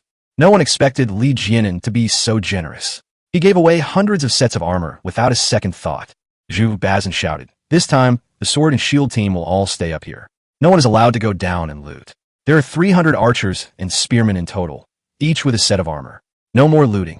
As for loose goods, weapons, and clothing, that depends on who's fastest. I'll count to 3. Before Zhu Bazin could even shout 1, the 300 men were already in a frenzy. They rushed down, chasing each other and scrambling to get ahead. Zhu Bazin was dumbfounded and shook his head repeatedly. Crazy. They've gone crazy because they're so poor. Chapter 53 Situ Bows, Shock and Deterrence. At the Gulf camp, just as they were about to have their meal, they suddenly heard a howling sound. which startled the soldiers. Li Jianin turned around and realized that it was robbery. The soldiers burst into laughter. These poor bastards were treating their tattered armor like a treasure. Like a locust swarm passing through. In just a few moments, the corpses of more than 100 Tartar soldiers were all stripped naked. As usual, not a single pair of underwear will be left. The 300 men of Wendang camp were all beaming with joy, their faces beaming with delight. Some had even managed to snatch some valuables, ranging from a few taels to dozens of taels. The poor folks ran back with the armor in their arms, not caring about the bloodstains, and started trying it on. Zhu Bazin was overjoyed. His brothers had suffered hardship and poverty, but today they were finally happy. With this batch of armor, the combat power of their Wendang battalion has doubled. Zhu Bazin's decision to share his ill-gotten gains with his brothers was a testament to his military leadership. He didn't rely on these small sums. The real prize was the imperial reward for the more than 100 military achievements and enemy heads. Now was the turn of the 100 members of the sword and shield team to be envious, all of them looking over here, their mouths watering. Zhu Bazin beckoned the sword and shield team to stand up and laughed loudly. Don't be envious. You'll have good things to do too. Bury all those headless Tartars down there. The $100 player curled his lip, thinking, this is what you call a good thing. Zhu Bazin laughed and said, after we bury the bodies, those 100+ dead horses will be ours. Wow. The soldiers were in an uproar, overjoyed. More than 100 dead horses. Each horse weighs several hundred kilograms of meat. That's tens of thousands of kilograms of meat. Ha! The poor folks were overjoyed, their faces beaming with delight. Zhu Bazin laughed and said, you guys complained about the food, right? This time, there's plenty of horse meat. Let's eat as much as we want, until we're stuffed, until we're completely full, until we throw up. The soldiers burst into laughter. At that moment, Zhu Bazin ordered the knife-wielding men to take out shovels and led 100 men to charge down. In the summer, the soil was soft, and 100 people quickly dug a large pit and buried the bodies. Zhu Bazin told them to cook 5 horses first, and then they could continue their work after they finished eating. Li Jianin has already started eating. Large chunks of horse meat were eaten and drunk, and the soldiers laughed and chatted with great joy. Li Jianin announced loudly, each person will be rewarded with 20 taels of silver. Wow! The soldiers were overjoyed and cheered. Dozens of naked prisoners lay on the ground, their arms and legs broken, wailing incessantly. Li Jianin instructed Hu Dashan to keep an eye on them, without giving them food or water, so that they wouldn't have the strength to escape. After finishing their meal, Li Jianin summoned Situ Bao, and the two found a corner to sit down and have a private talk. Li Jianin asked him, are you from the Eastern Depot? Situ Bao cupped his hands in greeting. Situ Bao, a centurion of the Eastern Depot, greets Lord Li. Li Jianin was startled. How many years have you been in Liang? Situ Bao said, my lord, according to the rules, you should not ask me, and I should not answer you. Li Jianin asked, how many Tartar soldiers are still nearby? Situ Bao said, 80 li to the east, near Wooding Prefecture in Huimin County, there is a Jiala army. Each Jiala has 5 Niru. Now you have eliminated one, leaving 4 Niru. Li Jianin was somewhat surprised. 80 li. For cavalry, 80 li was a day's journey. Situ Bao said, my lord, there's no need to worry. The Tartars are raiding in separate Niru, units of military units. The remaining 4 Niru over there are scattered. When the news gets out tonight, the Jala Ejin will still need to gather troops from all over the place, which will take at least 2 or 3 days. We still have time to escape. Li Jianin nodded. Now that your identity has been exposed and you can't go back, what are your plans? Situ Bao said, I have been lying low in Liaodong for many years, only managing to send back one message, which hardly qualifies as merit. Returning empty-handed this time, I have no future. If you would be so kind as to write a note for me on the victory report, I would be eternally grateful and will repay you handsomely. Li Jianin thought for a moment, then smiled and said, how about I write you these 8 characters? Pass on the message, lure the enemy deep into our territory. Situ Bao was overjoyed. Those 8 words were incredibly powerful and extremely important. With this achievement, Situ Bao could return to the Eastern Depot and, with some money spent on bribes, might just become a 1,000 household commander, a high-ranking official. Once you've secured a position at the Eastern Depot, you're not far from the core. Situ Bao hurriedly stood up and knelt down to pay his respects. Thank you for your guidance, sir. Ha! Li Jianin laughed and hurriedly got up, pulling Situ Bao up. Get up quickly, get up quickly. Thank you, your excellency. Situ Bao Bao et deeply. Hee. Li Jianin laughed a little embarrassedly. You've bowed to me twice, so I have no choice but to tell you the truth. Actually, we're on the same level. I'm also a centurion. Huh? Situ Bao was utterly shocked, his mouth agape as he stared at Li Jianen's face in disbelief. My lord, are you trying to play a trick on me? Situ Bao didn't believe it all. Li Jianen took out his waist token and seal and showed them to Situ Bao. Situ Bao looked at it, utterly shocked. My lord, you have truly surprised me. Ha ha, Li Jianen laughed, pulling him along. Sit down, and let's talk. The two sat down again. Li Jianen laughed and said, with this merit, when you return to the Eastern Depot, can you be promoted to deputy commander? Situ Bao said, being a deputy commander is definitely not a problem. I plan to raise some money from private usury and try to become a commander, then a head of the department. How much do you estimate you'll need? Li Jianen asked.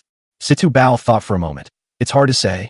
I haven't been back for the past few years, so I don't know the current market price. I estimate it will be at least a few thousand taels, and at most tens of thousands. Li Jianen laughed and said, then I'll give you 30,000 taels. Huh? Situ Bao was shocked and dumbfounded. He stared at Li Jianen in astonishment, trying to glean some information from Li Jianen's face. Li Jianen laughed and said, everyone says that it's easy to get a job if you have connections in the imperial court. I don't know anyone in the capital, so I'm completely unaware of any major events. It would be good if we could be friends, exchange information, and chat from time to time. Situ Bao understood Li Jianen's meaning, of course. He looked at Li Jianen and felt a chill run down his spine, his whole body trembling. Shocking. Yes, absolutely shocking. So shocking it made my heart surge and my blood boil. You're just a centurion, yet you've managed to plant spies in the capital. And what's most terrifying is that you actually want to play tricks on the Eastern Depot. What do you want to do? Young man, should I praise your foresight or laugh at your overestimation of your abilities? Situ Bao didn't laugh. He could tell from Li Jianen's expression that the young general was serious. After a brief but profound moment of thought, Situ Bao slowly stood up, bowed, and said, thank you for your guidance, sir. Haha. Li Jianen stood up, grabbed Situ Bao's arm, and laughed. Help me here for a while, and I'll send you travel expenses after I report my military merits. I will obey your orders, sir, Situ Bao replied. Li Jianen smiled. Let's go take a look at the refugees. At the refugee camp, the Iron Monk was leading his men to distribute horse meat to the refugees. The refugees were starving, and they wolfed down their food, their mouths greasy with oil. As long as people are well fed, they have the courage to survive. Meanwhile, in Wendinging, dinner was served. The poor folks ate and drank heartily, laughing and chatting happily. Zhu Bazin was overjoyed and started eating and drinking with Commander Liu. There's still many dead horses to be cut up. No rush, we have a whole night. We can do it after we've eaten our fill. Ha ha. The two Ming army camps were filled with laughter and cheers. Chapter 54, A Heart-Wrenching Cry. The 8 Banners Seek Revenge. 80 miles away, in the camp of the 8 Banner soldiers, there was a chorus of wailing. It was late at night when Leguin and several others lay on the ground, wailing and crying. Not far away from the main tent, Jela Ajin Yangili rushed over while putting on his clothes. What's wrong? What's wrong? Leguin ran 80 miles in one go, but he was already exhausted and cried like a baby. His personal guards helped him up. My lord, please accept our condolences. Yangili's head buzzed. It was all over. His younger brother was gone. Yangili was furious. Stop crying. What happened? Leguin cried out. Ongbang Ama, uncle. My father was beaten to death by Ming Guzi. Wow. The surrounding Tartars were shocked and dumbfounded. Tantai was a renowned warrior, known as Zhao Zilong in the plain yellow banner. Unexpectedly, he stumbled and was killed. Believe it or not, the later Jin dynasty produced no written language and no literary works. The records of the 3 kingdoms was widely circulated in the later Jin. Yangili was filled with grief and hatred. Who killed him? Sorwin sobbed. I don't know. They're a strange group of Ming soldiers. They have a lot of dove-shaped muskets, and every man is in full steel armor. It's insane. Where are the others? Yangili asked hastily. Leguin wailed again. Gone. All gone. Our entire Niru is gone. Wow. The Tartars were in an uproar, and their faces paled. They were dumbfounded. The entire army was wiped out. That's terrifying. Who are the Ming soldiers? They're incredibly ruthless and domineering. Yangili felt a pang of heartache. His Jala only had 5 Niru in total, a loss of 1/5. Leguin cried out, Ongbang Ama, you must avenge my father. They died so tragically. Yangili waved his hand. Stop talking. Abuk, Nahachi. The 2 constables hurriedly knelt down. Your servants are here, Yangili said. You must lead your men and travel day and night to find all the other Niru. Be sure to assemble here the night after tomorrow. Yes, sir. The 2 urging men went off to carry out the order. Yangili helped Leguin up, led him into the main tent, and inquired about the details. The next morning, Leguin and Zhu Bazin scouts returned, saying that there were Tartars 80 miles away, and their numbers were large. After discussing it, Leguin and Zhu Bazin decided that it would be difficult to fight or escape with the refugees, so they decided to retreat to Binzhou City. Binzhou City is less than 30 li away, and the large group set off in the morning and arrived in the afternoon. Upon seeing a large number of troops approaching, the city gates of Binzhou were tightly closed, and the city gongs were sounded, signaling a state of high alert. Magistrate Chun led his civil and military officials to the city gate tower for observation. Leguin and Zhu Bazin, along with several riders, spurred their horses to the city gate. Magistrate Chun was furious and shouted, "It's you two brutes again. Didn't you leave the day before yesterday? Why are you back?" Zhu Bazin cupped his hands and smiled. "Lord Chun, I won't lie to you this time. There really are Tartars in the west, and a large force at that. These people are the ones we rescued. Quickly open the city gates, and let us help you defend the city." Magistrate Chun was furious. "The city gates will absolutely not be opened. Get out of here." Leguin was furious. "Why won't you let me into the city?" Magistrate Chun said, "If you're putting on an act, you'll be a menace once you enter the city, and the people there will curse me to death. If the Tartar army really comes, then we absolutely cannot let you in. Who knows if you've already defected? With so many refugees, what if there are Tartar spies? There's no point in saying more. I want to open the city gates no matter what. You should leave now." Zhu Bazin wanted to say something more, but Leguin stopped him. Leguin said, "Stop talking. Lord Chun has made up his mind. There's no need to waste words." Zhu Bazin panicked. "What should we do? We can't move fast with these refugees. If we leave Binzhou City, we'll be easily caught. Don't forget, the Tartars are cavalry." Leguin thought for a moment and said, "Why don't we defend with our backs against the city walls? We can dig wide trenches to guard against cavalry." Zhu Bazin panicked and felt guilty. "Is this a good idea? Can we really stop them? I think we should disband the refugees on the spot and let them escape on their own. Our 2 battalions can travel light and speed up our escape south. Maybe we can get away." Leguin hesitated. He didn't lack supplies, but he lacked people. These 1,800 refugees were all young and strong. It would be a great pity to give them up. Moreover, dispersing the refugee camp would likely result in many people being captured by the Tartars again, leaving even more homeless and jobless, unable to survive. Leguin said, "We cannot abandon the refugees. As long as we deepen our trenches, we can hold off the cavalry. If absolutely necessary, I still have weapons on my side, and we can mobilize the refugees to assist in the defense." Seeing that Leguin was determined, Zhu Bazin hesitated for a moment before saying, "All right, I, old Zhu, will risk everything and accompany you to the death." "Haha," Leguin laughed happily. At that moment, the 2 battalions set up camp right next to the moat of Binzhou City. Magistrate Chun, standing atop the city gate tower, was furious to see the troops setting up camp, cursing and jumping up and down in anger, yet he was helpless. After the 2 battalions set up camp, they began cooking. There was plenty of horse meat. The 2 battalions of soldiers and 1,800 refugees ate large chunks of meat. It was really enjoyable. After the meal, Leguin summoned the commanders of the 2 battalions to assemble and plan the trench route together. According to the combined design of everyone, the moat was dug from both sides of the city wall, forming a semicircle that converges in the middle. Without further ado, the 2 battalions began digging trenches from both sides. After working for an hour, it got completely dark, so we rested. The next morning, after eating horse meat, they started digging again. Zhu Bazin was supervising the construction when he suddenly noticed a large group of refugees lined up in the middle and starting to dig ditches from the middle outwards. Zhu Bazin was overjoyed and rushed over, only to find Leguin directing the operation. Zhu Bazin laughed and asked, "Brotherly, are the refugees physically capable?" Leguin laughed and said, "After eating horse meat for a few meals, everyone said it was quite good. When the refugees heard that we needed to guard against the Tartars, they all volunteered to dig ditches, and I selected 800 strong men." "Ha!" Zhu Bazin laughed heartily. "Where did these tools come from?" Leguin laughed and said, "There are plenty of carriages. Do you need any?" Zhu Bazin laughed and said, "We don't need any. Brotherly, I'll send you a few more cartloads of horse meat tonight. Let's make sure the refugees are well fed." Leguin laughed and said, "Okay, send 2 fewer truckloads. I still have more over there." After a whole day of digging, a mile-long trench was completed 10 feet wide and half a foot deep. The next day, they dug for another day, making it 1 zhang wide and 1 zhang deep. The Wendang battalion was exhausted, and some could no longer work, but Zhu Bazin felt that was enough. Leguin let the Wendang camp rest and led the Haiwan camp and the refugee team to fight through the night, deepening the trench by another 3 feet. Zhu Bazin slept like a log. When he woke up the next day, he was shocked to find that the moat had been deepened by 3 feet. What's even stranger is that as the trench was deepened, the amount of new soil around it didn't increase. In fact, it decreased. Zhu Bazin asked Commander Liu, "Old Liu, what's going on?" Commander Liu said, "Lord Li led his men to work until the wee hours last night, and they deepened the depth by 3 feet. He was sleeping so soundly that I didn't tell you." "Oh," Zhu Bazin frowned. "Why is there less soil on top?" "Ha ha," Commander Liu laughed. "Lord Li led his men and filled in the moat." "Huh?" Zhu Bazin opened his mouth wide, completely dumbfounded. Chapter 55, The 8 Banners Besiege the City. Defensive defenses using trenches.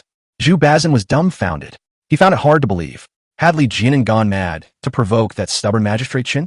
Zhu Bazin strode over, and sure enough, the moat had been filled in. Gone. Ha ha. Zhu Bazin burst into laughter, bending over with joy.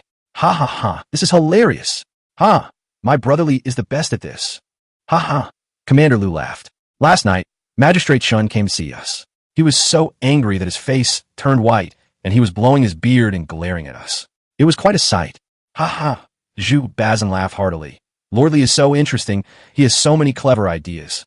After breakfast, Li Jianan originally intended to reinforce the moat, but a scout reported that Tartar scouts had come to investigate.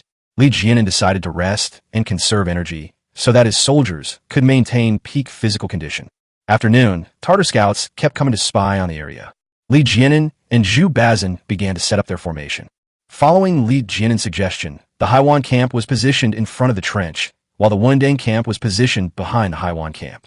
Gao Daiden led the musket team and lined up 100 shield carts along the large trench.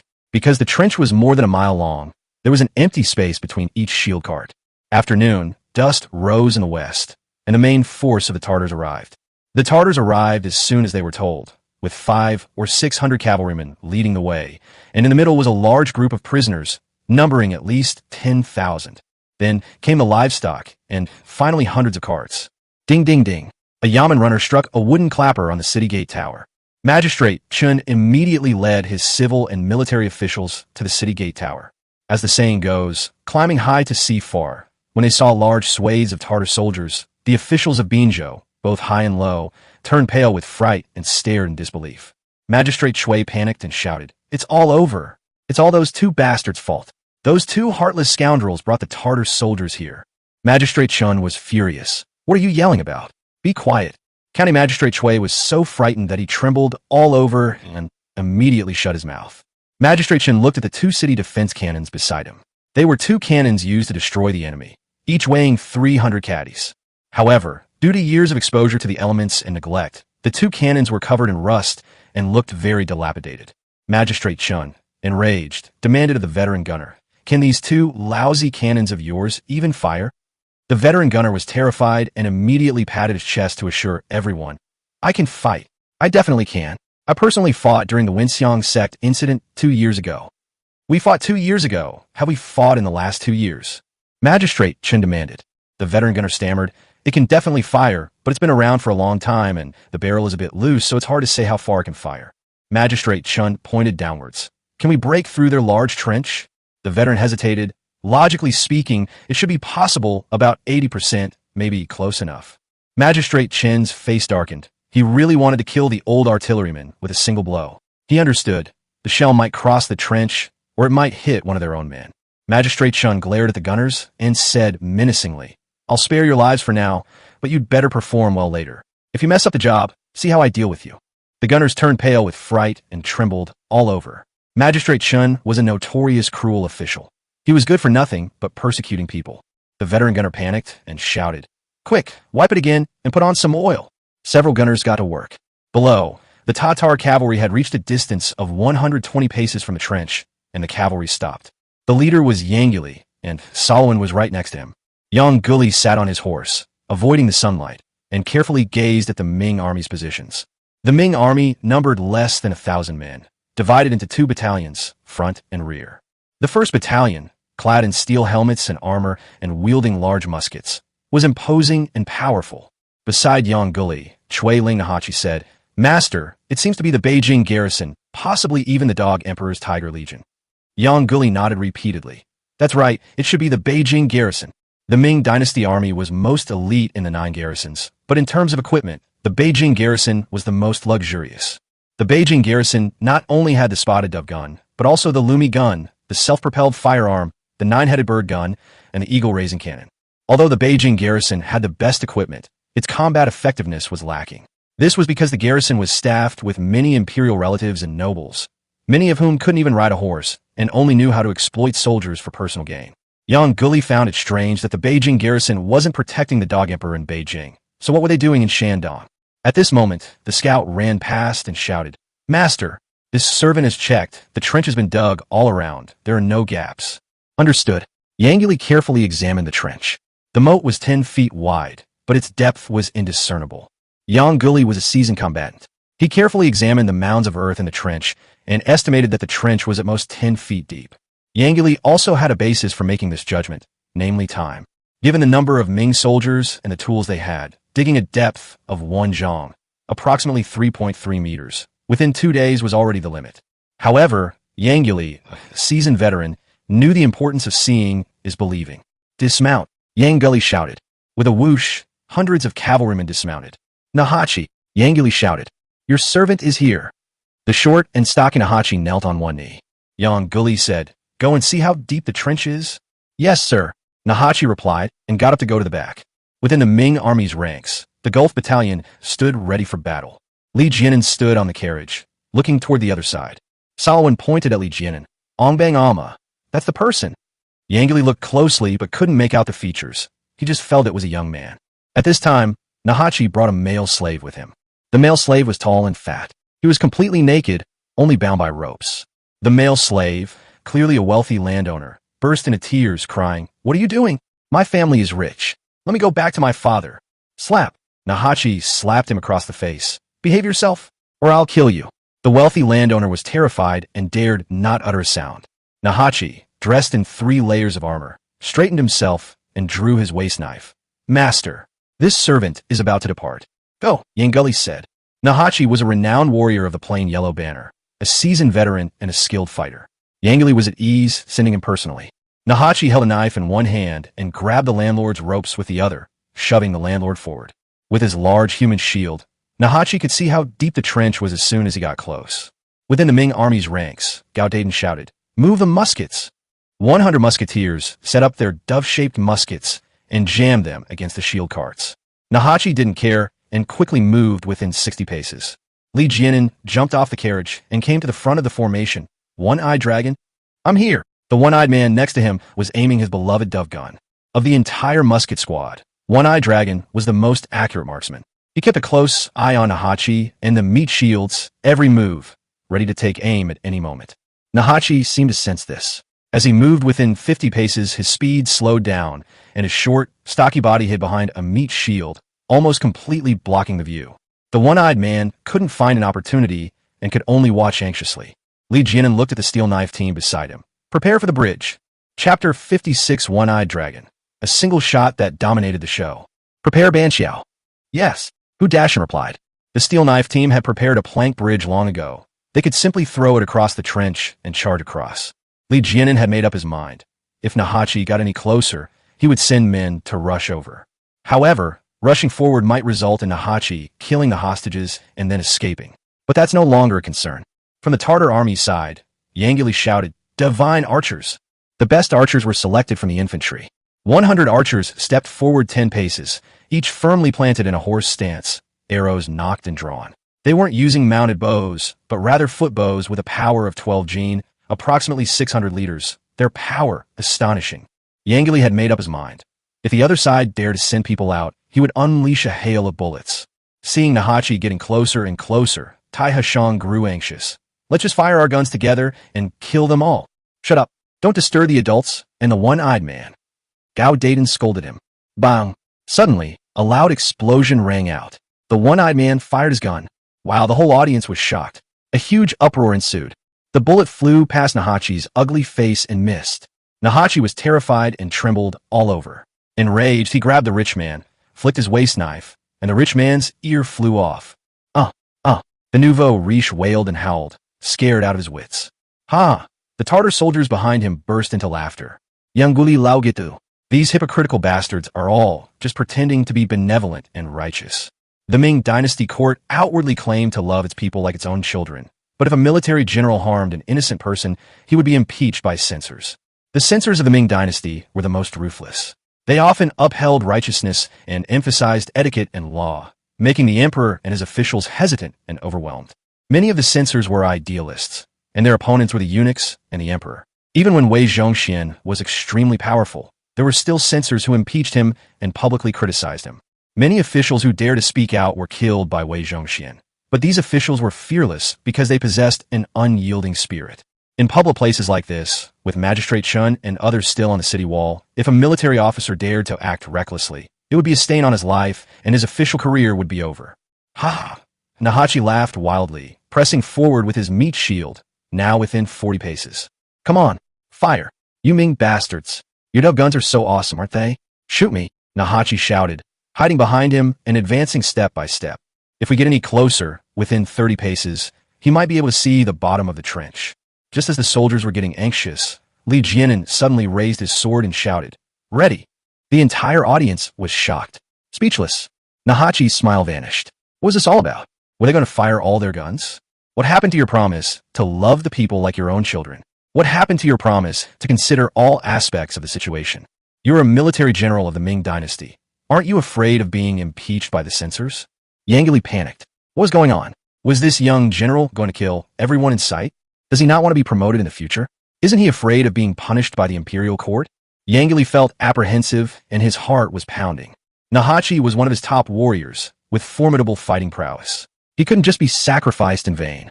The Jurchen population was small, with fewer than 100,000 men and only 60,000 to 70,000 of the 8 banners who could go to war. They dare not waste it like that. A warrior like Nahachi needs to be trained from childhood and undergo years of combat experience. Trading his life for the life of a slave would be a huge loss. Yang Guli was furious and shouted, "You damning dogs, aren't you afraid of being impeached by the censors?" The distance was too great for Li Jianan to hear what he was shouting, and he didn't care. 100 musketeers aimed at the meat shield and Nahachi, waiting for Li Jianan's order. Just as Li Jianan was about to give the order to kill everyone, a loud explosion suddenly rang out. Bang! Everyone was shocked. They thought someone had accidentally fired a gun. Looking again, Nahachi's head exploded, and he fell backward to the ground. Wow, the whole audience was shocked. A huge uproar ensued. Good, beautiful, well done. Kill that damn Tartar. The soldiers were overjoyed and beamed with happiness. The one-eyed man stood up, tilted his head to the side, and grinned. Haha, One-Eyed felt incredibly awesome. He blew out the white smoke from the gun barrel and laughed loudly. Damn it, dares to be so arrogant with me. Does he really think I can't hit him? My first shot was to make him veer to the left, so the second shot would be a direct headshot. Ha. Li Jianan laughed. Regardless of whether the one-eyed man was bragging or not, he had to praise him now. He laughed and said, "All right, you're a good kid. You've done a great service. A reward of 50 taels of silver." Oh, the soldiers cheered, overjoyed. Yang Li felt a pang of heartache. Nahachi's death was so unjust, so tragic. The Tartar soldiers were demoralized, losing ground in terms of morale. Some Tartar soldiers, however, remained defiant, glaring fiercely at the Ming army with gritted teeth. The wealthy landowner, who had been splattered with blood, was completely terrified. He was trembling all over and tried to walk towards the Ming army, but his legs were shaking so badly that he couldn't take a step. Gao Dayton shouted to him, "Stop crying. Run over here." The wealthy landowner, now with only one ear remaining, immediately regained his senses and ran towards the Ming army. When he reached the trench, he intended to slowly climb down, but his legs gave way and he fell directly into the trench. The soldiers laughed and joked. Li Jianan's expression changed in surprise, as if he had realized something. He rushed forward, squatted down by the edge of the trench, and reached out his hand. "This way, I'll pull you up." The wealthy landowner got up and discovered that there were raised steps at the bottom of the ditch beneath Li Jianan. Sobbing, he climbed the steps and reached out to Li Jianan. Li Jianan grabbed his arm and pulled the wealthy man up. Li Jianan said, "Herr Guzi, take this gentleman to the refugee camp and find him some clothes." "Yes, Herr Guzi," replied. The wealthy landowner bowed and scraped, saying, "Thank you, General. Thank you, General." He then followed Herr Guzi to the back. On the opposite Qing army position, Yang Guli smiled sinisterly. "Young man, you've been fooled after all." In fact, after Nahachi's death, Yang Guli could have easily ordered the archers to fire arrows. The local tyrant had no armor, so shooting him would have been a piece of cake. Yang Guli did not do so. It was a conspiracy. If a wealthy man jumps into a ditch, Anyone who reaches out to pull him out can judge the depth of the ditch based on his height. Now, Yangili has confirmed that the trench is less than 10 feet deep. Yangili had already judged based on the new soil, and now he had no more doubts. On the Ming army's side, the soldiers were still excitedly discussing the one-eyed man's marksmanship. To dampen the morale of the Tartars, Li Jianan laughed loudly. "Brothers, shout! Tell them to bring 10 more. Shout it with laughter." The soldiers of the Gulf Battalion burst into laughter. 10 more. 10 more, please." Some soldiers took the initiative to add to the drama, standing up and shouting, "You dog Tartars! Come at me if you dare. I'll treat you to some steel beans. Come here. Come on over if you dare." The soldiers cursed and swore, actively provoking the enemy. The Tartars were furious, their beards bristling and eyes bulging. "Ha!" Zhu Bazin laughed. "That's great. Look how angry those damn Tartars are, scratching their ears and cheeks like monkeys jumping around." The Wendeng camp erupted in laughter. Chapter 57, The Strongest White-Armored Soldier. The Most Tragic Massacre. On the front lines of the Tartar army, Yangili trembled with rage and roared, "Abuk, your servant is here." Abuk knelt on one knee. Yang Guli said, "Go to the back and prepare 100 sets of Tukisa slaves. The slaves must be tall." "Yes, sir." Abuk responded and ran to the back to prepare.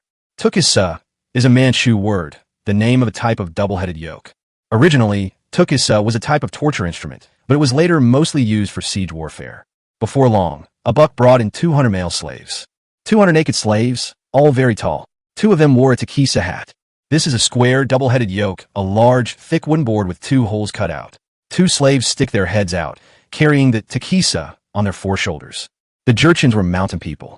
When they were not unified, they were divided into many small tribes, and the tribes were always fighting each other.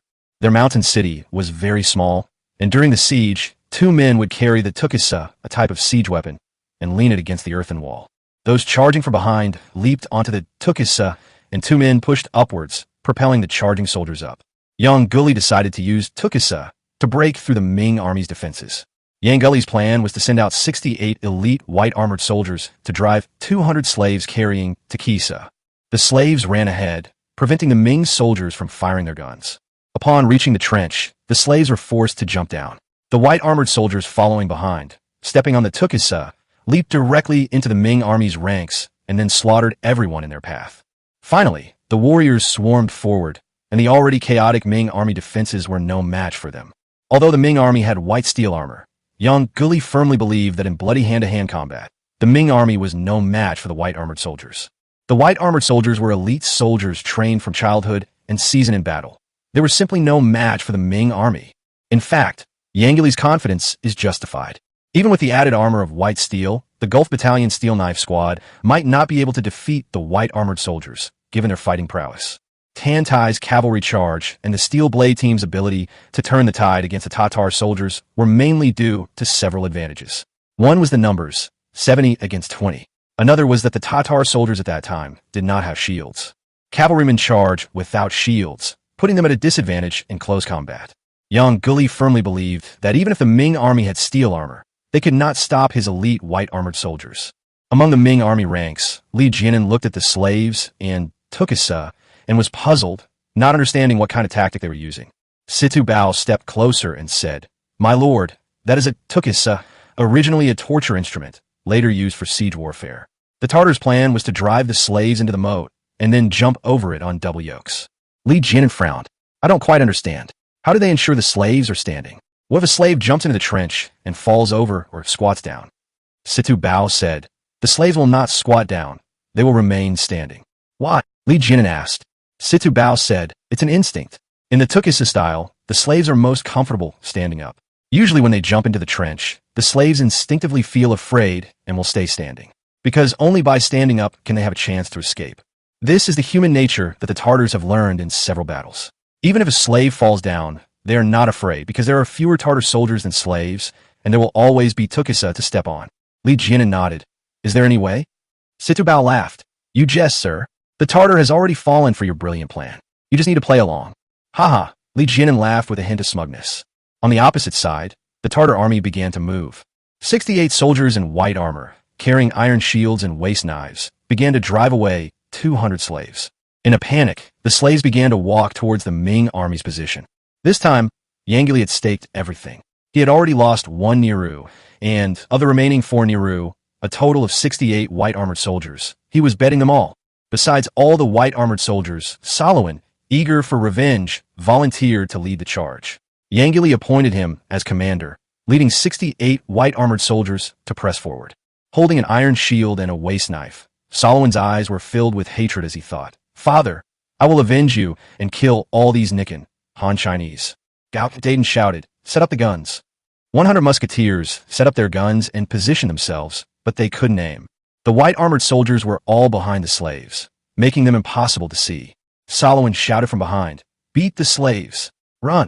The Tartar soldiers slapped the slaves with their waist knives, and the slaves cried out in pain and began to run away. 69 white-armored soldiers roared and chased after the slaves, running faster and beating them harder as they ran.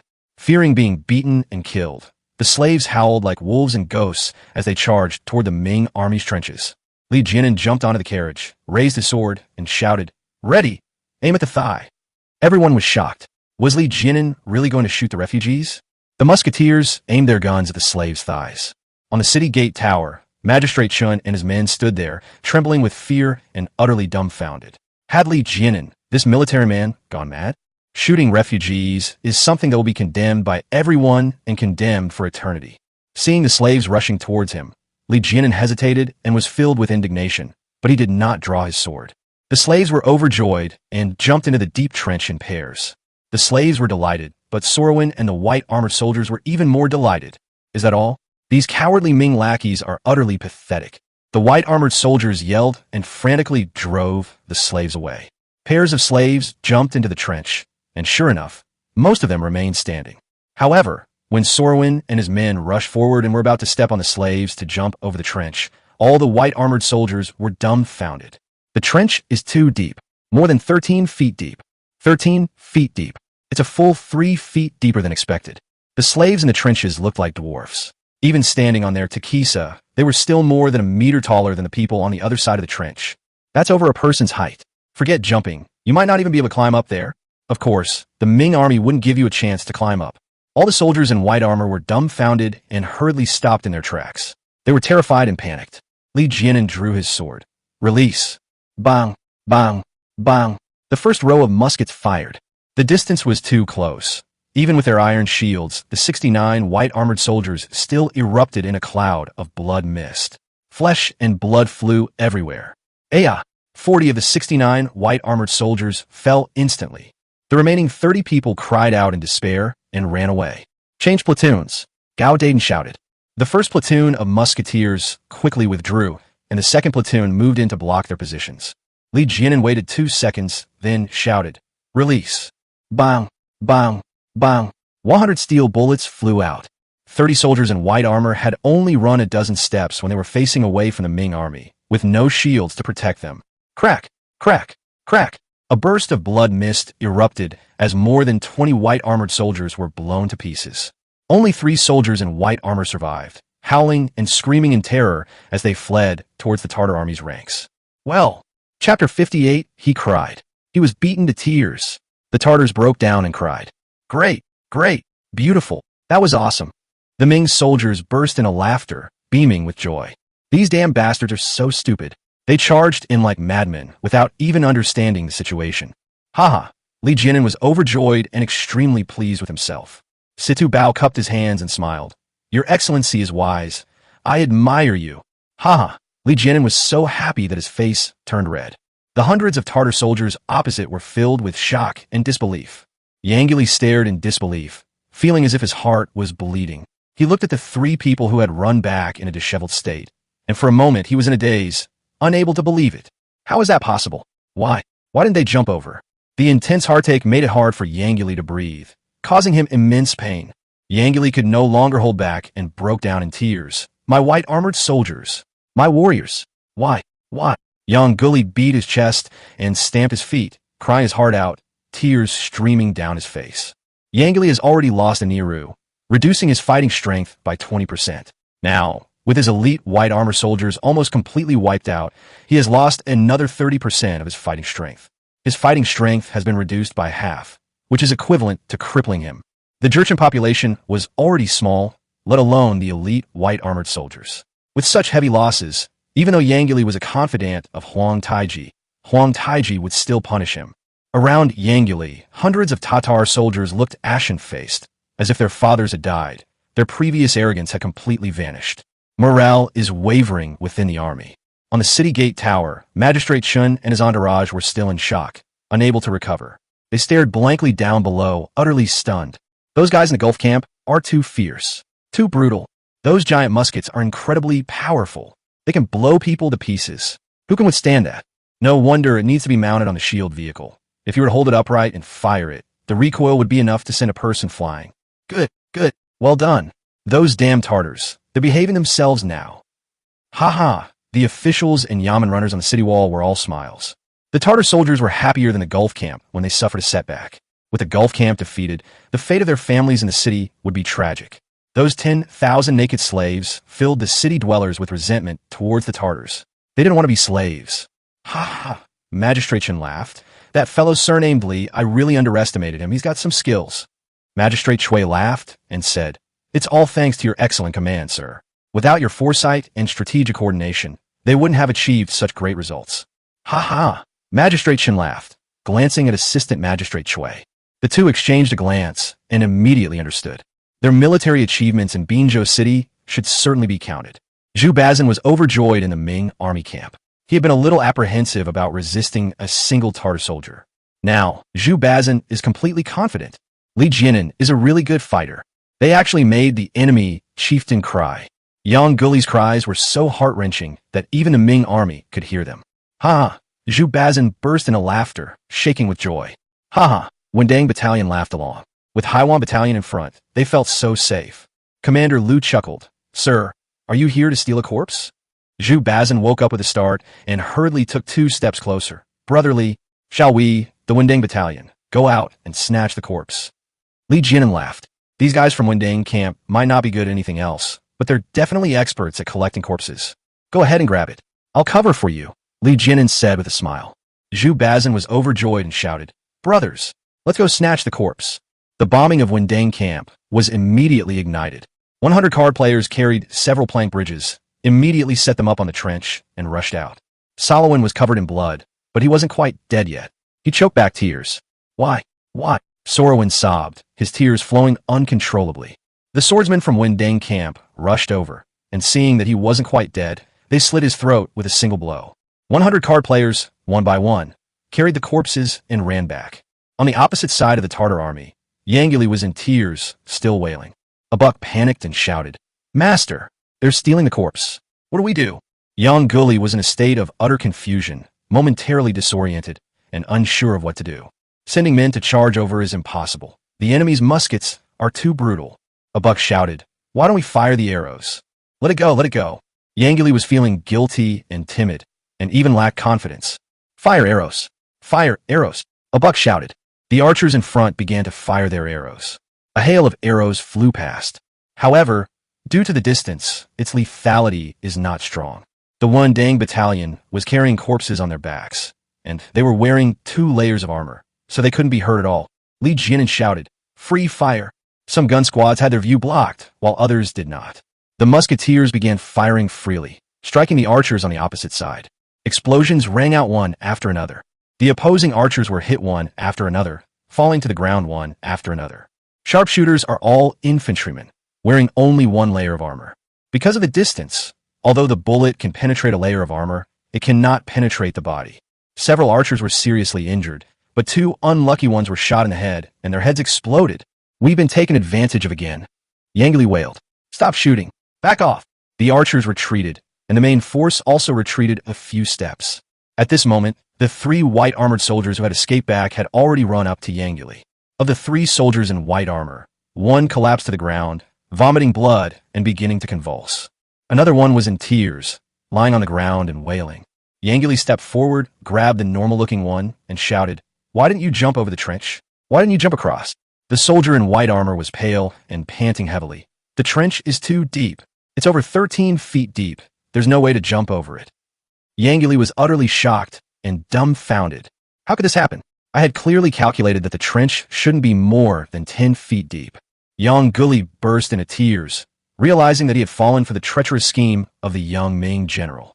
That damned Ming bastard. He can't beat our Jurchen warriors, so he resorts to trickery.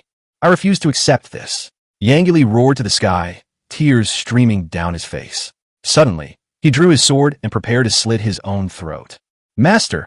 A buck hurriedly grabbed Yang Li. Master! No, we servants cannot live without you. Yang Li struggled. Let me go. I've caused the deaths of so many warriors and inflicted heavy losses on the plain yellow banner. I have no face to see the emperor. Let me die. Don't stop me. Yang Li wailed, glancing at the several Niru officers who hadn't stopped him. Don't stop me. Let me atone with my death. Several Niru Zhongjing were heartbroken, but upon hearing Yang Li's words, they had no choice but to rush forward and stop him. Master, you can't. It's all Mingguzi's fault for being treacherous. You can't be blamed. Victory and defeat are common occurrences in war. Dark clouds cannot block out the sun, and high mountains cannot stop the flow of water. Master, you are the Baturu. We will turn the tide sooner or later. Yang Guli did not really intend to commit suicide. He was mainly afraid of being blamed by Huang Taiji, so he made a gesture first. He sobbed, glanced at the group, and then said, My mind is in turmoil. Let's not fight today. Let's retreat 5 miles and set up camp. Yes, sir. Everyone responded in unison. Chapter 59, Don't Run Away. Give us another 100 heads. On the Ming army's side, the Windang battalion had already carried the bodies back. The bodies were already near the trenches, so it was very convenient. Haha, Zhu Bazin was overjoyed. He hadn't lost a single person and had made a huge profit. The sound of conch shells echoed from the Qing army's ranks. They used conch shells as horns. They've retreated. The troops have withdrawn. Sure enough, the Qing army began to retreat in a grand procession. Ha! Li Jianan and the other generals burst into laughter. The soldiers stood up one by one, cheering and jumping for joy. Li Jianan shouted, Brothers, shout after me. Don't run. Give us another 100 kills. The soldiers burst into laughter. The soldiers of the 2 battalions, following Li Jianan, began to shout, You dog Tartars, don't run. Give us another 100 heads. The shouts of nearly 1,000 people were enormous, and even though the Tartar soldiers had retreated half a mile away, they could still hear them clearly. The Tartar soldiers were all dejected. Some of them were furious. Morale was low and the troops were in turmoil. Yang Li had no choice but to order them to hurry up and leave. On the city wall, Magistrate Chun and his entourage were all beaming with joy. The Tartars have retreated. Regardless of what happens in the future, today's battle is a great victory. This General Li is really amazing. He killed so many Tartar soldiers. He's going to get promoted and make a fortune now. Our great Ming dynasty has never defeated the Eastern Tartars. What is his official position now? Who knows? I guess he's at least a garrison commander. Zhu Bazin was overjoyed and said to Li Jianan with a smile, Brotherly, I counted, there are more than 60 dead Tartars, all of them white-armored soldiers. How should we divide them? Li Jianan laughed and said, The usual deal. I want heads and military merits, and you want armor and valuables. How about it? Zhu Ba was overjoyed, beaming with delight. He feigned concern and chuckled. That's so embarrassing. I always take advantage of Brotherly. How about this? I still have some horse meat over there. I'll send you a few more cartloads. Li Jianan laughed and said, All right, leave the head and the military tag behind, and take everything else with you. Zhu Bazin grew impatient. Brotherly, that's not right of you. Didn't we agree that I would do all the dirty and tiring work? You should leave the dirty and tiring work like tanning human heads to me. Once I've finished tanning and packaged it, I'll send it back to you along with the dog tag. I guarantee it will be finished beautifully. Ha ha! Li Jianan laughed. All right, then you can take them all. Zhu Bazin smiled somewhat embarrassedly. I was too flustered just now. There are some broken shields and arrows outside. Let me pick them up again. Okay, go ahead, Li Jianan said with a smile. At that moment, Zhu Bazin led his men across Banxiao and looted the place again, even taking all the broken shields. Like a locust swarm passing through, soon there was nothing left but bloodstains. The Wendang camp had a fruitful harvest, and Zhu Bazin led his soldiers back to camp in high spirits. There were still 200 refugees in the trench, each wearing double yokes, and they couldn't get up without help. Li Jianan instructed Hu Dashin to lead men to the plank bridge, where pairs of refugees climbed up. The refugees, having survived the ordeal, wept with joy and expressed their deepest gratitude to Li Jianan and the Gulf camp. Li Jianan noticed something. These refugees were really tall. This is not a coincidence. In East Asia as a whole, people from Shandong have one of the tallest average heights. Jinan Prefecture was the highest-ranking prefecture among Shandong people. When selecting slaves to charge in a battle, The Tartar soldiers specifically chose those who were tall and strong, so the average height of this group of refugees was over 1.8 meters. That height would have made him an ideal soldier in the Ming dynasty. Li Jianan was secretly pleased and treated the refugees with exceptional enthusiasm. He personally led people to help the refugees remove their shackles, and then led them to the refugee camp to distribute clothing. The refugees were overjoyed, all saying that Li Jianan was a living bodhisattva. After settling the 200 refugees, Li Jianan ordered a meal to be prepared. Zhu Bazin sent several cartloads of horse meat, which were all cooked. On the Wendang campsite, there were the corpses of more than 60 white-armored soldiers, each with 3 layers of armor, and a total of 200 sets of armor were stripped off. Zhu Bazin was overjoyed and distributed the assignments. The poor bastards in Wendang camp were ecstatic, their faces beaming with joy. The original Wendang camp had more than 400 men, but only 250 sets of armor, most of which were tattered leather armor.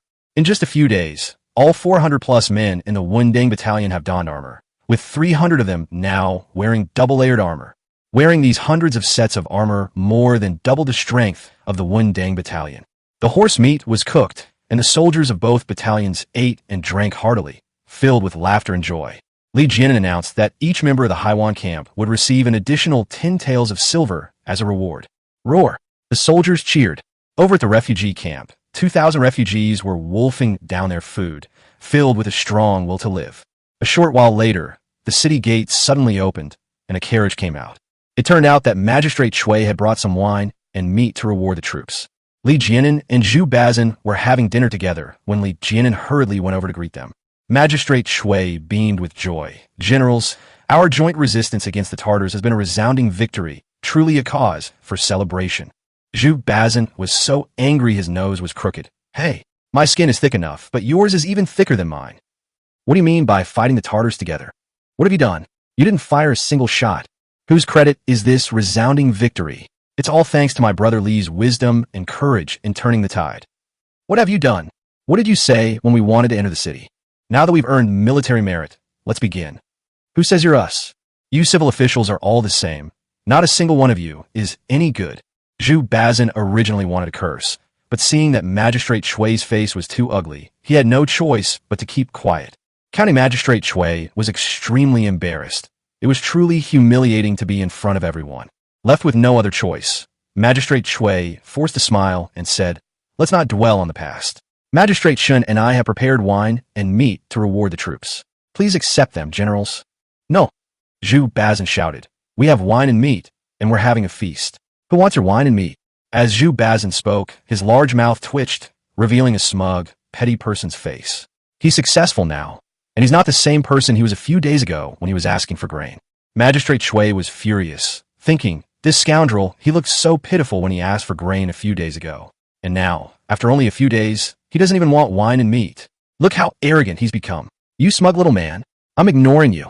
County Magistrate Shui turned to Li Jianan and said with a smile, "General Li, the fact that Binzhou City was able to turn the tide this time is largely due to your great contributions.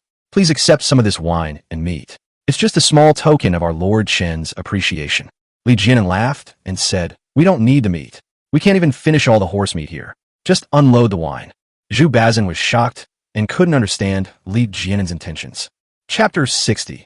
Are those treacherous dogs trying to pull some dirty tricks? County Magistrate Shui was overjoyed and hurriedly ordered his yamen runners to unload the wine and place it on the ground. County Magistrate Shui bowed to Li Jianan and said with a smile, "General Li, Lord Shun has specially prepared a small feast and would like to invite you two to celebrate tonight." Li Jianan said, "I have a lot to do tonight, so I won't go yet. I'll definitely go into town tomorrow at noon." "Okay." County Magistrate Shui was overjoyed and beamed with delight. "Then I will go back and report now." County Magistrate Shui entered the city with his carriage and horses. Zhu Bazin said to Li Jianan, "Brother Li, neither of these county officials is any good. They're clearly trying to get a share of the military credit. Why are you still paying attention to them?" Li Jianan said, "If it were up to my personality, I certainly wouldn't want to deal with them. But you and I are responsible for thousands of lives, so we can't act impulsively. There's no need to stoop to their level. They're good for nothing, but causing trouble. We have many refugees here who need them, so it's not good to make enemies with them. In addition, I need to climb the city gate tower tomorrow to see the Tartars' movements clearly." Zhu Bazin nodded.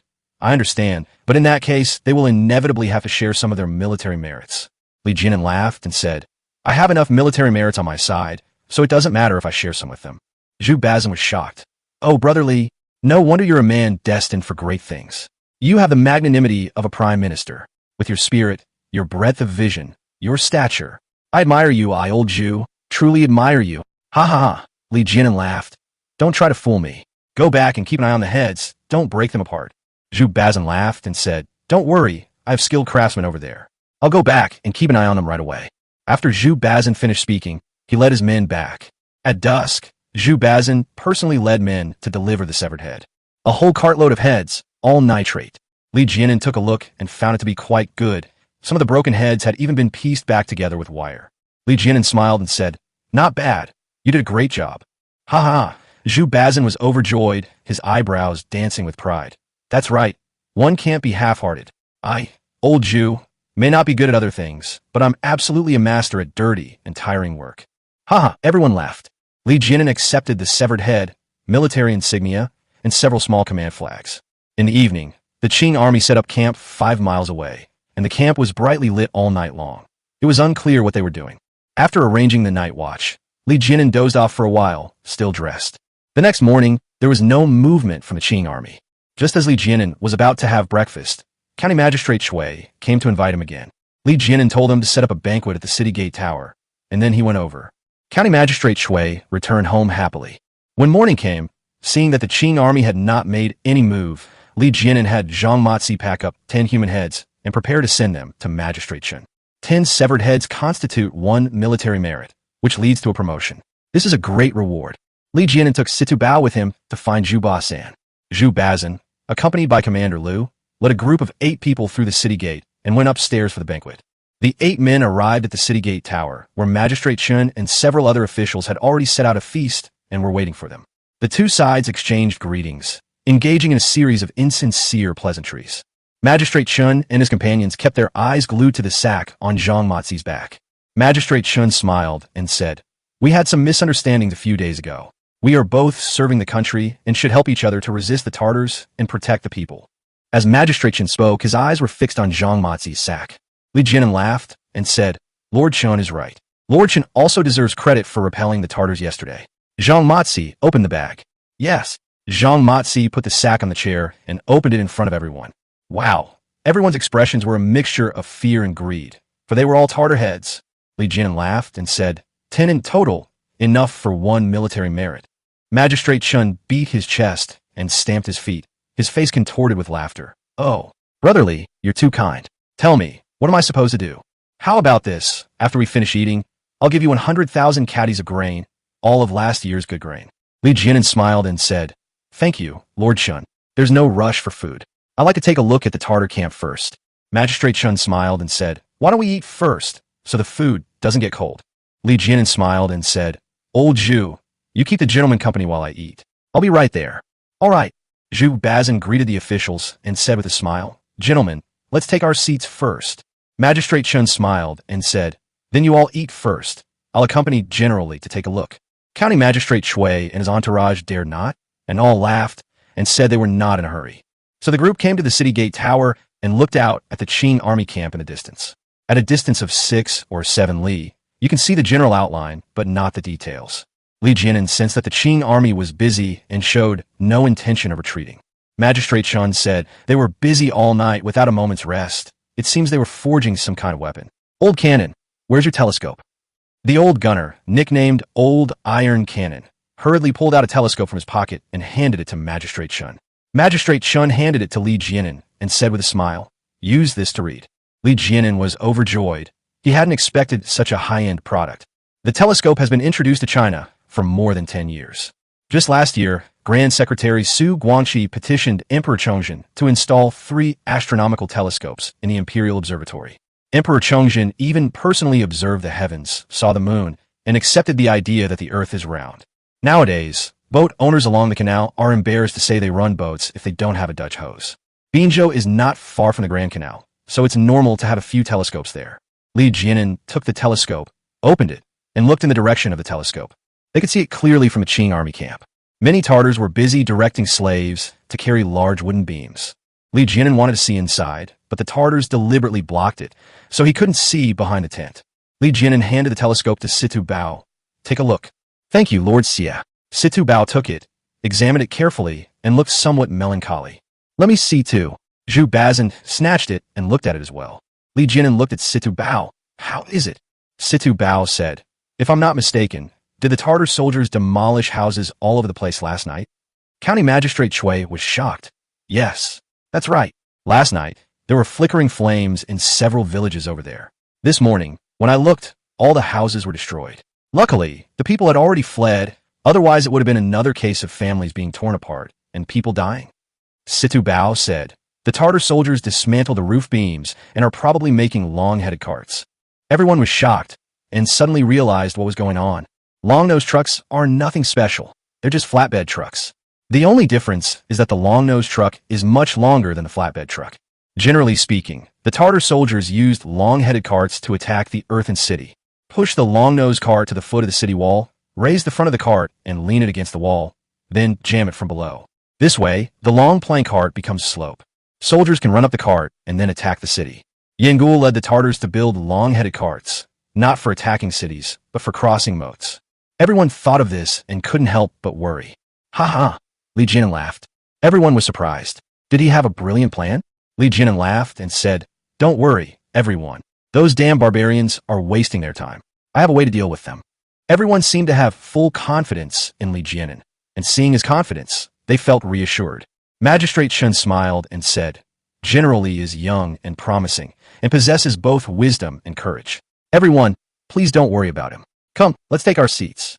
Come, come, come. Take your seats. Chapter 61 Sneak Attack. These young people have no martial ethics. Come, come, come. Take your seats. At that moment, everyone began their feast, which lasted for half an hour. Before leaving, Magistrate Shun said with a smile, Brother Li, I have 2 city defense cannons here, but we don't need them. I'll lend you one. Li Jianan understood Magistrate Chen's meaning. If not a single cannon shot was fired from a city wall, it would be difficult to explain when reporting military achievements later. As long as he borrowed the cannon, regardless of whether it hit the target or not, it would be considered that the troops were united.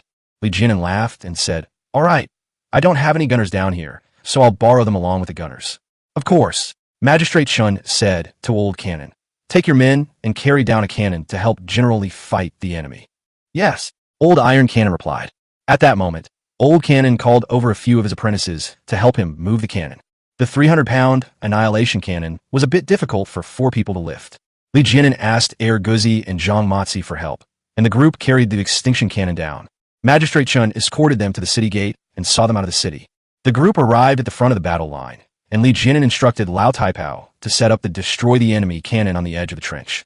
Old Taipao and his men got busy. Just then, Hu Erdao, who was on lookout duty, ran back. Sir, it seems that the Tartars have regrouped. Li Jianan said, All right, come back now. Before long, Lao Taipao and the others had installed the extinction cannon. In the distance, smoke and dust rose, and a dark mass of people thronged the area. A large Qing army is coming. Li Jianan shouted loudly, Line up, prepare to meet the enemy. The Gulf Battalion immediately formed ranks and took their respective combat positions. On the Wendang campsite, chaos erupted as people grabbed weapons and donned armor. Zhu Bazin shouted and yelled and busied himself for quite a while. The veteran gunner asked Li Jianan, General, shall we load the cannon now? Pretend. Hurry up and pretend. Li Jianan said. The veteran gunner shouted, Load the cannon. The gunners immediately got to work, cleaning the barrel, pouring the propellant, loading the shells, tamping it down, and setting the breech. After a flurry of activity, 2 minutes had passed, and it still wasn't done. Zhu Bazin and his men have all come up, while Lao Taipao and the others are still adjusting the gun mounts. Li Jianan laughed in anger. Old Iron Cannon, can your broken cannon even fire? Old Taipao laughed and said, It's fine to fire, but it won't go far. Won't it explode? Li Jianan was a little scared. He was so close by, he didn't want to die at the hands of his own people. Old Taipao chuckled. Don't worry, it's safe. I used less gunpowder. Li Jianan laughed and said, That's good. I don't expect you to kill any Tartars, just to boost our morale. Don't worry, no problem. Old Iron Cannon laughed. A moment later, the annihilation cannon was finally loaded. Li Jianan was overjoyed. He looked up and saw that the Tartar soldiers had already reached 2 miles away. This time, the Tartar soldiers did not come on horseback. They were all infantry, numbering an estimated 600 or 700. Li Jianan said, Old Taipao, Lend me your telescope. Old Tai Pao took it out and carefully handed it to Li Jianan, smiling. General, be careful, don't break it. Li Jianan laughed. Then I don't need it anymore. Here you go. Old Tai Pao was shocked. It's all right, please use it. Li Jianan laughed and said, actually, I have one too. I'll use mine. Old Tai Pao was shocked. You have one too? What's so strange about that? Li Jianan said, reaching into his pocket and pulling out a telescope. Old Tai Pao was completely shocked and dumbfounded. A telescope is a rare item. He was the only one in the entire city of Binzhou who possessed one. He never expected that Li Jianan would have one as well. Old Cannon laughed. Sir, you are truly wealthy. I admire you. The veteran gunner retrieved his telescope, carefully put on a cover, and tucked it into his pocket. Li Jianan opened his telescope to observe the Tartar army's march. Several hundred Tartar soldiers marched in a line, with 10 large carts hidden in the middle. Just as Situ Bao had predicted, those large carts were all long-nosed carts, with the fronts reaching a length of 10 feet. Not only was it long at the top, but it also had a vertical bore at the back with cotton quilts hanging on it, so it could be used as a shield vehicle. With such long-headed shield carts, the Tatar soldiers could push the carts from behind to attack without fear of the muskets. The Tartar soldiers could push the carts directly into the trenches, letting the cart planks hang on both sides of the trenches to form a plank bridge, and then charge straight over. Li Jianan sneered, You insidious bastard, you're dreaming. On the city wall, Magistrate Shun and others discovered that the Tartars had arrived and were directing their officers to set up defenses. Soon, the Tartar soldiers advanced 1 mile, and both sides could clearly see each other's formations.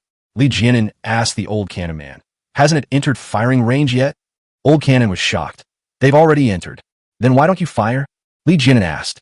The gunners were shocked and found Li Jianan's words unbelievable. Old Tai Pao laughed and said, Sir, it is unethical to launch a surprise attack with artillery.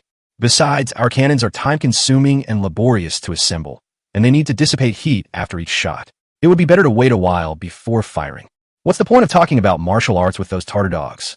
Li Jianan said angrily. I'm not waiting any longer. Let's fire a shot right now. Yes, Old Iron Cannon called out to the group. The group quickly took their positions.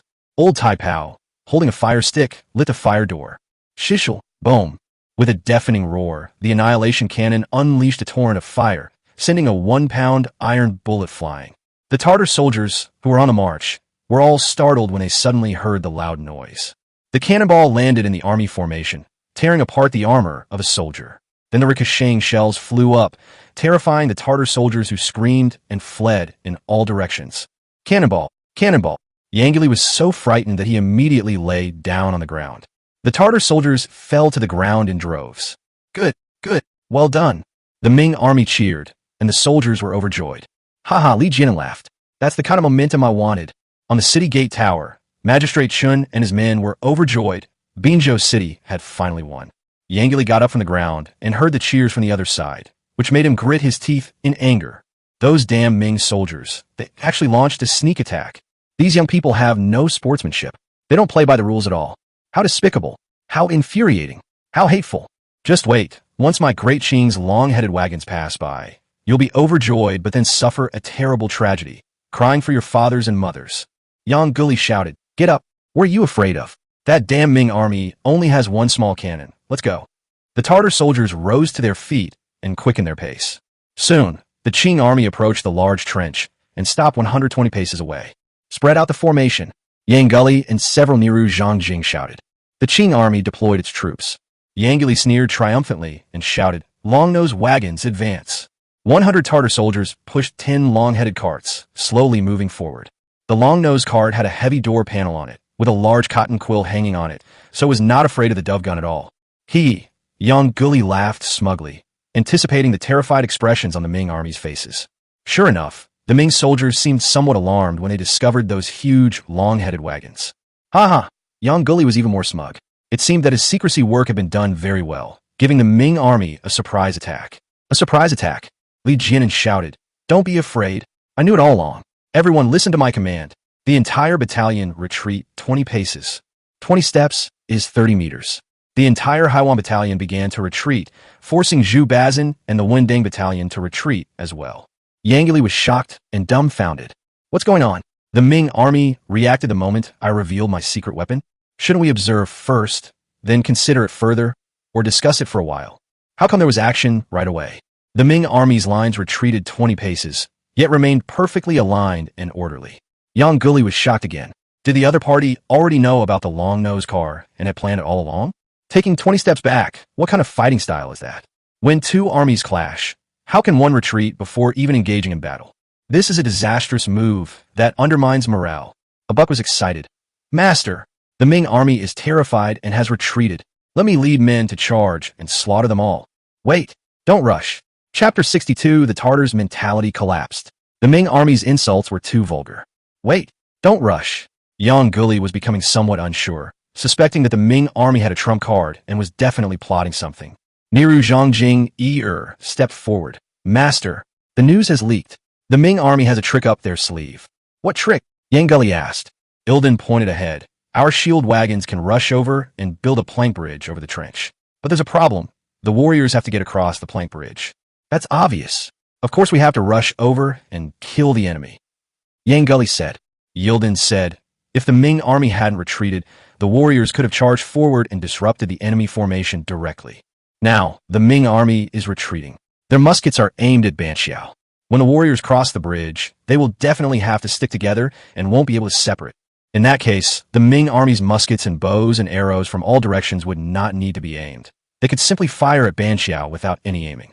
In this way, the warriors will surely suffer heavy casualties. Upon hearing this, Yang Guli suddenly realized what was happening and broke out in a cold sweat. That was close. We almost fell for their trick again. That young Ming general was so treacherous, so ruthless, so immoral. He wants to wipe us out. Luckily, I pulled back from the brink. Otherwise, I would have been doomed. Yang Guli felt fortunate, then suddenly shouted, sound the bugle. Retreat. The surrounding Tartars were dumbfounded, completely bewildered, and doubted whether they had heard correctly. Hundreds of men rushed over aggressively, but before the battle even started, they're already backing down? What's going on? When did Jurchen warriors become so cowardly? The sound of conch shell rang out. Hundreds of people heard it, and there was an uproar and a change in expression. Morale among the troops was shaken. Yang Guli disregarded everything else, fearing that Li Jianin might have some other tricks up his sleeve. He shouted loudly, retreat, retreat, withdraw, withdraw. Several Niru Zhongjing, military officers, joined in the shouting. The hundreds of Tartar soldiers, confused about the situation, had no choice but to retreat. The Tartar soldiers, who had been so aggressive just moments before, retreated like a receding tide. The Ming soldiers were dumbfounded. What was going on? What was happening? You guys are fucking kidding me. We've already set up our troops here, and you're already calling it a day? Are you out shopping? Li Jianin was also a little surprised. Why did they stop fighting? Li Jianin jumped onto the carriage and shouted, brothers, curse him. Curse his ancestors for 8 generations. This is ridiculous. The soldiers were overjoyed, jumping onto the shield carts one by one, shouting and cursing. You bastards. Why are you running away? You bastard. You just got here and you're already running away. You can't afford to die. You came and ran. Come on over here. Give us another 100 kills. You filthy scum, get back here right now. Come back here. Grandpa will beat the shit out of you. I'll make you pee. I'll beat you until you vomit blood. I'll beat you until you pee blood and spew feces. The soldiers hurled insults and curses. On the city gate tower, Magistrate Shun and several other scholars covered their faces and chuckled. These soldiers were really fierce and flamboyant when they cursed. The Tartar soldiers were so angry that their faces turned ashen. So the hot-tempered ones were furious and wanted to come back and fight. However, the Qing army had strict military discipline, and no one dared to disobey military orders. Helpless, the Tartar soldiers had no choice but to swallow their anger and retreat in disgrace. Li Jianin demanded of the old cannon, are the shells loaded? Old Taipao and the others were busy working. Wait a little longer, just a little while longer. Li Jianin pulled out a handful of loose silver and threw it over. Hurry up and get to me. The gunners got excited and immediately sped up. A moment later, the group suddenly stepped aside. That's enough. Release. Li Jianin shouted. The old cannon was ignited directly. Shishel, boom. The cannon of annihilation spewed out a fiery dragon, and iron bullets flew out. Upon hearing the cannon fire, the Tartar soldiers were terrified and howled like wolves, collapsing to the ground in a panic. The shell flew over our heads. The Ming army's formation erupted in laughter. The Tartar soldiers were furious. They'd never been so annoyed. They were hit by a cannon when they arrived, and they were hit by a cannon when they left. They'd done nothing but get hit by cannon fire. Yang Guli shouted, don't get entangled with them. Let's go. The Tartar soldiers quickened their pace and fled in disgrace. The Qing troops returned to their camp, still seething with anger. Some dare not speak out openly, but privately harbored deep resentment towards Yangguli. Yangguli was about to convene a meeting of several Niru Zhongjing military officers when a scout suddenly ran over. The scout looked anxious. Clearly something important had happened. Yangguli immediately summoned several people into the main tent. The scout knelt down. "Master, a large number of Ming troops have appeared in the south." "Huh?"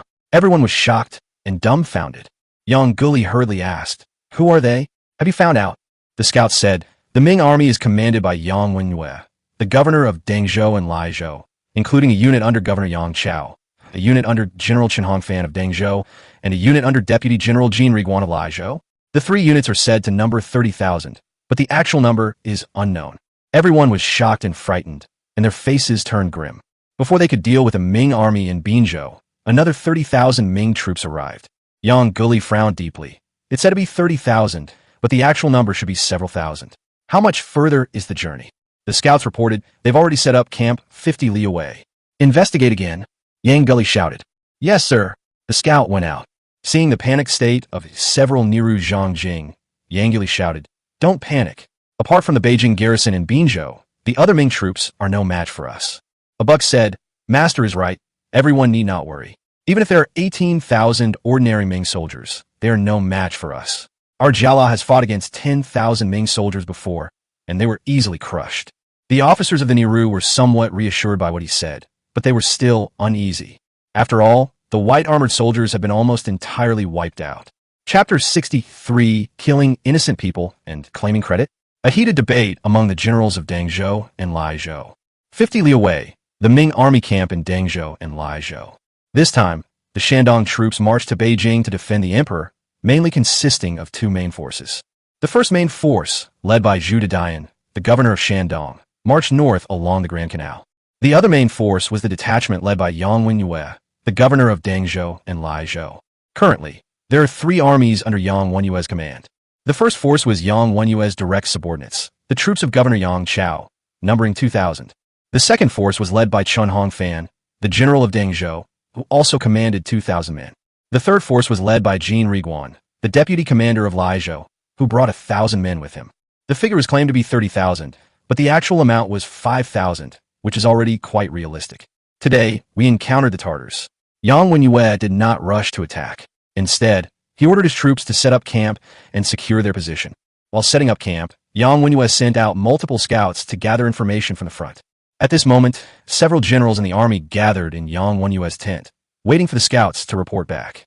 Before long, the scouts returned and went straight into the main tent. The scout knelt down. "Greetings, your excellencies." Yang Wenyue hurriedly stood up. "What's the situation ahead?" The scout shouted, "I have already ascertained that the enemy's plain yellow banner 1st Battalion is besieging Binzhou City. The current situation is unclear." Yang Wenyue waved his hand. "Go down. If you explore further, you'll be rewarded with 2 taels of silver." "Thank you, Governor." The scout got up and left. Yang Wenyue was both shocked and frightened, pacing back and forth anxiously. "What should I do? What should I do?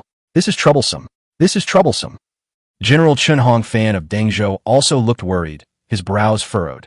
One jail's Tartar soldiers number 1,500 and the cavalry number nearly 1,000. This is a difficult situation, as fewer than 500 of their 5,000 troops are cavalry.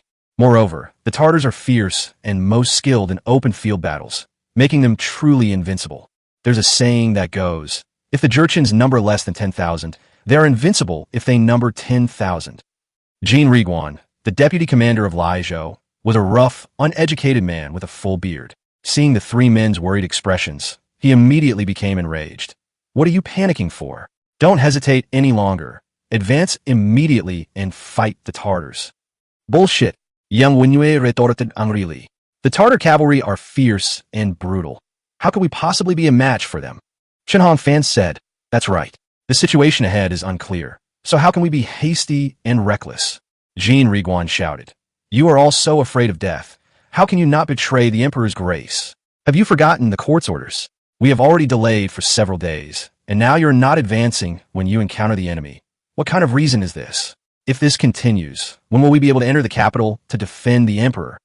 Jin Riguan spoke with righteous indignation, which frightened the two men. "That's right. If we don't fight the Tartars, the Emperor and the court will likely blame us, and we'll be in serious trouble.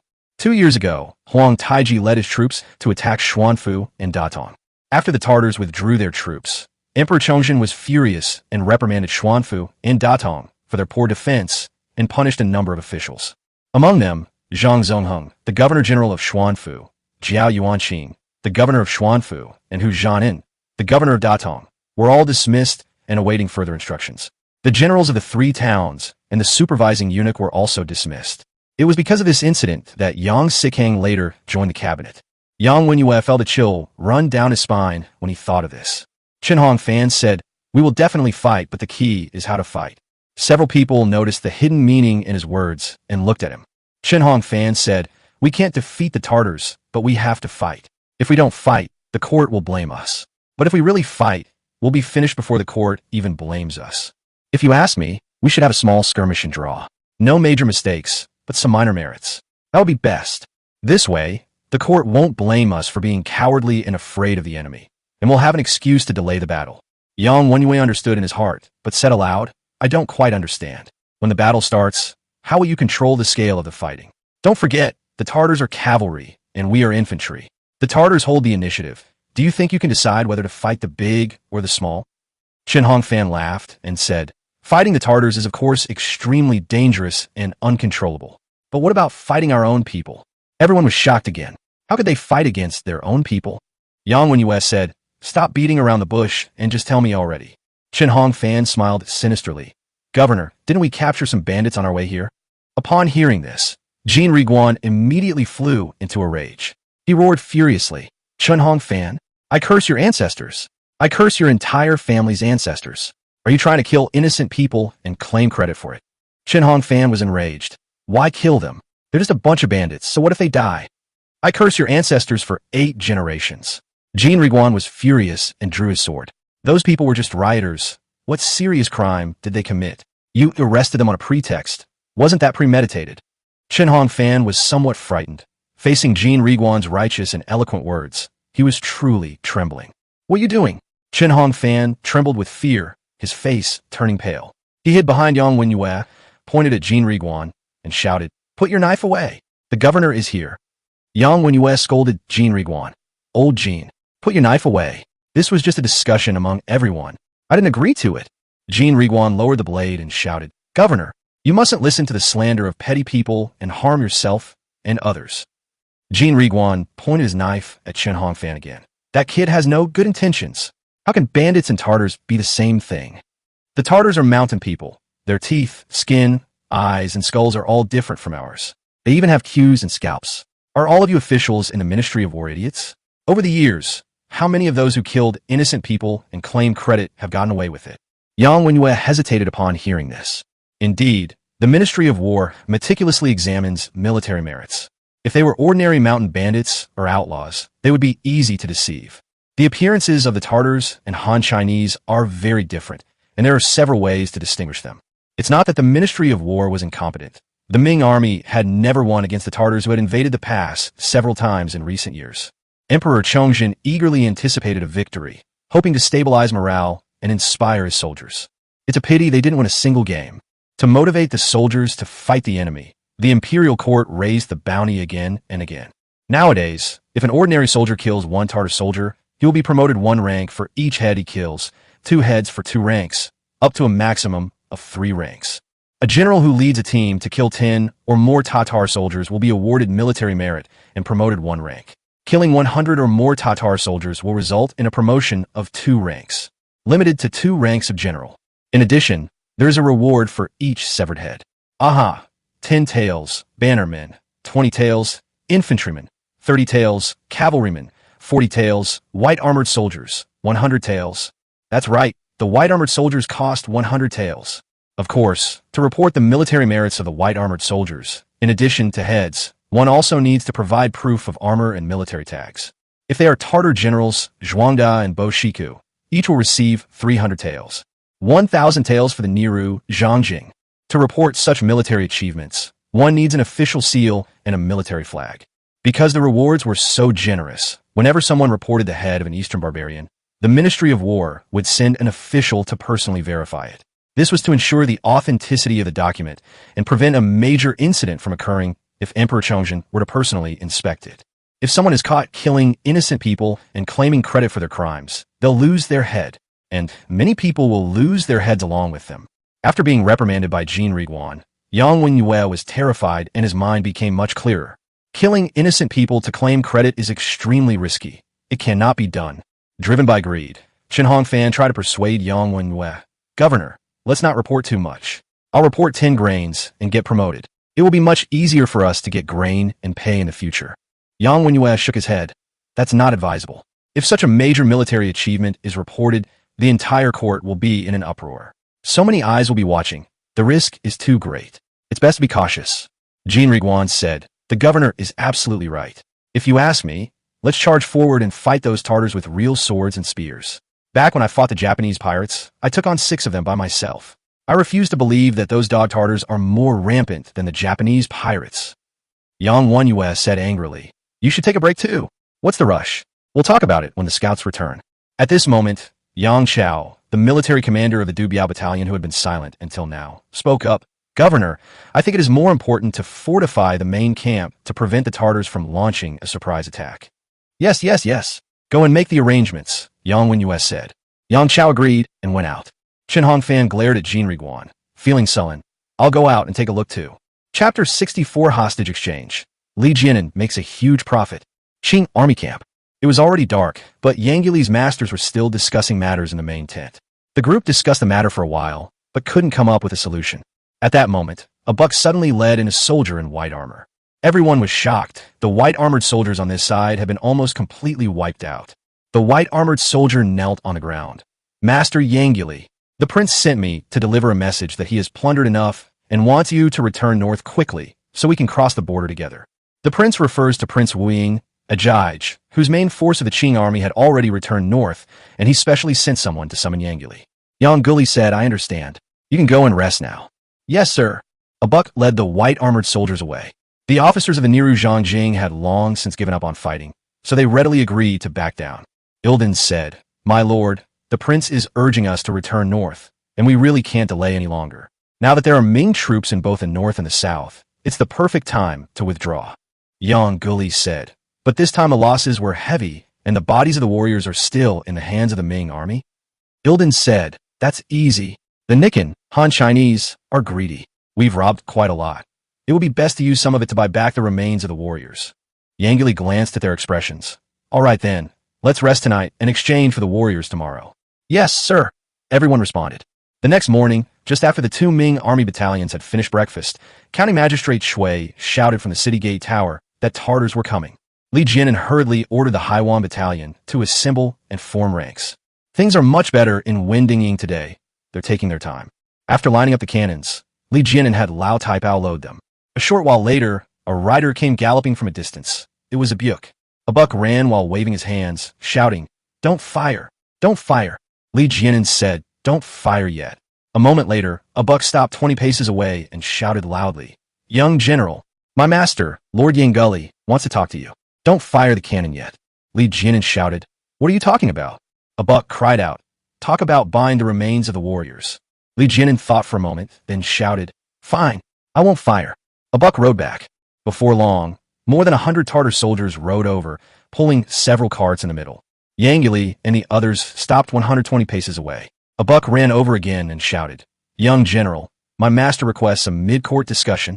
Li Jianan shouted, "Don't call me little general. I'm the great general. Go back and tell him that a mid-game dialogue is fine, but both sides are one person." A buck went back. A moment later, Yang Li spurred his horse forward and slowly walked towards them. To protect himself from the dove gun, he had brought a large iron shield. Erguzi led his men onto the plank bridge, while Li Jianan rode out on horseback. He was confident in his armor and only carried his sword. The horses from both sides approached each other and stopped in the middle of the field. Yang Guli carefully examined Li Jianan, then cupped his hands and said, "May I ask your esteemed name?" Li Jianan waved his hand. "Don't try to trick me. Just get to the point." Yang Guli said, "Tantai is my younger brother. I want to buy back the remains of Solowin and others." "Name your price." "What a joke. Do you know about military merit in the imperial court? 10 heads equal a promotion. Don't you know how valuable your heads are?" Li Jianan shouted. Yang Guli said, "You mean you don't want to sell?" I will sell, but I don't sell dead people. I sell living people, Li Jianan said. Yang Li was shocked. You mean some of my Jurchen warriors were wounded but not dead, and you rescued them? Li Jianan said, no, they surrendered. Yang Li was shocked. Impossible. Our Jurchen warriors would rather die than surrender. He must have lost consciousness due to his serious injuries. Li Jianan laughed. Think what you want. How many people are there? Yang Li asked. Li Jianan said, not many, 40. Huh? Yang Li was shocked and dumbfounded. 40 warriors. It's impossible that they were all seriously injured and unconscious. It seems some people have actually surrendered. Yang Li felt his face burning and asked, how much do you want to sell it for? Li Jianan said, I don't want money, I want refugees. How much do you want? Yang Li asked. Li Jianan said, 1 Tartar can be exchanged for 300 refugees. Yang Li was shocked. 300? Are you crazy? 1 person for 300 men? Ha ha ha, Li Jianan sneered. Are slaves even human beings in your eyes? Yang Li was taken aback and paused for a moment. 200. 200 for another one. Li Jianan asked. May I ask how many men you Jurchens have? Yang Li hesitated for a moment. Less than 500,000. Li Jianan sneered. Who are you trying to fool? Do you even have 200,000? Yang Li nodded. It will be available in a few years. Li Jianan asked. Then do you know how many men our great Ming dynasty has? Yang Li was silent for a moment. Then how about this? All the slaves are yours in exchange for 40 prisoners, plus the remains of Tantai and others. I'll only exchange living people. Li Jianan held his head high and puffed out his chest, arrogant and overbearing. Yang Li was furious, gritting his teeth, and really wanted to kill him with a single blow. After a moment, Yang Li had no choice but to swallow his anger. All right, wait for me, I'll go back and get the slaves right away. After Yang Li finished speaking, he turned his horse and rode away. Li Jianan returned to the main team. Before long, the Qing troops withdrew. In the afternoon, a large contingent of Qing troops arrived again, this time in a grand procession, bringing with them more than 10,000 slaves. The two sides, separated by 100 paces, began exchanging hostages. For every 300 slaves who walked over, Li Jianan would send 1 Tartar over. More than 10,000 people traded for an hour without anyone engaging in any underhanded tactics. Finally, the Qing army had no more slaves left, while Li Jianan's side had 3 bannermen remaining. Yang Li demanded that all the clothes be changed, and Li Jianan took 10 truckloads of clothes. The transaction was completed, and the Qing army withdrew very quickly. Those 38 aha, Li Jianan didn't mention them. Yang Li didn't ask about them, and they are still being held captive. Li Jianan ordered the Wendang battalion to guard the front while he led the Haiwan battalion to distribute clothes to the refugees. 10 cartloads of clothes were barely enough. Thankfully, it was summer. Some men didn't get any clothes, so they had to go shirtless for now, as long as they had pants. After sorting the clothes, Li Jianan then arranged for cooking. The refugees were well fed and clothed and settled down. In the Ming army camp of Dengzhou and Laizhou, the soldiers were extinguishing their lights in the morning light. Inside the tent, Yang Wenyue, who hadn't slept all night, leaned back in his chair, feeling somewhat drowsy. He wouldn't sleep, so Master Wang had no choice but to stay with him. At this moment, Lieutenant General Yang Chao entered. Seeing Yang Wenyue squinting, he quickly slowed his pace. Seeing his delighted expression, Master Wang hurriedly got up. Yang Chao leaned closer and chuckled softly. The Tartars have retreated. Yang Wenyue woke up at the start, opened his eyes, and immediately got up. What did you say? Yang Chao cupped his hands and smiled. Congratulations, Governor. The Tartars have retreated. Yang Wenyue was overjoyed. What about Binzhou City? Yang Chao laughed and said, the scouts have returned and reported that Binzhou City has been defended. The Tartars have returned empty-handed. Excellent. Yang Wenyue exclaimed with a smile. What are the casualties in Binzhou City? Yang Chao smiled and said, there's no detailed information yet. The city has not fallen, so the casualties should not be too great. Haha, Yang Wenyue laughed, finally reliefed. If the city is breached and the Dengzhou Laizhou camp fails to come to its aid, then his crime will be grave. Master Wang laughed and said, congratulations, sir. You have driven out the Tartars and protected the people's livelihood. You have made a great contribution. I admire you greatly. Ha! Yang Wenyue laughed, stroking his beard. You barbarians are like a mantis trying to stop a chariot. Now you're terrified and fleeing in panic. We don't need to chase after you. Master Wang laughed and said, what you say is absolutely right. We shouldn't pursue a desperate enemy. Protecting our territory and ensuring the safety of our people is the most important thing. Yang Wenyue smiled. Ji Xiong, Yang Chao's courtesy name, sent someone to invite the 2 generals. Let's break camp and march into Binzhou. Yes, Yang Chao replied and left.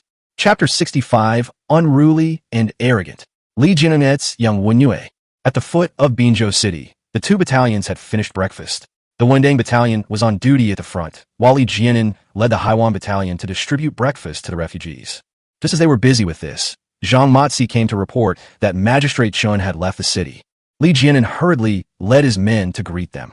The city gates were wide open, and Magistrate Chun and several officials came out with 10 horse-drawn carriages. Magistrate Chun smiled and said, "General Li, I specially sent 20,000 caddies of grain to appease the refugees." Li Jianen smiled and said, "Okay, then I'll accept it." Li Jianen sent Zhang Matsi to receive the goods, but Magistrate Chun stopped him. "No, no, no." Magistrate Chun stopped Zhang Matsi and his group and said with a smile, "I will personally deliver it to the refugees. By the way, I also brought our umbrella of 10,000 people." "What umbrella for 10,000 people?" Li Jianen asked curiously. Magistrate Chun chuckled somewhat ambiguously. "Brother Li, we rescued these refugees precisely for the sake of the umbrella of 10,000 people. I brought it all. I'll have the refugees put their fingerprints on it later. I'll contribute something. Consider it a collaboration between us."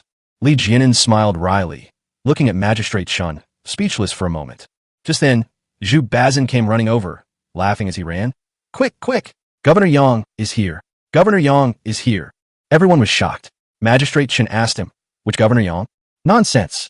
Governor Yang, Wenyue of Dengzhou and Laizhou." Zhu Bazin laughed at Li Jianen. "Governor Yang is less than 10 li away. Quick, get the troops together. Let's go greet Governor Yang."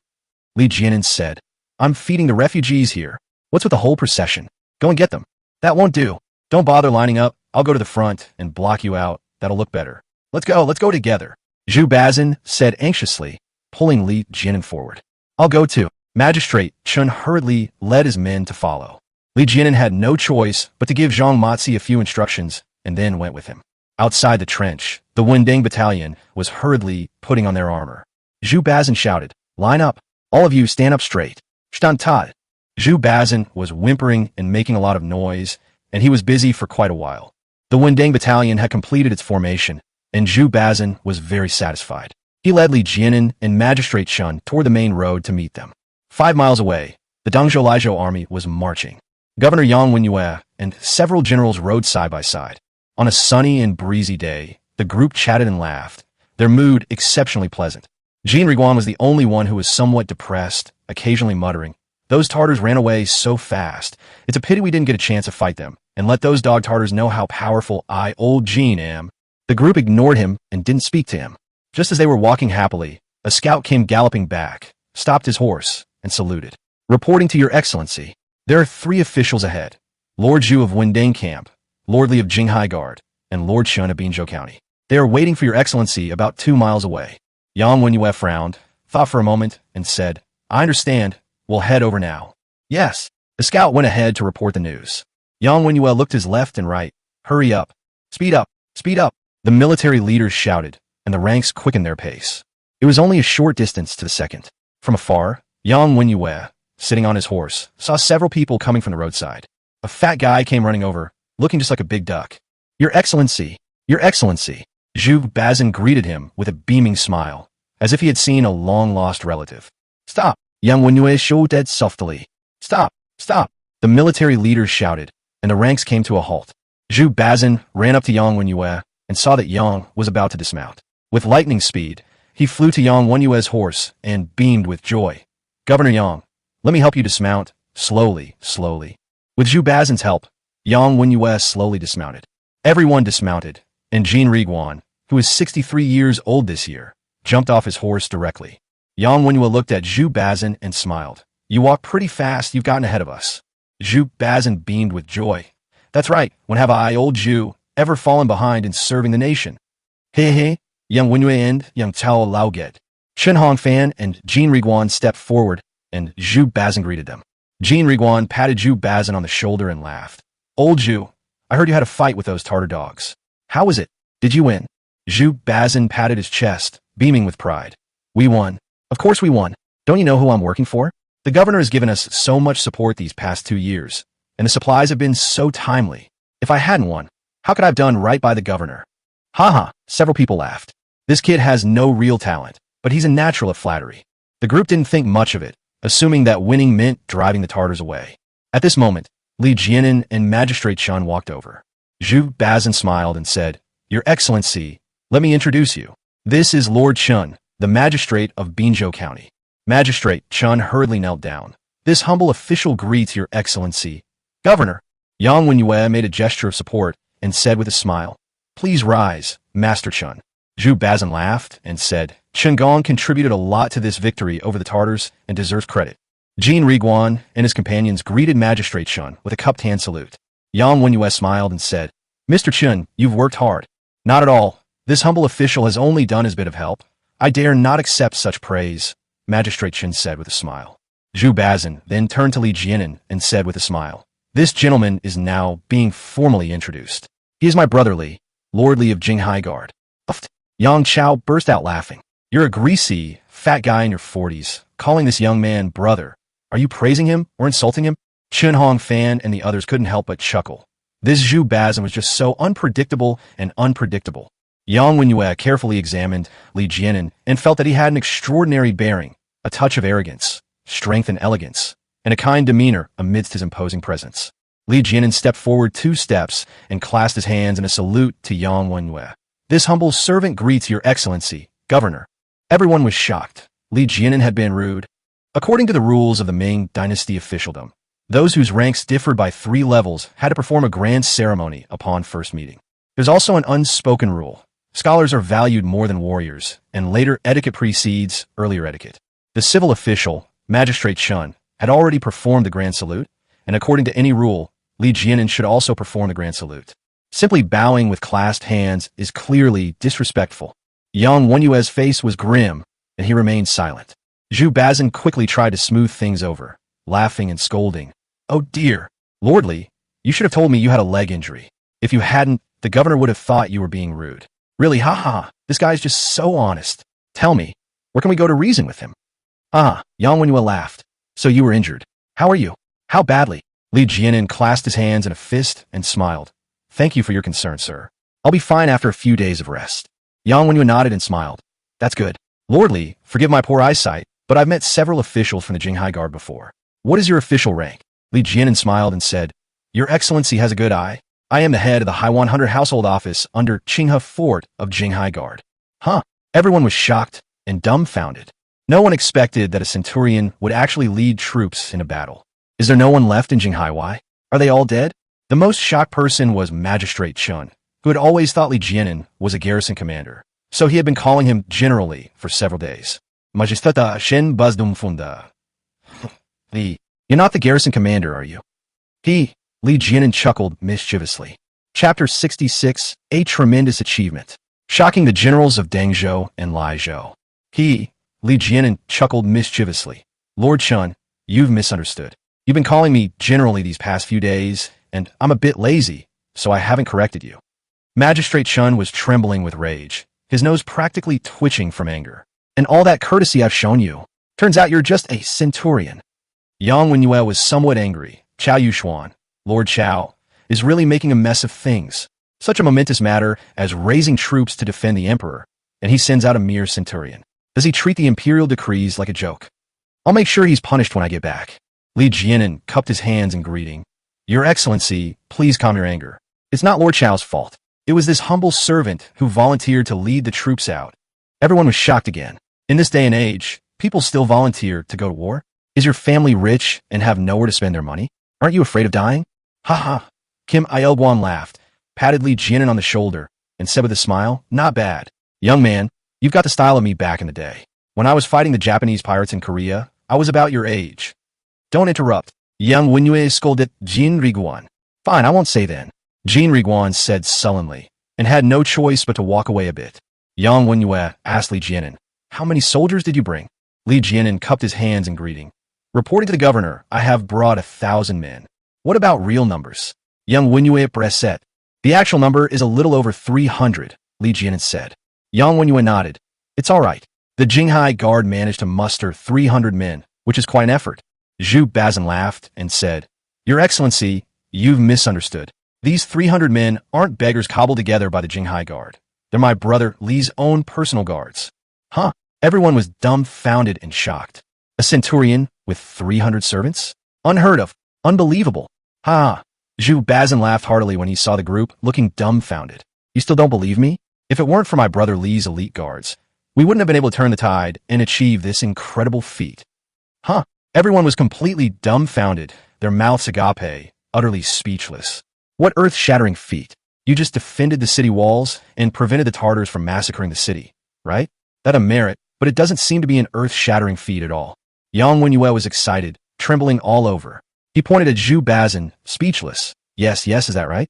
You found the corpses under the city, including the heads of Tartars. Zhu Bazin curled his lips, revealing a smug look on his face, and laughed. What do you mean by picking up corpses? Lord Li and I faced the Tartars squarely and fairly, and we slaughtered those dog Tartars until they ran away in a panic. Those dog Tartars abandoned hundreds of men and slunk away. Wow. The entire audience was shocked. A gasp of astonishment erupted. They stared in disbelief, utterly horrified. Everyone was stunned, as if time had stopped. All eyes were on Zhu Bazin's face.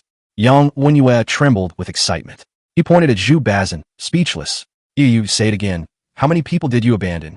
Zhu Bazin became smug and grinned. Several hundred. Neither Brother Li nor I counted them carefully. I have 141 here, and Brother Li has even more. Wow, the crowd gasped in shock and disbelief once again. Several hundred Tartar soldiers. What a formidable fighting force that was. The Jurchens are invincible if they number less than 10,000. But if they number 10,000, since the Liaodong mutiny more than a decade ago, the Chinese dynasty has fought hundreds of battles, large and small, against the later Jin, but has never won a major victory. Moreover, it involved beheading hundreds of people. This is shocking. This is unexpected. This is unbelievable. Most importantly, it's completely unreliable. 4 words immediately popped into Yang Wenyue's mind. Kill innocent people and claim credit. He felt resentment, anger, and resentment. Are these guys crazy about getting promoted? Are they crazy about getting rich? Even killing innocent people and claiming credit for them wouldn't be done like this. Killing innocent people and claiming credit is acceptable. You can even get away with it by fabricating a few fake heads. You've gathered hundreds of people at once. That's absolutely insane. Hundreds of heads. That's an enormous achievement. The entire court and the public will be shaken. When the Ministry of War examines your military achievements, they will scrutinize every detail. How are you going to get away with that? Besides, even if you're going to kill innocent people and claim credit for it, you should at least explain the situation to me first. Is this magistrate Chun one of our own? Can he really be trusted? Yang Wenyue felt angry and resentful, trembling with rage. He decided to give these people a wake-up call before a grave mistake was made, to stop such a heinous act. Just kidding. If such a shocking case were exposed, it wouldn't just be losing your official position and your life. It would mean the extermination of your entire family. Yang Wenyue was trembling with rage, pointing at Zhu Bazin and Li Jianan. You, where are the heads? Where are they? Take me to see them now. Zhu Bazin could no longer laugh. He was completely dumbfounded. What a wonderful thing. What's wrong with the governor? Why does he look like he's about to eat someone alive? Zhu Bazin was frightened and stepped back, pointing towards the trench. He's there. He's in the camp. Take me there quickly. Yang Wenyue showed dead. Let's go then.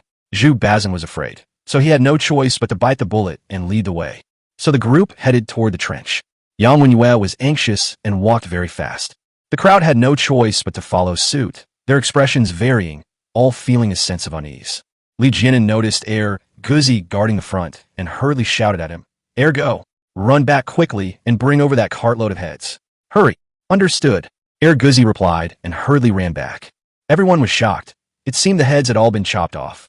Who was that person who was chopped down? Yang Wenyue looked up and suddenly discovered a large number of refugees huddled together in the trench. Suddenly, Yang Wenyue realized they were beheading refugees. What a terrible thing. Yang Wenyue suddenly stopped and waved his hand. Stop. Everyone stopped abruptly, puzzled. Yang Wenyue said, let's watch it here so as not to incite a popular uprising. Li Jianan and Zhu Bazin were completely baffled. How could the sight of Tartar heads incite a popular uprising? Chen Hongfan, however, was secretly delighted, a smile spreading across his face. He thought to himself, good, you guys are really bold. I, a general, only dare to report 10 false military merits. You, on the other hand, are rushing to report hundreds. This generation of young people is amazing. As everyone watched, Guzi led a few men and drove the carriage over. The carriage bed was bulging, and a huge tarpaulin covered it. A moment later, the carriage arrived, and Guzi stopped it. Sir, We have brought the head of the meritorious general. Li Jianan said, "Please come forward and take a look, sir." Yang Wenyue shouted, "Open the tarpaulin." Guzi and the others untied the ropes and lifted the tarpaulin. Wow! The entire audience gasped in shock. Their faces paled in horror. A bus full of heads. It's absolutely terrifying.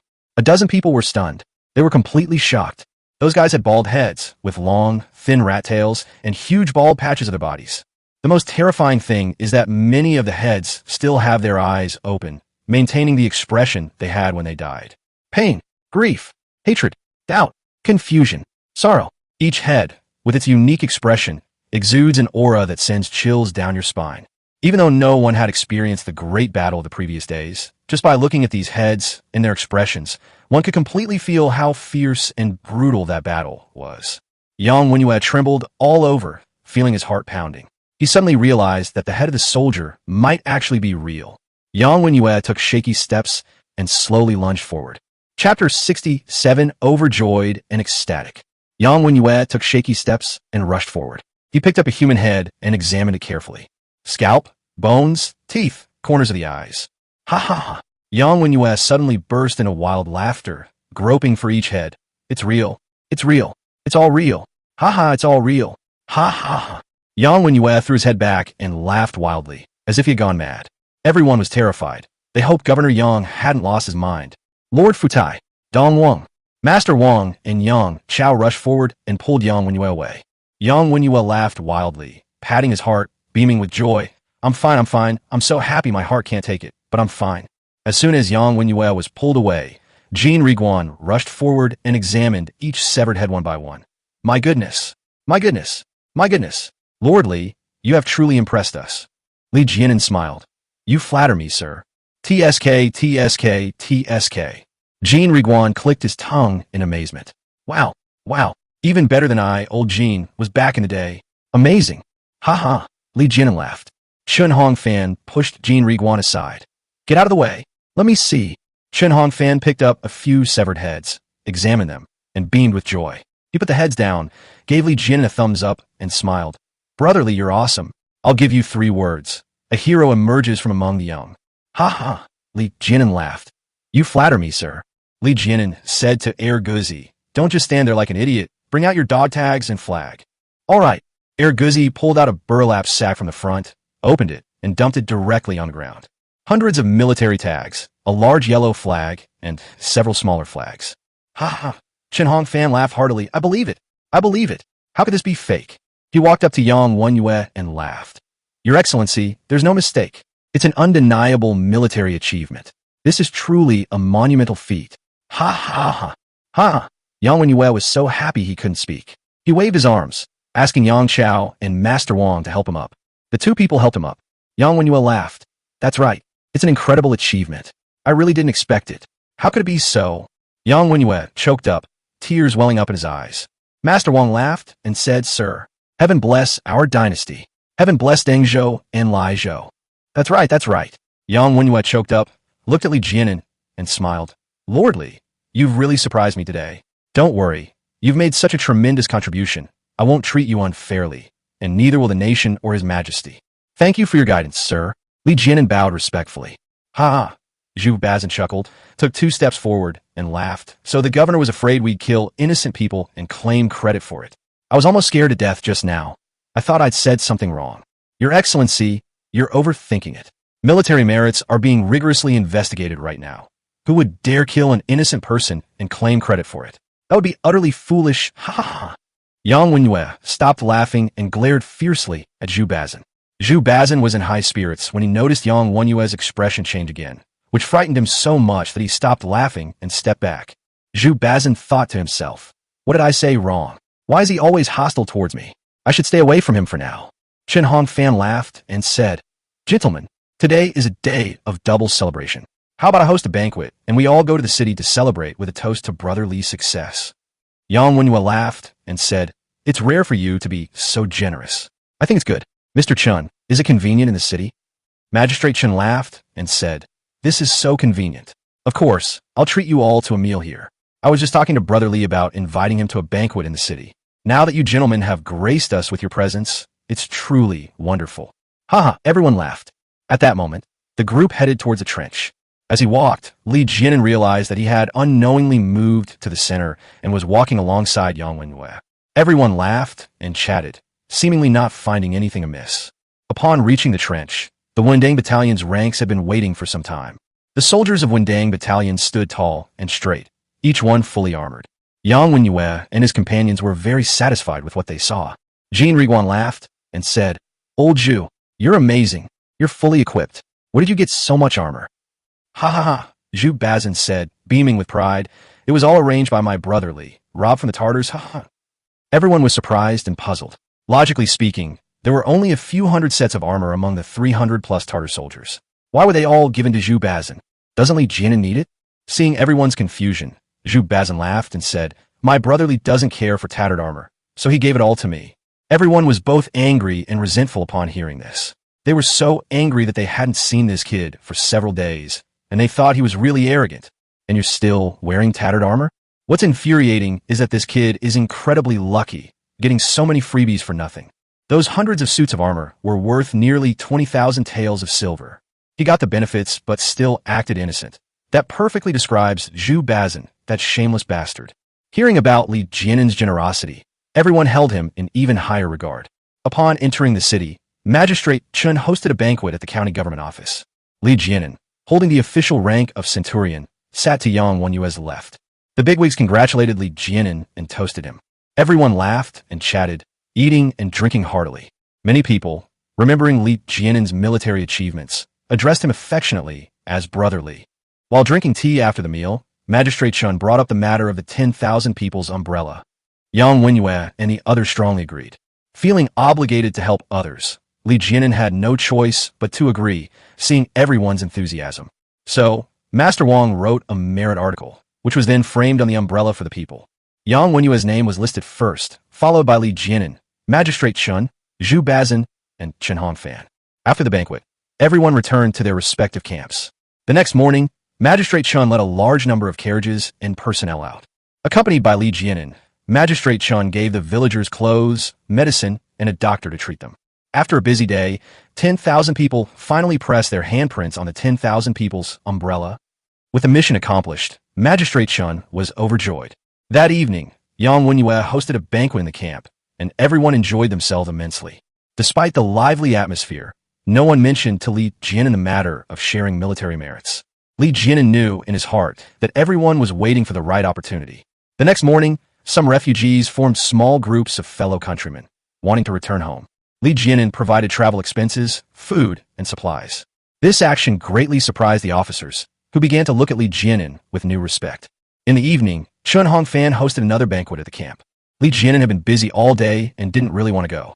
Chun Hongfan came to invite him personally, addressing him as Brother Li repeatedly, practically pulling and tugging at him. Li Jianan had no choice but to go. The officers and generals spent the rest of the night in a lively atmosphere. From that day on, there was a banquet every evening. Li Jianan arranged for the refugees to return home during the day, and then went to a banquet in the evening. 5 days later, there were still more than 9,000 refugees left, and almost no one left, so the situation had stabilized. Li Jianan and the soldiers of the Gulf camp spent every day persuading the refugees, telling them how wonderful the Gulf camp was, and encouraging them to settle down there. The more than 9,000 refugees were mostly young men and women, most of whom had lost their families and lives, and many of them had been persuaded. At noon that day, news came from the front that the invading Qing army had assembled, bypassed the capital, and was preparing to leave the pass. Everyone was overjoyed, and Yang Wenyue held a banquet in the camp to gather people together. After eating and drinking their fill, the group discussed the good news of their military achievements. Yang Wenyue looked at Li Jianan and smiled. "Lord Li, you have made the greatest contributions and reaped the most rewards in this military campaign. How should we report these merits?" Chapter 68, Profit Sharing, The Secrets of Reporting Military Merits. Li Jianan cupped his hands and smiled. "Your Excellency is too kind. I am of low rank and have no experience in such matters. I am completely ignorant of the intricacies involved, and I leave everything to your Excellency's discretion." Haha, everyone laughed happily. Li Jianan was still reasonable. Yang Wenyue beamed with joy and said, "If you want to know the ins and outs of this, let me explain it to you, and you'll understand. The essence actually boils down to 2 words, profit sharing. For example, your military merit is 193 points. Now, 10 points have been given to General Chun, leaving 183 points. If you report all 183 of these as your own, you'll at most get promoted 2 ranks, becoming 1,000 household commander. If you only report 100, you will still be promoted 2 levels, which is also 1,000 households. The difference is simply a few thousand taels less in reward money. In addition, you are only a centurion now, without your own battalion, so you can't report much of the deficit. The people in our house from several different camps have accumulated a lot of debt over the years. How about this? You distribute the military merits among them, giving each battalion commander a dozen or 20. In this way, everyone can get promoted 1 rank, and some of the deficits from previous years can be reimbursed and the accounts can be settled. Even if we lose a battle, the imperial court will accept it and will be able to provide substantial compensation. Upon hearing this, the generals beamed with joy. Clearly, each battalion was in considerable deficit. Yang Wenhua laughed and said, "Now that everyone has earned military merit, life will be much better for us in Dengzhou and Laizhou. From now on, when I ask the imperial court for grain and pay, I'll have a stronger backbone and dare to speak with confidence." The officers burst into laughter. They were overjoyed. Li Jianan stood up, cupped his hands in greeting, and said with a smile, "Your Excellency, we'll do as you say. We'll report it exactly as you tell us to." Haha, everyone was so happy. Their faces were glowing with joy, and they were all beaming with delight. Chun Hong Fan stood up, patting Li Jianan with delight. "Oh, Brother Li, everyone says you're righteous and chivalrous. I heard about you in Dengzhou. You're the kind of guy I know." Chun Hong Fan gave a thumbs up and smiled. "I'll give you 3 words. Righteousness that reaches the heavens." Haha, everyone burst into laughter. Yang Wenhua beamed. "Brother Jianan, don't worry, I won't let you suffer any loss. You're short several thousand taels of reward silver, and I will definitely make it up to you, and I will make it up to you right away." The imperial court's reward money was originally in its original form, but when it was distributed to lower levels, it was all mixed colors, and 2/10 of that was deducted. I've set a tone. The reward money I give you must be in its original form, plus an additional 2 cents. It has to be exactly 10%. Everyone nodded in agreement. Chun Hong Fan laughed and said, "That's for sure. We can't let Brother Li suffer a loss." Yes, yes, yes. Everyone nodded in agreement. Li Jianan bowed to everyone around him, and finally faced Yang Wenhua, smiling as he said, "I am unworthy of the governor's kindness. I am not very talented, but I would like to say a few words." "Speak freely," Yang Wenhua said with a smile. Li Jianan smiled and said, "I am deeply grateful for the kindness and friendship of all my brothers.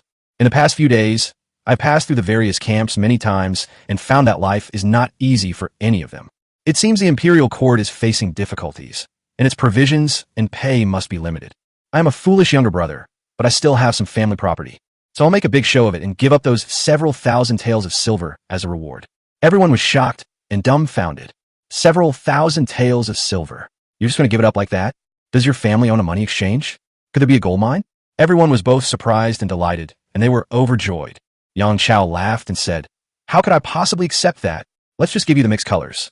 Zhu Bazin pulled Yang Chao up, stood up, and laughed. "I told you long ago that my brother Li's family is big and powerful, that he doesn't need your few thousand taels of silver. My armor was worth far more than 10,000, but my brother Li gave it all to me without a second thought. You poor wretches, stop being so stingy and trying to bargain with Brother Li. A few thousand taels of silver is just a drop in the ocean to Brother Li." Haha, everyone burst into laughter, nodding in agreement. Zhu Bazin turned to Yang Wenhua and said with a smile, "Governor, let's do as my Brother Li says. As for any benefits, my Brother Li doesn't want them, but you can give them to me." Yang Wenhua was startled. "You've already made a fortune. What more benefits do you want?" Hee, Zhu Bazin laughed a little embarrassedly. "I only have 73 Tartar heads on my side, far from 100, and those Aha are no match for me. I've thought about it. You can submit a memorial to the emperor and tell him about it. Consider it a great military achievement. Promote me 2 ranks, expand my battalion, and make me a lieutenant general." Slap! Yang Wenhua slapped him across the face. Zhu Bazin was shocked and quickly moved away. "Why are you hitting me?" "I'll beat you up, you shameless bastard." Yang Wenhua showed angrily. "Bointing ed Jubasan. You've already made a fortune, and you're still being greedy. What promotion to battalion commander? Do you want me to punch you? Is a Ministry of War your family's property? I'm the military censor." Zhu Bazin covered his head and dodged, feeling extremely wronged, and cried and whined, "If you don't agree, fine, but don't hit me. You're a scholar. Even scholars would fight you. Don't spout nonsense. Behave yourself." Yang Wenhua showed that. Helpless, Zhu Bazin sat down dejectedly. Yang Wenyue glared at him, then turned to Li Jianan and immediately smiled broadly.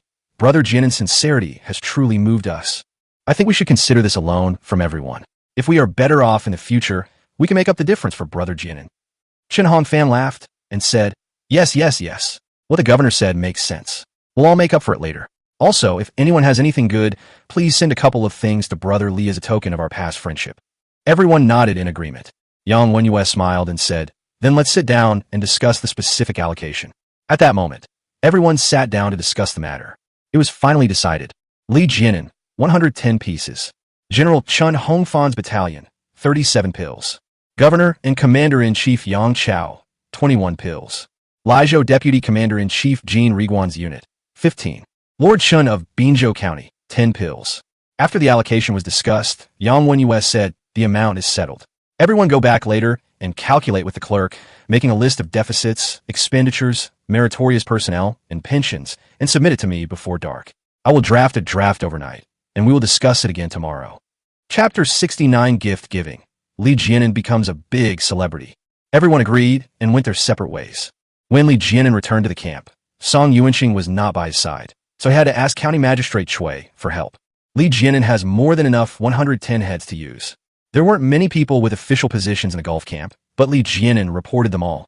These included Hu Dashan and his son, Li Ershu and his son, Li Jianya, Gao Daden, One-Eyed Dragon, Zhang Matzi, and Air Guzi. Finally, when there was no one else to report, Li Jianan reported 5 heads, each to Xue Fugue and Chef Niu. The most important person, of course, is Sidu Bao. Li Jianan, using his identity as a righteous man, reported his merits. He passed on messages and lured the enemy deep into our territory. In addition, Li Jianan specifically wrote about Situ Bao's merit in subduing Aha. Situ Bao was very excited when he saw it. As for losses and such, Li Jianan didn't report any of them. He didn't have a camp leader, so it wouldn't be a hassle. In the afternoon, Li Jianan sent Zhang Matzi to deliver several forms. That night, Yang Wenyue and his advisor Wang stayed up all night and produced a draft of more than 5,000 words, along with 39 accompanying forms. The next day at noon, Li Jianan received a copy. Upon closer inspection, he noticed that Zhu Bazin's list was the most lengthy, with 85 people listed as meritorious personnel alone. The long list made Li Jianan's eyes dizzy. What's most infuriating is that Zhu Bazin also reported the consumption of 300 gene of gunpowder. Li Jianan was furious. This shameless bastard. He hadn't even fired a single shot, yet he reported 300 gene of gunpowder. Do you eat gunpowder like it's food? Despite his anger, Li Jianan ignored him. Li Jianan had just finished reading the good news when Yang Chao arrived. After meeting, Yang Chao took out a gift box and said with a smile, Brother Li, thank you for taking care of me this time. I know you are not short of money, so I'm giving you a gift. Li Jianan was overjoyed. You're too kind. Li Jianan took it, opened it, and saw that inside the gift box was a piece of white jade seal wrapped in red cotton cloth, which was very delicate and translucent. Yang Chao laughed and said, this is jade material that my ancestor acquired when he was an official in Hamaway. Brother Li is both literate and martial. Wouldn't it be perfect for him to carve a personal seal for you? Li Jianan smiled and said, I wanted to carve one for a long time, but I was just worried about not having the right material. Brother Yang's kind offer is too much to refuse. Haha, Yang Chao Laoget. After Li Jianan saw Yang Chao off, Chen Hongfan arrived shortly after. Chen Hongfan pulled out an even smaller, gleaming gold gift box and chuckled. Brother, do you know what this is? Li Jianan smiled and said, it must be something extremely good. Chen Hongfan smiled and said, do you know about Eastern Pearls? Li Jianan was surprised. Of course I know. Liaodong has 4 treasures. Ginseng, deer antler, sable fur, and pearls. You're right, come and see. Chen Hongfan slowly opened the small gold box. Inside the gold box was a red cloth bag containing a large pearl. The pearls were large, full, round, and lustrous, radiating a 5-colored luster. As Chen Hongfan turned the box, the colors of the pearl changed continuously. Chen Hongfan smiled smugly. How about it? Pretty, right? Li Jianan smiled and said, it really is beautiful. Chen Hongfan laughed. A pearl like this would cost 1,000 taels. It's yours. Li Jianan was overjoyed. It would be disrespectful for me to refuse your kind offer, sir. Li Jianan took it, looked at it, was very satisfied, and put it in his pocket. Chen Hongfan laughed and said, this time, my brother has made great contributions and will surely win the emperor's favor in the future. He will surely rise to prominence one day. When that time comes, don't forget your brother. Li Jianan laughed. Sir, what are you saying? I'm just a centurion. Even if I become a chili arch this time, I'll still be under your command. Actually, I've been thinking of going to Dangzhou for a visit. Oh, what are you going to Dangzhou for? Chen Hongfan asked, intrigued. Li Jianan said, I heard that you also had a naval force under your command. Chen Hongfan laughed and said, yes, there is, but it's no longer strong enough. That bastard Kong, you took the original Dangzhou Navy with him. Now the Navy is mostly made up of fishing boats, a hodgepodge, and it's not a proper Navy. Li Jianan laughed and said, that's quite a grand affair. When I get back this time, I'll have some time to visit. Would you welcome me, sir? What are you saying? Of course you're welcome, Chen Hongfan said with a smile. Then it's settled, Li Jianan said with a smile. It's settled, Chen Hongfan said with a smile. After seeing Chen Hongfan off, Li Jianan wanted to take another look at the victory report documents. Someone else has arrived.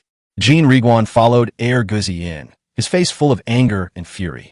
Li Jianan was puzzled, but went to meet him. Jean Leguin stopped, glanced at Li Jianan, and then looked away. He leaned to one side, seemingly very uncomfortable. I'm not one to cheat. I was forced to let everyone claim military merits falsely, sir. The camp is in dire straits, so we have no choice but to borrow at once. I'm the kind of person who always repays what I borrow. If I ever encounter Tartars again, I'll cut down 20 of them to pay you back. After finishing his speech, Jean Leguin left angrily without waiting for Li Jianan's reaction. Li Jianan couldn't help but smile wryly. This bearded old Jean always speaks so bluntly, always talking to himself. Li Jianan didn't care and continued reading the victory report. In the evening, Yang Wenyue summoned his generals to discuss the good news. Magistrate Chen and Assistant Magistrate Shui also got involved. The several scholars revised the manuscript 8 times and worked all night to finally finalize it. The final draft is complete, and everyone is overjoyed. Yang Wenyue told his generals to go back and rest, and made an appointment to see Yang Chao off the next day. This military achievement was of great importance, so Yang Wenyue sent Yang Chao with 200 cavalrymen to personally escort him to the capital. Li Jianan returned to the camp and slept for a while, waking up at noon. He summoned Situ Bao, and the two had a private conversation in the tent. Li Jianan said, the victory report has been finalized, but if you report your merits in the name of a righteous man, won't the military credits be lost? Situ Bao cupped his hands and smiled. Don't worry, sir. With those 38 surviving bastards, the military merit won't slip away. Li Jianan took out an envelope. I was afraid something might happen to you, so I wrote you a certificate and stamped it with my official seal. Take it out if you need it, otherwise burn it. Situ Bao rose and bowed. Your Excellency has considered everything thoroughly. Thank you. Situ Bao took it with both hands and put it into his pocket. Li Jianan then took out another money bag and handed it to Situ Bao. Situ Bao took it, opened it, and saw that inside were dozens of smaller red cloth bags. Situ Bao took out a small cloth bag, opened it, and saw sparkling pearls. What huge beads! Situ Bao was shocked and dumbfounded. Are all these little bags filled with pearls? That's dozens of them. Li Jianan smiled and said, I told you last time that I would give you 30,000 taels of silver to take you to the capital on business. I thought you were just one person and couldn't carry all the gold and silver. Here are 50 pearls. You can sell them in the capital, and they'll be worth at least 30,000 taels. They'll also be more convenient to carry. Situ Bao bowed deeply. Thank you for your guidance, sir. Your consideration is thorough, and I am deeply grateful. Li Jianan stood up and made a gesture of support. When Yang Song comes to collect military merits later, I will introduce you to him. You can go back with the troops so that you can have someone to look after you. I will leave it to you, sir. Situ Bao bowed again. Before long, Yang Chao came to collect his military merits. Li Jianan introduced Situ Bao to Yang Chao. Yang Chao thought Li Jianan was worried and wanted to send someone to follow him, so he happily agreed. Yang Chao accepted Li Jianan's military merit and took away 38 Aha prisoners with him. In the evening, Yang Wenyue and his advisor, Master Wang, got busy again, making 3 copies of the victory report.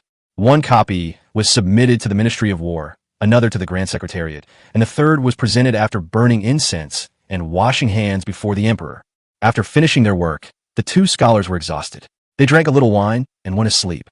The next day, the generals gathered by the official road to see Yang Chao off. Situ Bao went unnoticed and stayed with the group. Only after Yang Chao's troops had gone far away did everyone return to camp and celebrate. Chapter 70, A Sensation in the Capital. The Great Victory at Binzhou. Yang Chao led his team northward, leaving behind a trail of skeletons, ruins, and burning cities. There are no complete villages in the county, no complete households in the villages, no complete families in the households, and no complete women in the families. Tragically, the land of China is ravaged, and countless lives have been lost. The Tartars committed far too many sins. News kept coming in from the road that the Tartars had already crossed Lunko Pass. Yang Chao's troops sped up and finally entered the capital through Yongding Gate on the 7th day of the 7th lunar month. In a bedroom in the backyard of the Ministry of War, a 7-foot-long white silk ribbon hung from the roof beam. Minister of War Zhang Fengyi sat in his chair, staring blankly at the white silk. Zhang Fengyi, 85 years old, has served as an official for 67 years and is the only veteran of 5 reigns in the entire Ming dynasty. A veteran of 5 dynasties.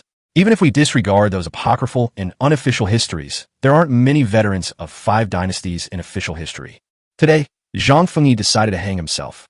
I can't live like this anymore. For no other reason than that he could bear such humiliation. He had to die. Just a few days ago, Zhang Fengyi received a report that the Qing army had already crossed Lunko Pass. Logically, the Qing army's exit from the pass should have been a good thing, but Zhang Fengyi was not happy about it. When the Qing army left the pass, they took away 370,000 slaves, tens of thousands of livestock, and 2,000 cartloads of supplies. It is said that the long queue stretched for nearly 30 miles, and it took 3 days just to get through the checkpoint.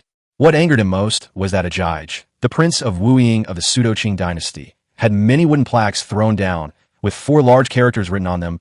Officials are exempt from escorting. Why these 4 large characters? Because when Ajij left the pass, there were hundreds of thousands of Ming troops around the Qing camp, but no one dared to rescue the civilians. The fact that the Ming army could only watch helplessly as hundreds of thousands of civilians were taken away was already a great humiliation. But Ajij left behind a wooden sign to mock the Ming army, which was simply outrageous. It's not very harmful, but extremely insulting. When Emperor Chongzhen learned of this news, he was furious. He disregarded Zhang Fengyi's reputation and publicly berated him. That wasn't the end of it.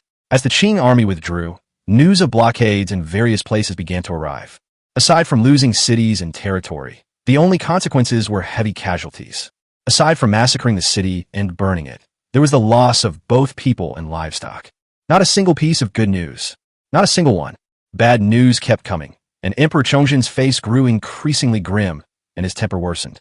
Some political enemies and literary figures in the imperial court questioned Zhang Fengyi's abilities and spread various rumors about him. What old fogey, senile scumbag, bald monk. Zhang Fengyi felt extremely saddened, having struggled to maintain the situation at the age of 85, only to receive such an outcome. What are we waiting for? We can only atone for our sins by dying. Zhang Fengyi stood up, picked up the wine glass on the table, and drank it all in one gulp. He walked towards the white silk, climbed onto the stool, and prepared to hang it around his neck. A great victory! A great victory! A great victory at Binzhou! Shouts came from outside, a cacophony of yelling and screaming. Zhang Fengyi was furious. These bastards wouldn't even let me have a moment's peace. A great victory! A great victory at Binzhou! Zhang Fengyi was stunned. What great victory? Did I hear that right? These past few days, Zhang Fengyi has been working day and night and has started to suffer from auditory hallucinations. A great victory! A great victory at Binzhou! Several hundred Tartars have been killed. Go and tell the military commissioner immediately. This time, Zhang Fengyi heard it clearly and was stunned, his heart pounding with excitement. Could it be true? Did they win the battle? Bang! Bang! Bang! Suddenly someone was banging on the door. Master Dong, come out quickly.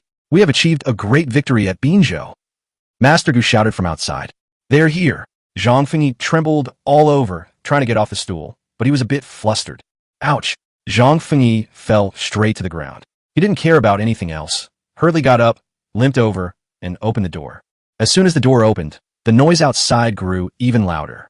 The entire courtyard and government office were filled with shouts. Victory over Dangzhou and Laizhou. A great victory at Binzhou. Zhang Fengyi beamed with joy and grabbed Master Gu by the collar. What's going on? As good news arrived, Master Gu laughed. We've arrived at the main gate. They started shouting outside. Zhang Fengyi shoved Master Gu aside and ran to the front yard, even losing his shoes in the process. Master Gu hurriedly picked up the shoes and chased after him. Master, your shoes, your shoes. Zhang Fengyi had no time to spare. He ran across the front yard like lightning and rushed out of the yamen. The area outside the Ministry of War was in complete chaos. Yang Chao led several hundred soldiers, shouting loudly, "A great victory in Dangzhou and Laizhou! A great triumph in Binzhou!" It would have been one thing if they had just been shouting, but hundreds of people were also shouting and banging drums and gongs at the same time, making a truly deafening noise. On the main road, the heads of the people in the two cars had been lifted up, and prisoners were being paraded through the streets in the middle. It was incredibly cool, awesome, and awesome. The surrounding streets were already filled with people, all shouting and cheering, creating a deafening roar. These were all Yang Wenyue's ideas. Yang Wenyue understood Emperor Chongjin's anxieties all too well. How could he explain himself to his subjects and stabilize public morale without a single victory? As long as the momentum is made and the atmosphere is grand, Emperor Chongjin will be pleased, and all kinds of military supplies and relief will be provided with a stroke of his pen. Zhang Fengyi ran out the gate and found that no one was there anymore. Everyone had gone to watch the commotion. He jumped onto the stone lion's leg and craned his neck to look into the crowd. At first glance, Zhang Fengyi saw the prisoners, each with a rat-tail whip, being attacked by all sorts of rotten eggs and vegetable leaves. The people threw insults at the prisoners from a distance, hurling all sorts of foul language and cursing them incessantly. If it weren't for Yang Chao soldiers holding them back, Zhang Fengyi had no doubt that these civilians would have rushed up and torn the prisoners to pieces. Completely crushed, Master Gu ran out and found that Zhang Fengyi hadn't managed to squeeze in. They shouted, "The military police are here! The military police are here!" Everyone was shocked. Upon seeing Zhang Fengyi, Yang Chao squeezed through the crowd, ran over, knelt down, and shouted loudly, "Military Commissioner! Great victory in Dangzhou and Laizhou! Great victory in Binzhou! Good, good, good, good, good." Zhang Fengyi had no time to talk to him and bypassed him, heading straight for the prisoners and their heads. Those two large car heads, piled high, were a shocking sight. Zhang Fengyi pounced forward, picking up each severed head to examine it. Good, good, really good, really good. Zhang Fengyi choked up, tears streaming down his face. Great, that's wonderful. It's really, really wonderful. Master Gu chased after him. "Sir, your shoes." Master Gu squatted down and helped Zhang Fengyi put on the clothes. Zhang Fengyi looked around and shouted, "Quick, quick, where are my carriages? Prepare them for me immediately. This soldier needs to go to the palace to see the emperor." Yang Chao took 2 steps closer and said with a smile, "Military advisor, I have a carriage. Please get in my carriage." Good. Zhang Fengyi saw this, quickly ran a few steps to Yang Chao's carriage, and immediately urged, "Let's go. Hurry up and go. Let's go to Xuanwu Gate ahead." Yang Chao immediately gave a shout, and the team set off, banging drums and gongs, shouting and yelling. The people cheered and followed the procession through the streets and alleys. More and more people joined in along the way, shouting and throwing the captive aha, having a great time. Ha ha ha. Zhang Fengyi was so happy he couldn't stop laughing, and you could even see his 2 back molars. Under Zhang Fengyi's command, the team entered Xuanwu Gate and headed straight for the palace gate. Chapter 71. The court and the public were shaken. Officials were in an uproar.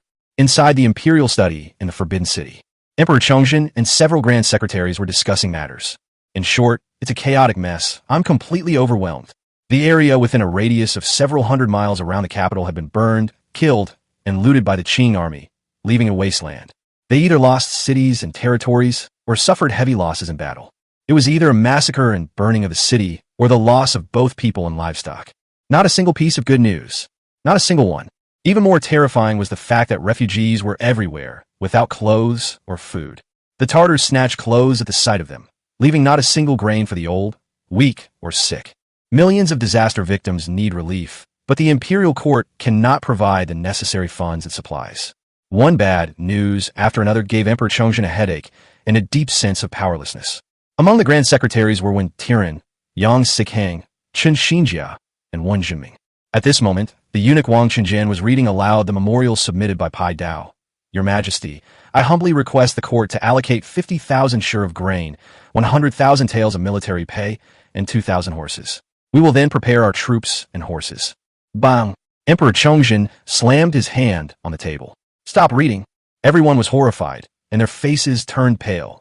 Emperor Chongjin stood up in anger and paced back and forth. He snatched the memorial from his hand, tore it apart, and threw it violently to the ground. Emperor Chongjin trembled with rage, pointing at the memorials on the ground and shouting, "That bastard Shun Shirkue? Those incompetent fools on Pai Island. Idiots! Useless trash! Pai Island costs the imperial court hundreds of thousands of taels of silver every year. Are they all just sitting around doing nothing? I ordered them to send troops to harass the rebels, but not a single one of them sent troops. It's outrageous." The senior officials remained silent, as if trembling with fear, and dared not utter sound. Pai Island is a small island near Korea. The Ming court stationed troops on the island in an attempt to harass the Tartars' rear, but the results were unsatisfactory. Emperor Chongjin was furious, his heart aching with rage. He yelled at his cabinet ministers, "Speak up! Why aren't you saying anything?" The cabinet ministers looked at each other, but no one responded. "Just kidding. Who would dare to step forward at a time like this? Whoever stands up for you becomes the punching bag and the unlucky one." Just then, a commotion broke out at the door. The Chongjin emperor was furious. "What's all this noise about?" The young eunuch on duty at the gate rushed in, startled, and knelt down with a thud. "Your Majesty, Military Commissioner Zhang has arrived and is insisting on coming in to see you." Emperor Chongjin was furious. This old, incompetent minister. Why isn't he at home recuperating? What's he doing here? The young eunuch laughed loudly. "Your Majesty, Lord Zhang says there's good news from Binzhou." The entire audience was shocked, speechless. The grand secretaries were stunned. The Ming dynasty had good news again? Emperor Chongjin was completely panicked. "Where is he? Quickly, bring him in." "Yes." The little eunuch hurriedly ran out. Emperor Chongjin estimated that there were probably 3 to 5 heads that someone had managed to snag. That's a good thing. At the very least, we gained something, which is an explanation to the court and the people. If there were 8 or 9 heads, or even more exaggerated ones, that would be more than enough for propaganda purposes. A single victory can stabilize the morale of a segment of the population. "Your Majesty!" A shout came from the doorway, and Zhang Fengyi, with disheveled hair and a limp, ran in. Everyone was shocked. How could he act like this? Zhang Fengyi didn't care about anything else. He immediately fell to the ground and roared, "Your Majesty! A great victory! Your Majesty! A great victory at Binzhou!" Emperor Chongjin was thrilled. "What kind of great victory?" Zhang Fengyi shouted. "The Dengzhou and Leizhou armies have won. A great victory at Binzhou. The memorial that just came in says that Governor Yang Wenyue of Dengzhou and Leizhou led his army to a great victory over the enemy. Thousands of enemies were killed, hundreds were beheaded, and many were captured." Zhang Fengyi cried out, then burst into tears, wailing, "Your Majesty, an unprecedented victory." Wow. The imperial court was thrown into turmoil. Officials were in uproar. Even Emperor Chongjin himself couldn't help but exclaim, "This is shocking. This is so unexpected. That's incredible. I'm so overjoyed." For more than a decade, the emperors and generals of the Ming dynasty have been working tirelessly for Liaodong, but they have suffered repeated defeats and heavy losses. No one expected happiness to come so suddenly. "We killed thousands of enemies. That was an unprecedented victory for the Liaodong rebels. This great victory is like a turn of fortune after all the bad luck." Emperor Chongjin was agitated, trembling all over. He noticed the young eunuch holding a bag and hurriedly pointed at him. "What's inside?" Before the young eunuch could speak, Zhang Fengyi snatched it away, shouting, "Your Majesty, please look." Zhang Fengyi opened the bag. Inside was a human head and a military flag. Plain yellow banner. Huang Taiji's Imperial Guard. The elders were once again in an uproar. Zhang Fengyi pointed at the head. "This man is Tan Tai, the commander of the plain yellow banner. This bastard killed General Chao." Good. Chongjin was somewhat dazed, pointing at the severed heads, his whole body trembling. "Have all the heads been brought up?" "They're all in the carriages outside the palace gates." "The guards at the gates won't let me bring them in," Zhang Fengyi said. Emperor Chongjin was agitated. He pointed at the young eunuch and shouted, Quickly, convey my imperial decree. Bring them all in. Bring them in openly and honestly." "Yes, your Majesty." The little eunuch hurriedly ran out. Emperor Chongjin noticed that Zhang Fengyi was holding a memorial and pointed at it. Is that? He was momentarily at a loss for words. Zhang Fengyi nodded hurriedly. That's right. Emperor Chongjin hurriedly waved his hand at Wang Qingjin. Quick, read it aloud." Yes. Wang Qingjin's obese body was surprisingly agile. He pounced down. He took the memorial, hurriedly tore off the seal, and loudly read aloud. "The Emperor's grace is boundless, benefiting all people. Your humble servant, Yang Wenyue, governor of Dengzhou and Leizhou, respectfully reports this victory. Since learning of the enemy's invasion a month ago, I have been worried about your Majesty's safety and have been unable to eat or sleep. The imperial court ordered us to go to the capital to defend the emperor. We, the generals of Dengzhou and Leizhou, have not slackened for a single day and have been heading north day and night. On June 18th, Zhu Bazin, the guerrilla commander of Wendang Battalion, and Li Jianan, the centurion of Jinghai Guard, led 3,000 cavalry and infantry to march to a place 30 li west of Binzhou City.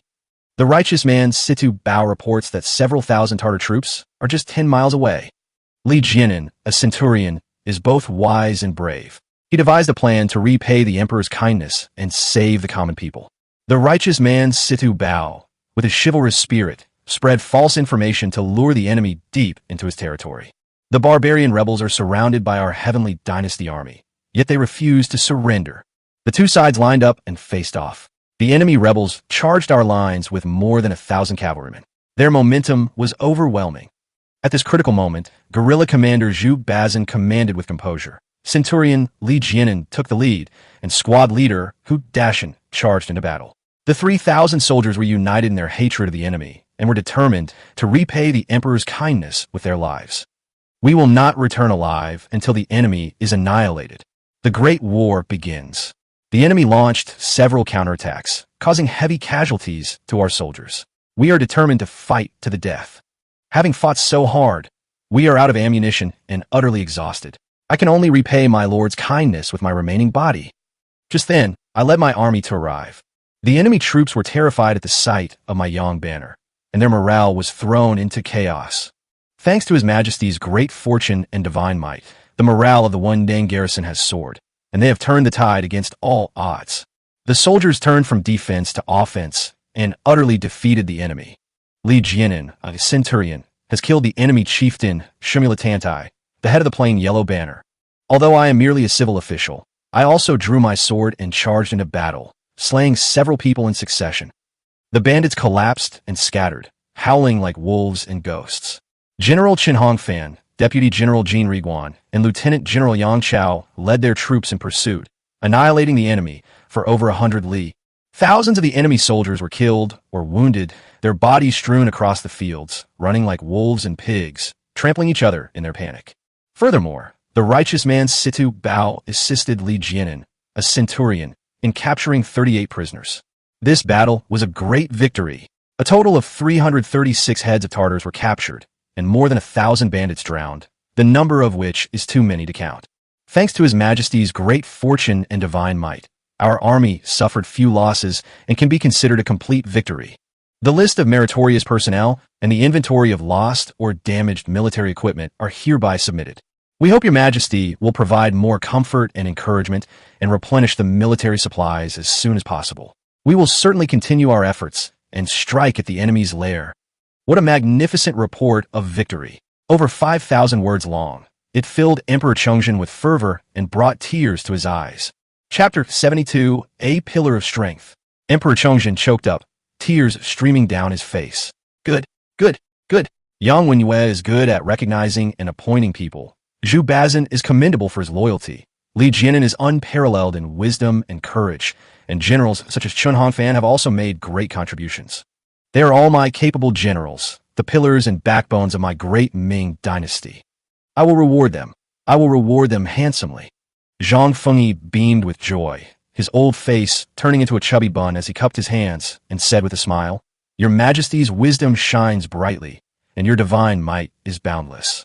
You are truly the holy ruler who has brought about the revival of our great Ming dynasty for 300 years. Haha, these two flattering words hit Chongzhen's sweet spot, making him laugh heartily. Haha, the elders laughed along. In everyone's memory, Emperor Chongzhen had not smiled like that in a long time. Just then, a young eunuch ran in. Your Majesty, the carriage has arrived. Gome, follow me out for a look. Emperor Chongzhen strode toward the door. The ministers hurriedly followed, overjoyed. Upon arriving at the square, Yang Chao and several eunuchs were already waiting for him. Yang Chao had bandages on his arm at some point, and his injury looked quite serious. Zhang Fengyi laughed. This kid really knows how to seize an opportunity. Yang Chao recognized the man in the dragon robe immediately. Without waiting for Chongzhen to approach, he knelt down beside him. However, Yang Chao did not speak up or block the way. Emperor Chongzhen was staring at the two carts full of heads, and he didn't want to spoil the mood and disturb them. Emperor Chongzhen stopped in front of the two carriages full of people, extremely excited, looking at them again and again. There's no need to check at all. The terrifying aura emanating from the people in both cars is absolutely unmistakable. Haha, Emperor Chongzhen was overjoyed. Yang Wenyue's words were indeed true. How could these hundreds of heads be taken without a bloody and fierce battle? Good, good, good. Chongzhen shouted good 3 times in a row, finally venting his anger. The elders joined in the shouts. Good. Well done. These damn Tartars, they've finally met their match. These thieves deserve to die. Let them know the might of the imperial army. Amidst the joy, Chongzhen noticed Yang Chao. In Chongzhen's memory, Li Jianin, a centurion, charged the fiercest and fought the most hard in this great battle. Emperor Chongzhen assumed that the seriously injured Yang Chao was Li Jianan. Emperor Chongzhen walked over and personally helped Li Jianan up, saying with a smile, "Minister Li, please rise quickly." Yang Chao was dumbfounded. "How did I become Minister Li? Is there some mistake somewhere?" Yang Chao dared not correct Emperor Chongzhen. He was joking. To correct the emperor in public, was he trying to kill himself? Emperor Chongzhen gently held Yang Chao's injured arm with a kind smile. "Minister Li, how is the injury?" Yang Chao was taken aback for a moment, then smiled awkwardly. "Thank you for your concern, Your Majesty, but I'm fine now." That's good, that's good. Chongzhen released Yang Chao and smiled. "Now that you've come to the capital, does Governor Yang have any further instructions?" "Please wait a moment, Your Majesty."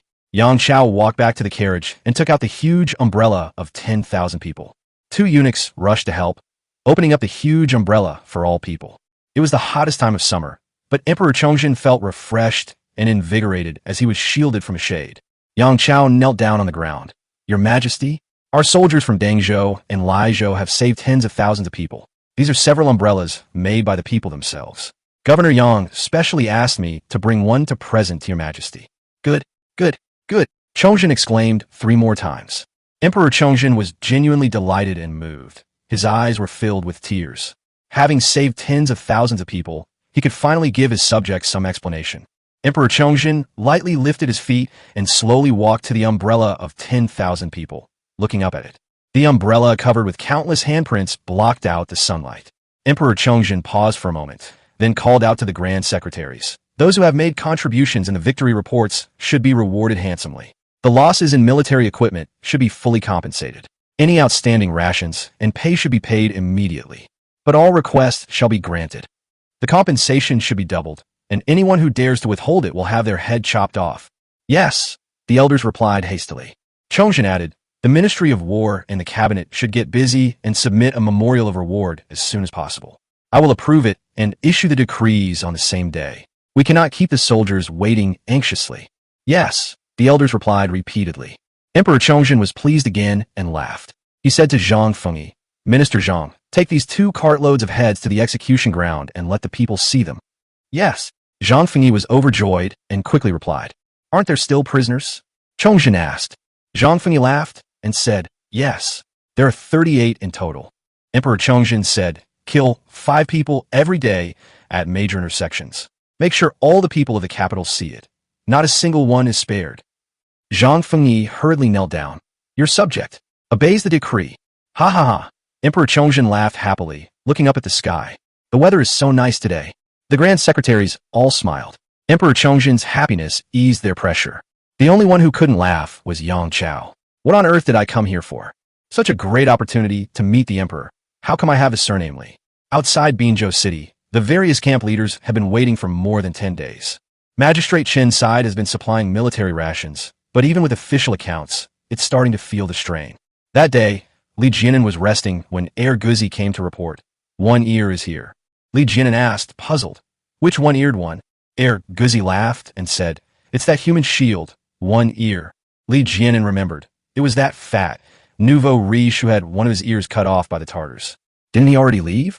Why is he coming back? "Please let him in," Li Jianan said. A moment later, Heir Guzi brought in a piece of ear. One-eared man, carrying an exquisite wooden box, entered and immediately knelt on the ground. "This humble servant greets General." Li Jianan quickly pulled him up. "No need for formalities. Why did you come back again?" One Ear said, "My hometown was burned down, but thanks to the adults who saved us, my whole family was spared and we were able to reunite. Our family has no way to repay your great kindness and virtue. This is the king of ginseng that my father couldn't bear to eat, even on his deathbed. I'm giving it to you, sir." One Ear said, opening the wooden box. "Wow!" Li Jianan exclaimed in surprise. "What a huge ginseng king. It's called the king of ginseng, but it's bigger than a radish. It must weigh at least a pound. The whiskers alone are incredibly numerous, long and dense." Li Jianan knew the market price. A 1,000-year-old ginseng king like this would cost at least several thousand taels, and at most tens of thousands of taels. Moreover, it's highly sought after but rarely available, and its availability is extremely limited. Li Jianan said, "I have done your family some favors, but isn't this gift a bit too much?" Not big at all." One Ear paused for a moment, then laughed. "Also, I have another favor to ask." "Go ahead," Li Jianan said. One Ear said, I have studied and took the imperial examinations in my early years, but I failed. Later, I followed my father in business, traveling all over the country, so I have some understanding of human relationships. In addition, I am skilled in abacus calculation. I hope to follow you around as an accountant or a hanger-on. Li Jianan said, I'm short of talent here, so it would be great if you were willing to go. But it's hard to leave your homeland. Are you giving up your property and land here? One Ear slowly shook his head. The people are all gone. Who could buy the land? I don't want it. The Tartars have entered the pass several times, moving further and further south. Life here is becoming increasingly difficult. Our whole family has made up our minds. We will either go south to Jiangsu or follow the adults to Dengzhou. When I saw you distributing things to the refugees, I thought you had lofty aspirations and wanted to follow you to make a future. Li Jianan nodded. Good. Here's what we'll do. Leave your ginseng king with me for now. I need you to do something for me. If you succeed, you'll be my retainer. One Ear was overjoyed and hurriedly put down the ginseng king, cupping his hands and smiling. Please give your orders, sir. Chapter 73, Officials Retreat. Li Jianan has passed through.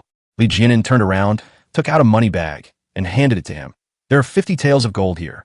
There's an old gunner in Binzhou City, nicknamed Old Iron Cannon. He has a few apprentices. Go and persuade them to bring their families back to Dengzhou with me. I need gunners on my end. Even if I can't persuade them all, for 5 would be fine. One Ear took the money bag, cupped his hands, and smiled. Don't worry, boss. I will definitely do my best. After seeing One Ear off, Li Jianan opened the system and copied 5 ginseng kings. He tidied them up and went out to find Yang Wenyue. Upon arriving at Yang Wenyue's camp, Yang Wenyue was delighted to find Li Jianan carrying a wooden box. Brother Jianan, what brings you here? Li Jianan placed the wooden box on the table, pushed it over, and said with a smile, a small token of my appreciation for the governor. You're too kind, Yang Wenyue said with a broad smile. This time, the other battalion commanders all received tangible benefits from the reporting of their achievements. Yang Wenyue worked the hardest, but gained little real benefit.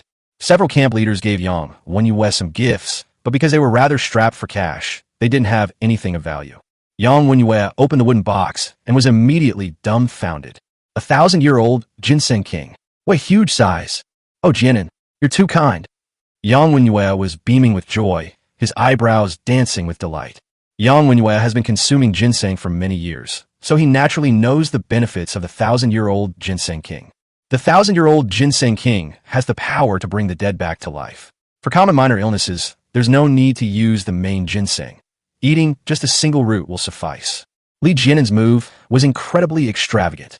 Li Jianan smiled and said, You've been working hard day and night these days. You should nourish your body. You must accept this.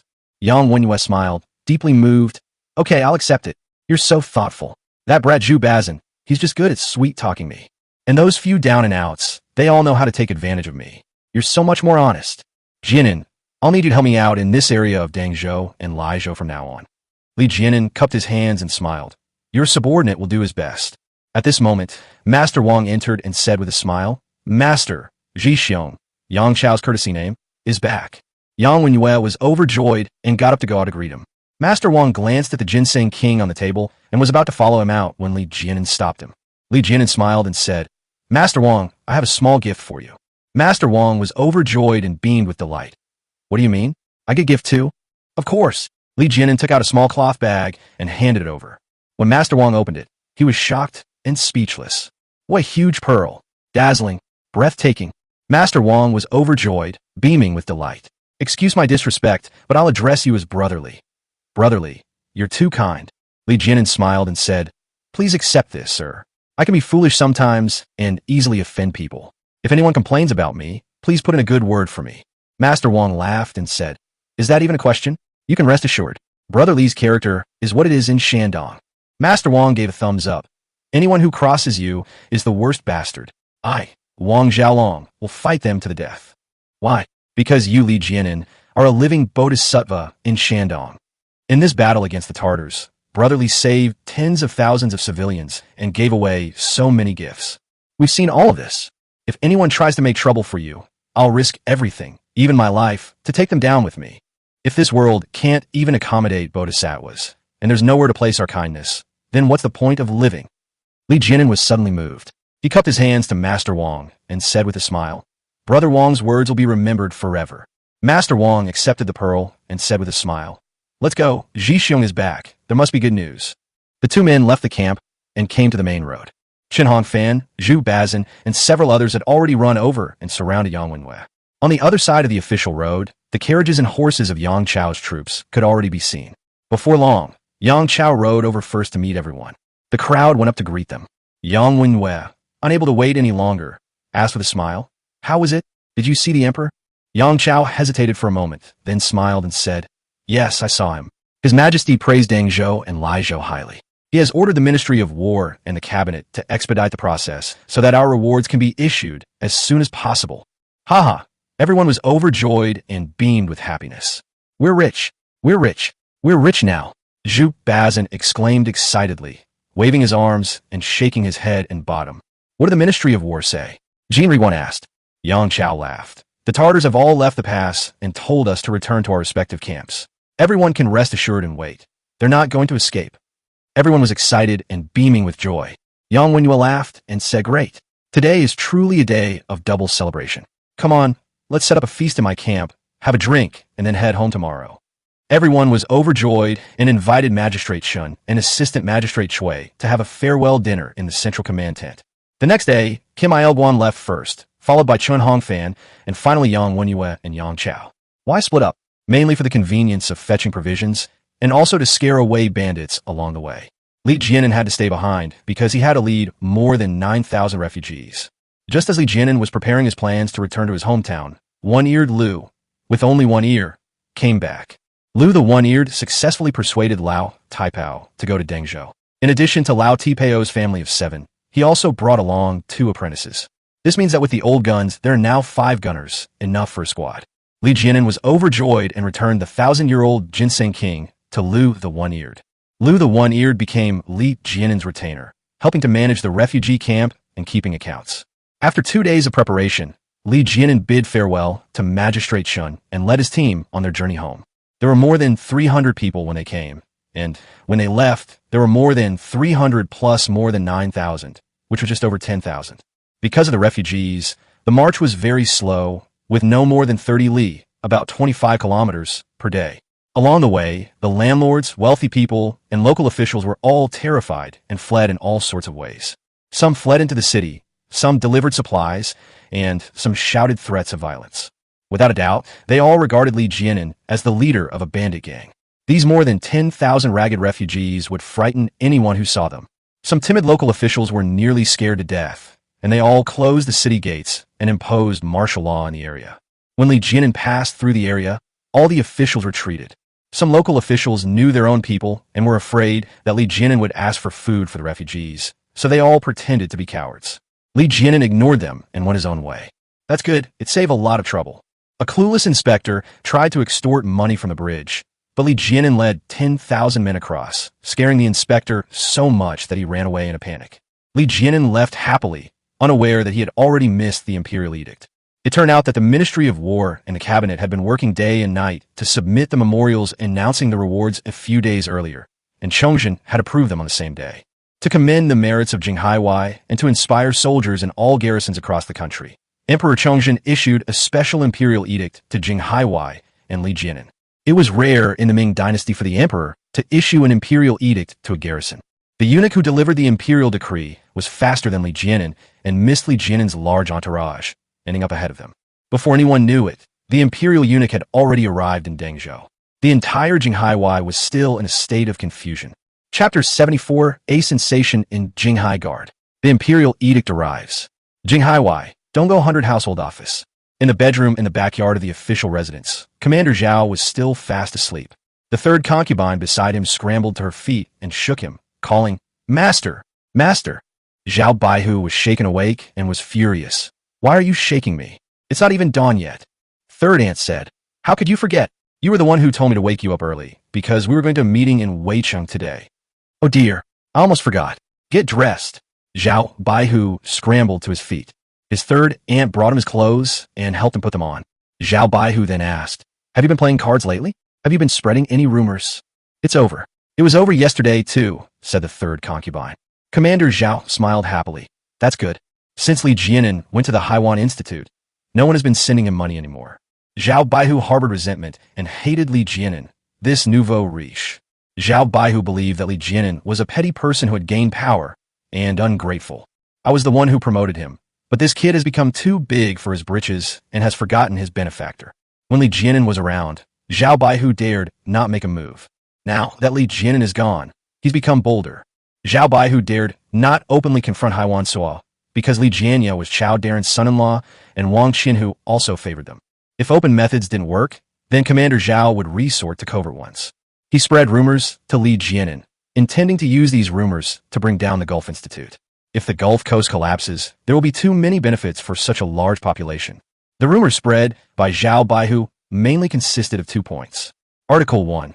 Li Jianan's wealth came from illegitimate sources. It is said that he dug up the tomb of Duke Huan of Qi and obtained a large amount of money from the dead. Article 2. Li Jianan has already received his retribution and died in battle. Everyone should quickly disband.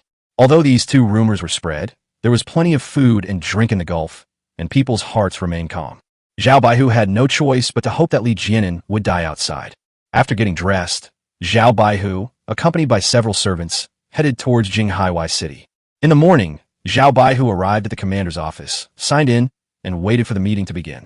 All the officials of the entire garrison with a capacity of over 100 households arrived, totaling nearly 100 people.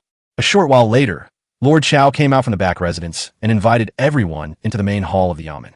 After everyone was seated, the meeting began. Today we'll mainly talk about the matter of paying back last year's summer taxes after the summer grain harvest. In the middle of a meeting, the door was suddenly kicked open, and Chao Hong rushed in, covered in sweat. Everyone was shocked, thinking something must have happened. Otherwise, they wouldn't be in such a hurry. Chao Hong, his face flushed and panting, suddenly shouted, "My lord, an angel has arrived! An angel has arrived!"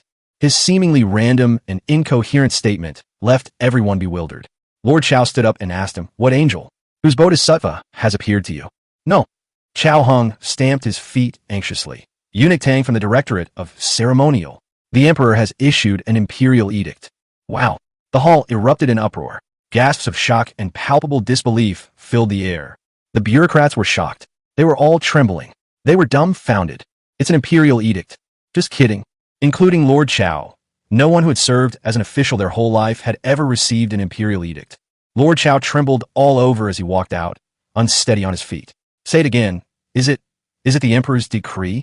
Chao Hung stamped his foot. "That's right. Eunuch Tang's entourage is almost here. My lord, hurry up and get ready." Wow, the crowd erupted in another uproar. It seems it's true. Lord Chao grew anxious, looked around, and shouted loudly, "Quickly, quickly, sweep the roads. Sprinkle water on the streets. Prepare the incense table. Clean up yourselves. Get busy, everyone. Get running." The entire lobby erupted in chaos, and many people rushed out. Lord Chao led his civil and military officials in a flurry of activity, then assembled a team and went out of the city to welcome them. Accompanying the officials were a retinue of ceremonial guards and yamen runners. They cleared away debris and splashed water on the street. Although Lord Chao had not received the imperial edict, he still knew the tricks of the trade. The group arrived at the city gate, and everything was ready. At Lord Chao's command, everyone straightened their official robes and stood in 2 rows, left and right. Ahead, Tang Gongong's entourage and carriages can already be seen. Everyone felt uneasy, unsure whether the imperial edict was a blessing or a curse. Some people were all smiles, while others were frowning. Zhao Baihu was overjoyed, thinking, there must be nothing else. Li Jianan must have been killed in battle. The emperor saw how tragically they died, so he issued an edict to provide them with compensation. "Sigh, Li Jianan, you're such a fool. Charging into battle like that, you deserve it." As Eunuch Tang's entourage drew closer, Lord Chao shouted, "Kneel to welcome them." Hundreds of officials and yamen runners knelt down in unison in 2 large groups.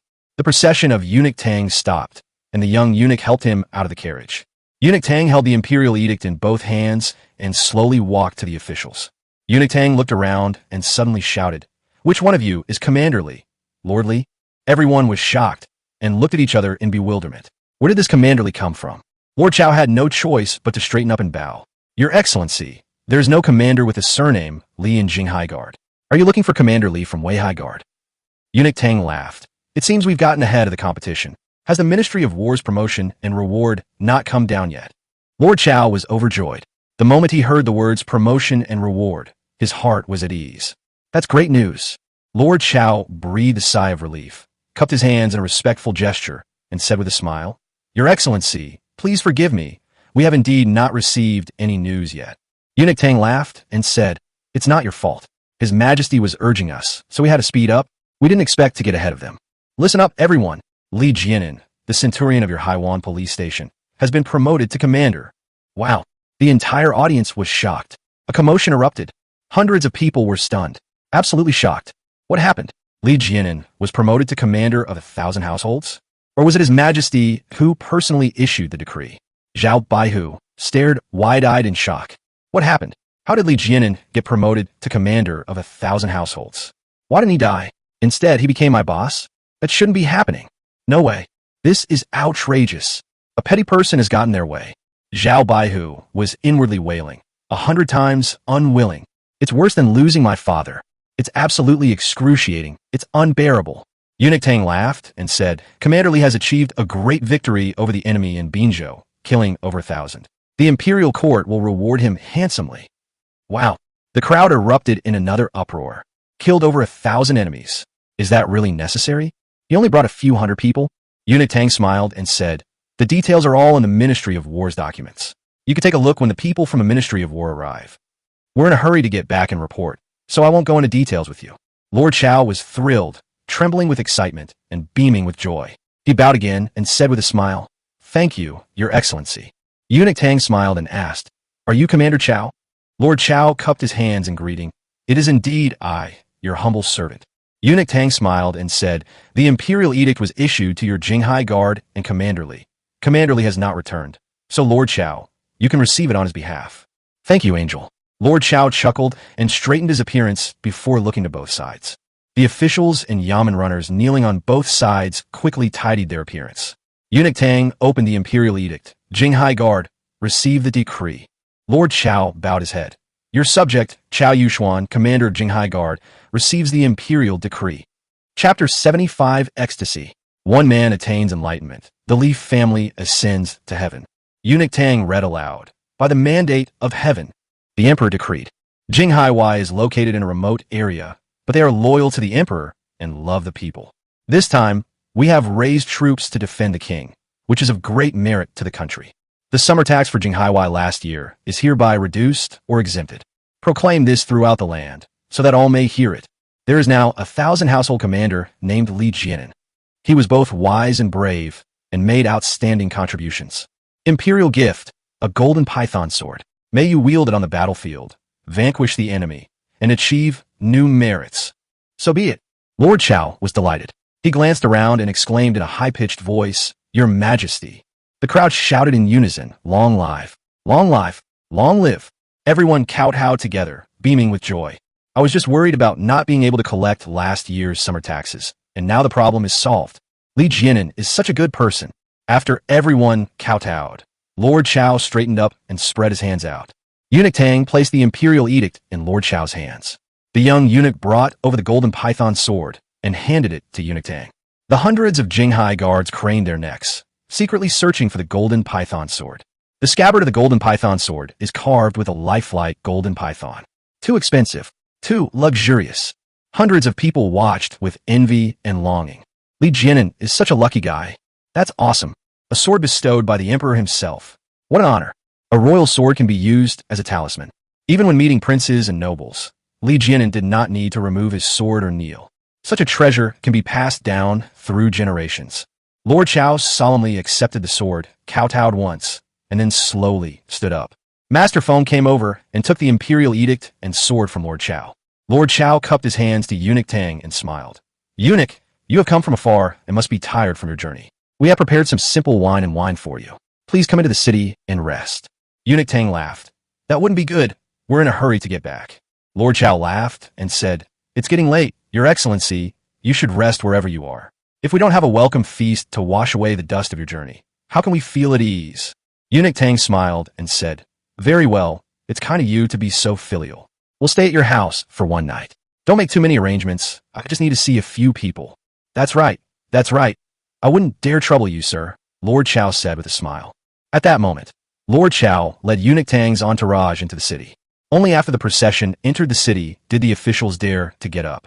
Zhao Baihu was so frightened that he forgot to stand up, his mind filled with thoughts of It's over, it's over. What should I do? Everything's ruined. When Qin, the centurion of Shigo, saw that Zhao, the centurion, was terrified, he laughed. Old Zhao, why aren't you getting up? Are you scared out of your wits? Zhao Baihu was in a daze and didn't understand. Qian Baihu laughed. It's over. Old Zhao's face has turned pale with fright. He's completely lost his color. Feeling guilty, Zhao Baihu forced an awkward laugh. Just kidding. What am I afraid of?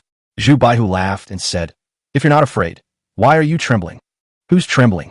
Zhao Baihu got up, shaking all over. Ha! Several people laughed. Zhao, the centurion, was furious and shouted, I trained Li, the commander, and we're like brothers. Don't spout nonsense. After saying this, Zhao Baihu stormed off in a huff. As he walked, his legs twitched and he staggered. Ha! Several hundred households laughed gleefully. Haiwan office, the rear residence of the centurion. Inside the room, 3 people were discussing something. Li Ershu, Li Jianya, and Li Jianen's mother, Li Hushi. The atmosphere was somewhat melancholic. Li Hu asked, did Jianen leave any instructions when he left? Uncle Li said, Jianen said that if he doesn't come back, our Li family will take our valuables and go south to avoid the war. Li Jianya said, Mother, second uncle, don't worry, my eldest brother will definitely come back. Li Hu nodded and smiled. That's right, your brother will definitely come back. Just then, hurried footsteps came from outside the door. The door was flung open. It's Li Susong. Li Xiuqing rushed in with a smile on his face. Uncle Li was furious. He stood up and shouted, you brat, can't you knock? You have no manners at all. Our Li family is a wealthy and powerful family now. Li Xiuqing ignored him and smiled at Li Hushi. Auntie, great news. My elder brother won a great victory. He's been promoted to commander of 1,000 men. What? Uncle Li stood up abruptly, trembling with excitement. Li Xiuqing shouted, my elder brother won. He's been promoted to commander of 1,000 households. My child's father, Li Hu cried out, kneeling on the ground and bursting into tears. Mother, Li Jianya rushed to help her up, beaming with joy. Mother, this is wonderful news. Why are you crying? Uncle Li laughed and said, that's right, sister-in-law, this is fantastic news. Li Xiuqing laughed and said, there's more good news. The emperor has even issued an imperial edict bestowing upon you a precious sword. Ha! Uncle Li laughed heartily. I knew it. Jianen would definitely succeed. Seeing that Li Hu was still crying, Uncle Li laughed and said, sister-in-law, stop crying. Quickly help her up. What kind of behavior is this in our wealthy family? Li Jianya agreed and helped Li Hushi up, sitting her on the edge of the Kong, heated brick bed. Uncle Li laughed and said, sister-in-law, I'm not trying to criticize you, but you need to stay calm in the face of trouble. Look at me. I already have the air of someone from a wealthy family. Li Xiuqing laughed and said, Dad, there's more good news. You brat, can't you just say it all at once? What other good news is there? Unkla Li Shota. Li Xiuqing laughed and said, you've become a high-ranking official. You've been promoted to the rank of centurion. What? Uncle Li almost shouted, his voice so loud it was explosive. Li Xiuqing laughed and said, the Ministry of War's promotions have already reached the city, and the official ranks have all been lowered. Not only you, but also my second brother. My second brother is also a centurion, and I am a captain. Uncle Li was so excited that he knelt down with a thud and cried out, Father, Mother, eldest brother, did you hear that? I become a centurion. I become a centurion. I've finally made something of myself. Second brother. Father, Mother, it's such a pity you're no longer here. You didn't get to enjoy your blessings. Uncle Li was wailing, tears streaming down his face. Li Hushi laughed, pointing at Li Ershu. You still dare to talk back to me? What about the dignity of your wealthy family? Ha! Several people laughed. Uncle Li, disregarding everything, cried and laughed at the same time. Never mind all that. Help me up. Li Xiuqing helped his father up. Uncle Li grabbed him. Tell me quickly, what other good news is there? Li Xiuqing laughed and said, Lord Chao wants us to enter the city today to receive our official appointments. Isn't that a good thing? Uncle Li wiped away his tears and laughed. Then what are we waiting for? Quickly have the carriages prepared. We'll change into our official robes and head out now. Okay, I'll go call Chef Niao, Li Xiuqing said and was about to run out. Uncle Li grabbed him. Are you crazy with joy? Why are you looking for Chef Niao? Does the city need your food? No, even Chef Niao has a place among officials. He's been promoted to battalion commander. Li Xiuqing Shota. What? Uncle Li's eyes widened, speechless. Even Chef Niao got a share. How much did Jianen do? It's simply a case of when one person attains enlightenment, even their chickens and dogs ascend to heaven. As soon as Uncle Li finished speaking, he realized he'd said the wrong thing and looked at Li Hushi. Li Hushi was glaring at him, looking like she was about to devour him. Pot. Uncle Lee lightly slapped himself on the face and laughed. Look at my loose tongue. What I meant was, it's because of her son that she's become more powerful. As the tide rises, so does the boat. Li Xiuqing quickly chimed in. Yes, yes, yes. Those are the two sentences exactly what I was thinking. Uncle Lee chuckled and tugged at Li Xiuqing. Let's go out and get ready. After the two of them came out, they went straight to the kitchen. Chef Nio was cooking inside, vigorously wielding the ladle, sweating profusely from the heat. Li Xiuqing laughed and said, Chef Nio, stop cooking. You're the captain now. Go back inside and change your clothes. Chef Nio was stunned, dumbfounded, staring blankly at Li Xiuqing. Don't stop. Be careful the vegetables don't burn. Aunt Nio shouted to him. Chef Nio paused for a moment, but his professional instincts made him pick it up again immediately. Uncle Lee was angry. Hey, didn't you hear what we said? All the men have come to invite you to be an official. Why aren't you moving? Chef Nio stopped again. I really became an official? Of course it's true. Hurry up, we're waiting for you. Uncle Lee Shota. Chef Nio was thrilled and beamed with joy. He then noticed the dish was about to burn, so he picked it up again. While cooking, Chef Nio laughed and said, Honey, I'm an official. Old Nio, I'm an official too. Quick, go get my best clothes. I'll become an official after I finish cooking this dish. Uncle Lee looked exasperated, utterly helpless. All my shouting was for nothing. This guy still wants to finish cooking the dishes. Li Xiuqing laughed and said, Let him finish cooking. He can't leave until he finishes. Chapter 76, Xue Fugui is promoted and officials gather to await Jianan. In Wanghayden village, Xue Fugui and his family of 3 were having dinner. After Guzi and Zhang Matzi left, only Xue Fugui and Xue Zhosha remained in Wanghayden. Xue Fugui brought his son, Xue Dalong, to take on the job as well. The 3 of them ate vegetable root cakes and a bowl of boiled bean sprouts in salt water. A mere 16-year-old boy, yet he eats more than his father combined. Xue Dalong is only 16, but his appetite exceeds that of Xue Fugui and his wife.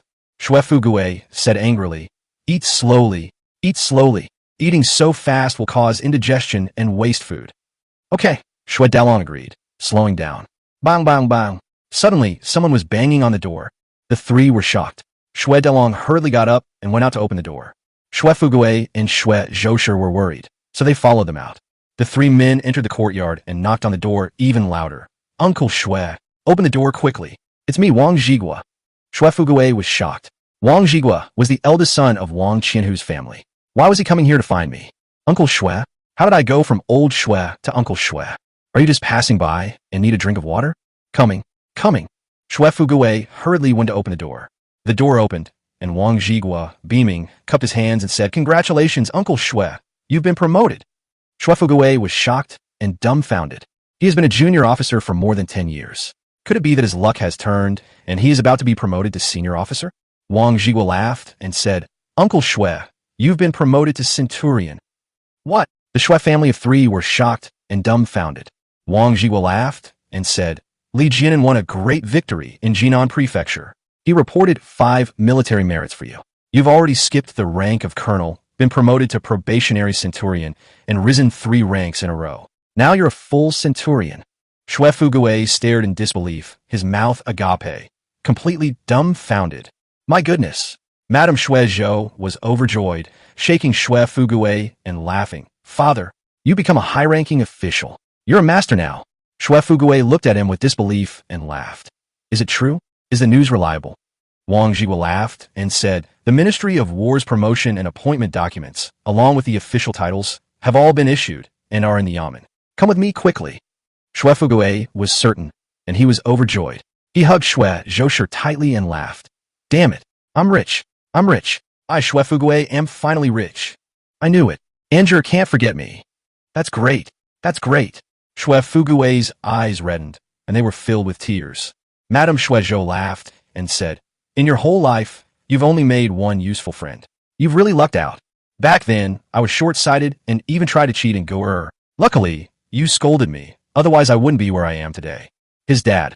How come you have such foresight and ability? Ha ha, Xue Fugui laughed smugly. That's right, I, Xue Fugui, may not have great abilities, but I do have a knack for judging people. Brother and learn to write after just one illness. Isn't that destiny? I knew this day would come. Ha ha, Wang Zhigua laughed. Uncle Xue, hurry up and change your clothes. I've even prepared a horse for you. Thank you for making the trip, young master. I'll go change my clothes right away. Xue Fugui hurriedly ran inside. Madame Shui hurriedly followed inside to help. Shui Dalong laughed and asked, "Young master, how many Tartars did Uncle Jinan kill?" Wang Zhiwa laughed and said, "There are many, tens of thousands." Shui Dalong laughed and said, "I'll follow Uncle Jinan in the future, kill a few Tartars, and become a centurion." "Ha ha," Wang Zhiwa laughed. "All right, you're young but have big ambitions. I'm rooting for you." After changing his clothes, Shui Fugui and the two of them rode straight to Weichen. When Shui Fugui arrived at the commander's office, he found it already packed with people.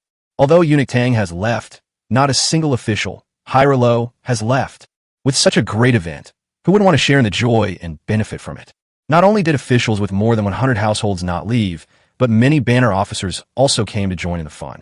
As soon as Shui Fugui entered the inner hall, he saw Uncle Li and the others coming out. Several people had already changed into their new official robes, and they all looked very happy. Li Jianya, dressed in the uniform of centurion, laughed and said, "Chief Shui, we're just missing you." No way you call me that." Shui Fugui quickly bowed and laughed. "Just call me Old Shui from now on. No need to call me that anymore. When is Commander Li coming back?" Li Jianya Lauga. Old Shui changed his tune so quickly. Uncle Li laughed and said, "Anur should be here soon, in the next couple of days. Everyone is waiting for him to sign a joint letter of thanks to His Majesty." That's good. Shui Fugui wanted to say a few more words, but was called inside by Master Feng. Shui Fugui was overjoyed to receive his official appointment. Like many other officials, he stayed at the Yamen government office and waited for Li Jianan to return. The next day, after waiting all day, nothing happened. Another day has passed, and there's still no sign of it. On the third day at noon, Lord Chow was taking a nap in the backyard when suddenly there was a commotion outside. Thud! Suddenly, a thunderous bell rang out. Lord Chow was greatly alarmed. Why was he ringing a bell in broad daylight? Is there a formidable enemy? The Acropolis had bell and drum towers. If the bell was rung 3 times in a row, all the city gates had to be closed immediately. Lord Chow got up and ran to the front yard without even putting on his shoes. Thud! The second bell tolls. Lord Chow panicked and nearly bumped into Chow Hung as he ran to the front yard. Chow Hung hurriedly dodged and shouted, "My lord, there are rioters. The fragrance scent cult is in chaos again." "What?" Lord Chow was stunned and terrified. Thud! The third bell tolls. At this moment, many officials had already rushed to the front yard, all in a panic. "The scent of incense cult is here. The bandits are here. The rebels have revolted." Outside, there was a cacophony of wolves howling and ghosts howling. Seeing that chaos was brewing, Lord Chow shouted, "What's the panic?" The officials were invigorated and calmed down. Lord Chow shouted, "Go back and grab your weapons. Follow me to the city gate tower." The officers agreed and ran back to fetch their weapons and armor. Lord Chow put on his clothes and shoes and led the officials straight to the north gate. The north gate was already closed, so the group went up to the city gate tower. Looking into the distance, Lord Chow saw that 7 or 8 miles away, in a desolate wilderness, a large crowd of people stretched from the ground to the sky. If there are thousands of people, it will be a huge mess.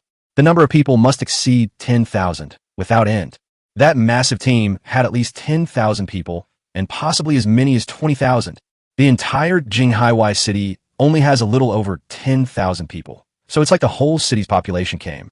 The officials were terrified, their faces turning pale and their bodies trembling. Shandong has been in turmoil for the past few years.